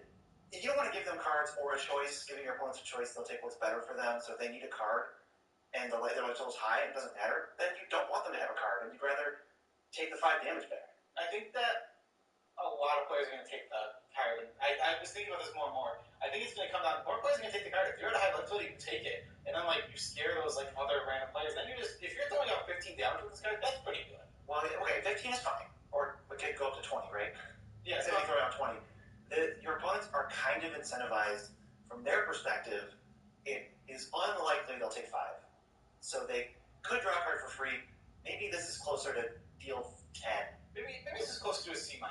Because I think it's not insane, but we keep talking about it. It's I really think players are going to be incentivized to take this card. Well, if one of the things I was thinking about, if you cast this, yeah, I'm going to draw a card. This card sucks for you, from my perspective, but it's also good for you from your perspective. It's weird. Yeah, no, I think this card is better than... Okay, I'm just going to give it a C, and maybe this card just plays better than we think. Hold on, let's skip the inevitability. A+. Keep going. I'm going to give it a C. It could potentially be even better. I don't know. I think that this is a lot of damage. If players are going to take that draw, which I think a lot of players are, it's a lot of damage to throw on. If you're just throwing out 10, 15 damage, that starts to be worth it for 6 mana. If someone's at 12 life, then I think everyone's going to take the draw. Except maybe the person at 12 life, and they might just die. Yeah, and the thing is, everyone's playing the odds in their head, but on the same note, it could just be you that takes 15. No, you can't get burned. No, it could just be that, when I'm, say you're in your head, you're like, oh, I'll be fine, I'm at 40. Sometimes you might just take 15. Yeah. Even though you're at 40, because it is just random. Anything could happen with this guy. Other than you getting burned. So, fine. Alright, begrudgingly C- or C. Keep an eye on it. Don't take it super high, but if you get a chance, test it out. Let us know. Yeah, seems like a great card to test. Fathom Fleet Swordjack, 3 in red for a 4/3 orc pirate, not an ogre. When it attacks, it deals damage to the player or planeswalker it is attacking, equal to the number of artifacts you control. Encore, 5 in a red. This can hit for some decent damage, but you gotta save your treasures and not spend them all in one place. Yeah, he also is going to work well with the equipments. He's fine. I think he's C. He's filler. He's not insane, but he also is a 4/3. 4/3s, that's a lot of power, but he'll trade down with 3/3 sometimes. I have no problem playing him. C. What do you got? C. Total filler, goes in multiple decks, good design, I like it. Fiery Cannonade, 2 in red for an instant, deals 2 to each non-pirate creature. If you're a red deck that wants to deal 2 to tiny creatures, which might be what red-green wants to do, or you're a pirate deck and you have no downside for this, snap it up. Yeah. It could be a C+. Yeah, I agree. The potential for more than 2 for 1 is very high. Yeah, let's give it a C+. There's a lot of small creatures in this format. They're around, and they're going to guide us. Have you seen how many times we said 1/1 Spirit, 2/2 Zombie, or 1/1 Green Elf? All the time. Plenty. Next, we have Frenzied Saddle Brute. It's 4 and a red. Is he riding a horse? Because if he's riding a horse, he should have horsemanship. It has haste, and it's a 4/5. All creatures can attack your opponents and planeswalkers your opponents control as though those creatures had haste, including yours. Yes. This is universal haste. I think this card's great. What do you think? What's your grade thought for this? Well, I just want to say that it's worded the best way so that they can never take advantage of haste and kill this thing. It says it doesn't give them haste until on turn or anything, so they can't blow you out by blowing up the saddle group. They have to attack first. Then it's as though they had haste, but they don't actually have haste. Just like if you cast something as though it had flash, it doesn't have flash, which is super weird. Yeah. What's your grade? I mean, it just looks like a C+. It's got some good political value. You can get some extra damage in. I'm hesitant to actually send this in. I wouldn't want to trade this off. No, so I don't think the power toughness matters as much. But it is big. It is a 5/4. Well, yeah, it's better than if it was a 2/2. Yeah, I think I'm thinking about B-. This card really is sending me. Pulls you in? It pulls me in. I think the colors are open. This card just does a lot. There's so much different things here. All those all those flyers are just coming out and might just sit there. All of a sudden, they're dealing damage to your opponent for you. Plus, opponent creatures that enter the battlefield without haste stay untapped and then can therefore block. But if they would attack anyway, save a turn, deal damage to your opponents, and now they're open for a swing from you. Yes, exactly. Next we have Furnace Celebration, 1 red for an enchantment. Whenever you sacrifice another permanent, you may pay 2. If you do, Furnace Celebration deals 2 damage to any target. Build around C. Yeah, 2 is a lot to pay every time. It's not a free thing. If it just said whenever you sacrifice, it's a different story. But it doesn't. You really can't kill anything huge. You gotta start paying 4 mana and 2 creatures, and it gets to be a lot. So maybe just don't play more than 1 of these. Yeah, exactly. It's a build around. You don't have to say that except sacrifice decks because it has no text in other decks. Yes, Goblin Trailblazer, 1 red for a 2/1 Goblin Pirate with Menace. Hey, are you pirates? Great. Well, this is a D. I don't know. I think this is not. This card is really bad. The Menace can help you get in early. I'm not totally against it. I just think it's a D. It's classic D. It's the same thing as that stupid 2/1 flyer. D-. Hey, how about Humble Defector? 1 red for a 2/1. Tap, draw 2 cards. Target opponent gains control of him, activated only during your turn. I think this is a C-, but I think you see the leverage it right. If you're able to really make the political deals and they're going to give it back to you, then it's great. But you do have to be careful because there's lots of cases where players just won't give it back to you. Yeah, picking a friend tends to go well if you say, hey, I'm old, want to be my Humble Defector buddy, where if I give it to you, you give it to me, and we only switch it between us, and we try to get into the final 2 situation, they're more likely to give it back to you because they don't want to go into one of your opponents. That doesn't do anything for them. So if they can give it to you and have it come back to them, and then back to them, and then you can sacrifice it later, you can always target someone and then sacrifice it and you still get the cards. So you can do that on the last time. It's just it's a fine card. It could backfire if you play wrong. It definitely depends on the play group because it just depends on how willing to make deals your opponents are. If they're really willing to make deals, this card is a B. But if they're not willing to make deals, it's a C. It could be the worst card in your deck because it helps beat you. Yeah, exactly. So yeah, I give it a C and basically gauge your group. See how well. Be careful. Yeah, if you have a silver tongue, this card is an A. Yeah, well, that's why I always play it. If you're overwhelmingly in first, maybe don't activate it. Yeah, maybe don't even play it. Impulsive Pilferer, red for a 1/1, dies into a treasure token as Encore for 3 red. This is only really good to get your treasure count up. If you care about that, C-esque card. Maybe it's D. That art is funny. So he's stealing stuff out of a bird's nest in a tree. So for you to get the treasure, he falls and dies. Oh. And you get the treasure because he knocks out of the tree. And then 3 copies of him climb a tree. You know what's funny? He's probably stealing from Thieving Magpie. They're in a nest. Why else would they be on a nest? That's got to be a reference. Yeah, but it seems like a reference. But cool card, but it's okay. It's like a C-. You don't pirates. Pirates might not even want it. Really? I don't know. It's the 1-mana 1/1 has like no text, not relevance really at all. Okay. And then the 3 1/1s that you make on Encore, not gonna really get that combat damage that you want to hit. Maybe you really want that treasure, but it's like a weird ritual, but it takes 4 mana. Maybe it's for sacking them. Yeah, maybe the red black deck. If you care about like this, making this thing produces 2, 4, 6, 8 permanents. So if you care about that, then you're in. Okay, yeah. So I'll just give it a C- and say take it higher if you're in. Actually, you don't even have to take it high. These will probably come around. So this is a wheel card. Yeah. Next we have Kidris, Emberclaw Familiar. This cycle, 1 of the red for a 1/1 legendary creature, elemental wizard. Whenever it has partner. Whenever a commander you control deals combat damage to an opponent, it deals that much damage to each other opponent. They're all Hydra omnivores. Yeah, this card is perfectly fine. I want it in my deck. I'd give it like a C+. This goes in that pirate multiple combat damage deck where you hit everybody for 2 and then everybody for 4. No, if you hit everyone for 2, you now hit everyone for 6 total. But you hit them for 2 and then you hit them for 4. Oh, okay, yeah. 6 total. We're just wording it differently. Yep. So what are you giving it? Every one of our disagreements is just us wording things differently. I don't know. I C+. I like C+. Yeah. Next we have Lightning Raid Crew. It's 2 and a red for an 05. It's a Goblin Pirate, which is such a weird power toughness for a Goblin Pirate. Tap Lightning Raid Crew deals 1 damage to each opponent. Whenever you cast a pirate spell, untap Lightning Raid Crew. And I believe Breaches says any damage. So you have this at Breaches and you're going to town. Does he say any damage? Yeah. Oh, well, this card is incredible with Breaches. Yes, this is like the absolute wombo that you just want to get together. Malcolm too. I mean, Malcolm, I think says damage, but he might say combat damage. I'm not going to validate that right now. This is the pirate payoff. It's a build around I guess not build around. You can still just do it once a turn.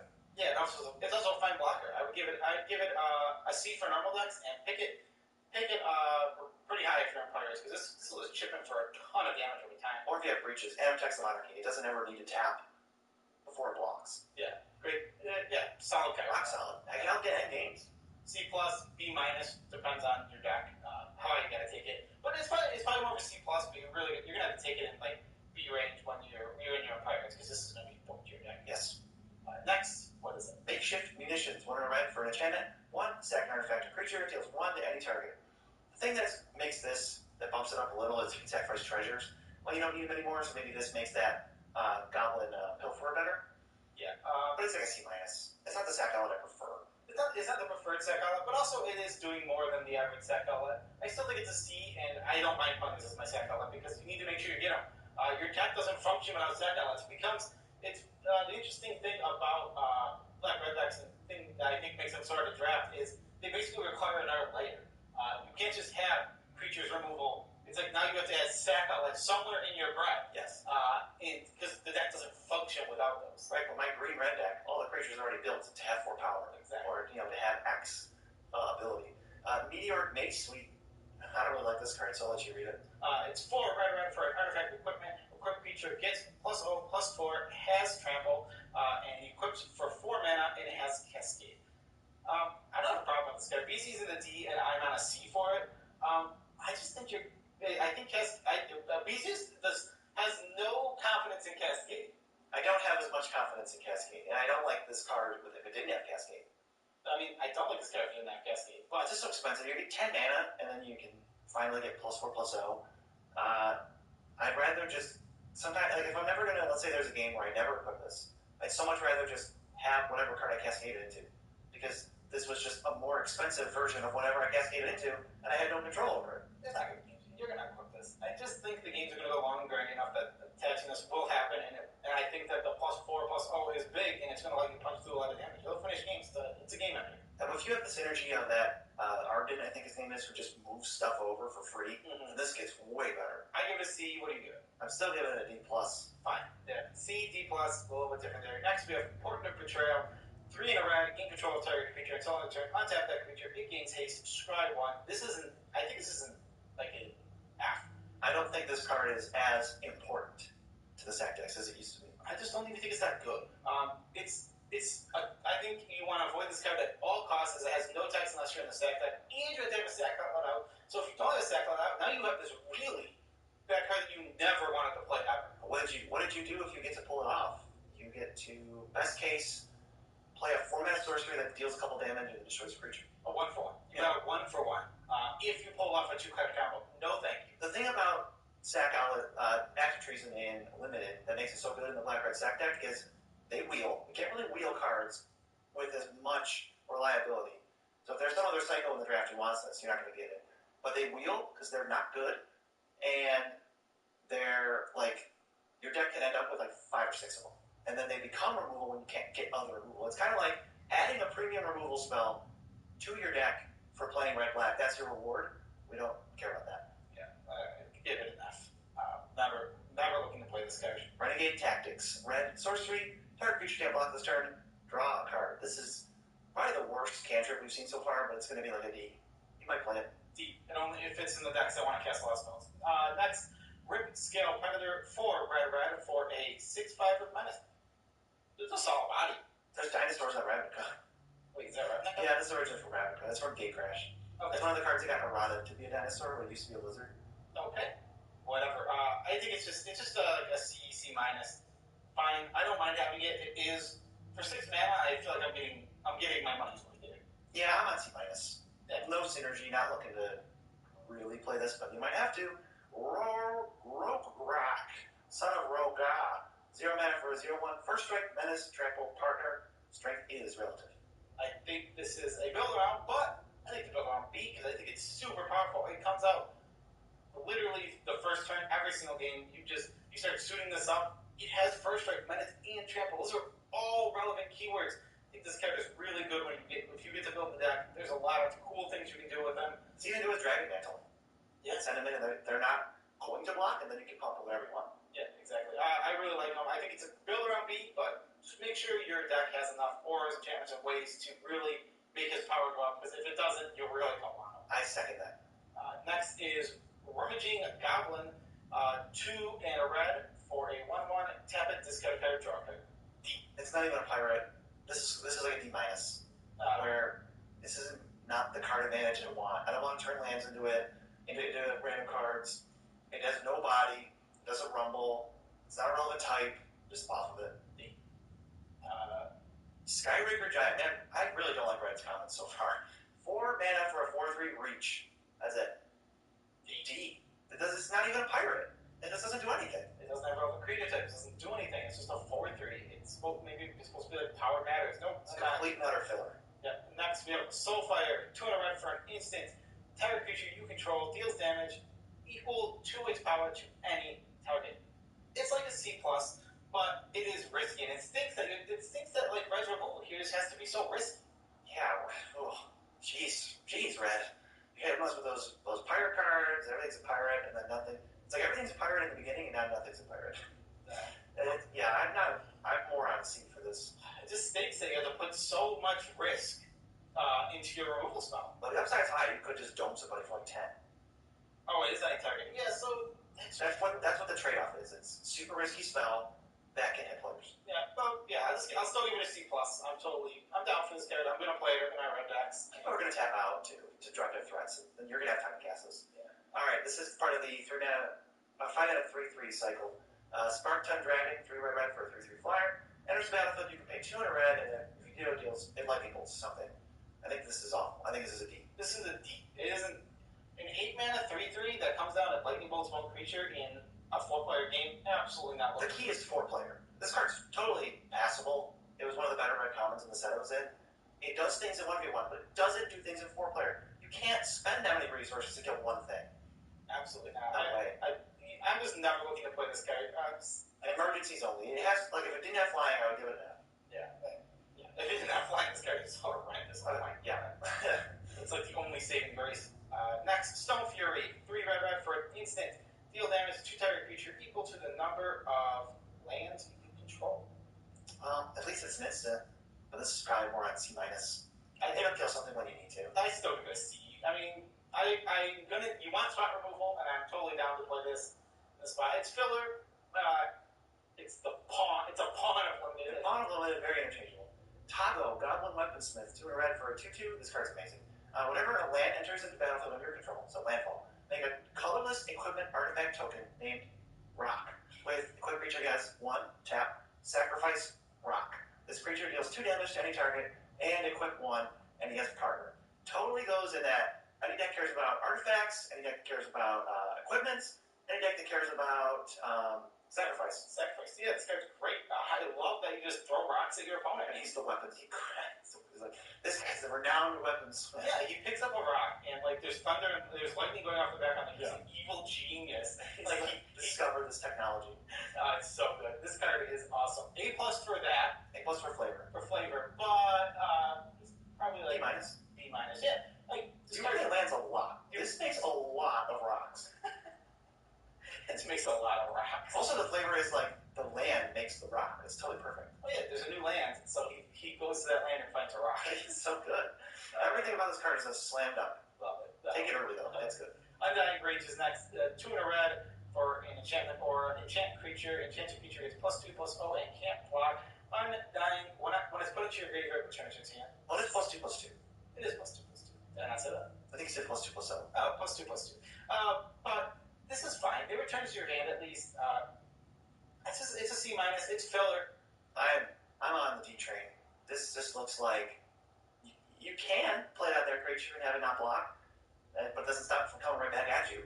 I think, yeah, but you're looking at this play on your creature. I know, but it's so underwhelming. On your attackers. Yeah, but I think the fact that it comes back and it's repeatable, I think that's what makes it a C.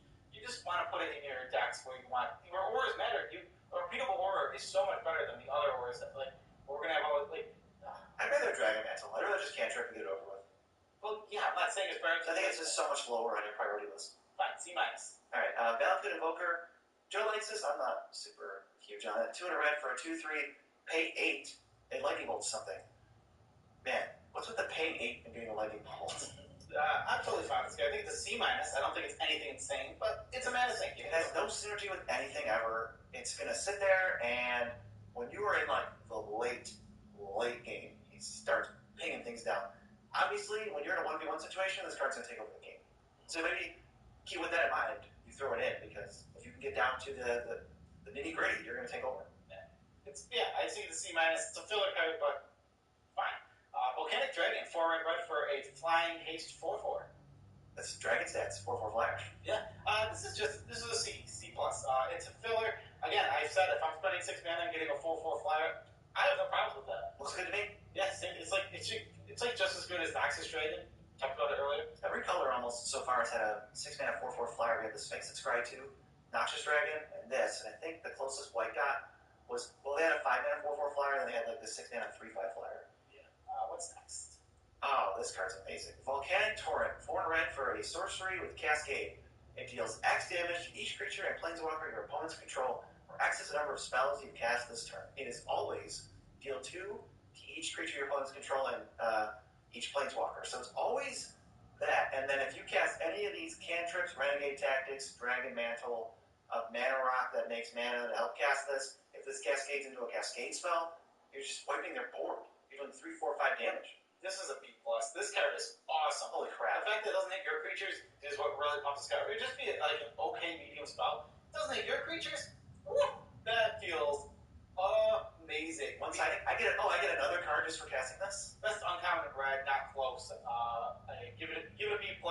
If you're in red, you're really going to want this card. The top red non-rare. Yeah. So, super good. We're not even praising it enough because it's so good. Next, Bottle of Lightning. C, I don't think we need to talk about these. First Strike. There, that's what I read off that card. Yep. Welding Sparks is 2 in a red for an instant. Welding Sparks deals X damage to target creature, where X is 3 plus the number of artifacts you control. Finally, a non-risky premium red removal spell. So this is a C. take it way over those other cards. Yeah, it's just a C. Yeah, it's not exciting, but it is better than Stone Fury and Soul's Fury. Soul's something. Fire.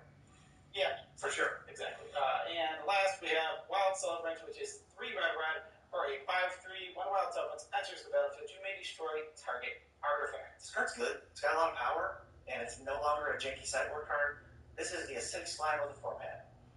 Yeah, I don't like the X though. Oh, I really don't like it at all. Which, you know, it's honestly not surprising. We've talked about that before. So take it. It's like a C+. It's really good. Yeah, and it makes me uncomfortable. The Satyrs doesn't have pants on. The Satyrs doesn't have pants on. Moving on to green. First green card. It's Ambush Viper. One of the green for a flash death touch 2/1. D. I don't want this card at all. What is this? What is this? It's like a weird combat trick. This is about as good as like Blade Brand is. Yeah, I dislike this card heavily, and I do not want to play it. No. Unless I absolutely have to. Next, Anara. Woven Familiar. What's probably the familiar cycle? Oh yeah, that's the beefiest one. Yeah. 3 and a green for a 4/4 as long as it's your turn, commanders you control have indestructible partner. This card is super awesome. I don't mind playing this one on my command zone because it's a 4/4/4/4. Indestructible. Indestructible on your turn. It attacks so well. This can let you wombo combo into casting board wipes and just not even feeling the effect when your 2 commanders just survive. Oops, everything else is dead. Yeah, cast a Blasphemous Act while you're saving your 2 commanders. That'll feel real awesome. Oh, man. This card is pretty sweet. Obviously, it's more of like a green-red. This looks like a green-red commander to me. Or like that's the deck this kind of goes in. It doesn't have synergy. I don't even think it needs synergy. It's just how quick you do green. I'm just going to give it a B. It's a solid card. Great commander for any green deck. I don't care what you're playing. Yeah, it doesn't really matter. You're going to have big, giant dudes. And they're destructible on your turn. Yep. Ancient Animus, 1 and a green for an instant, put a counter on a creature if it's legendary, but it fights target creature no matter what. This is another risky removal spell. I'm on C-. C-, not excited You about gotta it. have the biggest thing.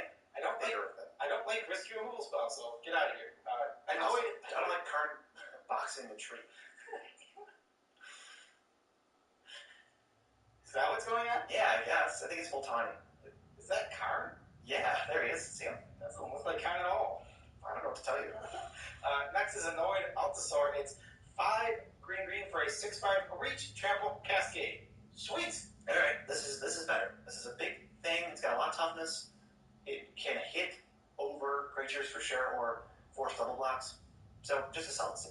Yeah, it's a C. It's nice filler. C+, I'd give it. I really like this card in my green decks. It's going to be your common curve topper. Yeah, exactly. Armorcraft Judge. Oh, haven't seen some green-white counter cards in a while. 3 and a green for a 3/3 ETB. Draw a card for each creature you control with a +1/+1 counter on it. Here we go.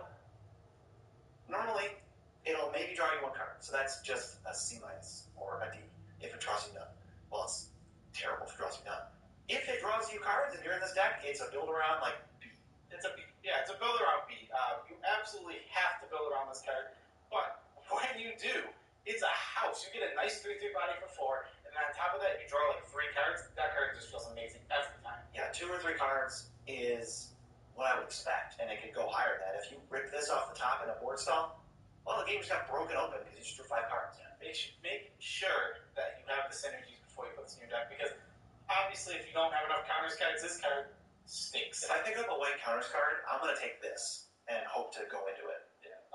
Next, we have Crushing Vines. 2 and a green for an instant. Choose one. Destroy target creature with flying, or destroy target artifact. Looks begrudgingly playable. C. I'm on C-. C-. It's like it enchantments. It can't enchantments. Yeah, it is a little sad. It's fine. It's perfectly reasonable. It can destroy flyers, which green already struggles with. It can destroy artifacts. Just depends on your deck. If you have trouble with flyers, this card is super main portable. It's funny that green both has trouble dealing with flyers and has 1 card that says specifically destroy a creature with flying in every set. It's funny that it's both. Yeah. Elvish Visionary, also in the set along with his reverse twin. 1 and a evil twin. 1 and a green for a 1/1 ETB, draw a card. Totally sweet. It's an elf. D. Yeah, it's a D or a C-. It just goes in your elf deck. It's a creature sacrifice. The red green deck doesn't seem like it wants this too bad. No, almost. Yeah, you only really want it in your elf deck. Just give it a D, and I mean, it is filler. I mean, you're gonna play it when you have to. It's like your deck is now one less card. Yeah, it's cheap, just cycles. Next, Entourage of Trust, 4 and a green for an Elf Soldier, 4/4. When it enters the battlefield, you become the Monarch. As long as you are the Monarch, you're gonna block an additional creature each combat. He evolves up to his old tricks. He brought us a playable card though. Yeah, this card's great. Again, these cards, these commons enter the battlefield and do that are just like C's. I think this one's a C+. It really protects the Monarchy well, and it's a big body. Yeah, it meets that threshold. Like, the rest of them aren't too big of bodies. Like, there's like a 5/2. The 2/4. Yeah, this one just feels a lot better. I mean, I'll pay the extra mana to make sure I get a body that's actually relevant. Yeah, it's defensive. It lets you set up for your big ramp. Farhaven Elf. Oh, yes. 2 and a green for a 1/1. Enters the battlefield. Search your library for a basic land. Put it onto the battlefield. Tapped. This card is amazing. It's so good. Beat. Yeah, you should prioritize ramp very high.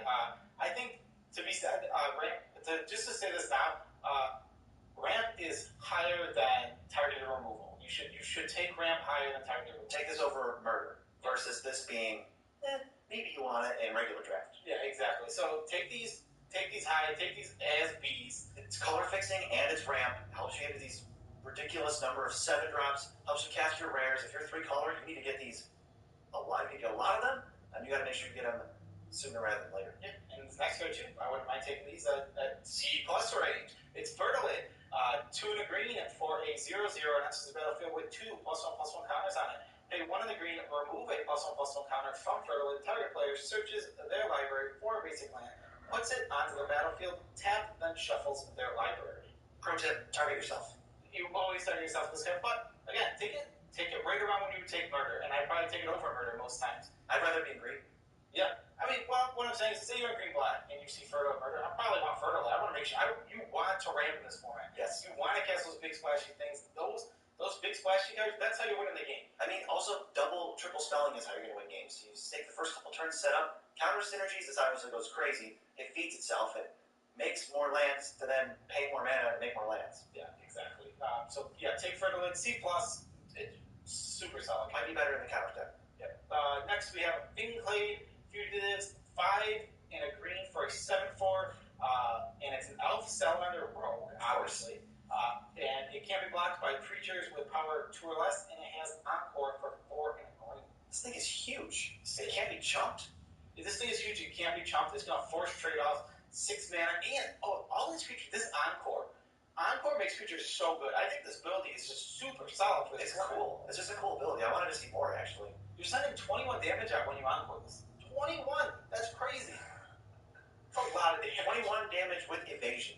Yeah. They cannot throw their stupid zombies in front of this. Yeah, they're going to block it with a 3/3 minimum. But I will pay 5 to deal 7 each opponent. And if they're trading with the tokens are going to die anyway. You don't care. You're trading off a token for a real card. This card is awesome.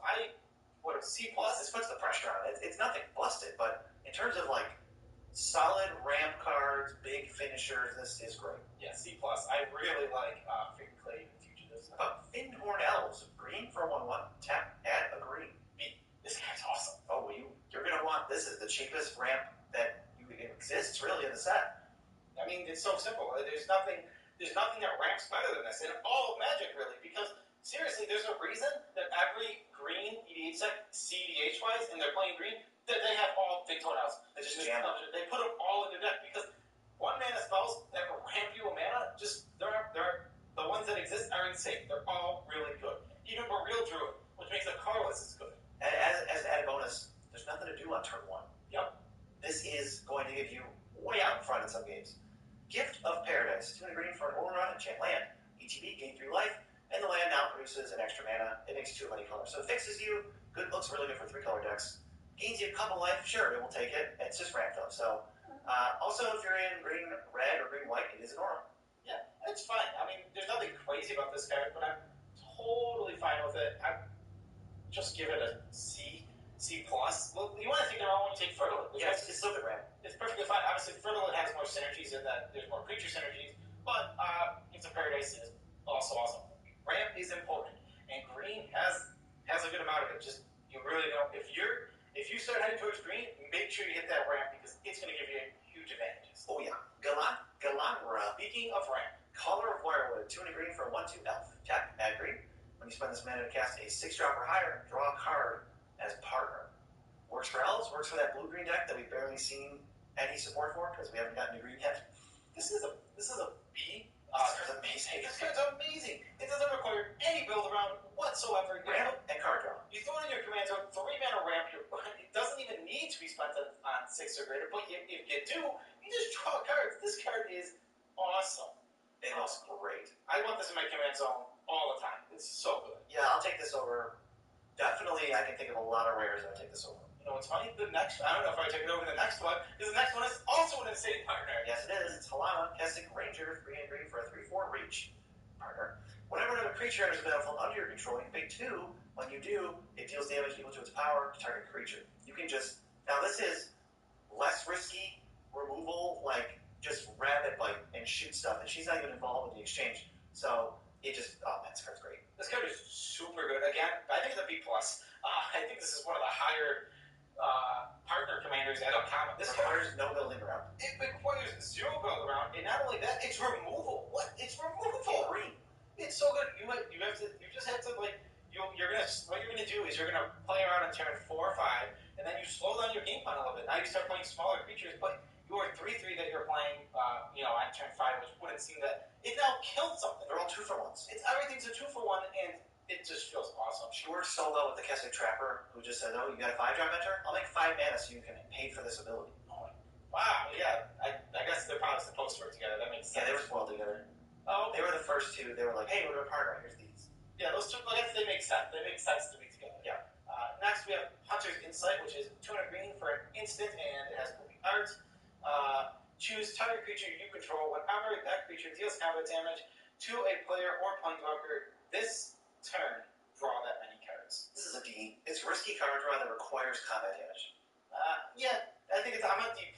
If you have the deck that you feel like you can always punch through with, maybe play it, especially if you have no other card draw. Blue-green's going to be able to get this the most, I think. Blue-green's got those weird pirates that have flying. Yeah, so this card, okay. I'm not excited about it. If you draw 2, it was not worth it. If you draw 3, that's the threshold you want to hit. But now you're risking a 3-drop creature in combat, and I'd rather not. Yeah, exactly. Ooh. Yes, this is the fabled... what did he go with? The black golem. Yeah. This is Tekik Salvage Splicer, 4 and a green. For a 1/1 human artificer, classic splicer text. He makes a 3/3 when he enters a 3/3 golem. And whenever an artifact is put into a graveyard from the battlefield, put a +1/+1 counter on him and each golem you control, and he has partner. So there's this fabled golem counters deck. Mostly, it makes a token, and then they get bigger. It's a C. He's totally reasonable, and he's totally fine, but he's nothing broken. If you can get this deck, if this fabled golem deck is super open, get it. I mean, he does work well with any golem. There's stuff that's dying. Some golems in this set. Yeah, he works well with treasures. Yes, treasures is probably the main thing, and it works on opposing treasures too. Yes, true. Weird card. We're gonna joke about this deck. It's probably not that good. I think it's C. Yes. Yeah, it's just fine. Next one's good though. Impervious Perfect. 2 and a green for an elf warrior. It's a 2/2. Other elves you control get +1/+1. Pay a green, tap it, create a 1/1 elf warrior creature token. B-.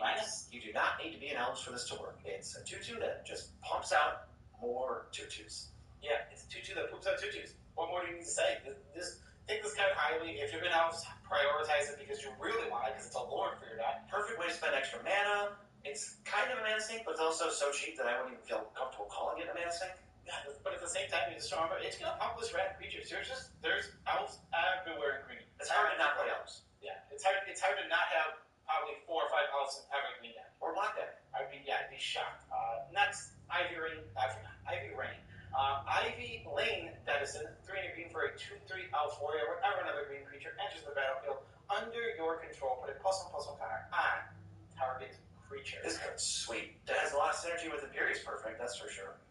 I mean, it has a lot of synergy with everything. It gets +1/+1 counters. It just makes stuff big for power. It matters. It's not super threatening. It's just kind of this. It's not overpriced. Where this is. I wouldn't want this text as much on a 6-mana 6/6. Oh, I disagree. I think it's threatening. I think when this thing comes out, I'd be like, okay, that thing is a die because it's going to start ramping up value But it's got that. I want to get as close to a 1-1/1 text as possible. Oh yeah. And it's close. I'd rather have this than a 6/6. That is more likely to bite the dust. Absolutely. Card's good. C+ at least. C+, yeah, I'm on C+, but... Alright, this is not C+. Lifecrafter's Gift, 3 green for an instant. Put a counter on target creature, then a counter on each creature you control with a counter already on it. Okay. You know what card just blows this out of the water? What if I could spend 1 more mana, get a 4/4 body, and get that same effect, essentially? With what? Patron of the Valorant. You literally get the same exact effect and get a 4/4 body. It's why we like our fans so much. You patrons are awesome. I don't like this card at all. I'm not playing Entity. Just don't play it. That's all I got to say. Next is, what is this? It's Lissalana Bowmaster, 2 green for a 2/2 breach. When you cast an elf spell, you can have it deal 2 damage to target creature with flying. This looks like an elf payoff. Kind of like a build around C+. It's just going to be a nice 3-drop that's going to sit there. It blocks spirit tokens and not much else. Cast some elf spells, maybe you can gang up and damage big fire. I would only ever play this now, so yeah, build around C+, and I'm totally down for that. Looks good. Yeah, I mean, it can kill big flyers too, because if you double elf, it takes out those dragons. Yeah, it kills dragons. That's where Eldritch Visionary comes in. Yeah, I mean, it fits really well in this deck. In that deck that we just made out of nowhere. Next is Moldabees, 400 green. It's trample for 5. It's trample for a 5/3. It is a 5/3, and it has trample. Whenever an artifact is put into a graveyard from the battlefield, this gets +2/+0. I don't like this card at all. It's so weird. Does this go in the gold deck? I think it's supposed to, but honestly, I don't think that's a real deck. I think this is a D. I'm never looking to play this card. D-. The trample is the only... Just like that dragon. If this didn't have trample, I wouldn't even look at it. It trades down. Yeah, it's going to trade down, but there's no way to make it this 11/3 threat, where in some sense I'm sure this would be great. Yeah, I'm not a big fan. But the next card I am a huge fan of. It's Monstrous Onslaught. It is 3 green for a sorcery. Monstrous Onslaught deals X damage divided as you choose among any number of target creatures, where X is the greatest power among creatures you control as you cast this spell. As you cast it. So you can't get blown out. No risk. Once you cast this, if you have a 10/10, you get to divide that 10 damage. This card is awesome. It's going to get 2/1s all the time, sometimes 3/1s, maybe a 4/1 in like some rare cases. I love it. I think this is a B. This is premium removal for premium green removal. It's amazing. Take it high. Natural Reclamation you should also take high. 4 green for an instant, and it's naturalized, but it has Cascade. So you not only need to blow up the most threatening artifact or enchantment, you get another bonus spell at instant speed. I think it's a C+. Looks like C+ to me. Yeah, I take it around where I take Murder, which is totally reasonable. But this card can potentially be better because Cascade just has that ability to really get you some value. I love the instance with Cascade too because, they're attacking you. Well, I'll just try the artifact or enchantment now, and then see if I hit a creature that can eat your creature. There's a chance. Not a high one, but you still can't just do it for free. It can't happen though. Yeah. Numa, Dragon Chieftain, 2 green for a 2/2 elf. With art. At the beginning of combat on your turn, you may pay XX. When you do, distribute X counters among any number of target elves. Kind of a counters thing, kind of an elves thing. I like it. I think it's just a B-. It's just good. It doesn't matter. Like, one, it fuels itself, so you don't need any other elves in your deck necessarily. But again, we've already said you're going to have elves in your deck. I dare you to not play elves. Yeah, it's like if you're in green, you just get elves. It's just the way it goes. But again, you don't even need them. It fuels itself. It's a mana sink. We've talked about how important mana sinks are. I think this is a solid, what is it, B? B-? You said B-. I would be closer to C+, but I'll stick with B-. I think it's a B-. I trust you. It's a great, I just think it's a solid, I think why I really like it is it's just a great commander. You don't need anything. It doesn't require, it's not asking anything of you. Nope. So, and that's why I really like it. I think it's because it's part of the commander that I really give it a B-. Alright, Ordeal of Nylea, 1 green for an enchantment aura. Enchant creature, when it attacks, put a counter on it, then if there's 3, you sacrifice it, and then when you sacrifice it, whether or not you use that second ability, you search for 2 lands, basic lands, put them on the battlefield, tap, shuffle your library. I don't know why that wording is really weird. Yeah, if you sacrifice this enchantment for fun, you still get the lands. I think it's like a D. Oh, yeah. Outside of counters, where you can do this immediately, I don't think it's very good. Yeah, I'm not excited about it there. We give it a builder, right? No, I would just give it a D and say if you're in counters, you can play it. Next is Reclamation Sage. It's 2 green for a 2/1 elf shaman. Oh, look, an elf. Recommendation states, enters the battlefield. You may destroy target artifact or enchantment. I'm on like B- for this. I love this. B-. Premium enters the battlefield gravy. Blow up the best thing in play that's not a creature. Totally awesome. It's an elf. On top of that, it's a body.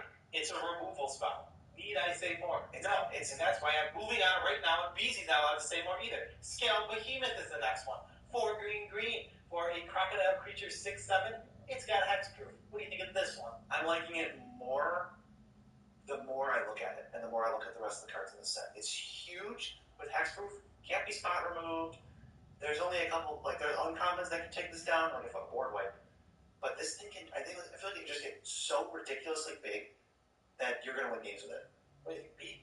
I think so. It doesn't, there's no requirement from you. You just play an undercosted hexproof creature. This is really the only one you have, and it's going to destroy people. All right, so if you want easy talk me into B. 4/4 is big. This is just +2/+3 on that with hexproof. Yeah, it's huge, and it has hexproof. Hard to remove. Yeah, I'm totally down for B. Give it trample or flying, and you are going to destroy somebody flying. Put the angelic gift. Yeah, I will. Let's go. Play the Voltron deck. What's next? Scrounging Bandit. This card's poop. 1 green for a 0/0. Enters with 2 counters. As being a upkeep, you can move from here, counters from this thing onto another thing. It's a D. This is total begrudging playable anywhere but counters. And counters is like, I'll take 1. Yeah, counters will play 1, and if you're not counters, stay with them. It's a D. I don't want to talk about you, Scrounging Bandit. There's something I can talk about. Don't like your ugly monkey face. Yeah.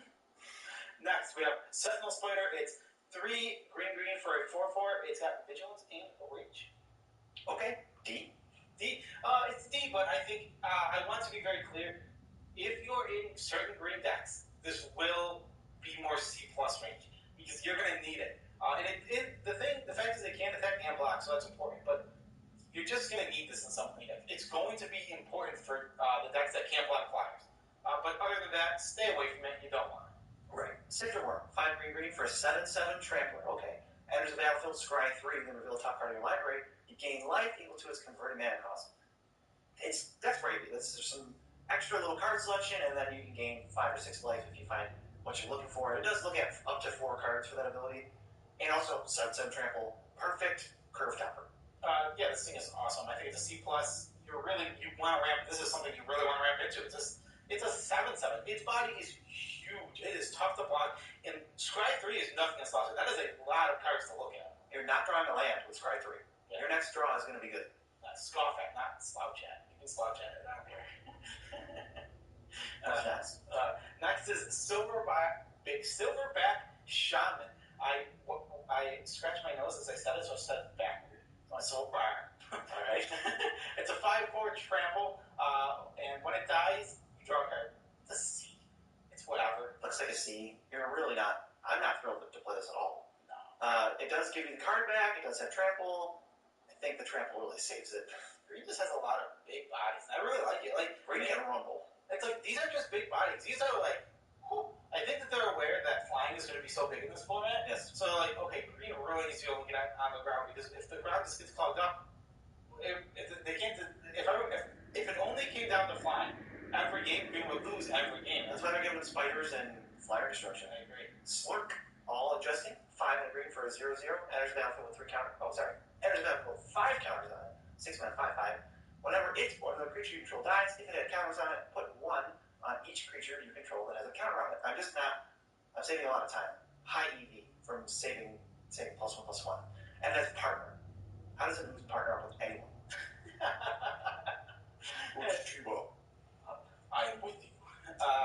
Counters card. It's a build around. It's a build around. Yeah, it's a build around like B, because it's really good in the counters deck. I don't think you want a vanilla 5/5 outside of the counters. Yeah, I mean, again, if you absolutely need a commander for your green deck, get it. But you really, really want to be playing counters, then give it a build around B, because it's so strong in the counters deck. Yeah, you can even do a sort of maybe a green-black combine some aristocrat counters thing going on. Yeah, I like it. I like it when you build around it. Otherwise, that's it.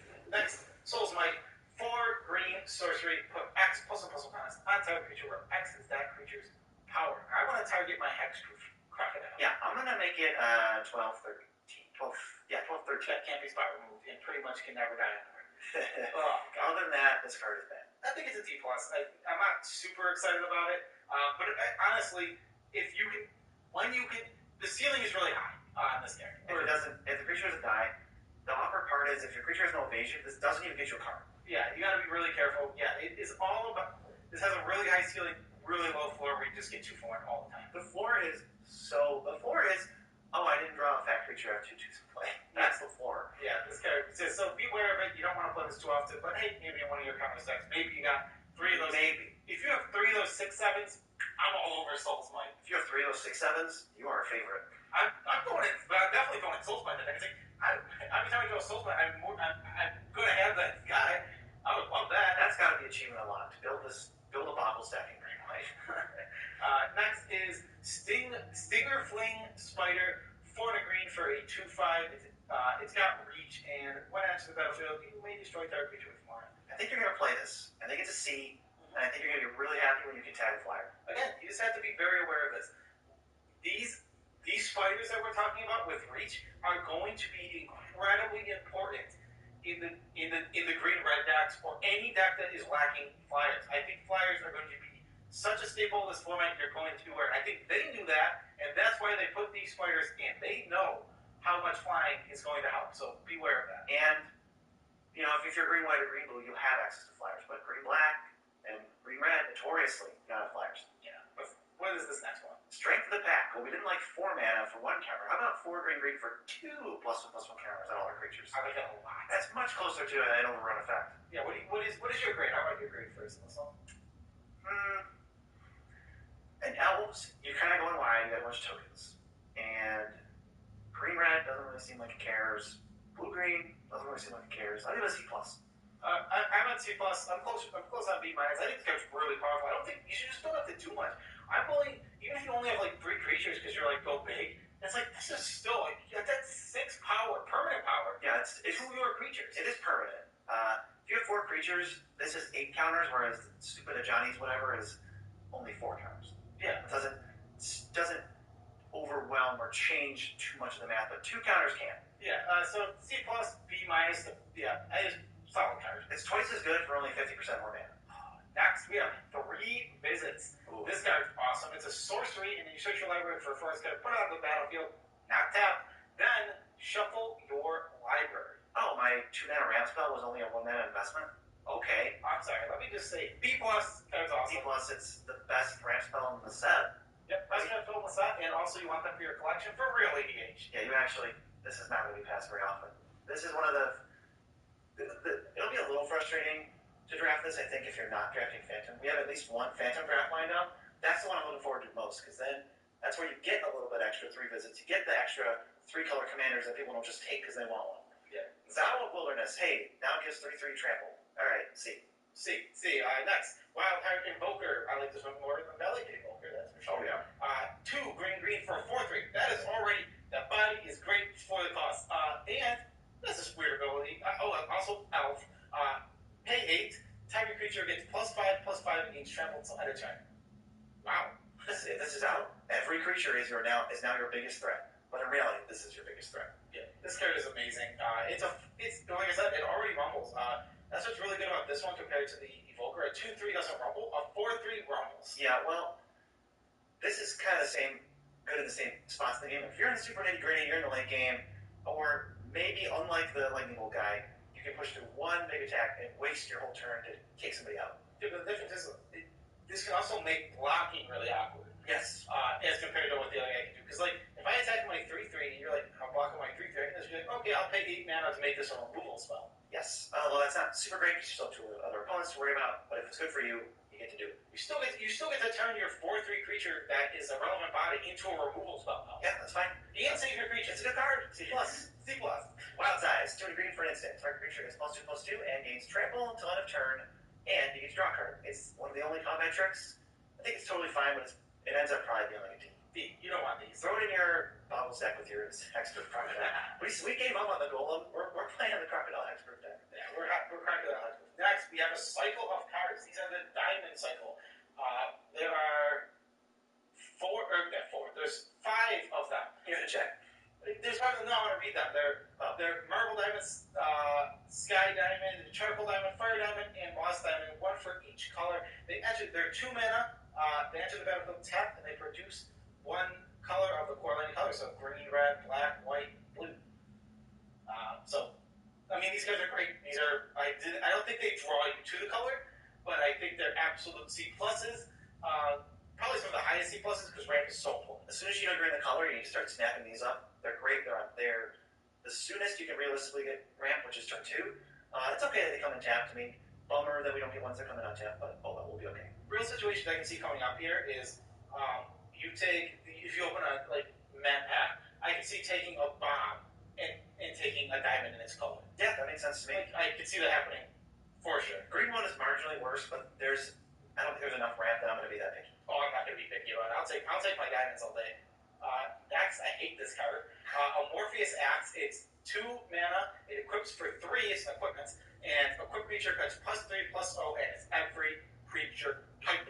Equip 3? No thanks. D. Don't want it. A lot of these equipment I'm not a fan of, and they go in the equipment deck, and other than that, I wouldn't play them. Yeah. Like Angelic Armaments, 3 mana for equipment, creature gets +2/+2, flying as an angel. Equip 4. 7 mana to give something +2/+2 flying. This thing's a lot better, though. I know it's expensive, but at least it's flying. In late game, you make a non-relevant creature into a relevant creature, so that is an upside from the other amorphous one, or Amorpheus. Probably a D+, though. It's like a D+, or maybe a C-. Arcane Signet is a B+, I think. It is a 2 mana artifact that taps for 1 mana of any color in your commander's color identity, and it doesn't enter tap. This is better than previous. It doesn't matter what color you're in. Also, why does this man, who has Arcane Signet's hand, has the smoothest hands in the history of time? It's like nothing. It's like he's never worked a day in his life. I don't like how much space is between his fingers. Look how much space is between your finger. That's weird. I don't like it. It's just, yeah. I really was hoping for a new art from this stuff, but we did not get there. He just has smooth hands. It's so weird. What is it? Maybe the flavor text helps. It started as a mere drop of water. The magic mirror crystallized it into much more. Nope. No help from that. B+. This card, joking aside, is insane. Yeah, it's good. It is a design mistake. Shouldn't even be existing, but it is, so we'll play with it. Yep. Next, Armillary, that's a weird word. Armillary Sphere, it costs 2 mana for an artifact. Pay 2, tap, sacrifice Armillary Sphere. Search your library for up to 2 basic lands, reveal them, put them into your hand, then shuffle your library. As a fan of Shards of Alarm Block, I'm glad they're including a bunch of random cards from that. This is from Conflicts, I think. It helps you hit your land drops. Decks need to hit their land drop. It's important. This is probably more like a C-. If you end up short on ramp, I would play this. It's also a fixer. Don't discount fixing. Colorless. I said that I think every single time that you sit down to draft this set, at least one person will be in 3 colors because of the way someone's just going to open something to push them, I think, to 3 colors, which is cool. I think it's going to happen only to one player probably at the table. Most players play 2, but this card's great for fixing in your 3 color decks. Yes. It is card advantage, too, so keep that in mind.